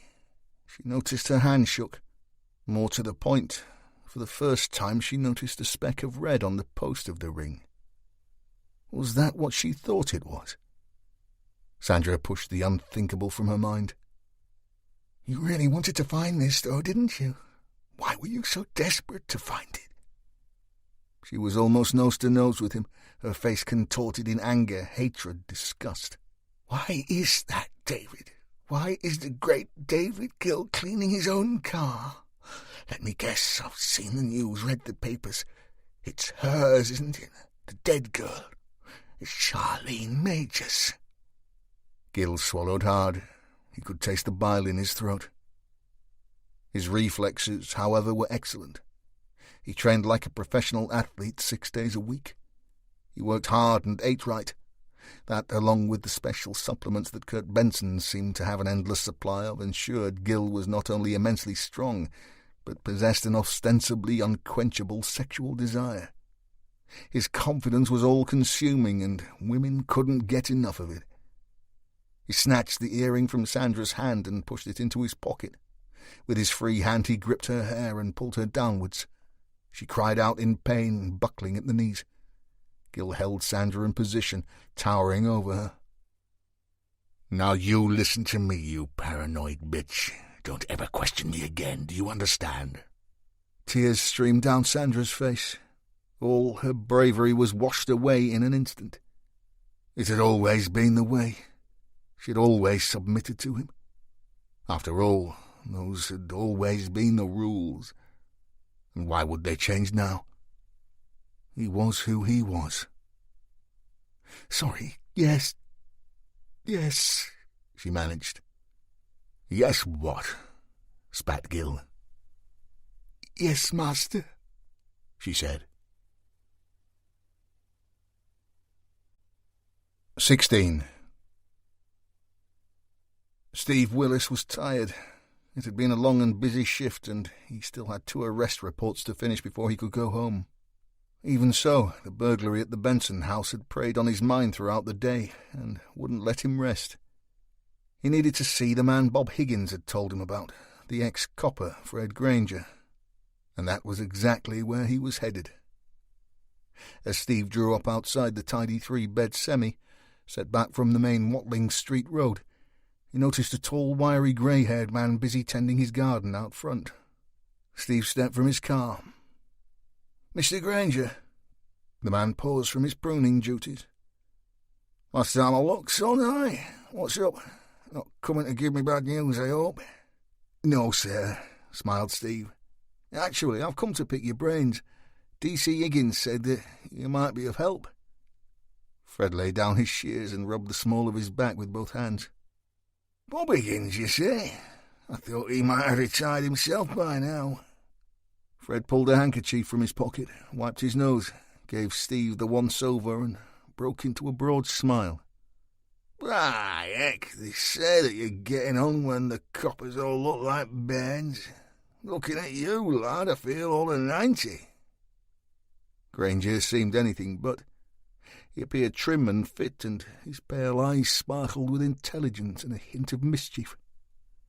"I wouldn't say that, sir," offered Willis.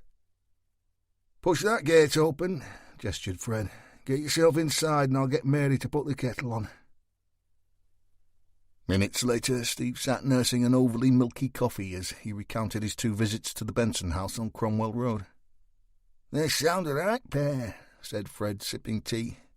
That's the trouble with folks these days. They get a few bob in their pocket and lose all sense of reason.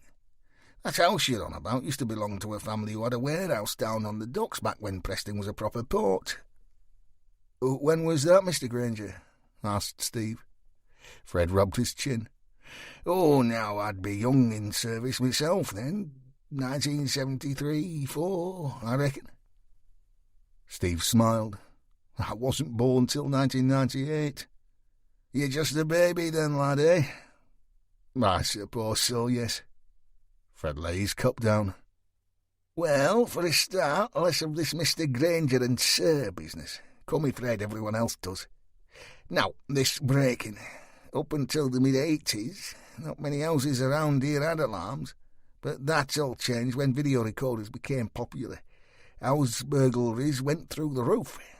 There was no work about and lads could get a good drink out of nicking a decent top-loader.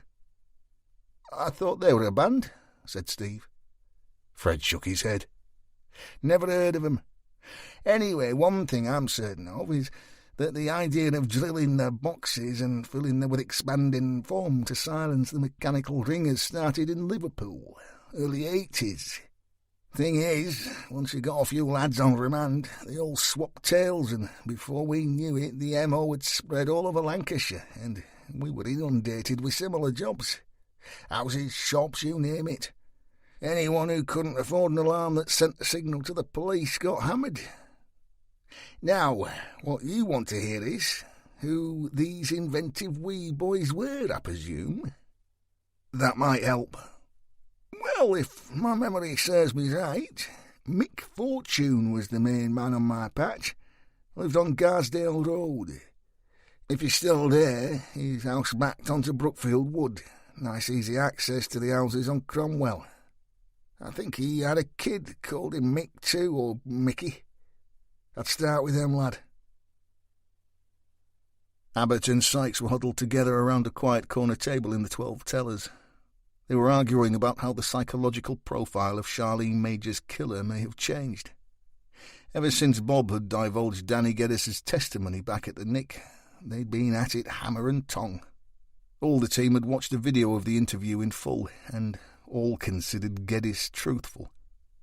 The victim's sexual preferences had been laid bare.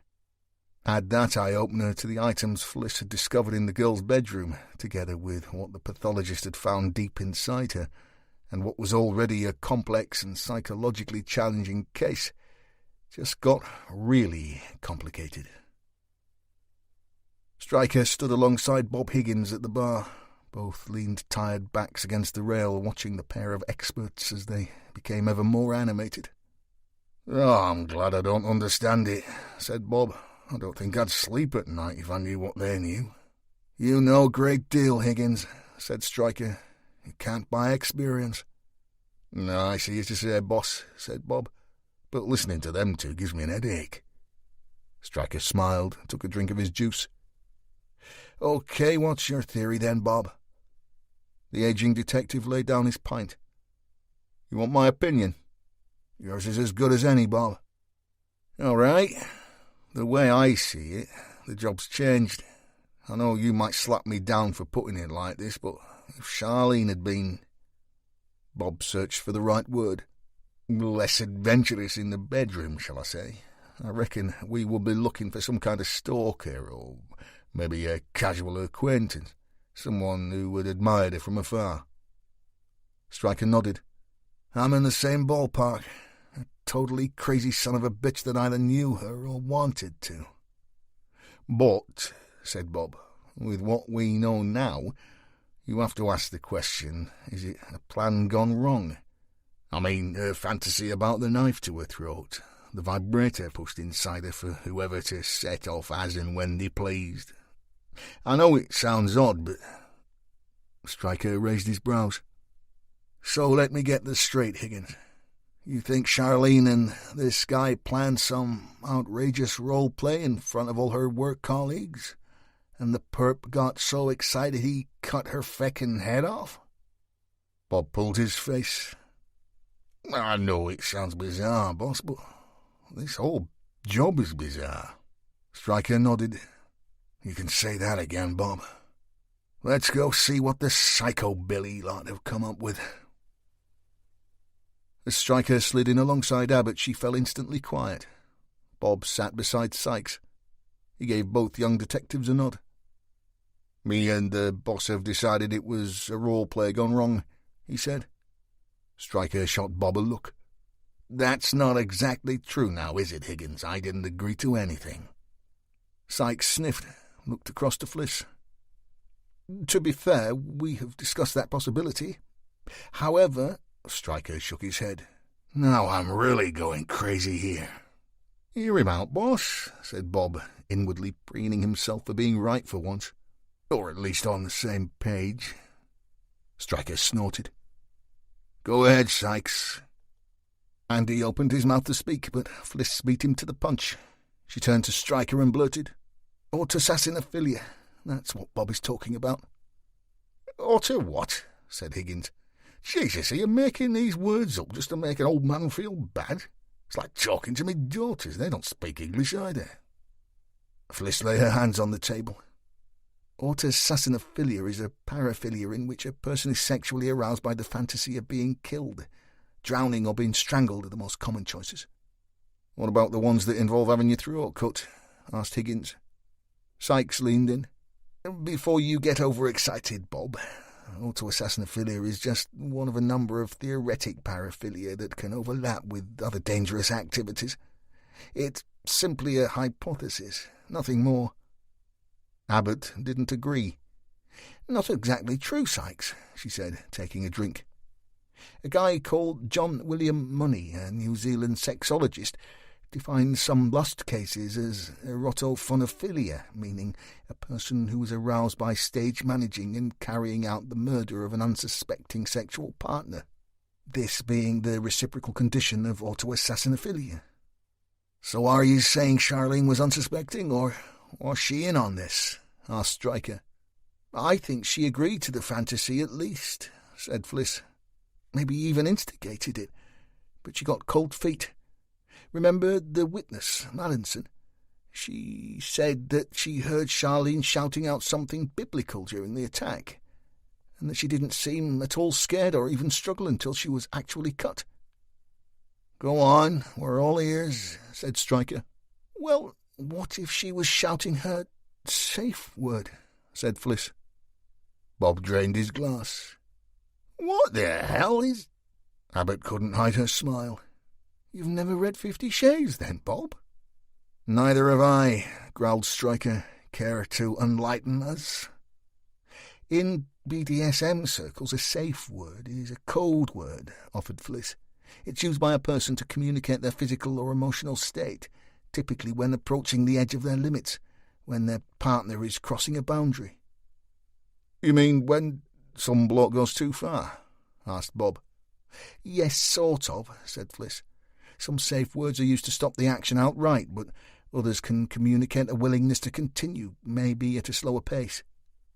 Stryker shook his head in disbelief. "Let me get this straight here, Abbott.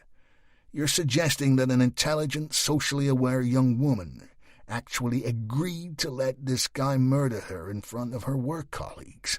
Not only does that seem unlikely, but even to suggest it is bewildering." Sykes leaned across the table, took his opportunity. "Which is why we don't agree, boss. I think D.C. Abbott gives far too much credibility to Money's findings. His is an interesting theory, but as I said earlier, it's just that. A theory." Stryker sat back in his chair. "Hold that thought there, Sykes. Bob, stand another round, would you? I think this may get complicated." Minutes later, Higgins was back with more drinks. Sykes took a deep breath. "Right. Money believed that there were people out there that genuinely wanted to die during a sexual encounter, whereas many other experts in this field considered an autoassassinophiliac to be more interested in enjoying the fantasy, the build-up, the planning, rather than their actual demise. This often results in a compulsion to stage manage the possibility of their death, rather than the actuality of it. I think Charlene falls into that category." Bob took a long slurp, wiped his mouth. But our guy with the big fuck-off knife didn't read the script. Is that what you're suggesting, Andy? Sykes shrugged narrow shoulders. Well, the research suggests that the erotophonophiliac, the one doing the killing, is driven by the act of homicide rather than the fantasy. More importantly, for him to be satisfied with his work, his victim must be unaware of his real intentions. So by definition, this effectively precludes consent. He's a murderer, full stop. Stryker held the bridge of his nose, closed his eyes. So, are we suggesting that this guy in some way groomed Charlene? Played on her darkest fantasies? Fliss shrugged. Depending on whose research you believe. She took a drink. Take the case of Sharon Lopatka, for instance. Sharon was heavily into BDSM and was active on pornographic websites and chat rooms. She met her master online, one Robert Bobby Glass, a divorced computer analyst from North Carolina. One morning, Lopatka left her husband a note saying that she was leaving him for Glass, that she wouldn't be back, and off she went. The note also read, "If my body is never retrieved, don't worry. You know that I'm at peace." "Fucking hell," muttered Bob. Fliss pressed on. "You haven't heard the best, Bob. Lopatka's husband found the note and immediately notified the cops. They examined his wife's computer and found 6 weeks of email conversations between the lovers. In those lengthy messages, Lopatka explicitly demanded Glass torture her to death. They found her body parts a week later buried in Glass's back garden." Stryker looked over to Sykes. "Anything to add to that?" Andy swallowed his beer, nodded. "I have," he said. "The Lopatka case is believed to be the first and only genuine occurrence of autoassassinophilia ever recorded worldwide. For what it's worth, I don't believe we are dealing with the second." "Go on," said Stryker. "I believe that Charlene found the fantasy of being killed or robbed or kidnapped sexually exciting, and the public nature of the event was all part of the thrill. I believe she had been groomed, as you put it, but then duped, if you like, into granting the perp his fantasy rather than hers. It's our killer that is the erotophonophiliac." "Abbott," said Stryker, eyebrows raised. "He pays the money, boss," she smiled. "You take the choice. It's not an exact science," finished Stryker, "so you keep telling me." Bob had listened to all the arguments and sat, forehead wrinkled, staring into his pint. "Okay, so answer me this. If Charlene had been in on this thing from the beginning and she and this nutter planned it all, why didn't the bloke know the code for the front door? She would have told him, surely." Fliss finished her coke and laid down her glass. "Maybe because she figured he knew it anyway." 17. Wednesday morning, Buckshaw Village, Lancashire. Stryker slapped his alarm clock just that little bit too hard, knocking it from his bedside cabinet. He reached down, picked it up, shook it, checked the display and returned it to its rightful position. It was 5 a.m., yet he'd barely slept, his mind awash with information, theories, ideas. Slipping out of bed, he arched his back and rolled his neck, the tendons cracking and creaking, reverberating inside his skull. He yawned as he pulled on tracksuit bottoms, a T-shirt and hoodie, then sat heavily on the edge of his mattress and began to lace the old U.S. Navy-issue boots he always ran in. Working steadily, he allowed his thoughts to turn to his father. As he yanked the laces taut, tucking in the loose ends, he examined his work and considered that rarely a day went by without him thinking of his parents. He closed his eyes for a second and savoured the moment, remembering the good times. Most mornings, especially in the summer months, when the rising sun crept under his blinds to make patterns on the white walls of his bedroom, he simply pulled on his treasured footwear, lifted his backpack, and was out of the door without a second thought. But not this morning. Today was a different matter. As Stryker looked from his window, the usual early sunlight was obscured by rolling summer storm clouds. There was a flash somewhere over Rivington Pike before thunder rumbled long and low. He waited for the next strike and counted the seconds between the fork and the clap, just the way his father had taught him. Stryker had never considered how his loss had shaped him. After all, he could no more change the past than change his ginger hair or broken nose. And he wasn't the kind of man to apportion blame for those or any other shortcomings, especially on any lack of parental guidance. After all, had he not enjoyed an abundance of riches in that department? Indeed, he considered he had been blessed. His parents' time may have been cut short, but time itself was, of course, relative. So, on this squally morning, as he trudged downstairs to his front door and took his first tentative steps out under the threatening skies, not for the first time recently, he felt the warm, reassuring presence of his dad close by. As a teenager, Stryker had become so used to hearing his father's feet pounding the streets alongside him that after his death he couldn't bear to run alone. He'd change into his kit and pull on those boots, but then find himself sitting on the edge of the sidewalk, wiping away tears of sorrow. Rather than prolong the pain, he would slope back inside his home, overcome by sadness. But time heals, and as the heavens opened with puddles forming by his stride, he could swear he could hear the echo of a second pair of boots at his side once again. "Empty your mind, son. Lift your knees, relax your shoulders, and breathe. Let the ground beneath your feet take the strain. Don't look down at those old boots. Look forwards to the horizon, to the place you need to be. Head up, eyes open, and all will become clear."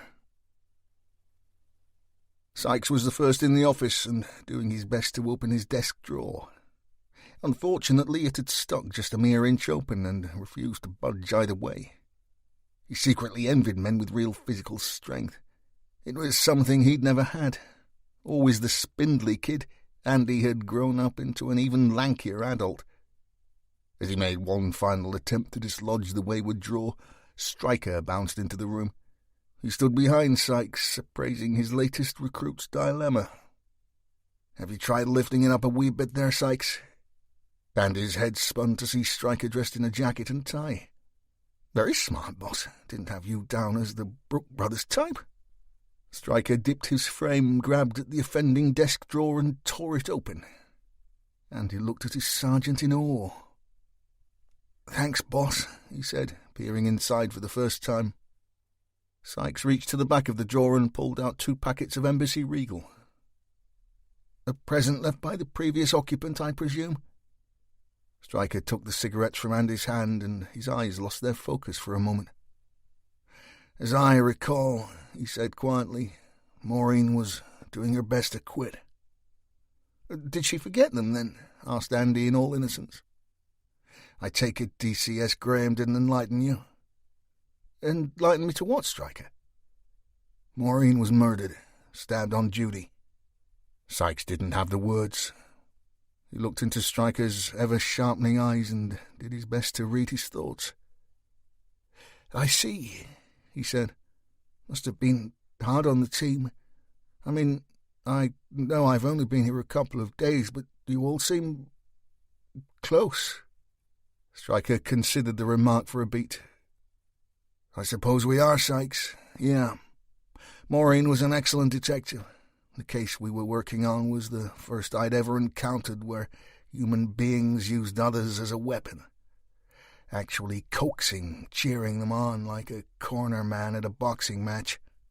It made me realize just what kind of hold a person can have on another."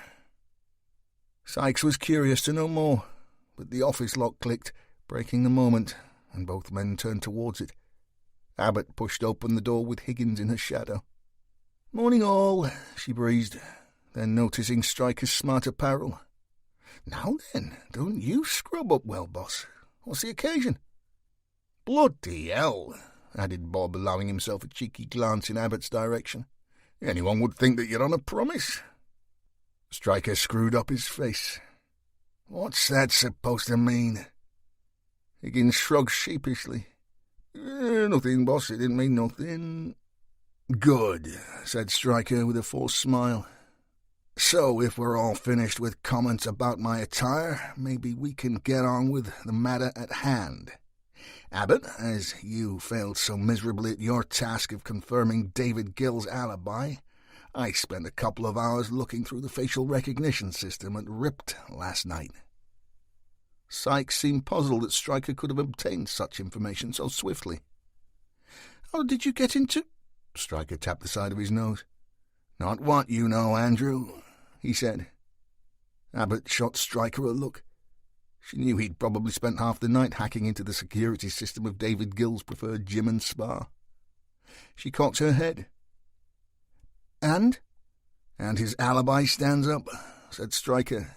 He arrived at Ripped at 12:30 hours and left at 14:28 hours. If my mind serves me right, he made it back to Alanika's office 15 minutes after that. 19, actually, said Fliss. Maybe there's a back entry, another way in and out. Stryker shook his head. My first thought, Abbott, but the gym's facial recognition system is fitted and serviced by CCS Security. Now, I happen to train with the owner occasionally, so I gave him a call first thing. He says all fire escapes and delivery doors are alarmed and security sealed. So even if someone switched off the alarm system for someone, when the guard does checks on opening or closing, the numbered seal would be broken and they would know the door had been opened. Oh, I've seen those, said Andy. They look like a tie wrap, don't they? They have a serial number stamped into them. The guard checks the number off from a book morning and night. Simple but effective. Fliss looked a little downtrodden. She opened her computer and began to type. Okay, but yes, here it is. When he arrived at the scene, running up the stairs and out of breath, he said, and I quote, "I've only just heard. I came as soon as I could." Stryker shrugged. And your point there, Abbott? Well, how exactly had he heard about Charlene's murder? Who called him? Did you see any of the staff on the phone? It certainly didn't make the news until after 4. It's a fair point, boss, said Sykes, opening his own machine. Worth a quick check anyway. Stryker took a moment, then nodded. Okay, Abbott, if it makes you happy, get permission to access his mobile records. Andy tapped some more. Not to put a further dampener on proceedings, but local CID say there's no CCTV of any vehicles entering or leaving back Starkey Street between the times you specified, boss. Looks like our guy just disappeared into thin air. Stryker tapped his desk, his sense of frustration building. No one vanishes, Sykes. Organize uniform to conduct another search of the back streets, especially back Starkey Street. Maybe he dumped the camouflage gear and balaclava and simply walked home in whatever he had underneath. Sykes wrinkled his long nose. He's too clever for that, boss. He wouldn't gift us his DNA. Just do it, Sykes, snapped Stryker. Or maybe, offered Bob, the guy had balls of steel and he hid in some backyard or dustbin for a few hours until the coast was clear. Stryker pushed a finger between his neck and his shirt collar. He pulled at it, doing his best to stretch the material and give himself some breathing room. More questions than answers, Bob. The story of my life right now. He twisted his head and gave Sykes a nod. Let Doc Grover in, would you? All three of the team looked confused. There hadn't been a sound. Go on, Sykes, insisted Stryker. Don't keep the guy waiting. And he sighed, stood and pulled on the heavy door. The corridor behind it was empty. Sykes turned and shrugged. Party piece gone wrong then, boss? Stryker raised one brow and motioned towards the opening lift halfway down the passageway. Seconds later, Phil Grover stepped out. The Scouser gave Sykes a smile. "All right there, Andy lad," he said. "You're the welcoming committee, are you?" Sykes turned to Stryker. "How the bloody hell—" The sergeant tapped the side of his nose for a second time. "Yeah, okay," said Sykes. "Not what you know." "Morning, Phil," said Stryker, brushing off Sykes' sarcasm. Give us some good news, will you?" The doc dropped his briefcase between his feet. "Well, I have two things of interest. I'm not suggesting that either are good news, though." "I'm all ears," groaned Stryker. Phil sat on the end of Sykes' desk. "OK, first I have Charlene's toxicology report back. I'll not bore you with all the technical stuff, but she had traces of cocaine, amphetamine and ketamine in her blood." "That was some night," said Fliss. "And how long ago did she take all this stuff?" "Ketamine residue stays in the system for a while," said Phil. "I would suggest she took all 3 drugs over the course of last weekend." Sykes pushed out his bottom lip. "She might not have knowingly taken the ketamine. It's been used as a date rape drug before now." "Fair point," said Grover. "But she wasn't shy of medicating herself. She was using steroids too. That six-pack had some help." Fliss nearly jumped from her seat. "That's exactly the phrase Harry used, the guy who showed me around Ripped. As we were watching Gil train, he suggested that he and his pal might be using." "Well, Charlene's help was Vitamone," said the doc. "So when you add ketamine and the other recreational stuff, makes you wonder just how much of a party girl our Charlene really was." Stryker nodded. "I think we already got that, Phil. But just because we have a young girl that was falling off the straight and narrow doesn't change the fact that she's the victim here. From what Abbott says about her home life, the squalor she's been living in, the death of her mother, it's no surprise she fell off the perch some." He rubbed his stubble deep in thought. "OK, Sykes, check Charlene's bank statements for any payments, direct debits, standing orders to Ripped. Maybe Gil was sharing the love when it came to his chosen steroid. That said, I still think he's a non-starter. In the end, we can't change the fact that he was pumping iron when Charlene was murdered." Sykes made a note, lifted his head. "Can you leave me access to that facial recognition program too, boss? Just thinking if she did have a sugar daddy, it's possible he paid for her membership and nothing will show on her statements." "Well, she'd struggle to afford it on her wages," offered Fliss. "I'd have a look through the program first." Stryker turned to Phil Grover. "You said you had two things of interest, Doc." Phil nodded. "Yes, well, more of a mystery than a revelation. We went through all the clothing and other items taken from Charlene's body, and she's missing an earring." Grover lifted his briefcase, opened it, and produced a photocopy picture. He handed it around. "On first look, I'd say solid 22-carat gold." "Nice," said Fliss. "Looks handmade." "It didn't just fall off during the attack, did it?" asked Bob. Phil shook his head. "Search team say not. Nothing at the scene." "Maybe our boy took it," said Sykes. "He could be a trophy hunter. Not unusual, fits the profile." "This guy seems to fit all your profiles," said Stryker, standing and turning to Fliss.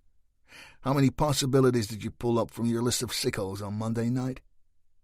"2, she said, "and neither inspired me." Stryker rubbed the top of his head. "OK, Abbott, free yourself up and give those actions to the local CID to chase and eliminate.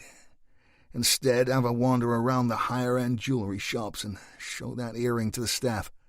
If it is bespoke, they may know who made it, maybe even who bought it. Bob, have a chat to Drug Squad, see who's knocking out Viramone. It's an injectable synthetic testosterone substitute. Very big on the bodybuilding scene right now. And check if any of their boys are sitting on intelligence related to Ripped or its management. Maybe the DS knows something we don't." There were nods all round the team. Stryker straightened his tie. "In the meantime, the Doc and I have an appointment with the Lord and Lady of the Manor." "I still don't understand why you need me to be here," said Phil Grover as Stryker nosed his Audi up to the double-electric gates of the Gill residence. "And I have no idea why you dressed up like a turkey to do it."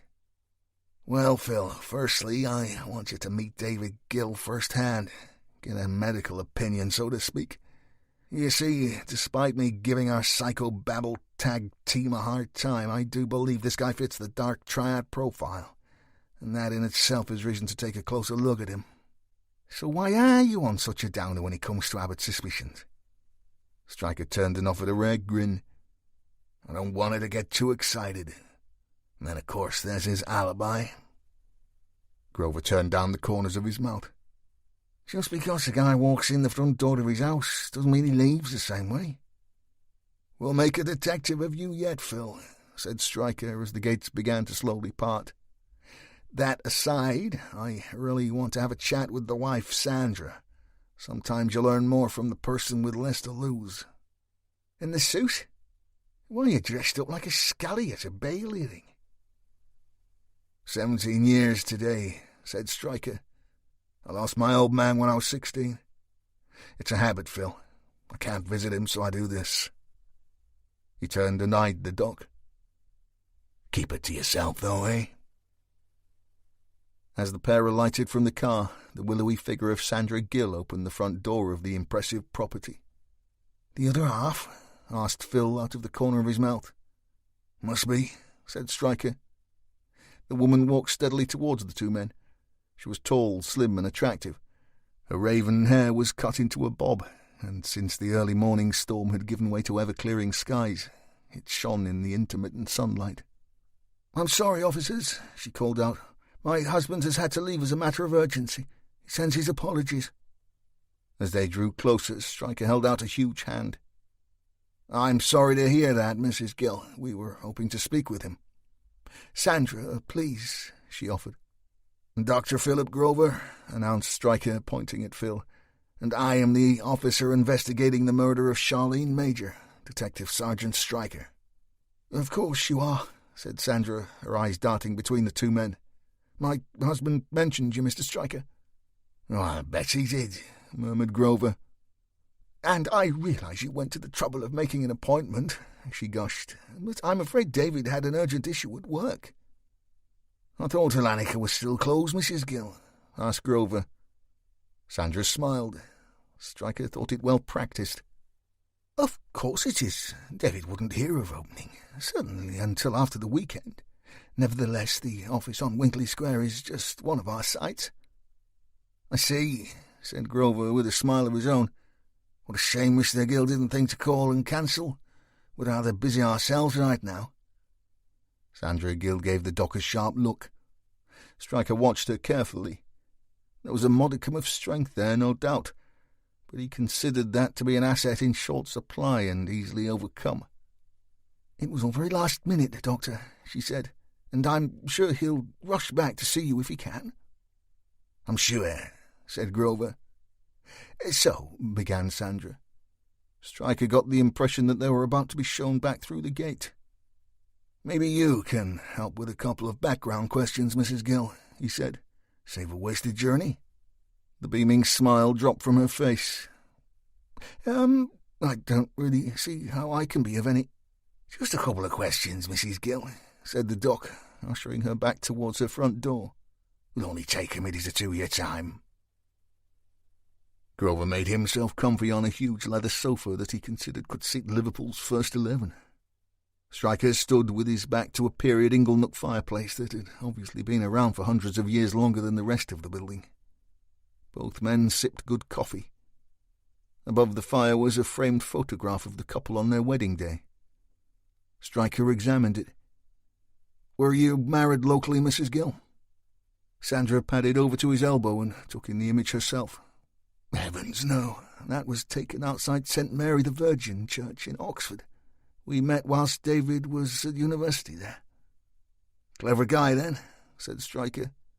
Sandra put on that smile again. "It's all relative, Mr. Stryker. David was a sportsman rather than an academic. Don't get me wrong, he is extremely bright, but his prowess was always on the track." "I thought Oxford only turns out rowers?" asked Grover, getting himself comfy. Sandra turned. She was relaxing a little. Simply talking about what had been good in her life was straightforward, uncomplicated. "Well, I suppose everyone remembers Matty Pinsent, don't they?" "I think folk know who Roger Bannister was too, ma'am," said Stryker. "I was fond of track and field myself, but I just grew too big." A bit like my husband, she smiled. He was always a powerful guy, but these days he's obsessed with the gym. Not unlike yourself, Mr. Stryker. Just Stryker is fine, ma'am. And I wouldn't use the term obsessed. Yeah, but you are, laughed the doc. Sandra was a lot happier. She'd expected the 3rd degree, but the two men sipping coffee in her lounge were actually quite nice. And in her totally rational moments, she knew that they had no way of knowing that she had discovered a blood-stained earring in her husband's car. Since that shocking find, she had been falling apart inside. David had never even tried to explain it. Indeed, he'd barely spoken to her, until he received the call from Stryker, that was. And that call had caused a major row. He'd told her she would have to deal with the cops alone. They knew nothing, he'd done nothing, and he had plans. Well, Sandra had countered she had fucking plans too, and they didn't involve dead blondes with their heads cut off. David had pleaded his innocence and insisted he'd been training that lunchtime, as he always did, so how could he have anything to do with it? Sandra knew that she could find out for certain, as David rarely trained without his big buddy Kurt Benson. She could, of course, simply ring the rude, overbearing arsehole and ask. But Sandra knew that she wouldn't. Sandra didn't really want to know the truth. She had a life, a reputation. She also had 2 boys, and those boys needed their father. So Sandra wouldn't question anything. Nothing at all. Ever. Before he put on so much bulk, David ran 21:12 for the 200 metres, she said, exiting her thoughts with a bump. That is quick, offered Grover, then quickly changing tack. Oxford is a lovely part of the world, Mrs. Gill. What made you move north? A cloud of discomfort passed over Sandra's face before the smile returned. Ah, yes, well, David loves it here. The people are so friendly, you know, she said, failing to answer the question. Aren't we? Said Phil. Sandra cocked her head. I can't quite place your brogue, though, Doctor. Well, offered Phil, laying down his coffee. Like your good self, I wasn't privy to private elocution lessons, so my Liverpool accent is still quite pronounced. Sandra looked like she'd used the wrong fork for the salad course. Oh, my, no, I'm sorry, Doctor, I didn't mean any offence. None taken, Sandra, said Phil, then moved the conversation on again. Has David always been in the debt collection business? Sandra's permanent beam began to slip again. Well, in a way, I suppose so. It was our first real business venture. He'd worked in the city for a while, then David and his partner saw a gap in the market up here and... Stryker's mind began flicking through thousands of pieces of information. He brought up a picture of a Lanniker in his mind. Of course, there were 2 offices at the back of the room. One for Gill. 2 car parking spaces outside. One for Gill. He cursed his lack of attention to detail. I should have realized that David had a partner, ma'am, he said. When I saw the layout of the offices, I mean. Sandra was a little wide-eyed. Well, Stephen doesn't actually use that office. I mean, he's kind of a sleeping partner, if you like. He and David roomed at Oxford together, and as I said, they saw an opportunity up here, pooled some resources, so to speak. The beam was back, and here we are. Stryker gestured at the lavish surroundings. Well, it was obviously the correct decision, ma'am. You must be incredibly happy here in Lancashire. The smile slipped ever so slightly as Stryker pressed on. However, that does not take anything away from the terrible events you have endured recently. Did you know Charlie? Sandra appeared puzzled. Charlie? Yeah, said Stryker. Charlie, Charlene. It was her nickname. It's what your husband called her, so I figured, a small office like that, the odd social gathering, maybe you'd... Sandra Gill visibly straightened herself. She pursed her lips together as she spoke. Actually, Detective, I've never thought it necessary to attend David's social gatherings. And I've certainly never heard David mention that poor girl, either in terms of Charlene or Charlie. Still, David must be gutted, eh? Said Grover, pulling himself towards the edge of the sofa. Must have been a terrible shock. Sandra gave a sharp nod. Of course, David was beside himself. I'd go as far as to say inconsolable. I'd been out to pick up the boys from school when he called to say he was on his way home. I'd even made him a special dinner, but when he finally got back, he just couldn't face anything. She wrinkled her nose. He was in pieces, went straight to bed. Where do the boys go to school, ma'am? Asked Stryker. There must be lots of good ones around this area. Sandra perked up again. This was a simple enough question. Actually, they go to Moorland in Clitheroe. It's a bit of a trek, but an exceptionally good school. Stryker pulled a folded piece of paper from his pocket. This may seem a little strange, ma'am, but I can see that you are the kind of woman who likes her jewellery. Sandra ran a finger across a row of expensive rings on her left hand. She smiled coyly and considered that David had been quite wrong about Stryker. He may not be an oil painting, but there was something about the cut of his jib she liked. Yes, Mr. Stryker, I simply love gold, and my husband is very generous. Stryker unfolded the paper and handed it to Sandra Gill. Maybe you could help us then. Where would I go to buy an earring like that one? 18. Steve Willis had driven around the Brookfield estate until he felt dizzy. He parked across from Mick Fortune's last known address on Garsdale Road for the 5th time and gazed at the front door, confused and frustrated. It was all well and good old Fred Granger giving him a tip-off, but now he was puzzled as to exactly what to do about it.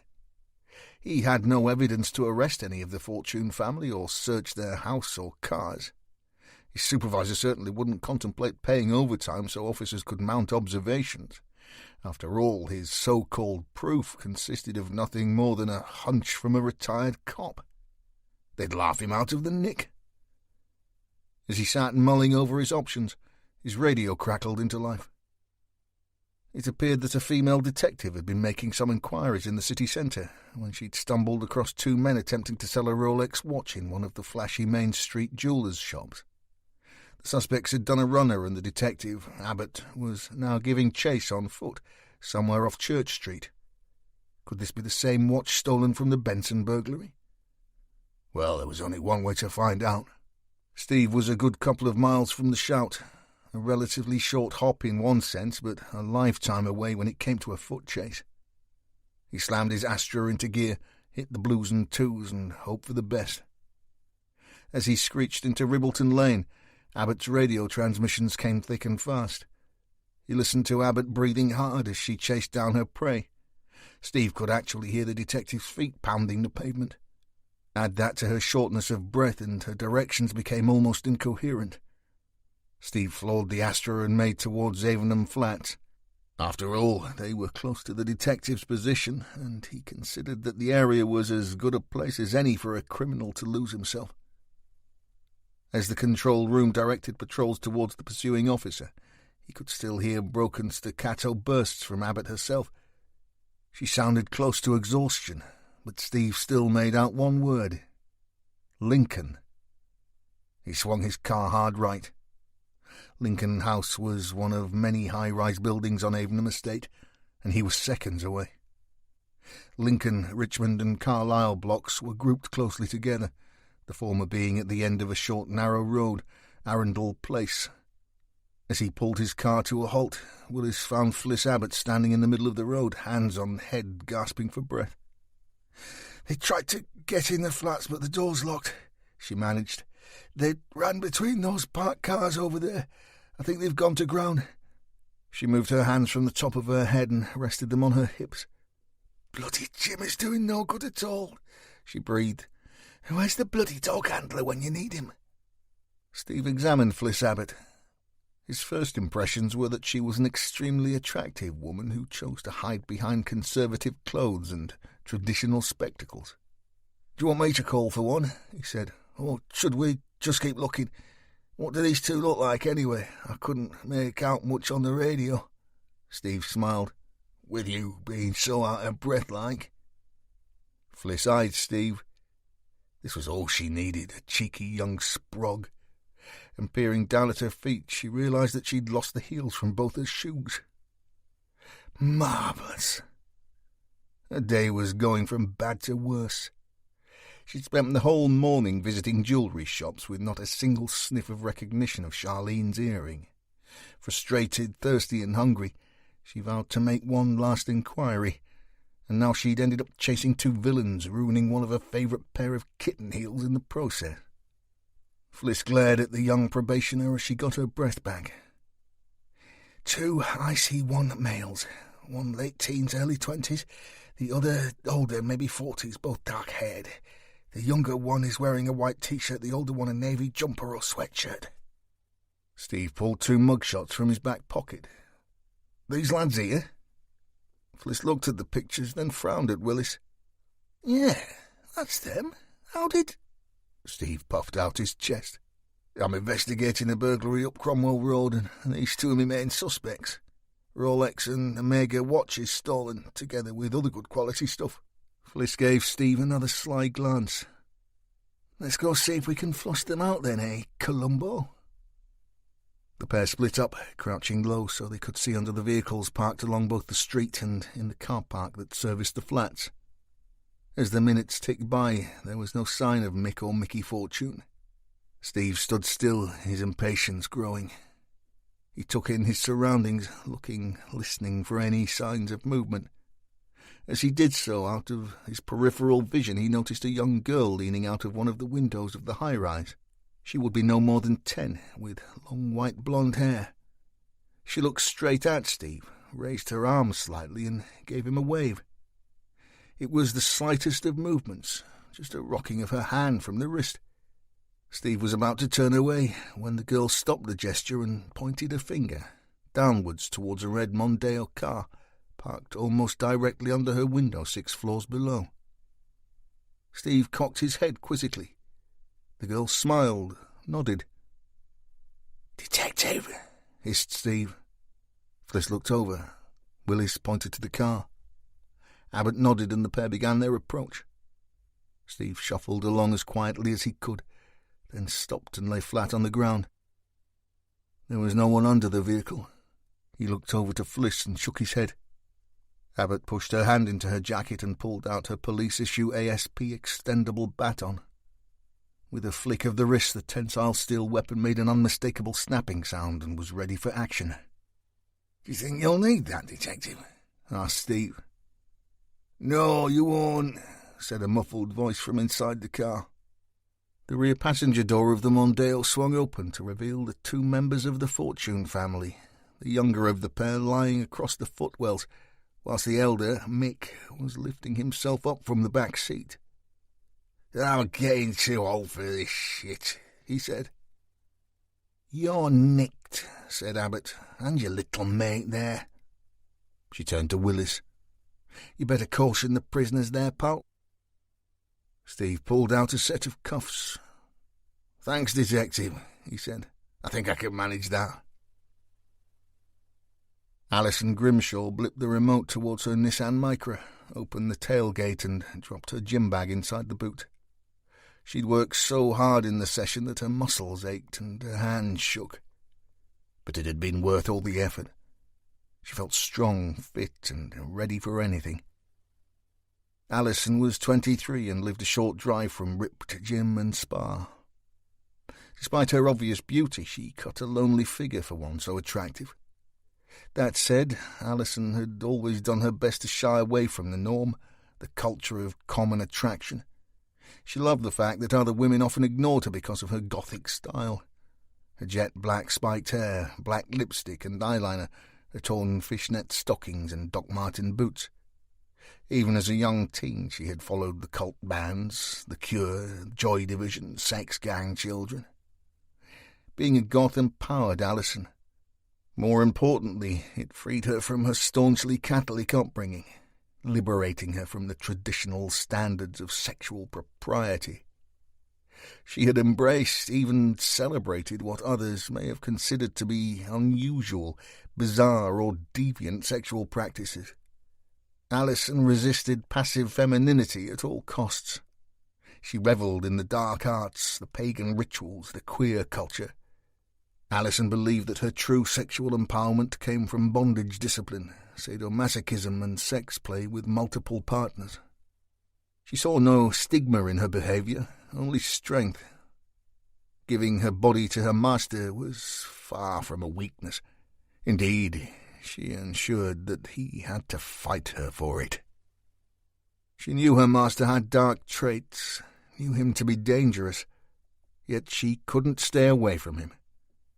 She was drawn like the moth to the flame, the lethal fire warming her in readiness for the burning. She had passed all his tests, even the circle of fire. Now it was his turn to give her what she desired, her ultimate fantasy. And today, finally, he had called. She had been chosen. Stryker sat at his desk. He was planning out a timeline of events, especially those relating to David Gill. Higgins sat close by, putting the final touches to his report on the known dealers of Viramone and other anabolic steroids in the city. He'd formulated the list using intelligence from both local and regional drug teams. However, it appeared that the misuse of prescription medication was low down on Drug Squad's list of priorities, making the catalogue of possible suspects both lengthy and tenuous. Sykes was still waiting for any news from the search team currently on their hands and knees in back Starkey Street, and was filling in his time scrolling through the hundreds of faces entering and exiting Ripped Gym and Spa. Fliss sat at her desk rubbing her sore feet. All stopped what they were doing when they heard a quiet knock on the office door. Stryker gave Sykes the nod, who had come to realise that letting folks into the serial crime unit office was part of his remit. "Ah, hello, sir," said Sykes, door in hand. ACC Peter Lancaster was standing in the corridor, gripping his briefcase. He pushed past Sykes without speaking and stepped into the office wearing a grim expression. "A word, Sergeant, if I may," he barked. Stryker looked up from his screen, then gestured towards his team. "Get yourselves a coffee, guys, please," he said. The three detectives stood, gathered a few possessions, and shuffled from the office in silence. Once the door was closed behind them, Lancaster stepped over to Stryker's desk, hands behind his back, eyes flashing. "I've just finished speaking with DCS Graham. He has briefed me on your progress, or should I say lack of it. I have to say, Stryker, I'm more than a little disappointed." "In our progress, or in me, sir?" asked Stryker, closing his screen and resting his back against his chair. "Don't be flippant, detective," snapped Stryker. "Since our last conference, there has been a virtual press blackout relating to this case. This is a peach of an investigation, Stryker, a jewel in the crown, a story that the public needs to read about. How do you expect to solve this despicable slaying without the help of the press?" "Would you like us to arrest another suspect so you can plaster his name all over social media, sir?" asked Stryker, unimpressed by Lancaster's bluster. "I understand the press have been active at his home address the last day or two, keeping themselves busy." The ACC gave Stryker a derisory look and shook his head. "You have a lot to learn, detective. Using the press as an investigatory tool is an art, something else that you seem lacking in." "That may be true, sir. I leave those decisions to people like your good self." Lancaster looked down his nose. "I have to say I was expecting better from this team. I mean, at least some movement towards a conclusion." "It's been 2 days, sir, and the case is more complex than we first thought."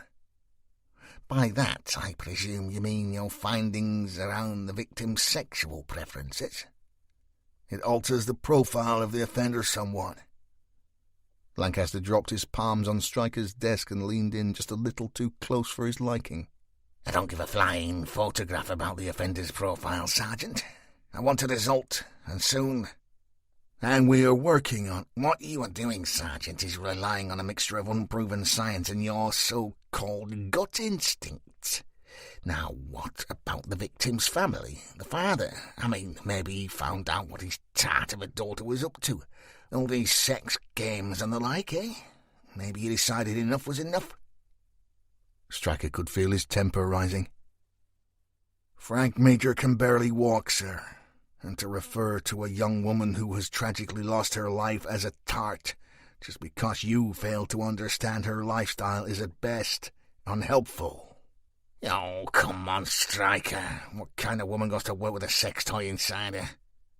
Probably more than you think, sir. However, I fail to see the relevance of your moral outrage. Lancaster tapped Stryker's desk with a thin finger, his face now inches from the massive detective. My morals, Detective, come from a God-fearing upbringing, as do many of the good souls of this city. Therefore, when the time comes for you to need the press to help you find your killer, as you most definitely will, I suggest you keep the victim's preferences to yourself, or we will lose the public's sympathy in a heartbeat. Lancaster straightened himself and brushed imaginary dust from the sleeve of his suit jacket. Charlie Major may as well have been a common prostitute, he sneered. Stryker could feel his body begin to shake. Is that all, sir? He asked quietly, as I am very busy right now. Lancaster snorted. A week, Stryker. You have 7 days. Then I'll make the call and bring in someone less reliant on... He nodded towards Sykes's desk. Crystal balls. You think the boss is getting an earful? Asked Andy, stirring his tea. Defo, said Higgins. He's got broad shoulders, said Fliss. It won't be the first time he's had a grilling from the suits, nor the last. All nodded in agreement. Sykes changed the subject. I believe you had a collar yourself yesterday, Fliss. A pair of blaggers? Fliss took a drink, shook her head. Just a couple of scallies selling some knock-off jewellery into a shop in town. I walked in at just the wrong time. I ended up chasing the buggers all the way to Avenham. Did in a good pair of heels in the process, too. Turns out the gear's from a break-in up Brookfield way, big house on Cromwell Road. Fliss looked up as a line of uniformed cops filed into the canteen. It's actually that lad's collar there, the blonde kid. Higgins twisted his head to see Steve Willis at the back of the line, waiting to be served his meal. "Stevie, lad," he shouted, "come here a sec." Willis edged between the tables to where the 3 detectives sat. "Bit of a result for you there, kid," said Higgins. "Who are these 2, anyway?" Steve looked downtrodden. "Mick and Mickey Fortune," he offered, "but I'm not getting anywhere. Those 2 know the script off by heart. The son has given a straight no-comment interview, and Dad has come up with a tale that he found the gear in Brookfield Woods. I'm stumped, to be honest. I'm going to have to let 'em go, I reckon." "Like fuck you, Will," growled Higgins, resting his teacup in its saucer. "I know Mick Fortune. Let's go and have another word." "But the briefer's left now, Mr. Higgins," whined Steve. Bob stood and rested a ham of a hand on Steve's shoulder. "As me gaffer would say, son, it's not what you know, it's who you know." Higgins and Willis rode the lift down to the custody suite. Bob smiled to himself. "Mick and Mickey Fortune, eh?" he pondered. "I've only dealt with Mickey the once, but his dad, Mick, Jesus, he was one of me regulars back in the day. One of me snouts, too." Steve twisted his head. "An informer? Is that what you mean, Mr. Higgins?" The lift doors opened and the pair stepped out. "Firstly," said the senior man, "my name's Bob, and second, yes, snout means informer. Mick's all right, really. He's a thief and was a bloody good burglar in his day, but there's no harm in him. To be honest, I should have thought of him as soon as you said about the box on the house being formed. It was one of his favourite MOs.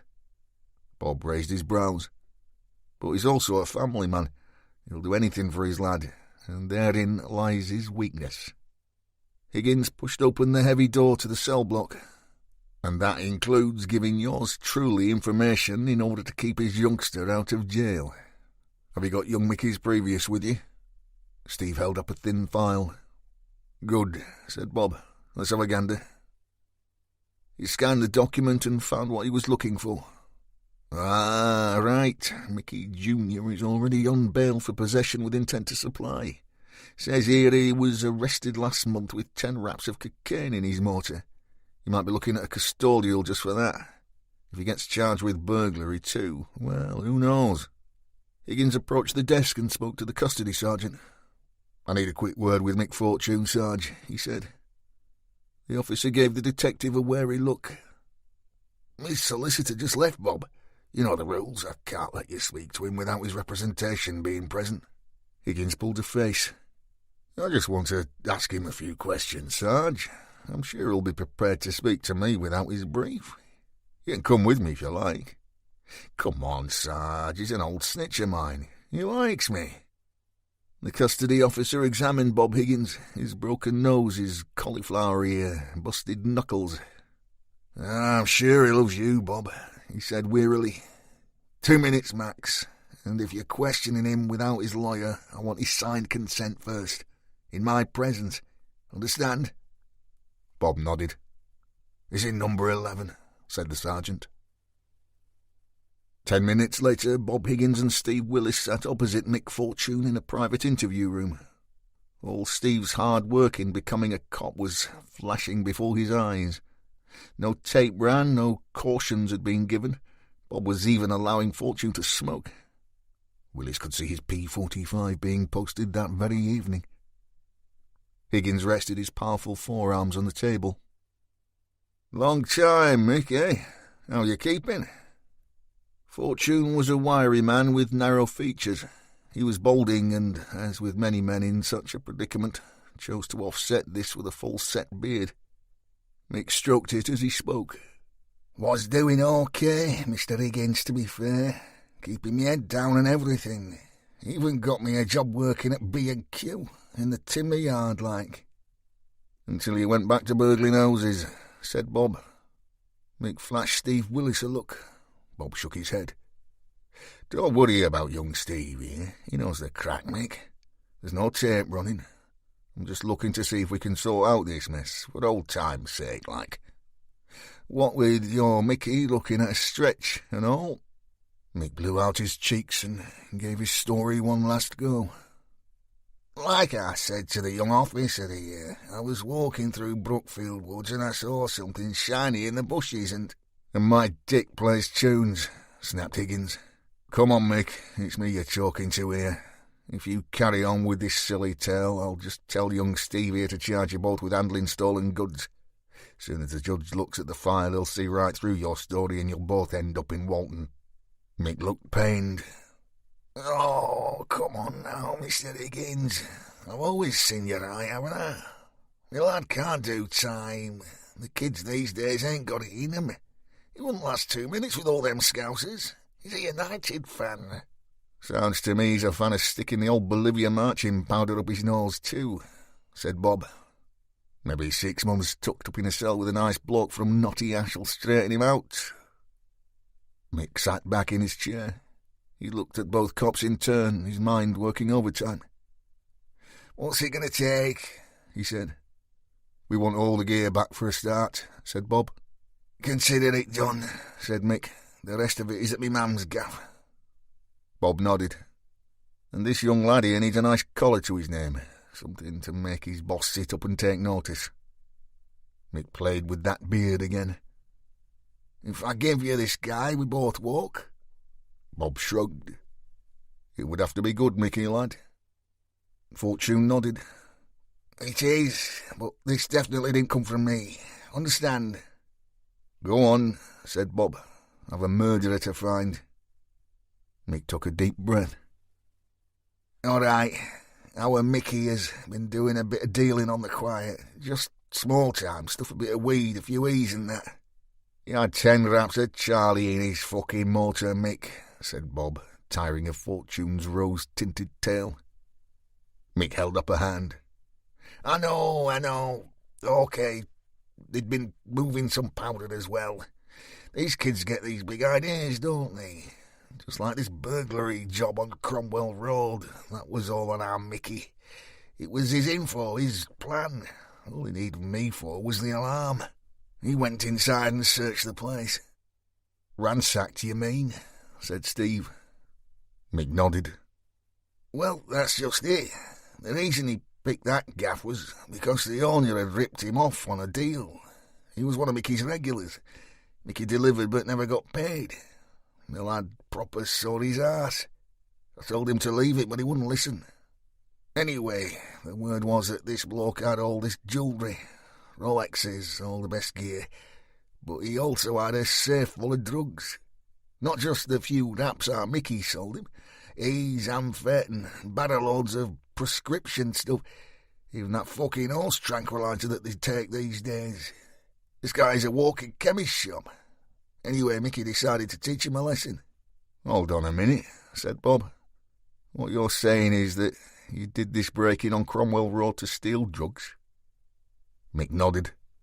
Partly, but Mickey couldn't find the fucking safe, could he? Steve was wide-eyed. So you were saying Kurt Benson is a drug dealer? He holds these parties for his rich mates. Lots of young girls there too. Feeds them date drugs and that. I hear bad things about him. And his pals. Steve Willis and Bob Higgins were riding the lift back to the fifth-floor canteen.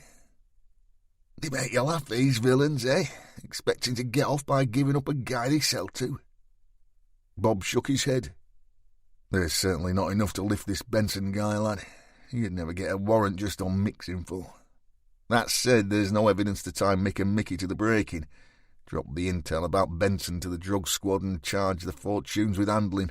Let the CPS decide and put the whole job down to experience. Will do, Bob. And thanks for everything, I appreciate it. I'm also starving, said Willis. I was always hungry when I was your age, said Bob. Anyway, what did I tell you about there being a safe in that house, eh?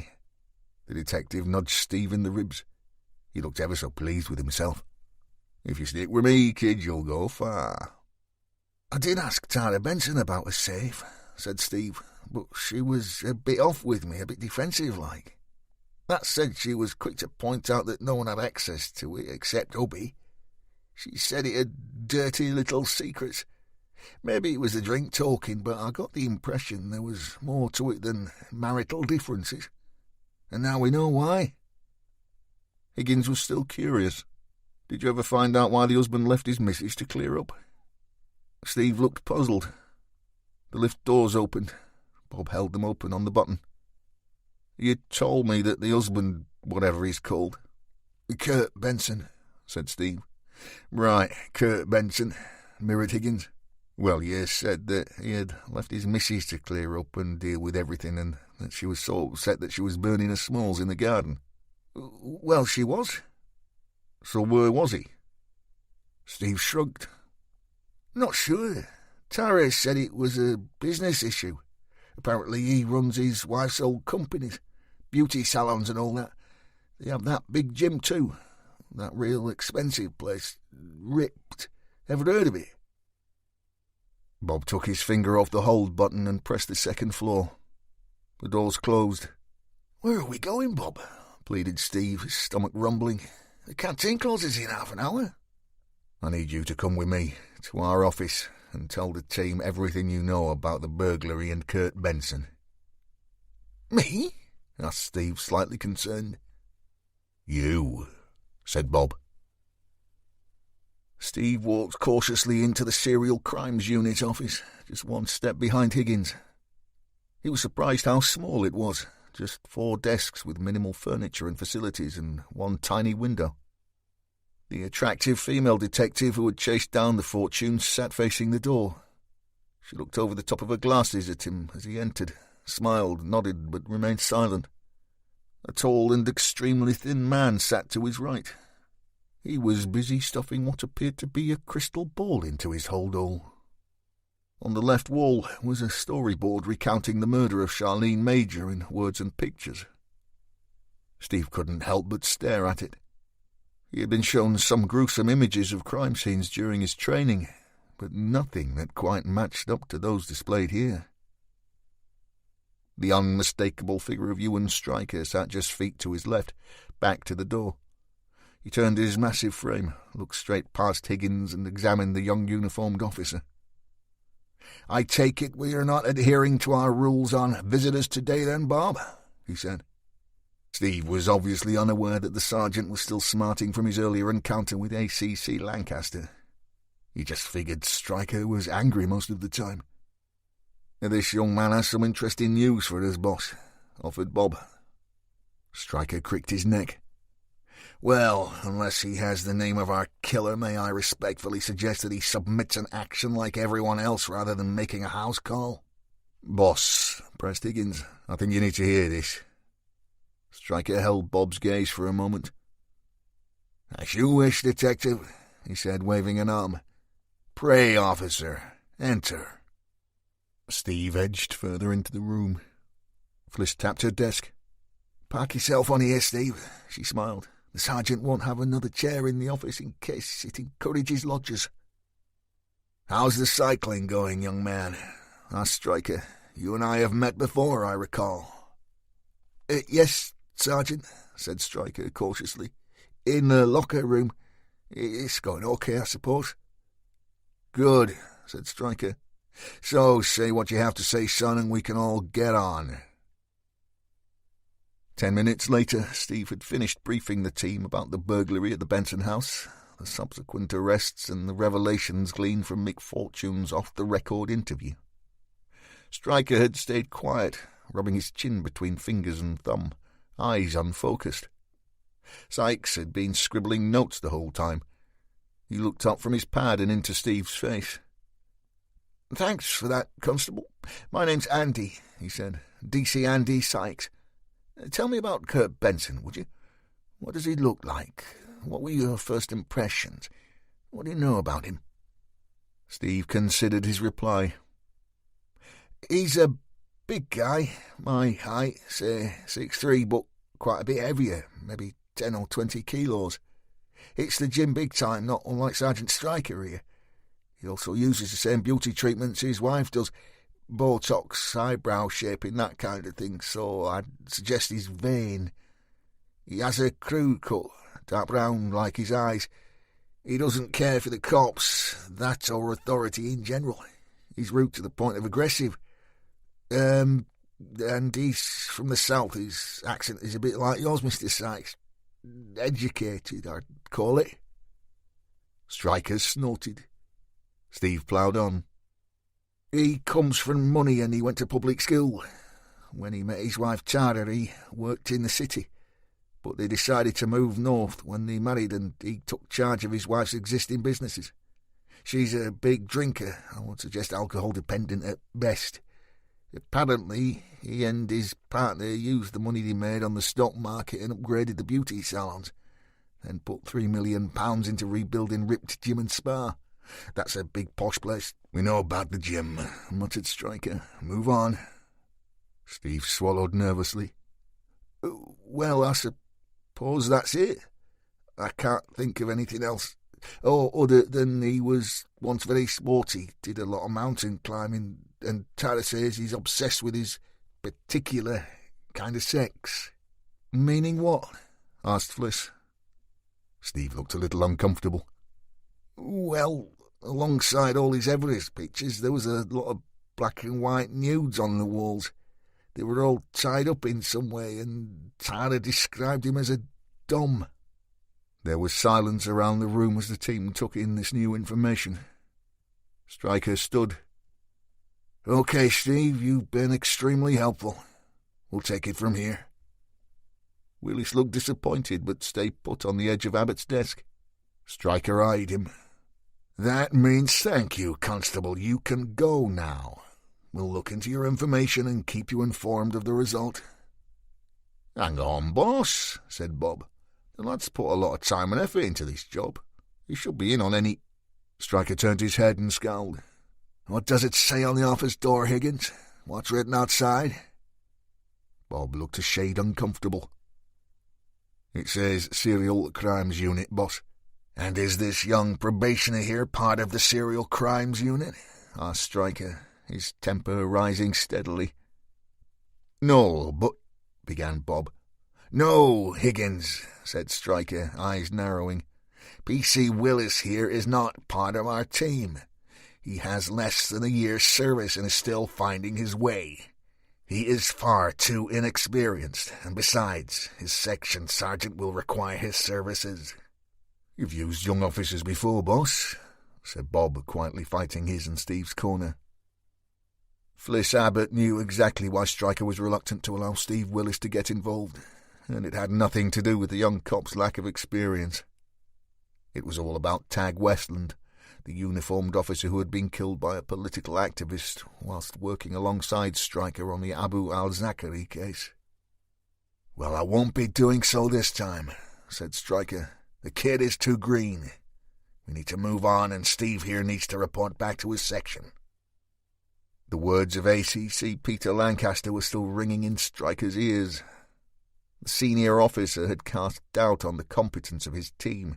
He'd even questioned Stryker's own capability. To make any kind of move on Benson, Stryker knew he needed more than just hypothetical links to the deceased.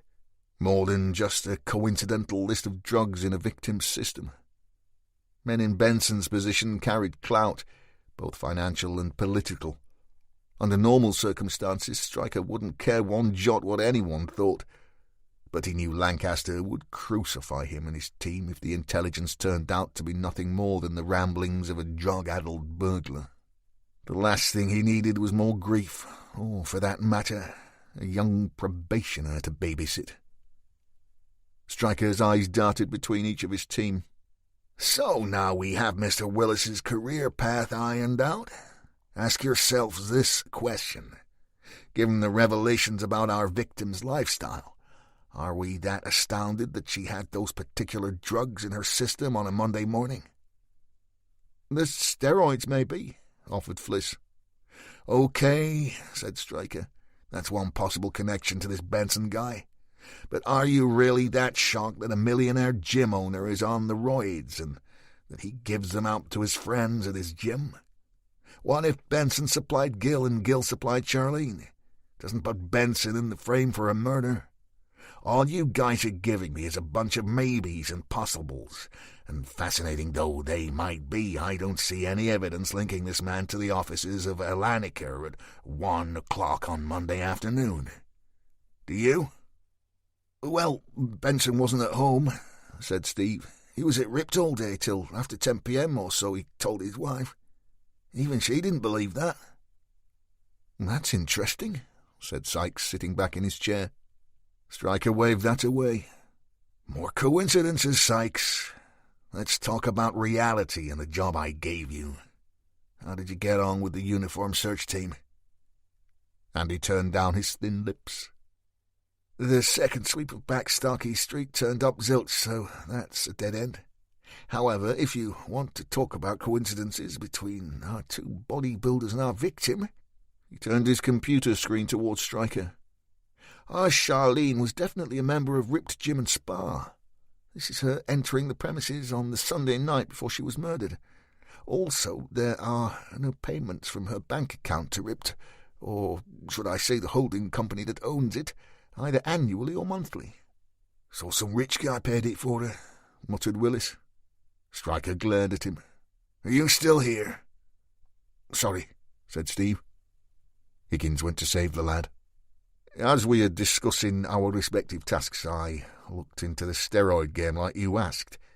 Drug Squad gave me dozens of names that could be selling that kind of gear around the town, but as you say, they tend to be bodybuilders who sell to friends, small-time stuff." Bob leaned forwards on his desk. "Look, boss, I know you're under the cosh with this new ACC and all, but I've known Mick Fortune for 20 years or more. He's an old snout, and he's never let me down yet. If Mick says this Benson is a wrong un, he is. Now, young Steve here forgot to mention these parties that Benson puts on." "What parties?" asked Fliss. Bob's eyes widened. "Well, apparently there are some private rooms above the gym. He runs them from there. Evidently he dishes out drugs like sweets on those nights, even using this ketamine stuff as a date rape drug." There was pleading in Higgins' voice. "Sarge, this Rip place is at the centre of this investigation. In my mind, that gives Benson some proper flavour. It's more than just a coincidence. He should be on our list of suspects." "Form?" asked Stryker, squeezing the bridge of his nose. "Tell me he has previous." "Kurt Benson is as clean as a whistle," said Bob. The sergeant lay his hands on the table and took a moment. "Okay, the way I see it is this. Charlene was a party girl with at least one admirer who had deep pockets.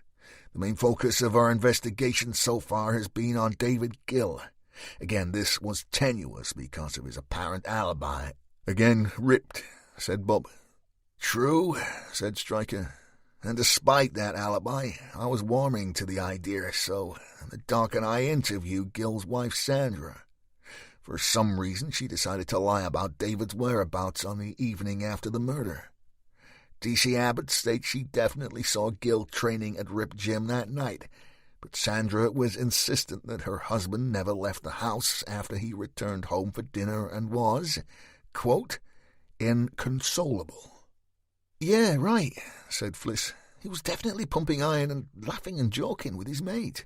And for what it's worth, from Steve's description, that guy could have been Benson." Stryker pushed out his bottom lip. "So I do ask myself, why would Sandra lie? It was totally unforced. She offered the information, no question was asked." "She thinks or knows her husband is up to something," said Willis. "She wanted to make him look like he had a heart, even though he doesn't." Stryker gave the young cop another dark stare and continued. "We also showed Sandra Gill the picture of the earring that is missing from Charlene's body. Jesus, Mary and Joseph, I thought she was going to collapse on her carpet. Her story? She never seen one like it before in her life." Stryker tapped his desk. "She was lying, again, 100%. So here is my problem. Just when I'm beginning to like the notion of Gill as a suspect, you guys want to throw this Benson guy into the frame." The desk tapping turned into more of a slap. "Well, if that is the case, you need to sell him to me, people. And I'll tell you why. You're asking me to search a millionaire's house, turn it upside down just days after he's been burgled. And this millionaire, who has no previous convictions, not so much as a feckin' parking ticket, will not be happy. He will run straight to the powers that be screaming foul. And you expect me to do all this on the off-the-record say of the guy who actually broke into Benson's house in the first place?" "But there's a pattern here, boss," said Sykes. "The profile fits both Gill and Benson, and I have a feeling that we shouldn't separate the two." Stryker let out a long, pained sigh. "Meaning?" "Meaning they both fit the dark triad," said Abbott. "Come on, Stryker, you must be able to see it. The aggression, pride, egotism, the lack of empathy. Obsessive about their appearance, sexual domination. They could be brothers, they're so alike. I know it's tough, boss, but I'm with Andy here. We've just got to run with Benson too. It's more than just a coincidence." "I agree," said Higgins. Steve Willis had wandered over to the storyboard. He was scanning the eyewitness reports. "What colour eyes has Gill got?" he asked. "Blue," said Fliss. "So neither of them has eyes like the devil, do they?" said Steve, turning. Stryker pointed a finger in agreement. "Bingo, son. First sensible thing you've said all evening. Gill and Benson may well be friends. They may train at the same gym and take the same steroids, which may account for their aggressive ways. But does that make either of them a killer? Maybe they both knew the deceased. They may even have shared in her particular sexual preferences. But it's not enough, guys. There's too much wriggle room." "One thing we do have," said Sykes. "Young Steve says that Benson was a climber, and whoever killed Charlene Major could climb." Steve nodded. "A building like that would be a piece of cake for a man of his talents." Stryker sighed again. "I now have a child prodigy," he moaned. Steve ran his hand through his blonde hair. All the information he had scanned from the storyboard was washing around in his head. What had he to lose? He was going to get kicked out anyway. He took a breath. The way I see it, if you search Benson's house now, you could frighten both suspects off. I mean, my old man always said, comfortable men make costly clangers. I reckon, right now, these two men feel pretty secure. Both are clever, and because of the burglary, Benson may have already moved his stash. I'm not being funny, but you'd look pretty stupid if you rock up and the safe is empty. What about just putting some pressure on? Pressure, said Stryker. I'm gonna regret this. I know I am, but pray tell me your solution, oh great one. Steve was beginning to regret opening his mouth, but pressed on. Well, you said that just by speaking to Mrs. Gill you found her to be lying. What about a visit to the Benson house? See what you turn up? I mean, I've got the perfect excuse to go around. He smiled. After all, I've just recovered the stolen jewellery.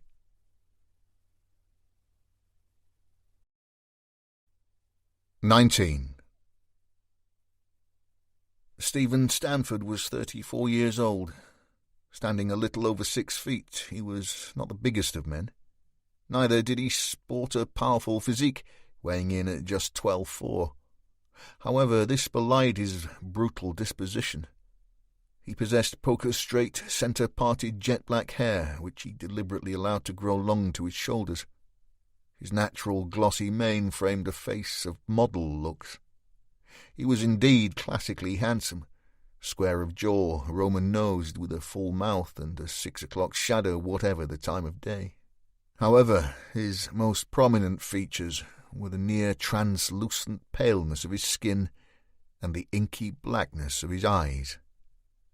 His irises were the darkest brown, yet they were overtaken by his overly large pupils, giving any onlooker the impression that Stanford's eyes were pure jet. He'd often joked with some of his hordes of female admirers at Oxford that he had been a vampire in his previous life. His violent temperament had first shown itself as a small child. Hailing from the Highlands of Scotland, he'd attended a small village school where children of all year groups from 5 to 16 were educated. Due to the diminutive size of the establishment, this wide range of age groups were often found sharing the same classroom and teacher. Stanford's pale skin and jet-black mop ensured he came in for some name-calling. However, it was not his looks, but his freakish intellect which made him a genuine target for abuse. Children can be cruel, and he found himself being taunted regularly by the older boys and girls. He regularly offset their infantile name-calling by beating his tormentors, hospitalizing one child, a boy almost double his age, with a fractured skull. His behaviour was a concern to his mother, but his father, who, to Stanford's detriment, was also the headmaster of the school, had decided early on that Stephen's issues could be beaten out of him. His puritanical patriarch would take great pleasure in caning him, not just for fighting with his teasing classmates, but for any minor error in his schoolwork, and sometimes, if it pleased him, for no reason at all. As Stanford matured, his peers found it best to placate him for fear of his regular vicious outbursts, yet it was his overtly sexual nature that worried his teachers most. The girls in his class quickly learned to avoid being alone with Stephen at all costs. He carried his sexual deviances and brutal nature from school to college, and then on to university. Stanford quickly found he was able to use his great intelligence to cover his depraved tracks, ensuring his regular wrongdoings went unnoticed by the authorities. By the time he was rooming with Kurt Benson and David Gill, he had discovered ways of controlling other human beings, known only to the darkest of minds. On leaving Oxford with a first in economics and management, Stanford began to make money. Lots of it. And, of course, he took the small group he had named the Echelon along with him. The joy of discovering there were others in the world that desired the same things as he was a revelation. The three men, always under Stanford's direction, trolled the BDSM clubs of Soho, owning their talents. He'd even allowed both his minions to marry. That suited Stanford, the appearance of normality shrouding what was anything but. It was he who had seen the opportunities in Lancashire. It was he who had bankrolled both Alanica and the improvements to Benson's health and beauty business. It was he who had identified the poor working-class northern girls that were so easily pliable with money and drugs. And it was he who had formulated the ultimate fantasy: to take a life for sexual satisfaction. Stephen sat at the head of a table for three. David Gill and Kurt Benson were seated opposite each other, 2 place settings from the head. It was the way Stephen insisted they dine. It had always been this way ever since Oxford, and unless Stanford himself decreed it, there would be no changes to the equilibrium. The meal had been cooked by his personal chef and served by 3 of his current slave girls. The 3 private rooms within the VIP area of Ripped Gym and Spa were Stephen's preferred indoor haunts. They were a place to partake of the finest cuisine, drink the most exceptional wine, and torture the most delightful women the city could offer. "The second gull is prepared," he said, dabbing his chin with a pure linen airy napkin. "So soon?" offered Benson. Stanford cocked his head sardonically. "As the only man here who has tasted the blood of his chosen one, your lack of urgency is noted, Kurt." Benson bowed his head. "Please forgive me, Master. I did not intend to question you. It's just that the police—" "The police what?" snapped Stanford. Gill went to his friend's aid. "They have been asking questions, Master." Stanford looked up from under jet-black brows. He slowly lifted his top lip into an evil sneer. "Of course they have been asking questions, you pair of imbecilic fools. A beautiful woman has been murdered in broad daylight, and the killer has miraculously vanished into thin air. The police are dumbfounded. The public are scared." He leaned forward, a sudden broad grin on his face. "Did I not say what a triumph my plan would be?" "Yes, sir," said Benson and Gill in concert. "And did we not expect questions?" asked Stanford, frowning while stabbing a slice of beef with a Villeroy and Boch fork. "Did I not say there would be queries?" He chewed quickly, dabbed again. "And there shall be more questions as the clues we leave become more and more obvious. You must be prepared for those. You must stand firm, be brave. If the plan is completed as per my instructions, without deviances, then we will all remain free men. The world may judge us guilty, but sufficient proof will evade those that seek us harm." He raised his crystal glass and checked the legs of his claret. "Sweeter wines are more viscous, you know. Notice how the tears flow slower down the sides of a glass." His smile returned. "Did Charlene's tears fall so gently as you cut into her, Benson?" Kurt swallowed. "I shall take great pleasure in describing the event in detail after dinner, Master." Good, excellent," said Stanford, exhaling through his nose and appearing immensely pleased with his lot. "Is this not all part of the fun, gentlemen? I believe with just the correct mixture of guile, intellect, privilege, and power, we shall prevail, shall we not?" He touched his glass to Gill's and Benson's in turn. There was a flash in his dark eyes, and his apparent euphoria disappeared. "I will not deviate from my strategy. Gill's chosen one will die tonight, as planned." Both men nodded. Stanford sat back and dropped his cutlery onto his plate. He licked his lips. "These events have been many months in the planning. To simply murder, rape, or torture is commonplace, crass, and not deserving of a gentleman. But to lure your chosen prey to her demise, to cajole her into actually allowing her life to be taken in exactly the way a gentleman desires. Well, that is an art form, one which is rarely mastered." He eyed his echelon and sensed discomfort. A problem persisted. He just knew it. His tone hardened. "However, gentlemen, before I order pudding, allow me to use a sporting maxim, something you two blues may grasp. It would be such a shame, at this late hour, if someone on the team were to drop the ball, so to speak. In other words, what is the fucking problem?" Gill looked across the table, directly into the eyes of Benson. It was impossible to decide which man looked more afraid, the one who had made the error or the deliverer of bad tidings. To attempt to hide anything from Stanford was not an option, and anyway, the result would be far more terrifying. "Benson left something behind," blurted Gill. "An earring. It was left in my car and Sandra found it." Stanford pursed his lips. He was silent a beat. "And?" Gill ran his hand across his mouth, his nerves getting the better of him. "And the police know it's missing. They showed a picture of it to Sandra earlier." Stanford's eyes flicked left and right. "And where, pray, is this item now?" Gill rummaged in his pocket, produced the solid gold earring, and lay it on the linen tablecloth. "I bought those for Charlie," said Stanford bitterly. "So tell me this, David. What did Sandra tell the police?" "Nothing, master," said Gill nervously.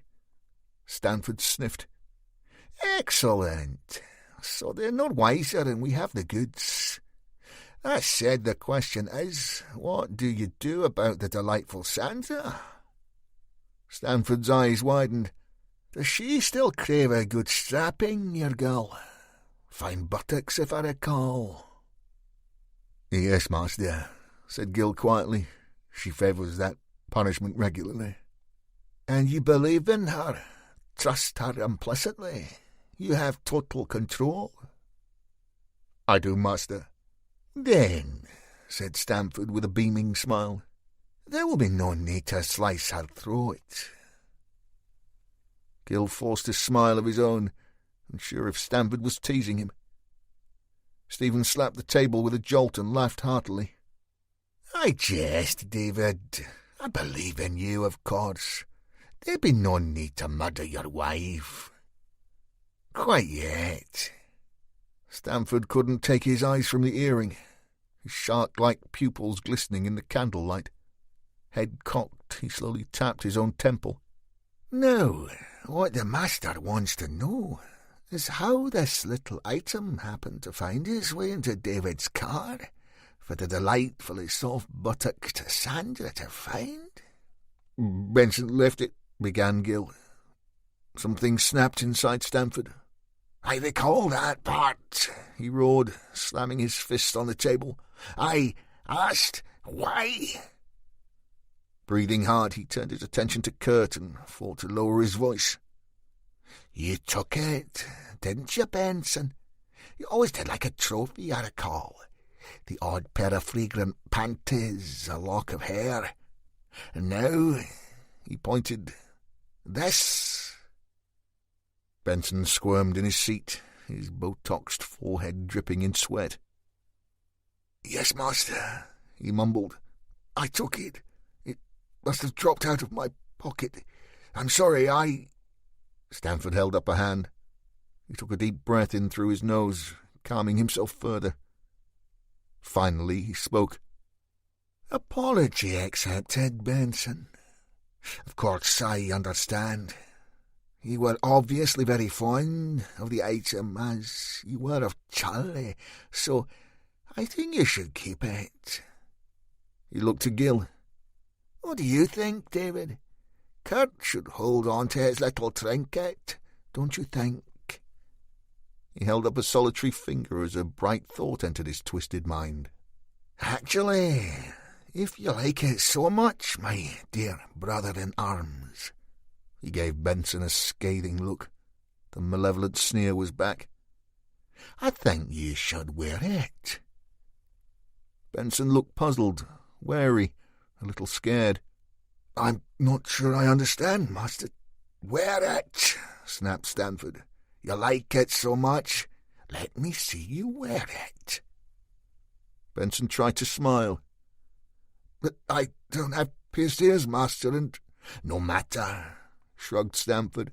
"Just pop it in." He looked to Gil again. "Can't hurt that much, can it, Gil? I mean, the working classes have the procedure done all the time, eh?" Benson appeared rooted. "Oh, fiddlesticks," said Stanford, leaning over the table and grabbing the item. "Let me show you." Stanford pushed back his heavy chair and stood, holding the earring in his hand. He strode around the table until he reached Benson's seat.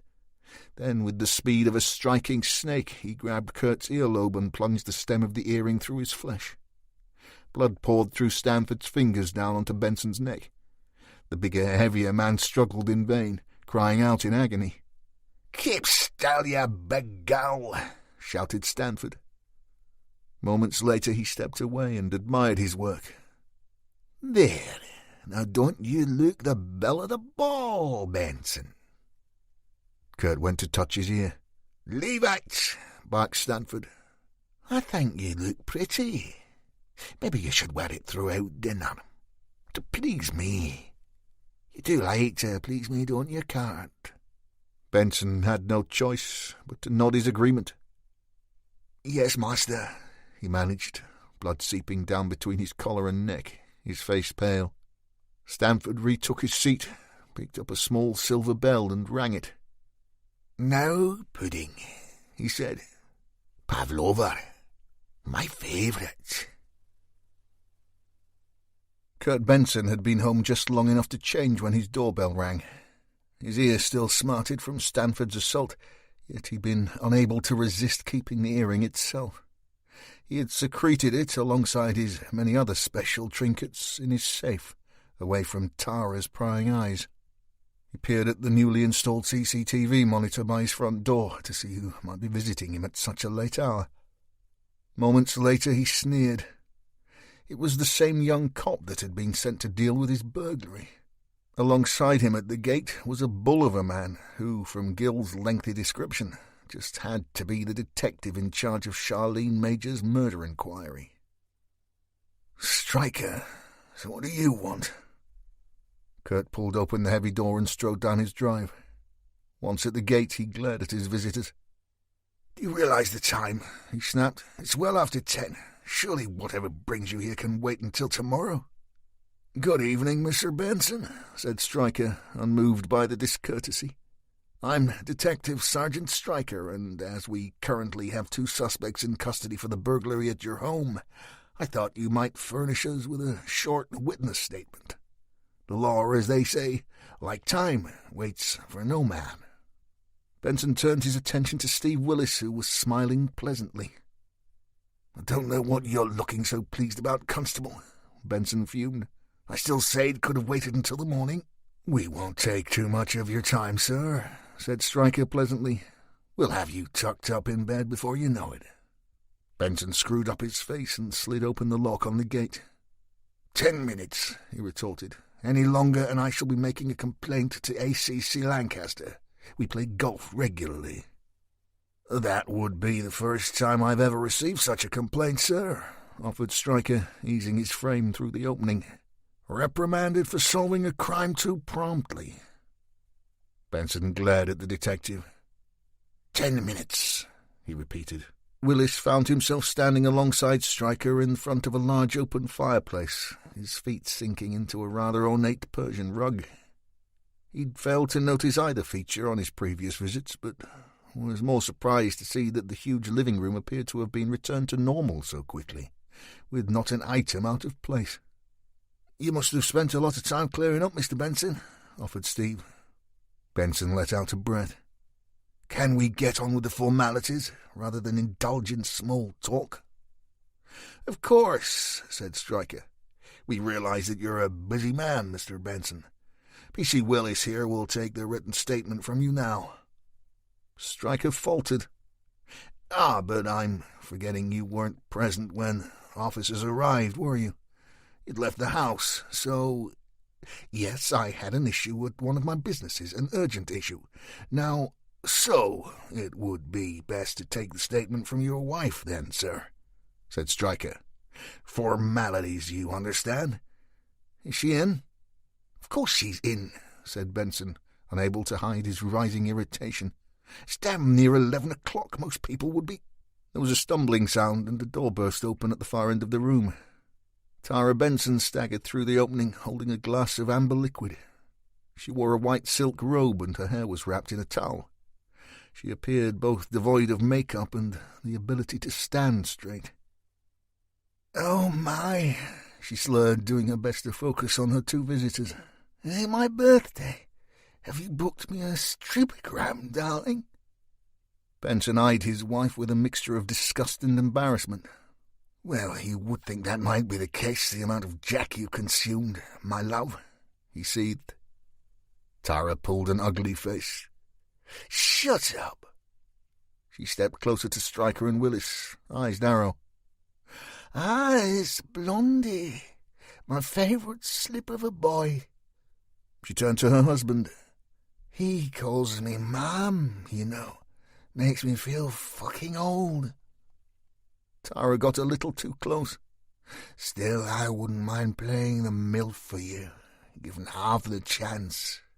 "I've recovered your jewellery, Mrs. Benson," offered Steve, taking a safety-first step backwards. "Your mother's engagement ring and grandmother's ruby necklace, and the watches, of course." Tara's eyes widened. She turned to her husband. "Did you hear that, darling? Mummy's ring. Oh, my God!" Stryker removed a bag from his jacket pocket. "If you could just formally identify the items, Mrs. Benson, then Willis here can take a quick statement from you and we'll leave you to your good selves." Tara looked up into Stryker's face. Well, now you are a big boy, aren't you?" She lowered her voice theatrically. "It's nice to have a real man in the house." Kurt stepped forwards, his face etched with irritation. He grabbed his wife by the arm and roughly sat her on a nearby chair. "Sit down before you make an even greater fool of yourself," he growled. Tara's dressing gown had fallen open, revealing some classically expensive blood-red underwear. She appeared to ignore her husband's overzealous aggression, seemingly far more fascinated by where Stryker's eyes had been drawn. Slowly she covered herself, feigning as much diffidence as she could muster. "Show me," she purred, patting the chair next to her. "I need to take a closer look at what you have." Stryker remained discreetly upright, unwrapped the jewellery from a soft cloth and laid the items on a small ornate occasional table. Tara touched both the ring and the necklace lovingly, ignoring the watches that were 10 times the value. She turned to Willis. Stryker thought he saw tears welling. "Thank you," she said with a flicker of a smile. "No, really, thank you. You are very kind." Willis sat next to Tara and lay a statement form on the table. "I'll just get a few lines, Mrs. Benson, and we'll be on our way." Stryker turned his attention to Kurt.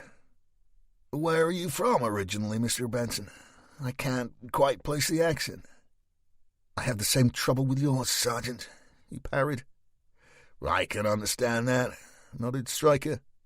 "I suppose I'm a bit of a mongrel, like yourself."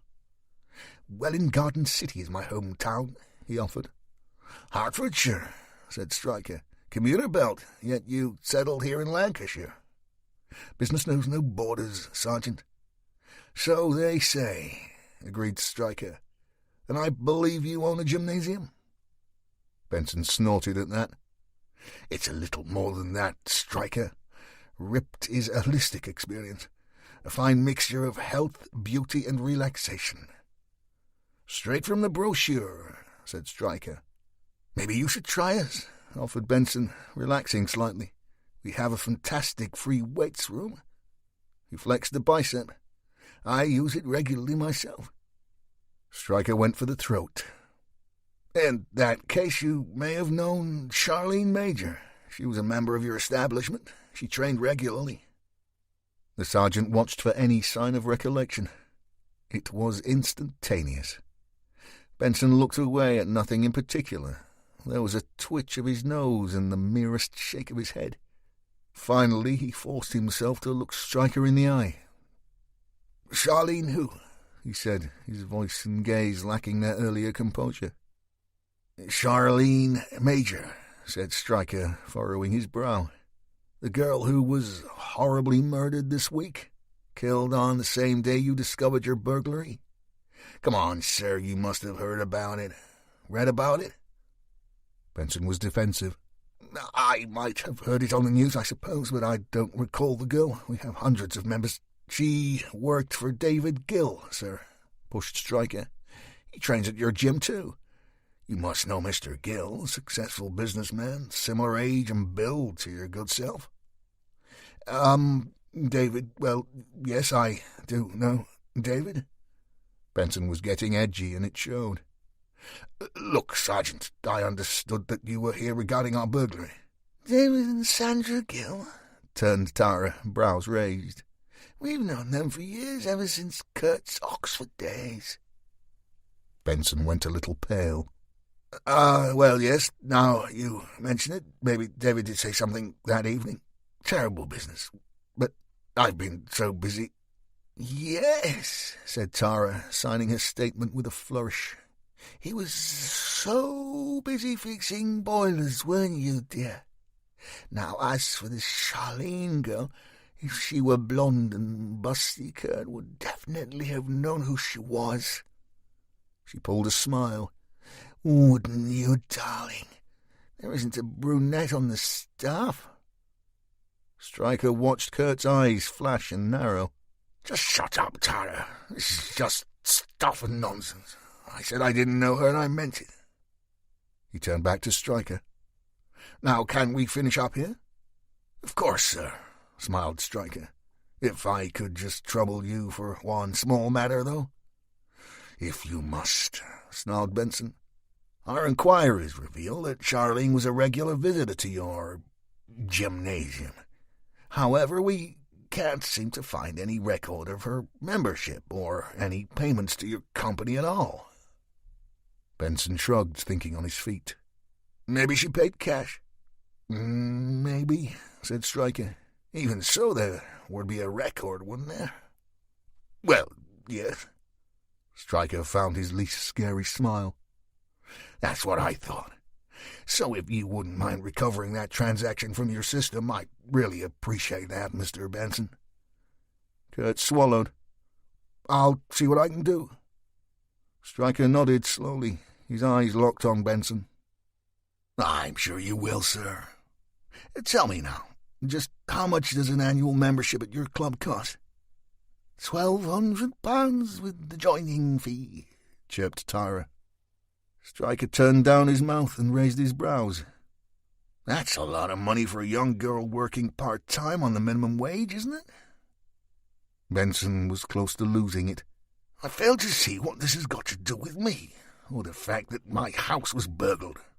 Now, as I've asked many times, can we get on?" Stryker had him on the ropes, and he knew it. The guy made every hair on his body twitch.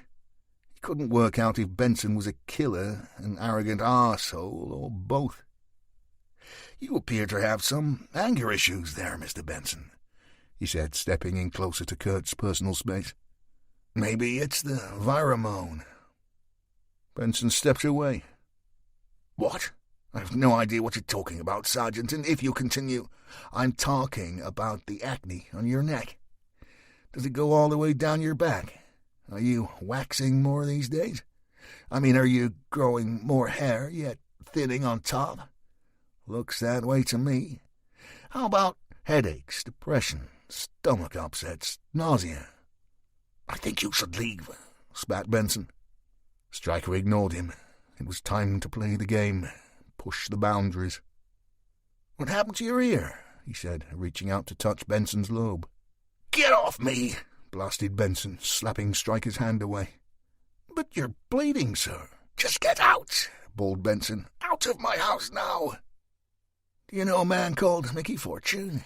Pressed Stryker.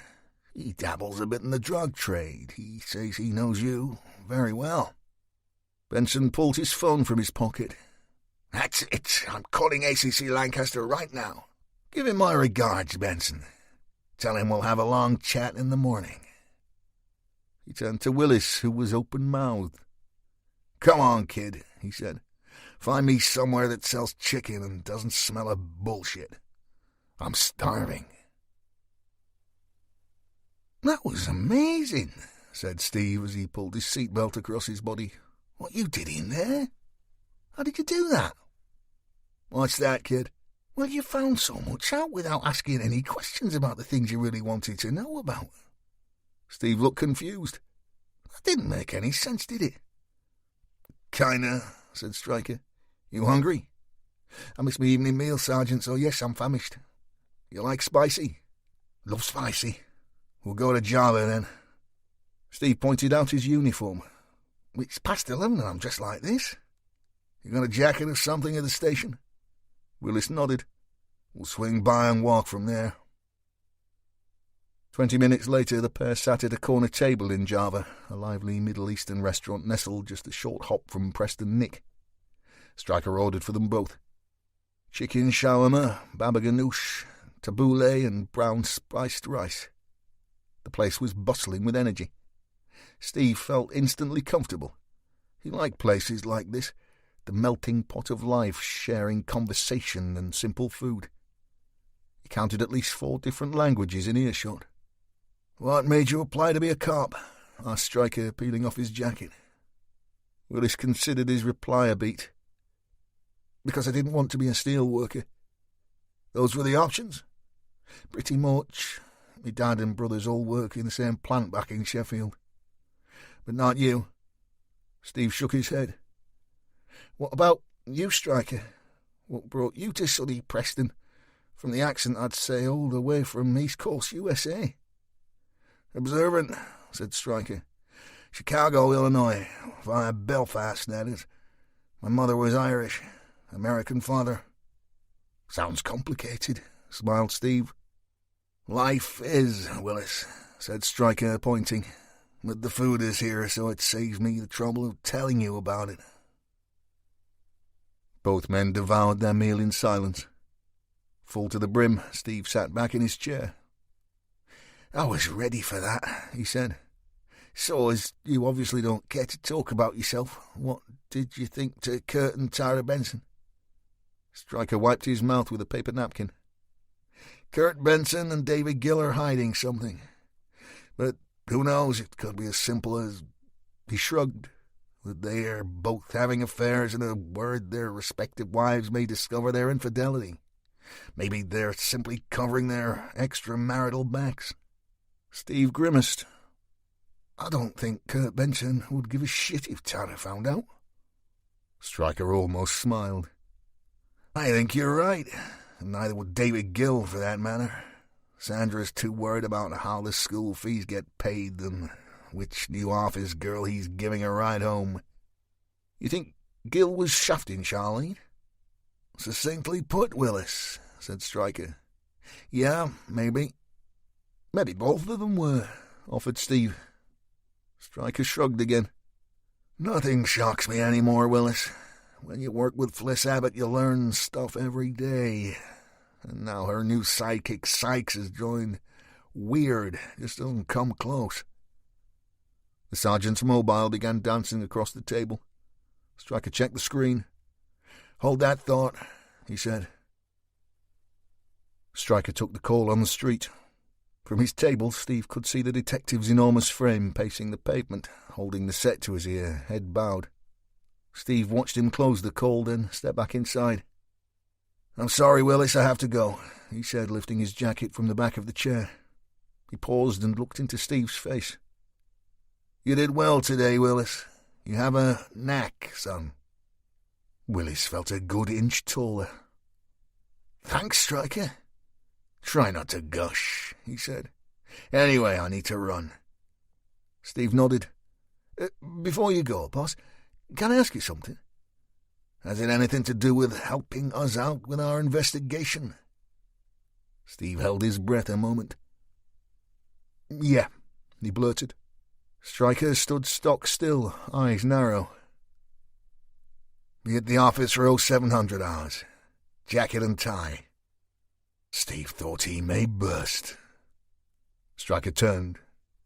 And pay the bill, son. Jack Holdsworth had called. He was the landlord of the 12 Tellers, and he had a problem only Stryker could solve. He met the burly detective at the front door, his face a mixture of concern and embarrassment. "Thanks for coming so quickly, Sergeant," he said. "I wouldn't have bothered you, but—" Stryker held up a hand. "No problem, Jack. I'll fix this one." As they stepped inside, what was left of the bar staff were cleaning down and bottling up. All the customers had gone, with the exception of one, and he was slumped at the end of the bar, gripping a glass of what Stryker presumed to be Jameson's.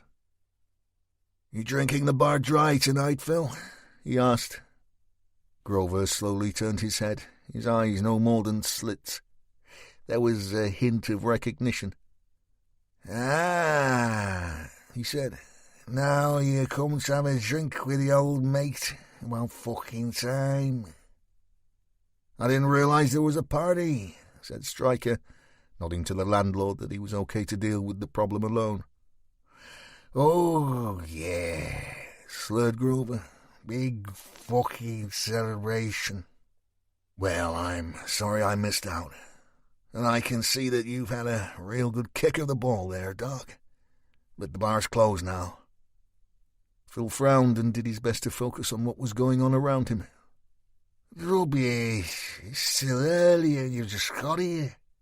Stryker lay a hand on Grover's shoulder. "Why don't I give you a lift home?" he said. "Come on, Phil. Jack wants to close up." Grover lifted his glass to his mouth and knocked back the last of his whiskey. As he returned it to the bar top, the glass hit the polished wooden surface a little too hard, and it shattered. "Oops, sorry," he said. Stryker checked Grover's hand. "You're fine, Doc. It's just a glass. Jack has hundreds of them. Come on, pal. Let's get you out of here." He put a powerful arm around Grover and helped him from his stool. Phil managed to stand. He looked up into Stryker's face, eyes full of sorrow. "She's gone, mate. She's only gone and left me." Stryker took a breath. He knew exactly how that felt. "Come on, Doc," he said. "You can stay at mine tonight." Just after 1 in the morning, he lay Grover on his sofa and covered him with a duvet. Even when you possessed muscles like Stryker's, carrying a grown man the size of Phil upstairs to the spare room was not an option. Happy that his friend was comfortable, Stryker wandered to the kitchen where Felix and Tom were waiting patiently to be fed. They wound their bodies around his ankles, purring quietly as he dished out their food. "You guys spend more time at my neighbours these days," he said, giving each a scratch of the head.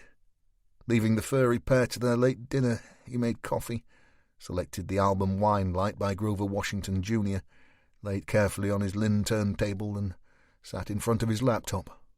As Phil snored quietly, Stryker began scrolling through Ripped Gym and Spa's entry system, searching for Kurt Benson's image. As he clicked through each framed face, he did his best to free his own mind of memories of when he too had slept on other folks' sofas, with too much drink inside him. Bad times. Just as Bill Withers began to sing Just the Two of Us, Kurt Benson's face appeared on screen. Surprisingly, he was dressed for a formal dinner. The time clock showed 20:03 hours, just 5 hours ago. 6 minutes later came David Gill, similarly attired. Stryker was about to concentrate his efforts on printing both images when a third face came on screen, again dressed in a formal black suit, white winged collared shirt and bow tie. Stryker froze the frame and examined the man. He was handsome, yet strangely pale-skinned, with long straight black hair to his shoulders. So far as Stryker could judge from the system's pictures, He was slight of build and shorter than Gill and Benson. However, it was the colour of his eyes that spiked Stryker's attention. They were the darkest colour, black as raven's wings. The data box in the corner of the screen announced the man as Stephen Stanford, membership number 3342876. Right colour eyes, wrong build. He flicked back to Gill and Benson. Right build, wrong eye colour. Stryker rubbed his tired face with both palms. Nothing made sense. Nothing felt right. He had suspects, but they either had alibis or they were the wrong physical description. He sipped his coffee and continued to scroll with little expectation. At 22:21 hours, Benson exited alone. He scrolled again past image after image, even after the time the gym officially closed. Finally, at 23:48 hours, Gill and Stanford left together. Stanford was smiling broadly into the lens, but it was the look on Gill's face that Stryker couldn't quite read. Stryker examined that expression for the longest time, gave up, stood and stretched. He turned Washington's album over and rested the Lynn-candid cartridge he had saved so long for gently back on the vinyl. One more coffee, then sleep. Stryker padded quietly around his lounge and checked on Grover. He was dead to the world, lying on his side, knees pulled up. He speculated if Phil's marital issues would be long-standing, or, as in many cases, a temporary measure. Maybe he would be back in his own bed tomorrow night. Maybe not. As he looked down at the dozing doctor, his relationship issues temporarily solved by a drunken stupor, Stryker's eyes were drawn to Grover's ear. At some point the rebel scouser had made the decision to have his earlobe pierced. There was no sign of a stud or ring, but the tiny hole remained. He studied the tiny incision. As he did so, Stryker began to feel his neck and shoulders stiffen. He took a step away from the sofa, swallowed hard and rested an arm on anything to steady himself. The flare of data pouring into his head was relentless, pounding his skull. Electrical impulses hit the space behind his eyes.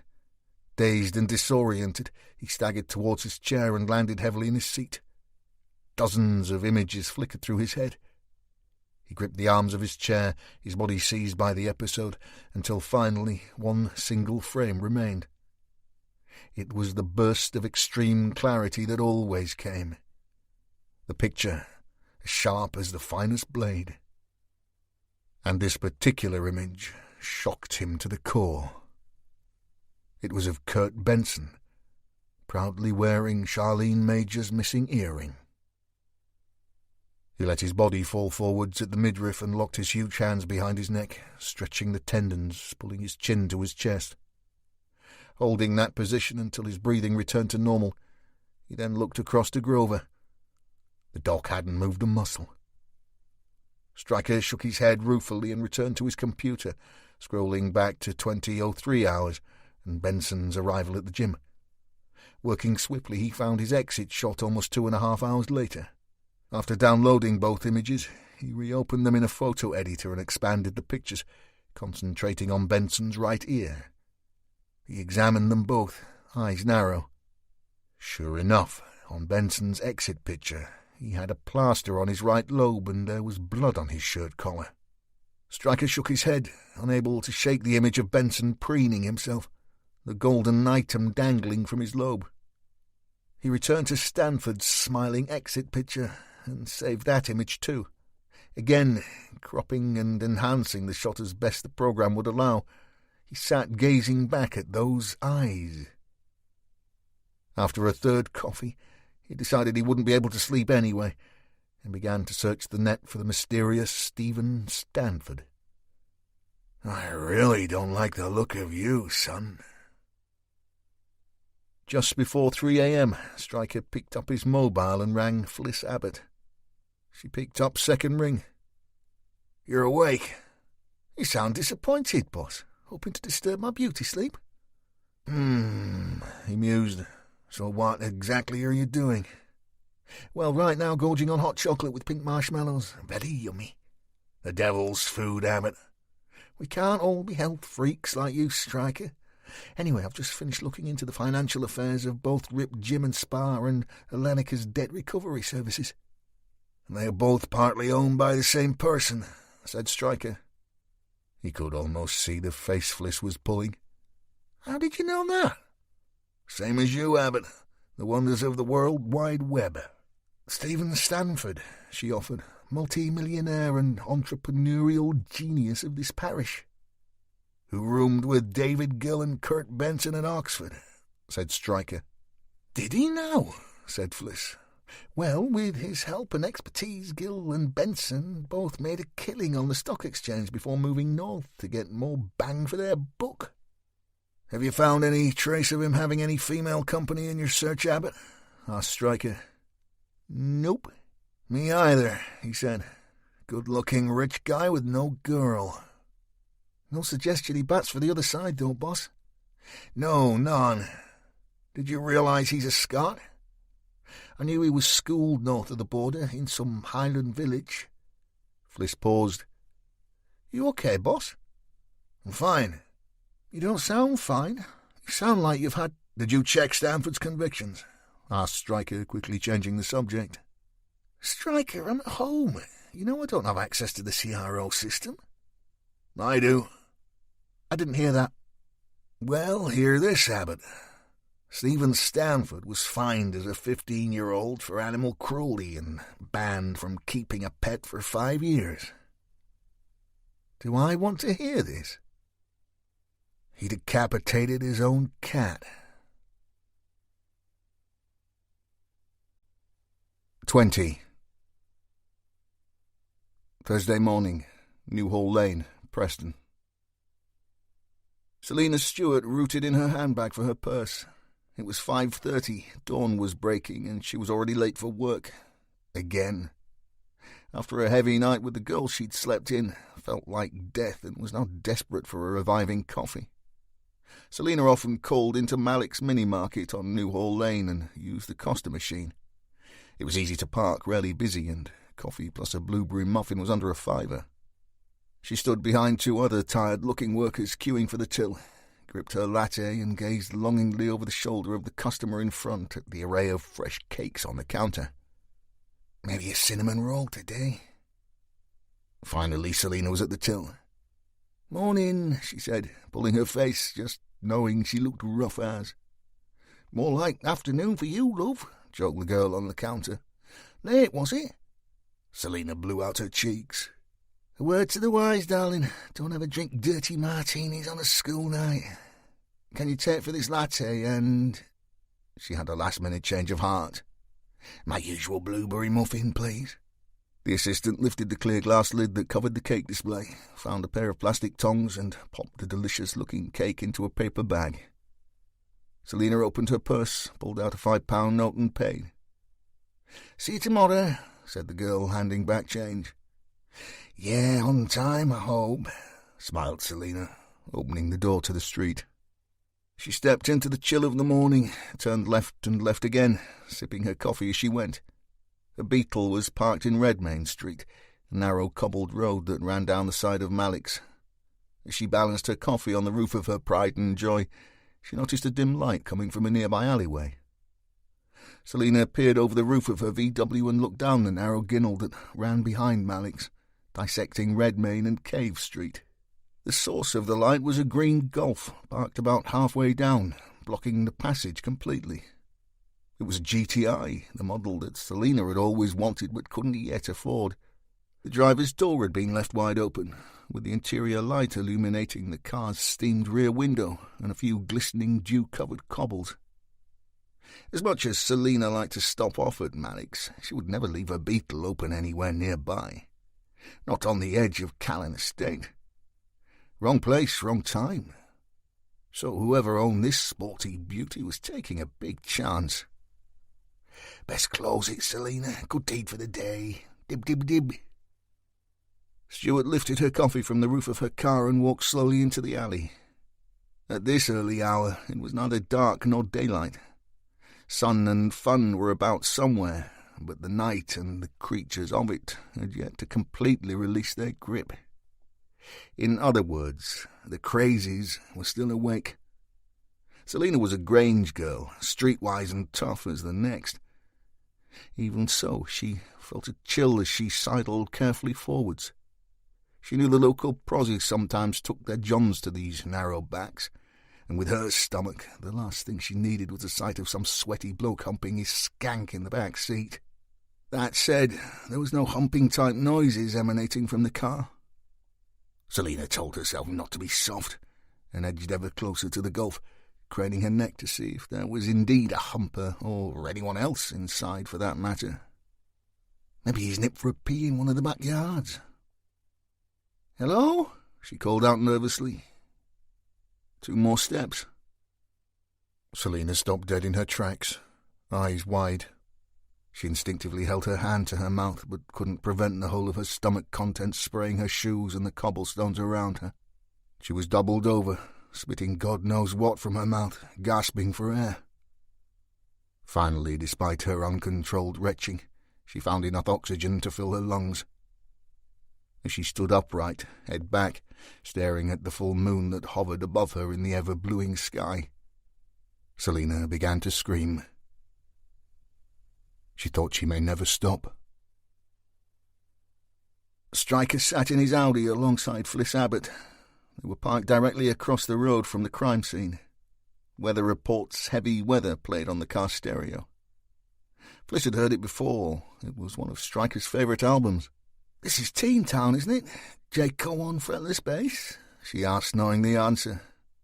"You do listen sometimes then, Abbott," said Stryker, turning up the volume slightly. "It's a triumph, one of the greats. Helps me think." "And what do you think, Stryker? First gut feeling?"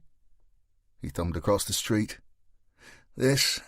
Are you asking me if this is connected?" Fliss nodded. Stryker let his head fall back against the rest. "As I understand it, a lust murderer likes to strangle, stab, mutilate, torture, and kidnap." He eyed her. "Did I miss anything there, Abbott?" "You got the big 5, boss?" "Then yes, I do think we may have a connection here. But right now it's too early and I need more coffee." The 2 detectives watched as, for the second time inside a week, the circus came to town. The alleyway behind the small corner mini-market was cordoned off, and dozens of officers clad in white forensic suits went about the painstaking business of searching the Ginnel and the streets either side. In his rear-view mirror, Stryker could make out Bob Higgins and Phil Grover walking towards the car, carrying trays of drinks. Stryker thought his senior detective looked pale, and the doc still a little drunk. He turned to Abbott. "Where's Sykes?" he asked. "He took Charlene's 2 phones to be examined," she said. Stryker nodded, then turned his gaze back towards his rear view and the shuffling pair. "I hope this isn't instant," he grumbled. "Does it matter so long as it's warm and wet?" countered Fliss. The rear door of the car opened and Bob dropped his frame into the back seat. "Freshly ground," he announced. "Just for you, boss." Grover slid in alongside Higgins, looking like a man who had spent the night on his friend's sofa. "We got 2 each," he said. "Could be a long day." Stryker twisted his body and took a cup gratefully. He sniffed it, nodded his approval, and took a sip. "What do we know?" he asked. Bob took out his notebook and flicked over a couple of pages. "Call came at all 5:37 hours from the counter assistant at Malik's. She reported screaming from the alley behind the shop. Turns out the woman doing all the yelling was one Selina Stewart, who had just bought her breakfast. She's currently sedated in the back of that ambulance over there, making no sense. I've spoken to the shop assistant, one Linda Gerard. She's been on since 1800 hours last night.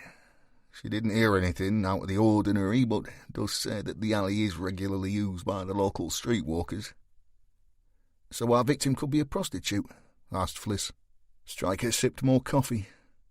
"You don't pick up a girl in your own car and leave her mutilated corpse in the back seat for the police to find. Speaking of which, what do we have on the vehicle, Bob?" VW Golf GTI in green. Registered owner is a guy by the name of Brian Epping. Lives in Ford Avenue, Accrington. Uniform have already been round to his gaff, and his VW Golf GTI is on his drive. A ringer? Asked Fliss. So she could be a hooker? Bob took a drink of his own tea. The stolen vehicle squad will have a closer look once we move the car from the alley. So far we have no ID on the girl. It's pre-planned, muttered Doc Grover from the back seat. Stolen car, has to be. Before Stryker could pick the Doc's brain, there was a rap on the Audi's roof and a uniformed sergeant leaned into view. "Morning, guys," said the remarkably cheery cop. "Just to let you know, we have an eyewitness that puts the car in situ as far back as 11 o'clock last night." The sergeant opened his notebook. "He's one Peter Stefanovic, lives on Callan. Bit of form, but a genuine enough bloke. He works shifts at a food processing plant on the docks. Says he always calls into Malik's after work to buy himself a brew before bed. Always parks on Redmayne Street. He says the golf was definitely down the alley then." Stryker nodded. "Thanks for that, Sergeant." "Oh, there's more," said the cop. "He says, just as he was about to drive off, around 10 past, he sees this massive bloke dressed in full camouflage gear, staggering out of the ginnel. Now, this Stefanovic is no pussycat himself. He's a big, strong lad. So I asked him why he didn't make any attempt to stop this guy or have a look at what he'd been up to, like." "And?" asked Stryker. "Well," said the cop, pulling his face, "I mean, I don't go in for any of this mumbo-jumbo kind of stuff myself. I mean, a man is a man, eh?" "Go on, Sergeant," said Stryker, irritation creeping into his voice. The cop looked a little hurt. "OK, keep your hair on. Well, this Stefanovic fella, he's telling me this tale, and he suddenly crosses himself and starts with all this Hail Mary stuff. He says that even though this guy had a balaclava on, he could still see his eyes." The sergeant checked his book again. "And I quote here, he had the eyes of the Shining One. Whoever that is. Anyway, it scared him enough to scalp her home and neck half a bottle of Grey Goose instead of calling us. When he woke up, he nipped back for a paper, saw the circus, and thought it best he mention it." The sergeant shrugged. "Better late than never, eh?" Stryker groaned and closed the car window. He sat back in his seat, gripped the bridge of his nose between thumb and finger, and let out a long, painful sigh. "How you have fallen from heaven, morning star," he said. "You were brought down to the realm of the dead, to the depths of the pit. The man who shook the earth and made kingdoms tremble." "What are you talking about?" asked Fliss. Stryker turned, his expression flat calm. "The Shining One, Morning Star, or Son of Morning are all names for Lucifer, the devil himself." "I didn't have you down as a religious sort, Stryker," said Doc Grover as he pulled on his own forensic suit. "I'm not," said Stryker, grimacing at the sight of the dead girl in the back of the Golf. "Churches don't sit well with me.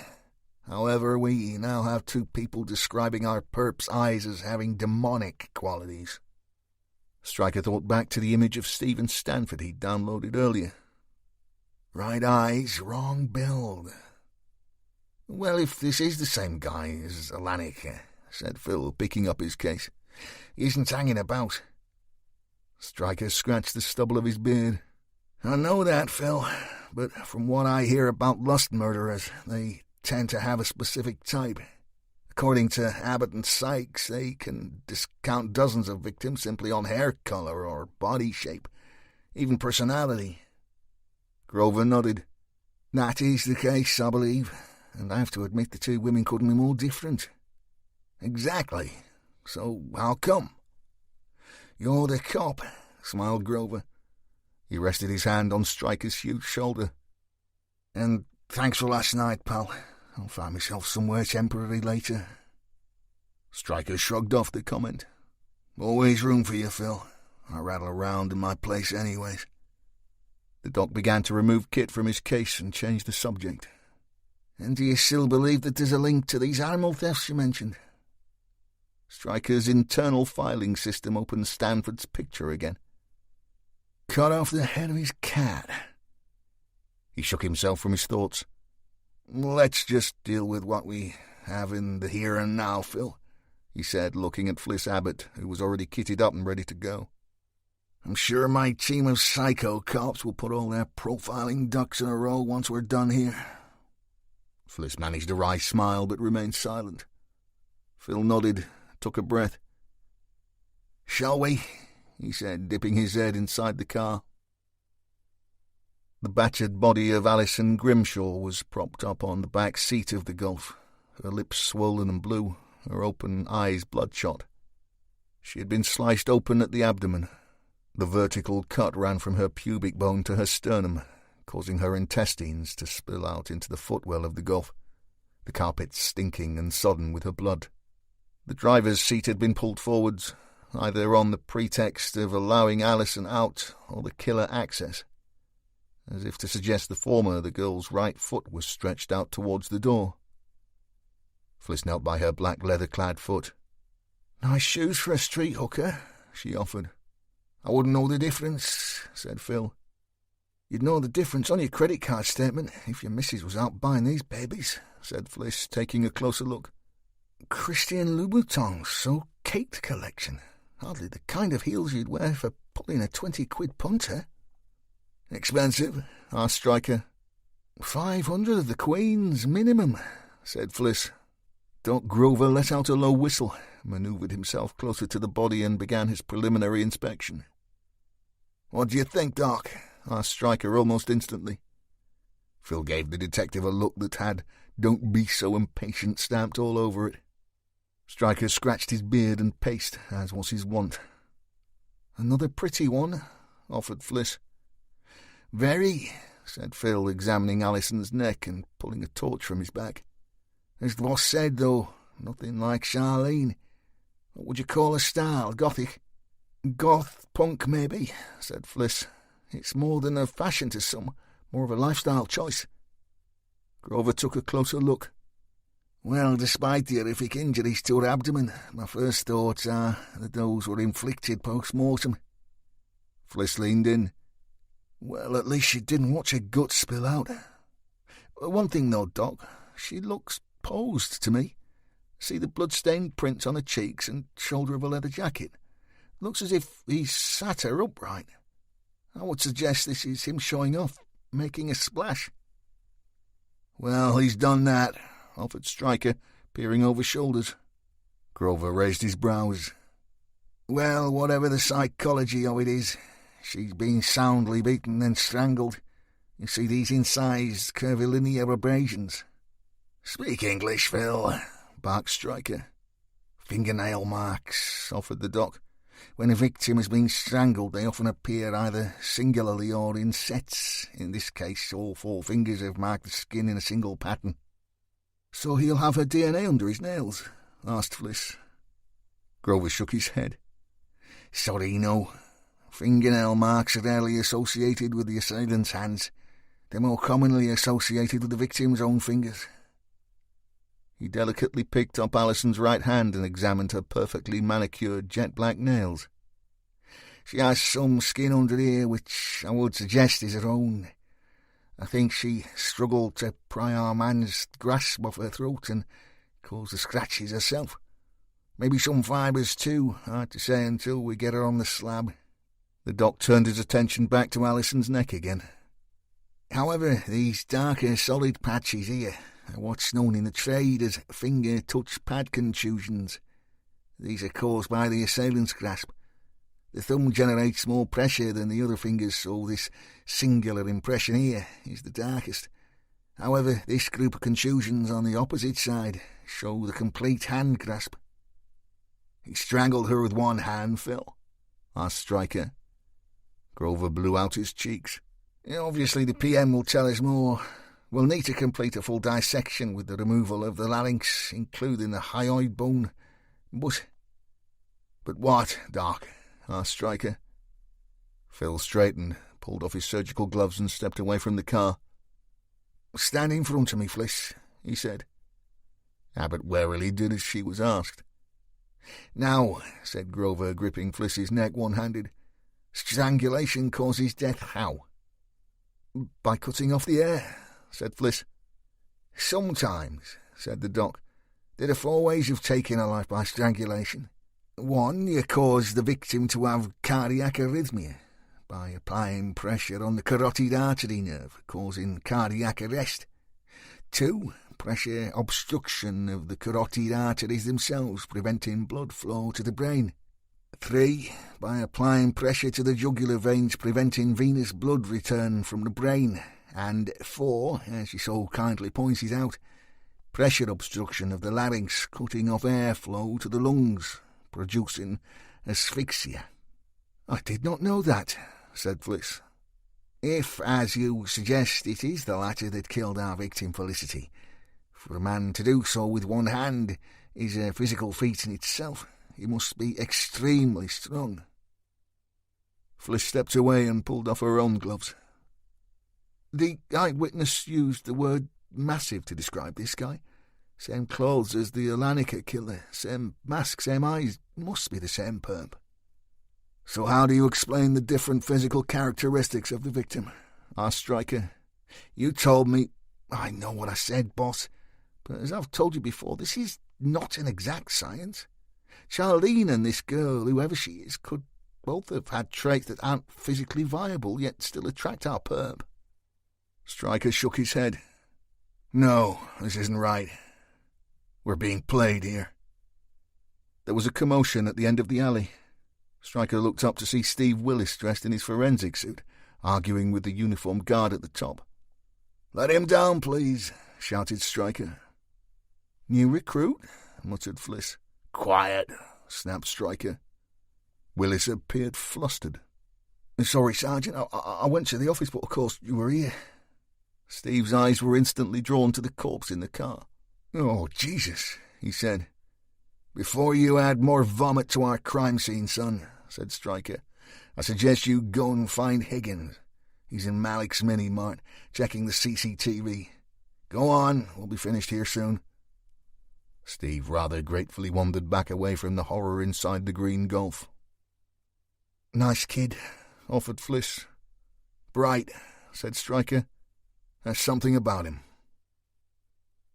Steve Willis found Higgins hunched over a small black and white monitor behind the counter of Malik's. He stood at the burly detective's shoulder and eyed the screen. The snowy picture flicked from camera to camera. "Bloody hell," said Willis. "When was this installed? When Noah had a boat?" "So we've got, son," said Bob. "I've worked it out. There are 4 cameras, and it takes 20 seconds for the system to flip between each of them." 5 seconds on each," smiled Steve. "You got O-level maths then, lad," growled Bob. "Tell you what, why don't you make yourself useful and find us another brew, eh? And not that Costa crap from the machine either, a proper cup of tea." Willis resigned himself to being the new boy and did as he was asked. Moments later, Bob found what he was looking for. The camera that was fitted to the corner of the building looked directly down Redmayne Street and had caught the rear end of the Golf as it disappeared down the alley. The timestamp was 22:52 hours. Frustratingly, the system then switched cameras until exactly 20 seconds later it returned to the scene that Bob was interested in. By that time, the street was again deserted. He ran the system forwards to 23:05 hours, then let it play back in real time. Stefanovic had stated that he'd seen his camouflage-clad devil around 21:10 hours, so any time now. As the timer clicked past 23:12 hours, out of the alley came their man. But once again the camera shifted, first to the front door, then to the storeroom, and finally to the till. By the time the system clicked over to the Redmayne Street camera again, Bob was convinced the perp would have disappeared. Anything but.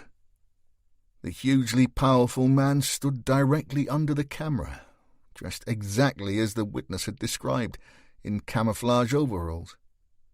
He was staring up at the lens, breathing hard, arms punched upwards like a striker celebrating a last-minute winner. In his right hand he held a long blade that glistened in the streetlights. Higgins couldn't take his eyes from the killer's. Of course the man's face was covered, yet the egg-shaped eye-holes in his balaclava gave a clear view of his eyes. Even on the small grainy screen, those jet-black orbs disconcerted the detective. "Oh, Lord," Bob muttered. The shop door opened and Steve trotted in with 2 mugs of tea. "Telly's best, Bob," he said. "Get me something to record this on, son," said Higgins, unable to take his eyes from the frozen image of the killer on screen. "Go on now, quicker than that." Stanford waited. It wasn't something that came naturally to him. He and Gill had been seated for their breakfast meeting since 7:25 a.m. Benson was late. "The eggs will be firm," he sniffed, checking his Breitling Avenger for the umpteenth time. Gill was still so hyped from murdering Alison Grimshaw that he could barely speak without a tremor in his voice. "They will, master. Let's face it, Kurt was never the best timekeeper." There were footsteps from the connecting room. "He's here, I think," managed Gill. Benson rushed into the dining room looking somewhat dishevelled. After Stryker and Willis had left the house, he'd hit the single malt a little too hard.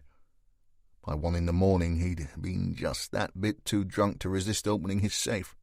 Once he'd added a couple of lines of rather good cocaine to his bloodstream, he'd spent some private time stroking and sniffing his collection of trophies. Lying out the panties, stockings, locks of hair, and other intimate trinkets he'd taken from his subordinates over the years.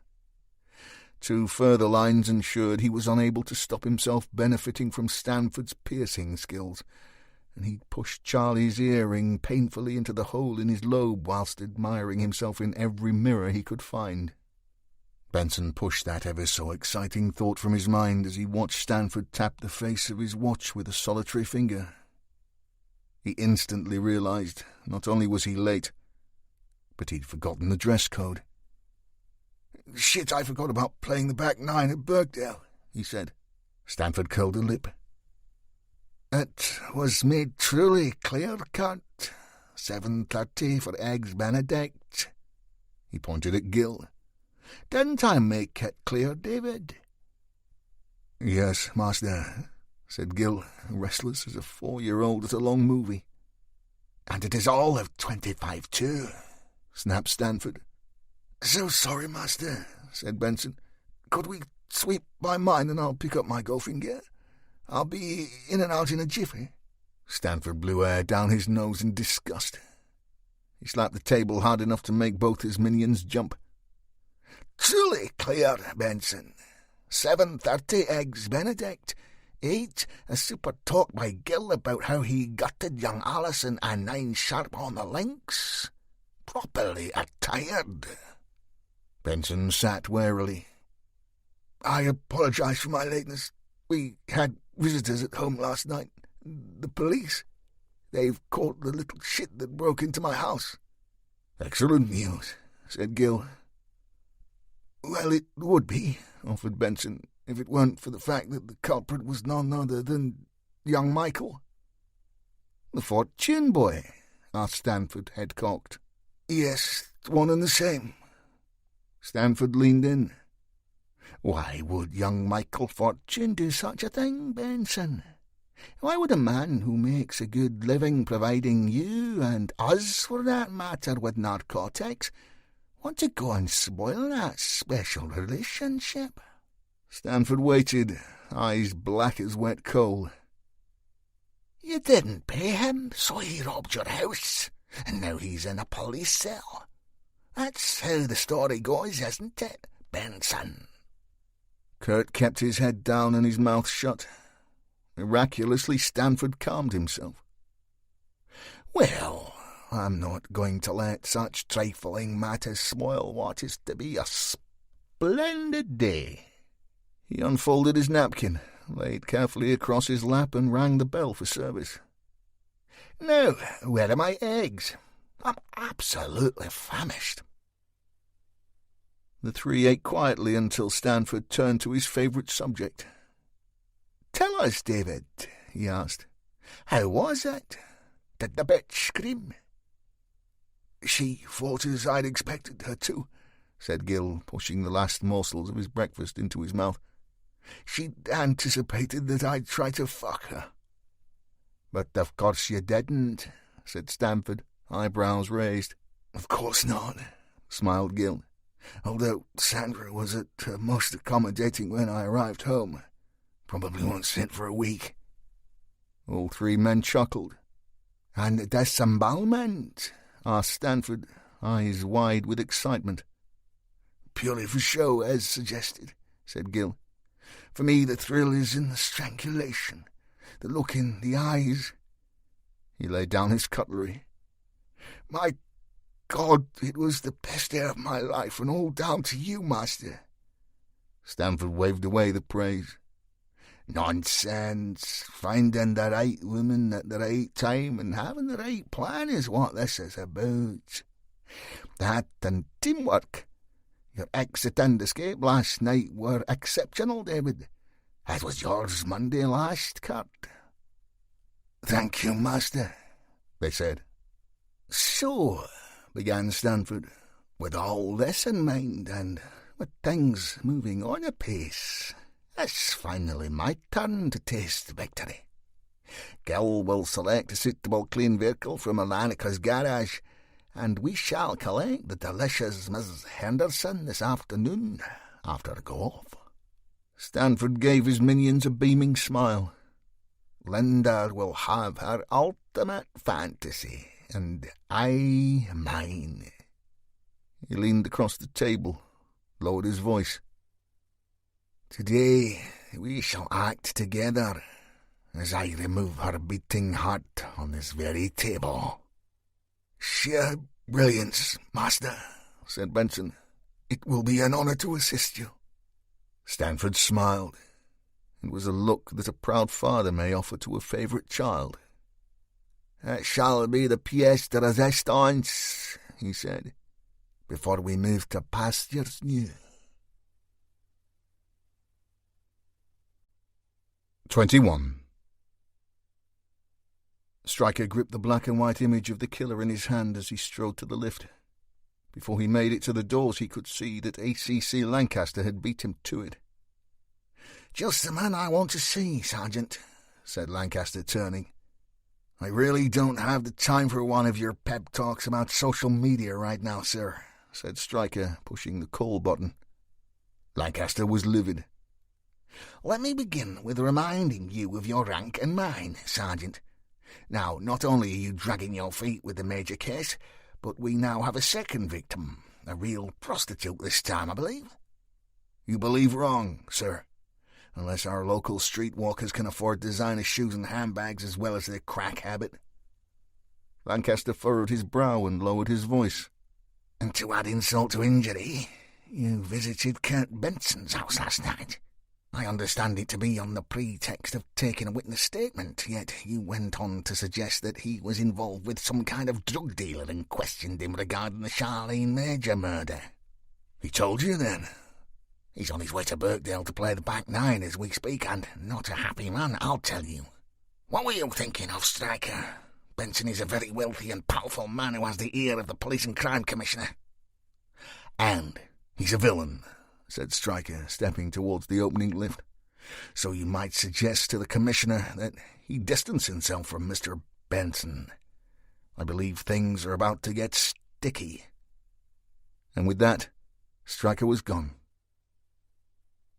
Minutes later he was back in the SCU office, wishing he had more control of his temper. Even so, winding Lancaster up had been worth it, just to see the look on his face. Fliss was pinning yet more photographs and statements to the storyboard. Stryker slumped in his chair and spread the picture of their killer out in front of him. He gazed at the shocking image of the blood-drenched figure. "We need this guy, and quick, Abbott. Lancaster is on my back. I reckon we've got days at best." He lifted his head. "Do you have an ID on the victim yet?" Fliss nodded. Yes, boss, she is one Alison Grimshaw, 23 years, lived alone in a flat on the docks. Sykes is at the home address now. We need everything he can find on her. Work, friends, lovers, vehicles, likes, dislikes, the full 9 yards. And yesterday would be too late. Well, I can tell you that she liked the good things in life. You do know the search team found her handbag? Yeah, I heard. Expensive, wasn't it? Very. It's a Bottega Veneta cassette bag. I'm guessing $2,000 at least. Stryker shook his head. Well, offered Fliss, the bag does tie in with Charlene's expensive wardrobe and lifestyle. Even that earring she was missing was high-end work. According to one jeweller who we showed the picture to, the pair would have cost thousands rather than hundreds. Stryker blinked as the image of Kurt Benson wearing Charlene's earring flashed across his eyes. What did that flashbulb moment tell him? Did Benson kill Charlene? Because if he did, he certainly didn't kill Alison Grimshaw. He shook his head and grimaced. The girls are too different. It's all just that little bit too different. Fliss shook her head and pinned a picture of the dead girl to the board. It was an enlarged passport-style photograph. In it, Alison was hardly recognizable from the battered and bruised corpse Stryker had seen mutilated in the back of the VW Golf hours earlier. Pretty, he said. Whoever it is, he likes them pretty. Stryker heard the office door open. He turned to see Bob Higgins step into the room, closely followed by Steve Willis, who was red in the face. "And where have you two been?" he asked. Higgins held up a DVD. "Working out just how our killer disappeared into thin air again," he said, then pointing to Willis. "With the help of Linford Christie here, that is." "Go on," said Stryker. "I need some good news." Higgins pushed the DVD into the side of Stryker's laptop. "So," he said, as the screen came to life, "first we have the car turning into the alley. Here. Then, at 23:12 hours, out staggers our perp." "He looks exhausted," said Stryker, pressing pause and taking a closer look at the heavy-set figure. Fliss joined the team to watch the show. "There might be a reason for that," she said. "Doc Grover has emailed the preliminary med report. He's played a blinder too. It would seem that our victim didn't go down so easily. He thinks Alison put up a bit of a fight. So far, as well as her own skin, Doc says he's found up to 3 different sets of fibres under her nails." Stryker rubbed his chin as he examined the man on the screen again. "So if that's a woolen mask, we may have our boy's DNA." "Long shot, boss," said Higgins. Stryker turned his head. "I'll take any shot at all right now, Bob. Anyway, where does Linford Christie come in?" "Okay," said Higgins. "Press play again and watch."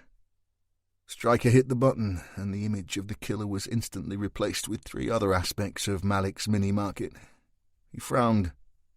"What's this?" Bob snorted. "Patience, boss. The system is old school. It flicks from camera to camera every 5 seconds. It'll be on again soon." Bob slipped off his jacket and draped it over his chair. "Now, bear in mind, this cheeky fucker knows he's on film. You'll actually see him look up to make sure he's front and centre in a minute. Sick bastard.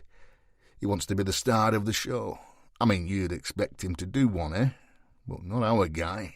Our perp does this." The frame changed, and there was the killer, standing under the CCTV camera, arms raised. It was the exact shot Bob had saved and printed off for Stryker, the one that lay on his desk. "You can see why witnesses described him as the devil, can't you, boss?" said Higgins. "Those eyes. Scary fucker, him. But watch." The killer turned quickly and began to run back the way he came down Redmayne Street, past the Ginnel, but of course the shot changed again, and the killer's image was replaced by the mundane. 15 frustrating seconds later, the camera caught one final glimpse of him as he disappeared around the corner at the bottom of the street. "And your point is?" asked Stryker. "Well, my point would be," blurted Fliss, "is that this crazy behaviour, this showing off, this victory stance is the same as the long bloodstain down the stairs. You know, the Ananika murder, when he'd let his hand run along the wall. This is just a different kind of fuck you message." Stryker shot Fliss a withering look. "What if it's not the same guy?" he said. Steve Willis leaned around Bob's broad shoulder. That may well be, boss. This guy's no climber, that's for certain. This bloke is rapid. I paced it out. From where he turns, there to the corner is 168 yards, give or take." "Aye," said Bob, "and I had the young lad try and run it in the same time as him. 15 seconds, like." "And?" said Stryker. "Took me 3 attempts, boss," said Steve. The sergeant did his best to remove images from his mind of 2 of his detectives running a sprint trial at a murder scene. "The point, Willis," he growled. "Well, boss, I'm in my 20s and fit. Plus, I used to run for Sheffield Harriers. This guy must be mid-30s, 18 stone.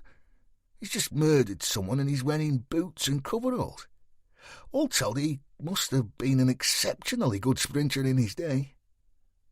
Bob gave Stryker a beaming smile. "And David Gill used to sprint for Oxford." As Stryker was taking that in, there was the knocking behind him. "Door, Willis," he snapped. Steve did as he was told, and in stepped a tired-looking uniformed cop carrying a yellow folder. "Oh, Sergeant Stryker?" he asked dully. "Here." "SV report on your golf, Sarge," he said, holding out the paperwork. "It's confirmed a ringer, but a clean pro job. Text says it could be one of near 200 possibles. Hope you've got a lot of bodies to do the legwork. Oh, and I don't know if it's any help, but I put the ridge number through ANPR, and your car was clocked on camera at 22:40 hours last night, skipping a red at the prison lights." Stryker snatched at the report. "Is the picture in here? Can we see the driver?" "Camera shoots from behind on that side, Sarge. You won't see anything." Stryker dropped the file on the table, his face etched with disappointment. Dancing images, bolts of clarity are all well and good, but no substitute for hard evidence. "Okay, thanks for your help, Constable," he said. The cop didn't move. He stood scratching his head, risking a glance at the shocking story of 2 murders pinned to the board on the far wall. "One thing, though," he began. "I were thinking, like, if your suspect were looking to pick up a prosy, he'd be crawling round the back of the prison, eh? And the council have had CCTV put up to try and calm it down round there. It's a community project, like. Might see more on their cameras." Once the cop eventually left, Stryker stood and walked to the small office window. He looked out over the city, pensive, brooding. "Okay, Bob, you and Steve Cram here get over to the council offices and see if our guy was actually curb-crawling. It wouldn't be the first time that a woman faked being a prostitute purely for kicks, and as we're in the realms of weirdness personified, nothing would surprise me. Fliss, run every vehicle that we know Gill, Benson and Stanford have use of through ANPR from Monday morning to right now." Stryker began to pace the small office, rubbing the top of his head with both palms. "Now, as Willis and I were actually in the delightful company of Kurt Benson at the time of Alison Grimshaw's murder, I think he can be discounted. However, before we had that dubious pleasure, Mr. Benson had been in the company of David Gill and one Stephen Stanford." "Who is this Stanford?" asked Bob. Stryker turned to Higgins and Willis. "Abbott has a basic file on him. He part owns Alanica and Ripped. And if you want to see the eyes of the devil himself, check his picture out." Stryker cleared his throat. "That aside, all 3 men were clocked on Rip's door entry system around 8 o'clock last night, all dressed up for dinner, so I presume they were going up to the VIP rooms. For some reason, Benson left early, but Gill and Stanford stayed on and didn't leave until near midnight." So both our suspects have alibis again, said Steve. Bob gave the rookie a look that told him to keep his ideas to himself for once. Stryker ignored the comment. As he blew out his cheeks, his phone rang. It was Sykes. "You're on speaker, Andrew," said Stryker. "We're all listening. Give me something good for feck's sake." Hello, folks," said Sykes. "Well, the victim's flat is clean and tidy. Very tidy, OCD tidy. Our Alison spent her money on good quality home comforts. Nothing is cheap, and she loved the Gothic culture. Lots of expensive shoes and clothes, all black, of course. And I found a payslip. She works for Lancashire County Council and brought home £1,457 last month, which wouldn't even scratch the surface of her lifestyle. Her movie collection is interesting. 120 Days of Sodom, Itchy the Killer, The Bunny Game, The Story of O. All very art house sadomasochistic stuff. She doesn't appear to drink, but there's some drug paraphernalia in the kitchen that suggests she likes a line or two. Oh, and there is a wet gym kit hanging on the maiden. Neighbours say she was quiet, no visitors that they saw. However, some of her sex toys would make her eyes water." "Does she have a car?" asked Stryker. "There's a logbook in her name for a Nissan Micra, PE62WKD, but her dedicated car parking space is empty." Stryker rubbed his chin. He was deep in thought. "Run that Nissan too, Abbott," he said, his mind awhirl. "Oh, and Sykes." "Yes, boss?" "Any sign of a mobile phone?" "There was one in her bag," interrupted Fliss. "Top-of-the-range iPhone." Stryker shook his head. "Andy?" "There's a cheap and nasty thing here, but—" "Make, model?" snapped Stryker. "Nokia 105, said Andy. Stryker felt the age-old tingle creep up the back of his neck. "Sykes, what makes with Charlene's phones you took to be examined this morning?" The team could hear Andy rooting through his notebook. A Samsung Galaxy 8 and a Nokia 105. Stryker pursed his lips. "Okay, Andy, get back here with that phone. Leave the rest of the bagging up to the forensic boys.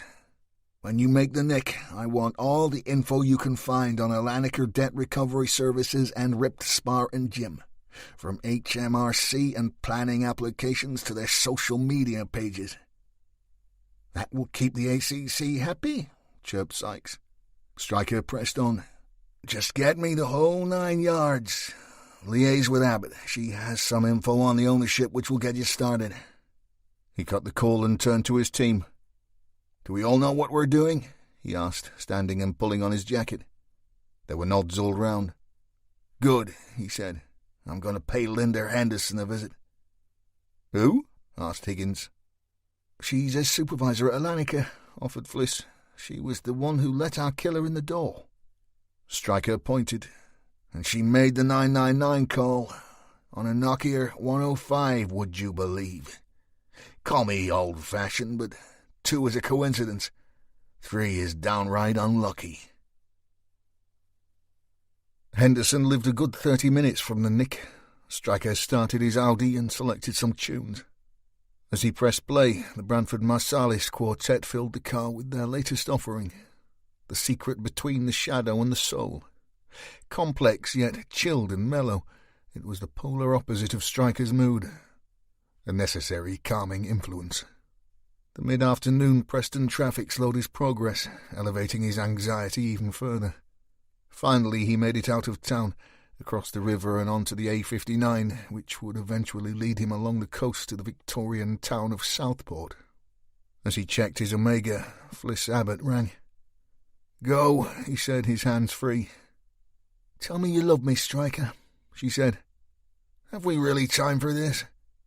"Probably not," she said.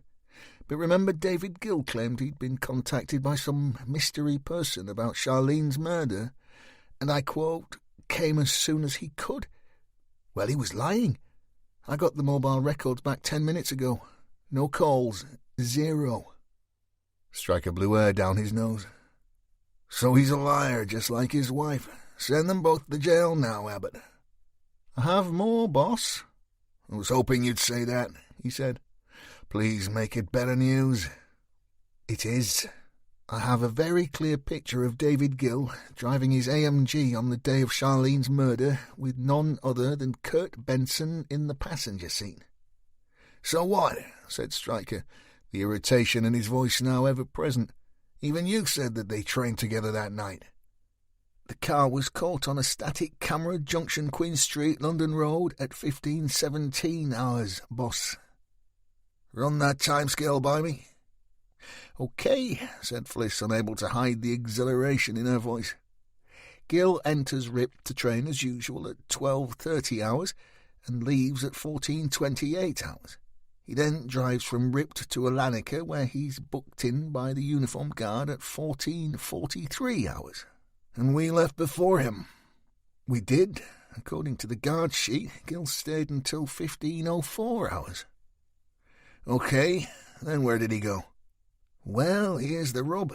Andy has been looking at Alanica's business dealings, as you asked, and he discovered that they own several other premises, including a lock-up used by their bailiffs for storing reclaimed goods on none other than Back Starkey Street." "You have my undivided, Abbott." "I thought I might.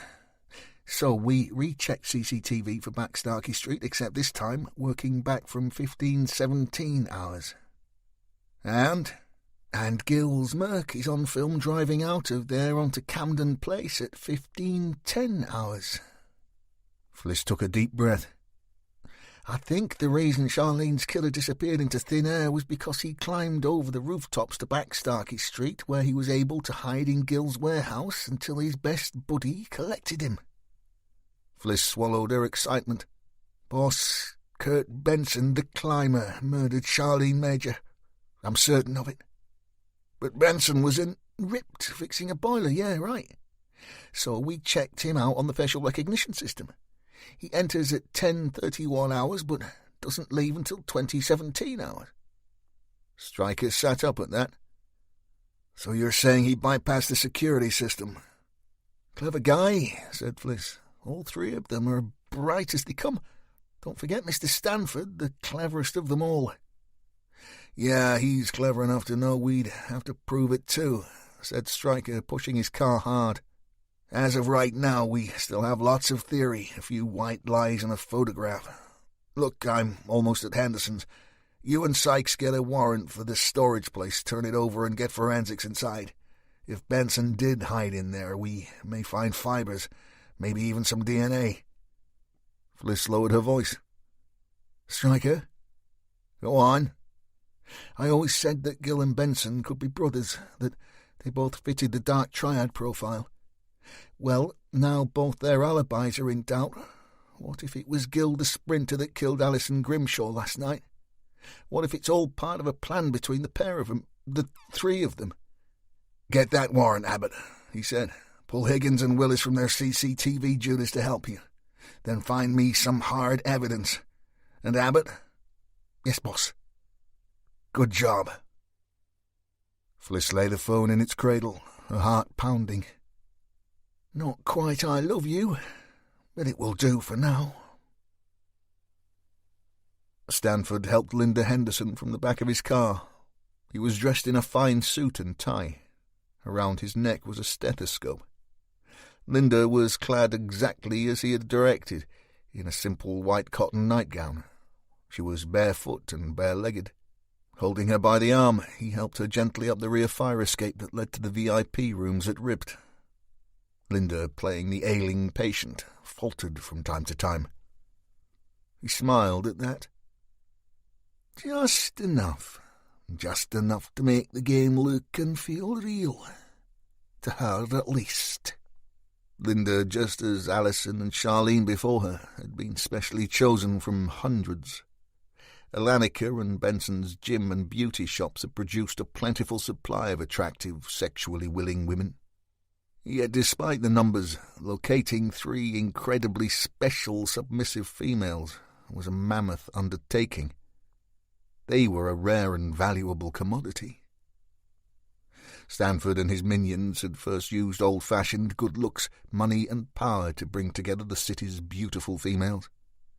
Then, just as the pool parties, the banquets, the private gigs, the drugs, the booze, and the promises all began to wear thin, the wonderful gang of 3 that he had dubbed his echelon began their selection process. They were 3 men of great intellect, each with their particular skills. They spent months discovering their selected submissive's sexual preferences, tolerances, and limits. Backgrounds and emotional weaknesses were investigated. Then, once the final 3 were chosen, the parties stopped and the real games began. It was the most complex of grooming processes. Shockingly corrupt, horrifyingly expensive, yet, considered Stanford, one of life's great pleasures. Benson had selected Charlene, Gil Allison, and Stanford himself, who preferred a more mature victim, had chosen Linda. This despite the fact that she and Charlene had worked in such close proximity. The discovery of 2 women with such profusely submissive tendencies was a rarity, and Stanford was determined to hold on to both assets, no matter the complexities or risks. Indeed, it had added to the sport. And once the real game began and blood started to flow, oh, what a sport it was! Of course, Linda had no way of knowing that by following Stanford's strict dietary instructions and leaving Alanica to purchase a low-calorie lunch each day, she'd been unwittingly complicit in Charlene's near decapitation, just as she had no way of knowing Charlene had been one of the chosen. Stanford's tremendous ability to mould the weak and convince the gullible was nothing short of perfection. Women like Linda could no more say no to him than stop breathing. His plan had been an act of pure genius and guile. Once the game began in earnest, Stanford made sure each of his minions ploughed their own private furrow, and their extramarital affairs were kept strictly confidential at all costs. Should a submissive deviate from any of their instructions, they were to be discarded instantly. Success was dependent on secrecy. As the echelon's amusement grew, Stanford ensured that they raised the sexual stakes. Each of the chosen were invited to partake in beautifully organized role-plays, conceived around their most secret desires. Even more grand and luxurious scenarios were imagined, and trials of bravery bested, until finally each submissive would reveal their perfect sexual fantasy. Each master then decreed that no matter how debauched or dangerous, no matter the cost, the submissive would have their ultimate dream. Charlene longed to be kidnapped at knife point, penetration apparently unimportant to her, preferring a sex toy to do the job. Allison craved to play prostitute for the night and partake in asphyxiation games as she was forcibly taken, and Linda ached to be driven to a secret hospital where her world-class surgeon lover would save her life on the operating table before taking his payment in kind.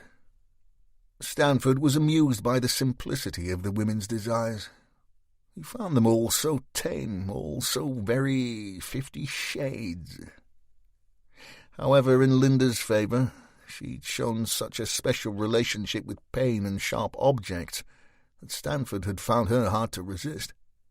Only once had fear overcome her and cut proceedings short. That said, no safe word, no matter how loud she screamed it, would save her this day. He and his minions had far darker secrets than any of the submissives could ever imagine, far more wanton desires.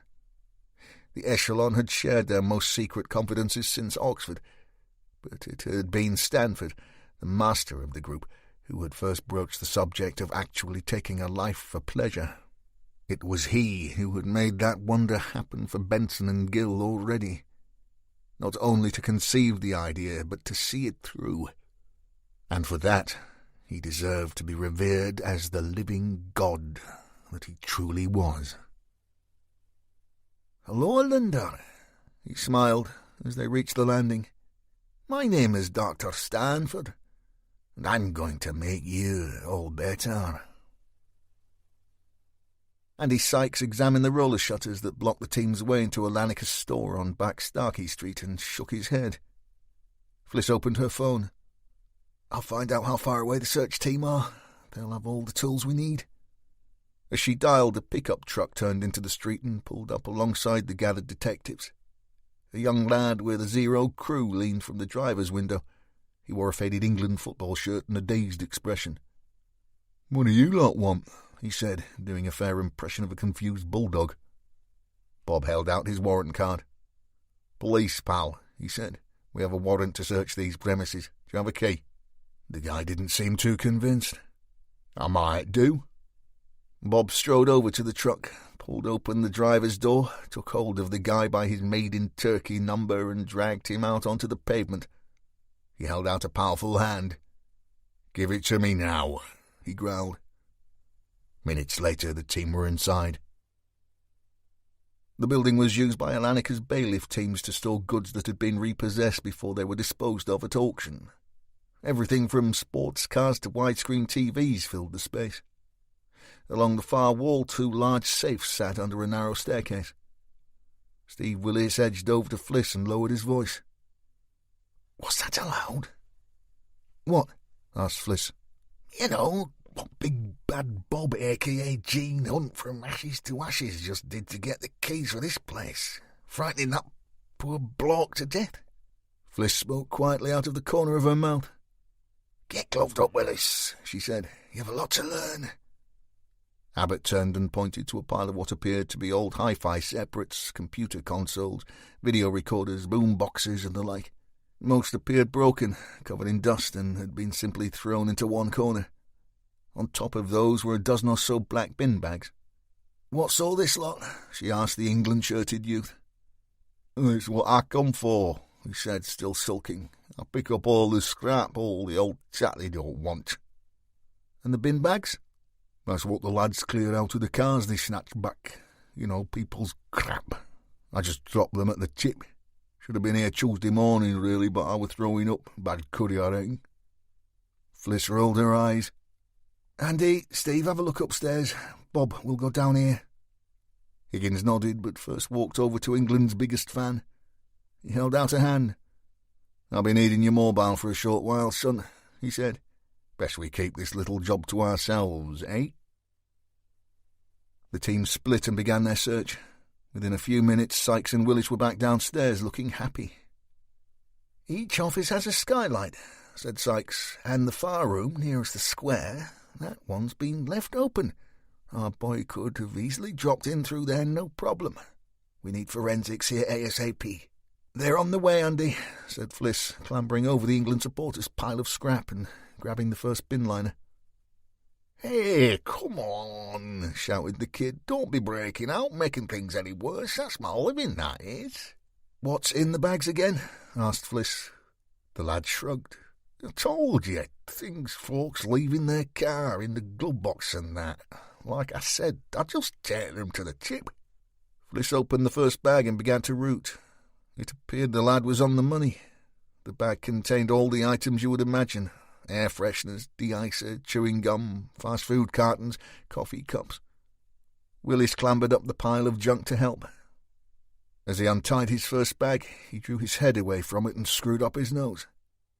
"Jesus, that stinks," he said, risking a look inside.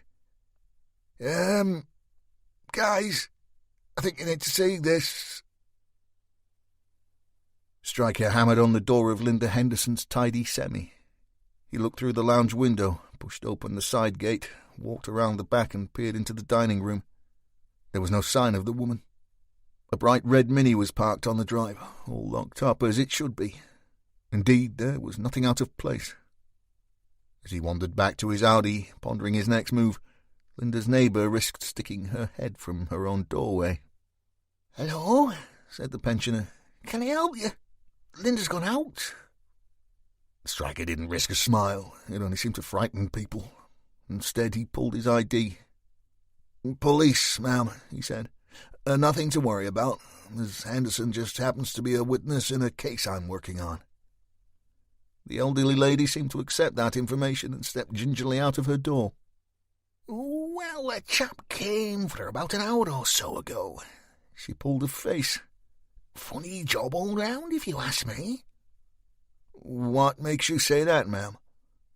"Well, I don't like to gossip." "But you're going to." "I'm not." "Well, yes, but I mean, you don't go out for a date dressed in your nightgown, now do you?" Stryker cocked his head. "What did this man look like, ma'am?" he asked, with a growing sense of unease. "Oh, you couldn't miss him," said the woman. "Posh as they come. Lovely suit, big car, too." "But what about the man himself, ma'am?" The woman tapped her chin with a withered finger. "He were tall and slim, very pale-looking. He'd have been handsome, too, if it hadn't been for that long black hair of his. And why would a bloke be wearing sunglasses on a day like today?" "Why, indeed," said Stryker, turning for his car. "Thank you, ma'am. You've been very helpful." Fliss peered at the rancid contents of the sack. Inside were camouflage coveralls, black gloves, boots, and a balaclava. All were soaked in Charlene Major's blood. The first white maggots wriggled amongst the fetid mess. She swallowed down bile and looked up towards Higgins and Sykes. "We've got the bastard," she said. "We've nailed him." Bob clambered alongside Fliss and peered in the sack. He poked around with his gloved finger for a moment until he spotted something else. "What the hell?" he asked, gently picking the item out from the mass of blood-stained clothing. He held the tiny, oily black item up to the light and peered. Fliss let out a small, cynical laugh and shook her head. "The eyes of the Shining One," she said. "It's a contact lens, Bob. A coloured contact lens." Higgins let the item fall back into the bag. "Well, now I've seen it all," he said, feeling in his jacket as his phone began to ring. It was Stryker. Bob could hear the engine of his Audi screaming over the noise of his sirens. "Bob," he shouted, "meet me at Benson's gym ASAP. Get a support unit scrambled, too. Stanford has taken Linda Henderson."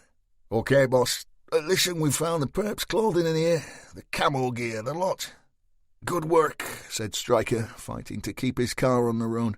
"Tell Willis to stay put and guard the scene until Shockoe get there. Abbott and Sykes can jump in with you.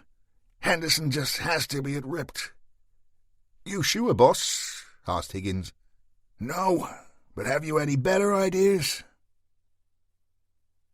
Stanford had settled Linda down. She lay on her back on his makeshift operating table. The beautiful mahogany dining suite where he and his minions had dined so heartily had been completely covered in plastic sheeting, and a hydraulic surgical lamp had been rolled in for added realism. "Relax, my sweetest one," he purred. "Prepare yourself for the ultimate experience of your life." Linda smiled nervously, her excitement bringing her out in goosebumps. She watched as Stanford stripped himself naked, admiring his beautifully proportioned body as he carefully lay his tailored suit over a plastic-sheeted chair. Then he began to open freshly laundered blue medical scrubs from plastic bags. Finally, he was suitably attired, complete with hood and face mask. "How do I look?" he said, spinning his body around, arms above his head. "Wonderful, master," whispered Linda. Stanford leaned closer. "Doctor," he corrected. "Today you'll only refer to me as Doctor." He then walked to the fire door they had entered through, ensured it was closed, removed the connecting wire that Benson had so cleverly fashioned from either side of the magnetic alarm switch, and using a perfect copy of the security seal, numbered 667334, returned the door to its former state. "There," he said. "All set, and no one is the wiser."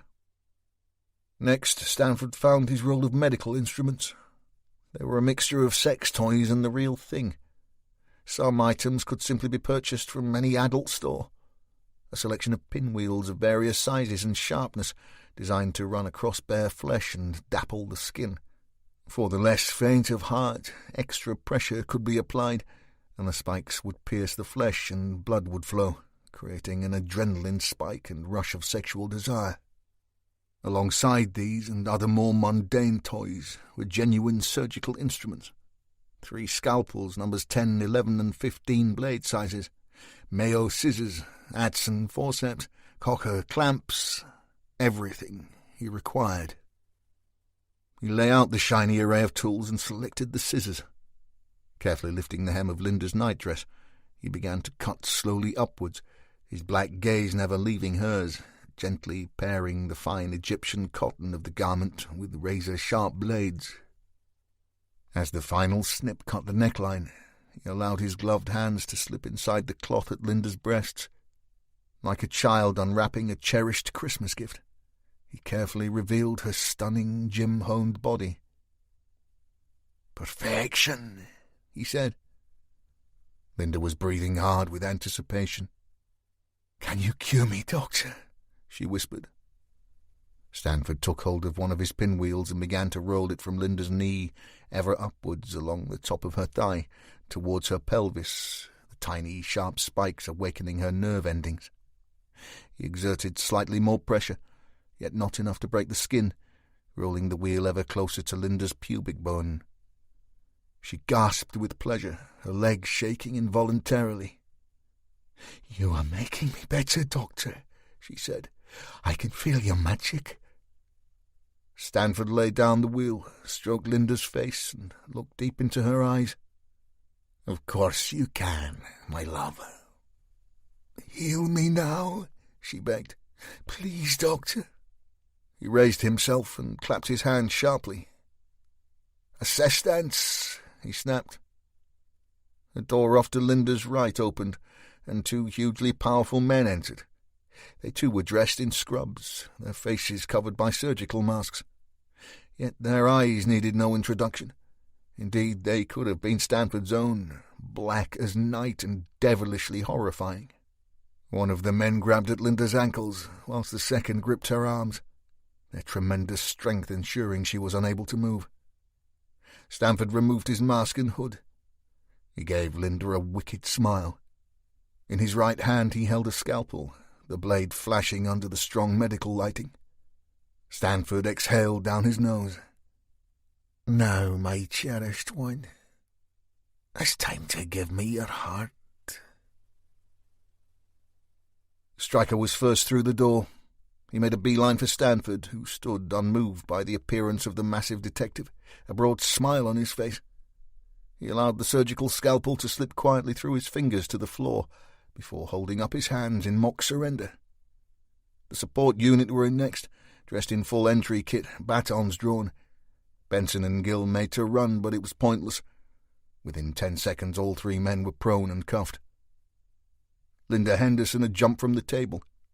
Seemingly indifferent to her nakedness and position, she flew into a rage. "What are you doing, you idiots?" she screamed. "This is a private meeting, nothing more than a game. You're ruining everything." Stryker reached down between his feet and lifted up the scalpel dropped by Stanford. He showed it to Henderson. "What do you think your boyfriend here was going to do with this?" Linda sneered as a uniformed cop tried to cover her with the remnants of her nightdress. "I don't know," she spat, "and now I'll never know. That is the whole fucking point, you moron." Stryker shook his head in disbelief, then gestured towards Bob Higgins, who was blocking the door with his huge frame. "Take her down to the Nick, Bob. Get her version of events for what it's worth." Henderson sneered at Stryker. "Fat chance. I won't be giving you shit," she said. As Bob led Linda away, Stryker turned his attention to his prisoners. "Stephen Stanford, Kurt Benson, David Gill," he began. "You are under arrest for conspiracy to murder. You do not have to say anything, but it may harm your defense if you do not mention when questioned something which you later rely on in court. Anything you do say may be given in evidence."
22. Saturday morning, Preston Police Station. Stryker sat on a comfortable leather chair in the centre of Detective Chief Superintendent Errol Graham's office. Graham sat behind his desk. To his left was ACC Peter Lancaster. To his right, John Stephen Phillips of the Crown Prosecution Service. "Are all the interviews complete?" asked Lancaster, playing with his phone. "They are, sir," offered Stryker. "Other than to confirm their identity and request legal representation, not one of the prisoners has spoken a single word since their arrest." Lancaster nodded. "So where do we stand? I need to update the press post-haste. This case has gone viral." "I'm sure it has, sir," said Stryker wearily. "You win," prompted Graham. "Play nice." Stryker gave Lancaster a cheeky wink. "It would appear that the Police and Crime Commissioner's golfing buddy is looking at some serious time, sir." Lancaster shot Stryker a fierce look, but quickly returned to typing on his handset. "Go on, Stryker," said Graham, hiding a smile of his own. "Okay, first up, Kurt Benson's DNA is all over the clothing found at the back Starkey Street premises. We have hair inside the balaclava, and the contact lenses have traces of his bodily fluids. A search of his house revealed the missing earring belonging to Charlene Major concealed in a safe. Not only did that have the victim's blood on it, but Benson's too. Just to add spice to that particular piece of evidence, we have Stephen Stanford's prints on there as well." The CPS bod wriggled in his seat. "We understand from Mr. Stanford's legal team that he will admit to handling that item during a private dinner. Both Benson and Gill's advisors intimate that they, too, will testify to that fact. The print is useless." Stryker swallowed and ploughed on. "Also in Benson's safe were various other items, locks of hair, underwear, jewelry, and the like. My profilers believe these to be trophies taken from other victims. They're currently searching databases to match these items to other offences, but we're still awaiting test results." "So," said John Phillips, "on the basis that there is no evidence connecting him to the Grimshaw killing, we are looking at a solitary charge of murder for Benson." Stryker shook his head. "Oh, come on. It's obvious that all three men were acting in concert. The meetings, the bypassing of the gym security system, the black contact lenses, the matching coveralls. This has been a complex conspiracy where three women have been extensively groomed with the intention of gaining sexual satisfaction from murdering them in cold blood. The girls all possess the same phones, the same post office cards. What about the designer clothes, the lifestyle?" Lancaster looked up from his handset. "There is nothing to suggest that any of those items were used by the other suspects, Stryker. You really do need to listen to expert advice. Now, let's move on. What about Gill?" Stryker let out a long, pained sigh. "Gill and Grimshaw's role-play was based on a prostitute John scenario. We have the golf on CCTV picking Grimshaw up from behind the prison, a well-known haunt for streetwalkers. However, before Alison Grimshaw showed up, two other prostitutes approached the parked car. One of the two girls positively identified Gill as the driver." The man from the CPS was in again. "Yes, one Magda Gavici. Convictions for fraud, theft, and possession of a Class A substance, nominally crack cocaine. The defense would tear her apart, Stryker. Her testimony has been discarded." Stryker let his head fall for a moment before looking Phillips in the eye. "She picked Gill out just fine, sir. She's been clean 6 months. "As I said, move on, Sergeant," snapped Lancaster, finally pocketing his phone. Stryker took a breath. "Okay. Forensics have just confirmed that it was Gill's saliva that was found on the shoulder of Alison Grimshaw's leather jacket. For those in the room that don't understand that little snippet, that means he dribbled on her as he murdered her. Or shall we discard that?" Lancaster looked over at Phillips, who nodded his assent. "So we charge Gill with the Grimshaw killing," said Lancaster. "And conspiracy," offered Stryker. We have him collecting Benson from the back Starkey Street address in his car." "It's not enough," mumbled Phillips. Stryker was losing it. "Look, it's blatantly obvious that these three men have been conspiring together for years. Stanford—" "We have nothing on Stanford," said Phillips flatly. "Nothing to tie him to either the Major or Grimshaw crime scenes. His legal team will admit he knew both girls socially, which would make any subsequent DNA findings a moot point." Stryker felt his head may explode. "Do you realize just how many hours' work has gone into connecting the movements of these three men? Jesus, Mary, and Joseph, as we burst into that room, Stanford was about to slice a woman open with a scalpel." "That is not what Linda Henderson will say in court, Sergeant," said Phillips, sitting back in his seat. "On first disclosure, we believe that Henderson will be a hostile witness. She will state that what you saw was no more than a sex game, and that the doctor-patient scenario you interrupted had been planned for months. At no time did she feel threatened by Stanford. Indeed, she openly admitted to being angry that you disturbed the proceedings." Lancaster walked around the desk and rested his hand on Stryker's shoulder. "I'd prefer it if you took that hand away right now, sir," he said. Lancaster snorted and did as he was asked. "Stryker, cheer up, man. You and your team have had a fine result. The Chief is happy, which makes me happy, which in turn makes DCS Graham happy. Doesn't it, Errol?" Graham studied his sergeant. He knew just how Stryker was feeling. He also knew that he'd lost his best detective once before over a similar result. "Ewan," he said quietly, "you know as well as I do that we have no choice here. Had you burst into that room moments later, there is no doubt in my mind that you would have had your man. But we'd have had another dead woman too. You saved Linda Henderson's life. She may not want to admit it, but it's true. Whatever twisted notions she has in her head are of no consequence. We know the truth, Ewan, and I'm proud of you. And your team." Lancaster checked his phone again. He smiled at the screen. "Excellent. Things are progressing well. I've informed the press on our intentions." He waved an arm theatrically. "Like the song, say, Stryker. 2 out of 3 ain't bad. Now, why don't you nip downstairs and release Mr. Stanford before his legal team hit us with an unlawful arrest allegation?" Stryker glared at Lancaster.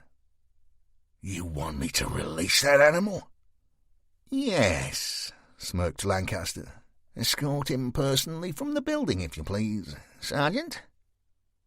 Stryker stood, nodded towards Graham, and left the room. Lancaster found his coat, slipping it over his narrow shoulders. "He has a problem with authority, your Sergeant Stryker, Errol. A loose cannon.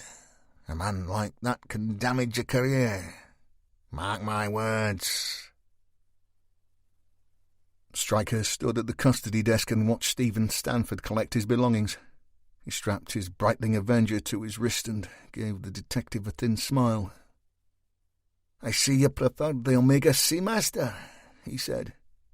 Stryker looked Stanford in the eye. "Collect your things and less of the small talk," he growled. Stanford shrugged and signed for his property. "Lead the way," he said. Stryker climbed the stairs with Stanford behind. He didn't think that he could stand to be in a lift with such a man. He didn't trust himself. As they reached the first landing, Stryker stopped in his tracks. "What?" said Stanford. "Is it police brutality time? I didn't think even you, stupid Mick, would be so reckless." Stryker lay a massive hand on the centre of Stanford's chest and pushed him against the concrete wall. He leaned in with just enough weight to hold his man where he wanted him. With his free hand, he grabbed Stanford's trouser legs and lifted them one at a time. And there they were, just as he had known they would be. The scratches around his ankles that William had given him in his final throes of life. "Boating accident," said Stanford smugly. Stryker drew back his fist and buried it into Stanford's midriff. He cried out and dropped to his knees. "That's for Gladys Dobson," sneered Stryker. "Now get up. I need to escort you from the building." Stanford coughed, moaned, and complained for the next 2 flights, but once he was outside he appeared to recover his composure, and his manner changed again. "Did that make you feel like a real man, Stryker?" he asked, "assaulting me that way?" "I like cats," he said. Stanford managed another smile. "Well, as we are alone and out of earshot, and as whatever I say to you now is inadmissible in a court of law, I like to fuck dead women." He appeared to wait for a reaction. When he didn't get one, he continued. "I like to pick them, play them, appeal to the worst in their nature, their greed, their materialism, and then," he said as he took his first steps down towards the pavement, "I like to cut them open and fuck them." Stryker hadn't noticed Frank Major, hadn't seen the wheelchair. He'd failed to spot the shotgun hidden under his warming blanket. Stanford took both barrels to the head. The whole left side of his face disintegrated in a split second. Stryker was close enough to be splattered by his blood, to feel the shards of bone prick his skin. He watched Stanford's legs give way, and his body slithered down the remaining concrete steps to where Frank waited. Major calmly lay his gun across his lap and produced a mobile phone. He held it up.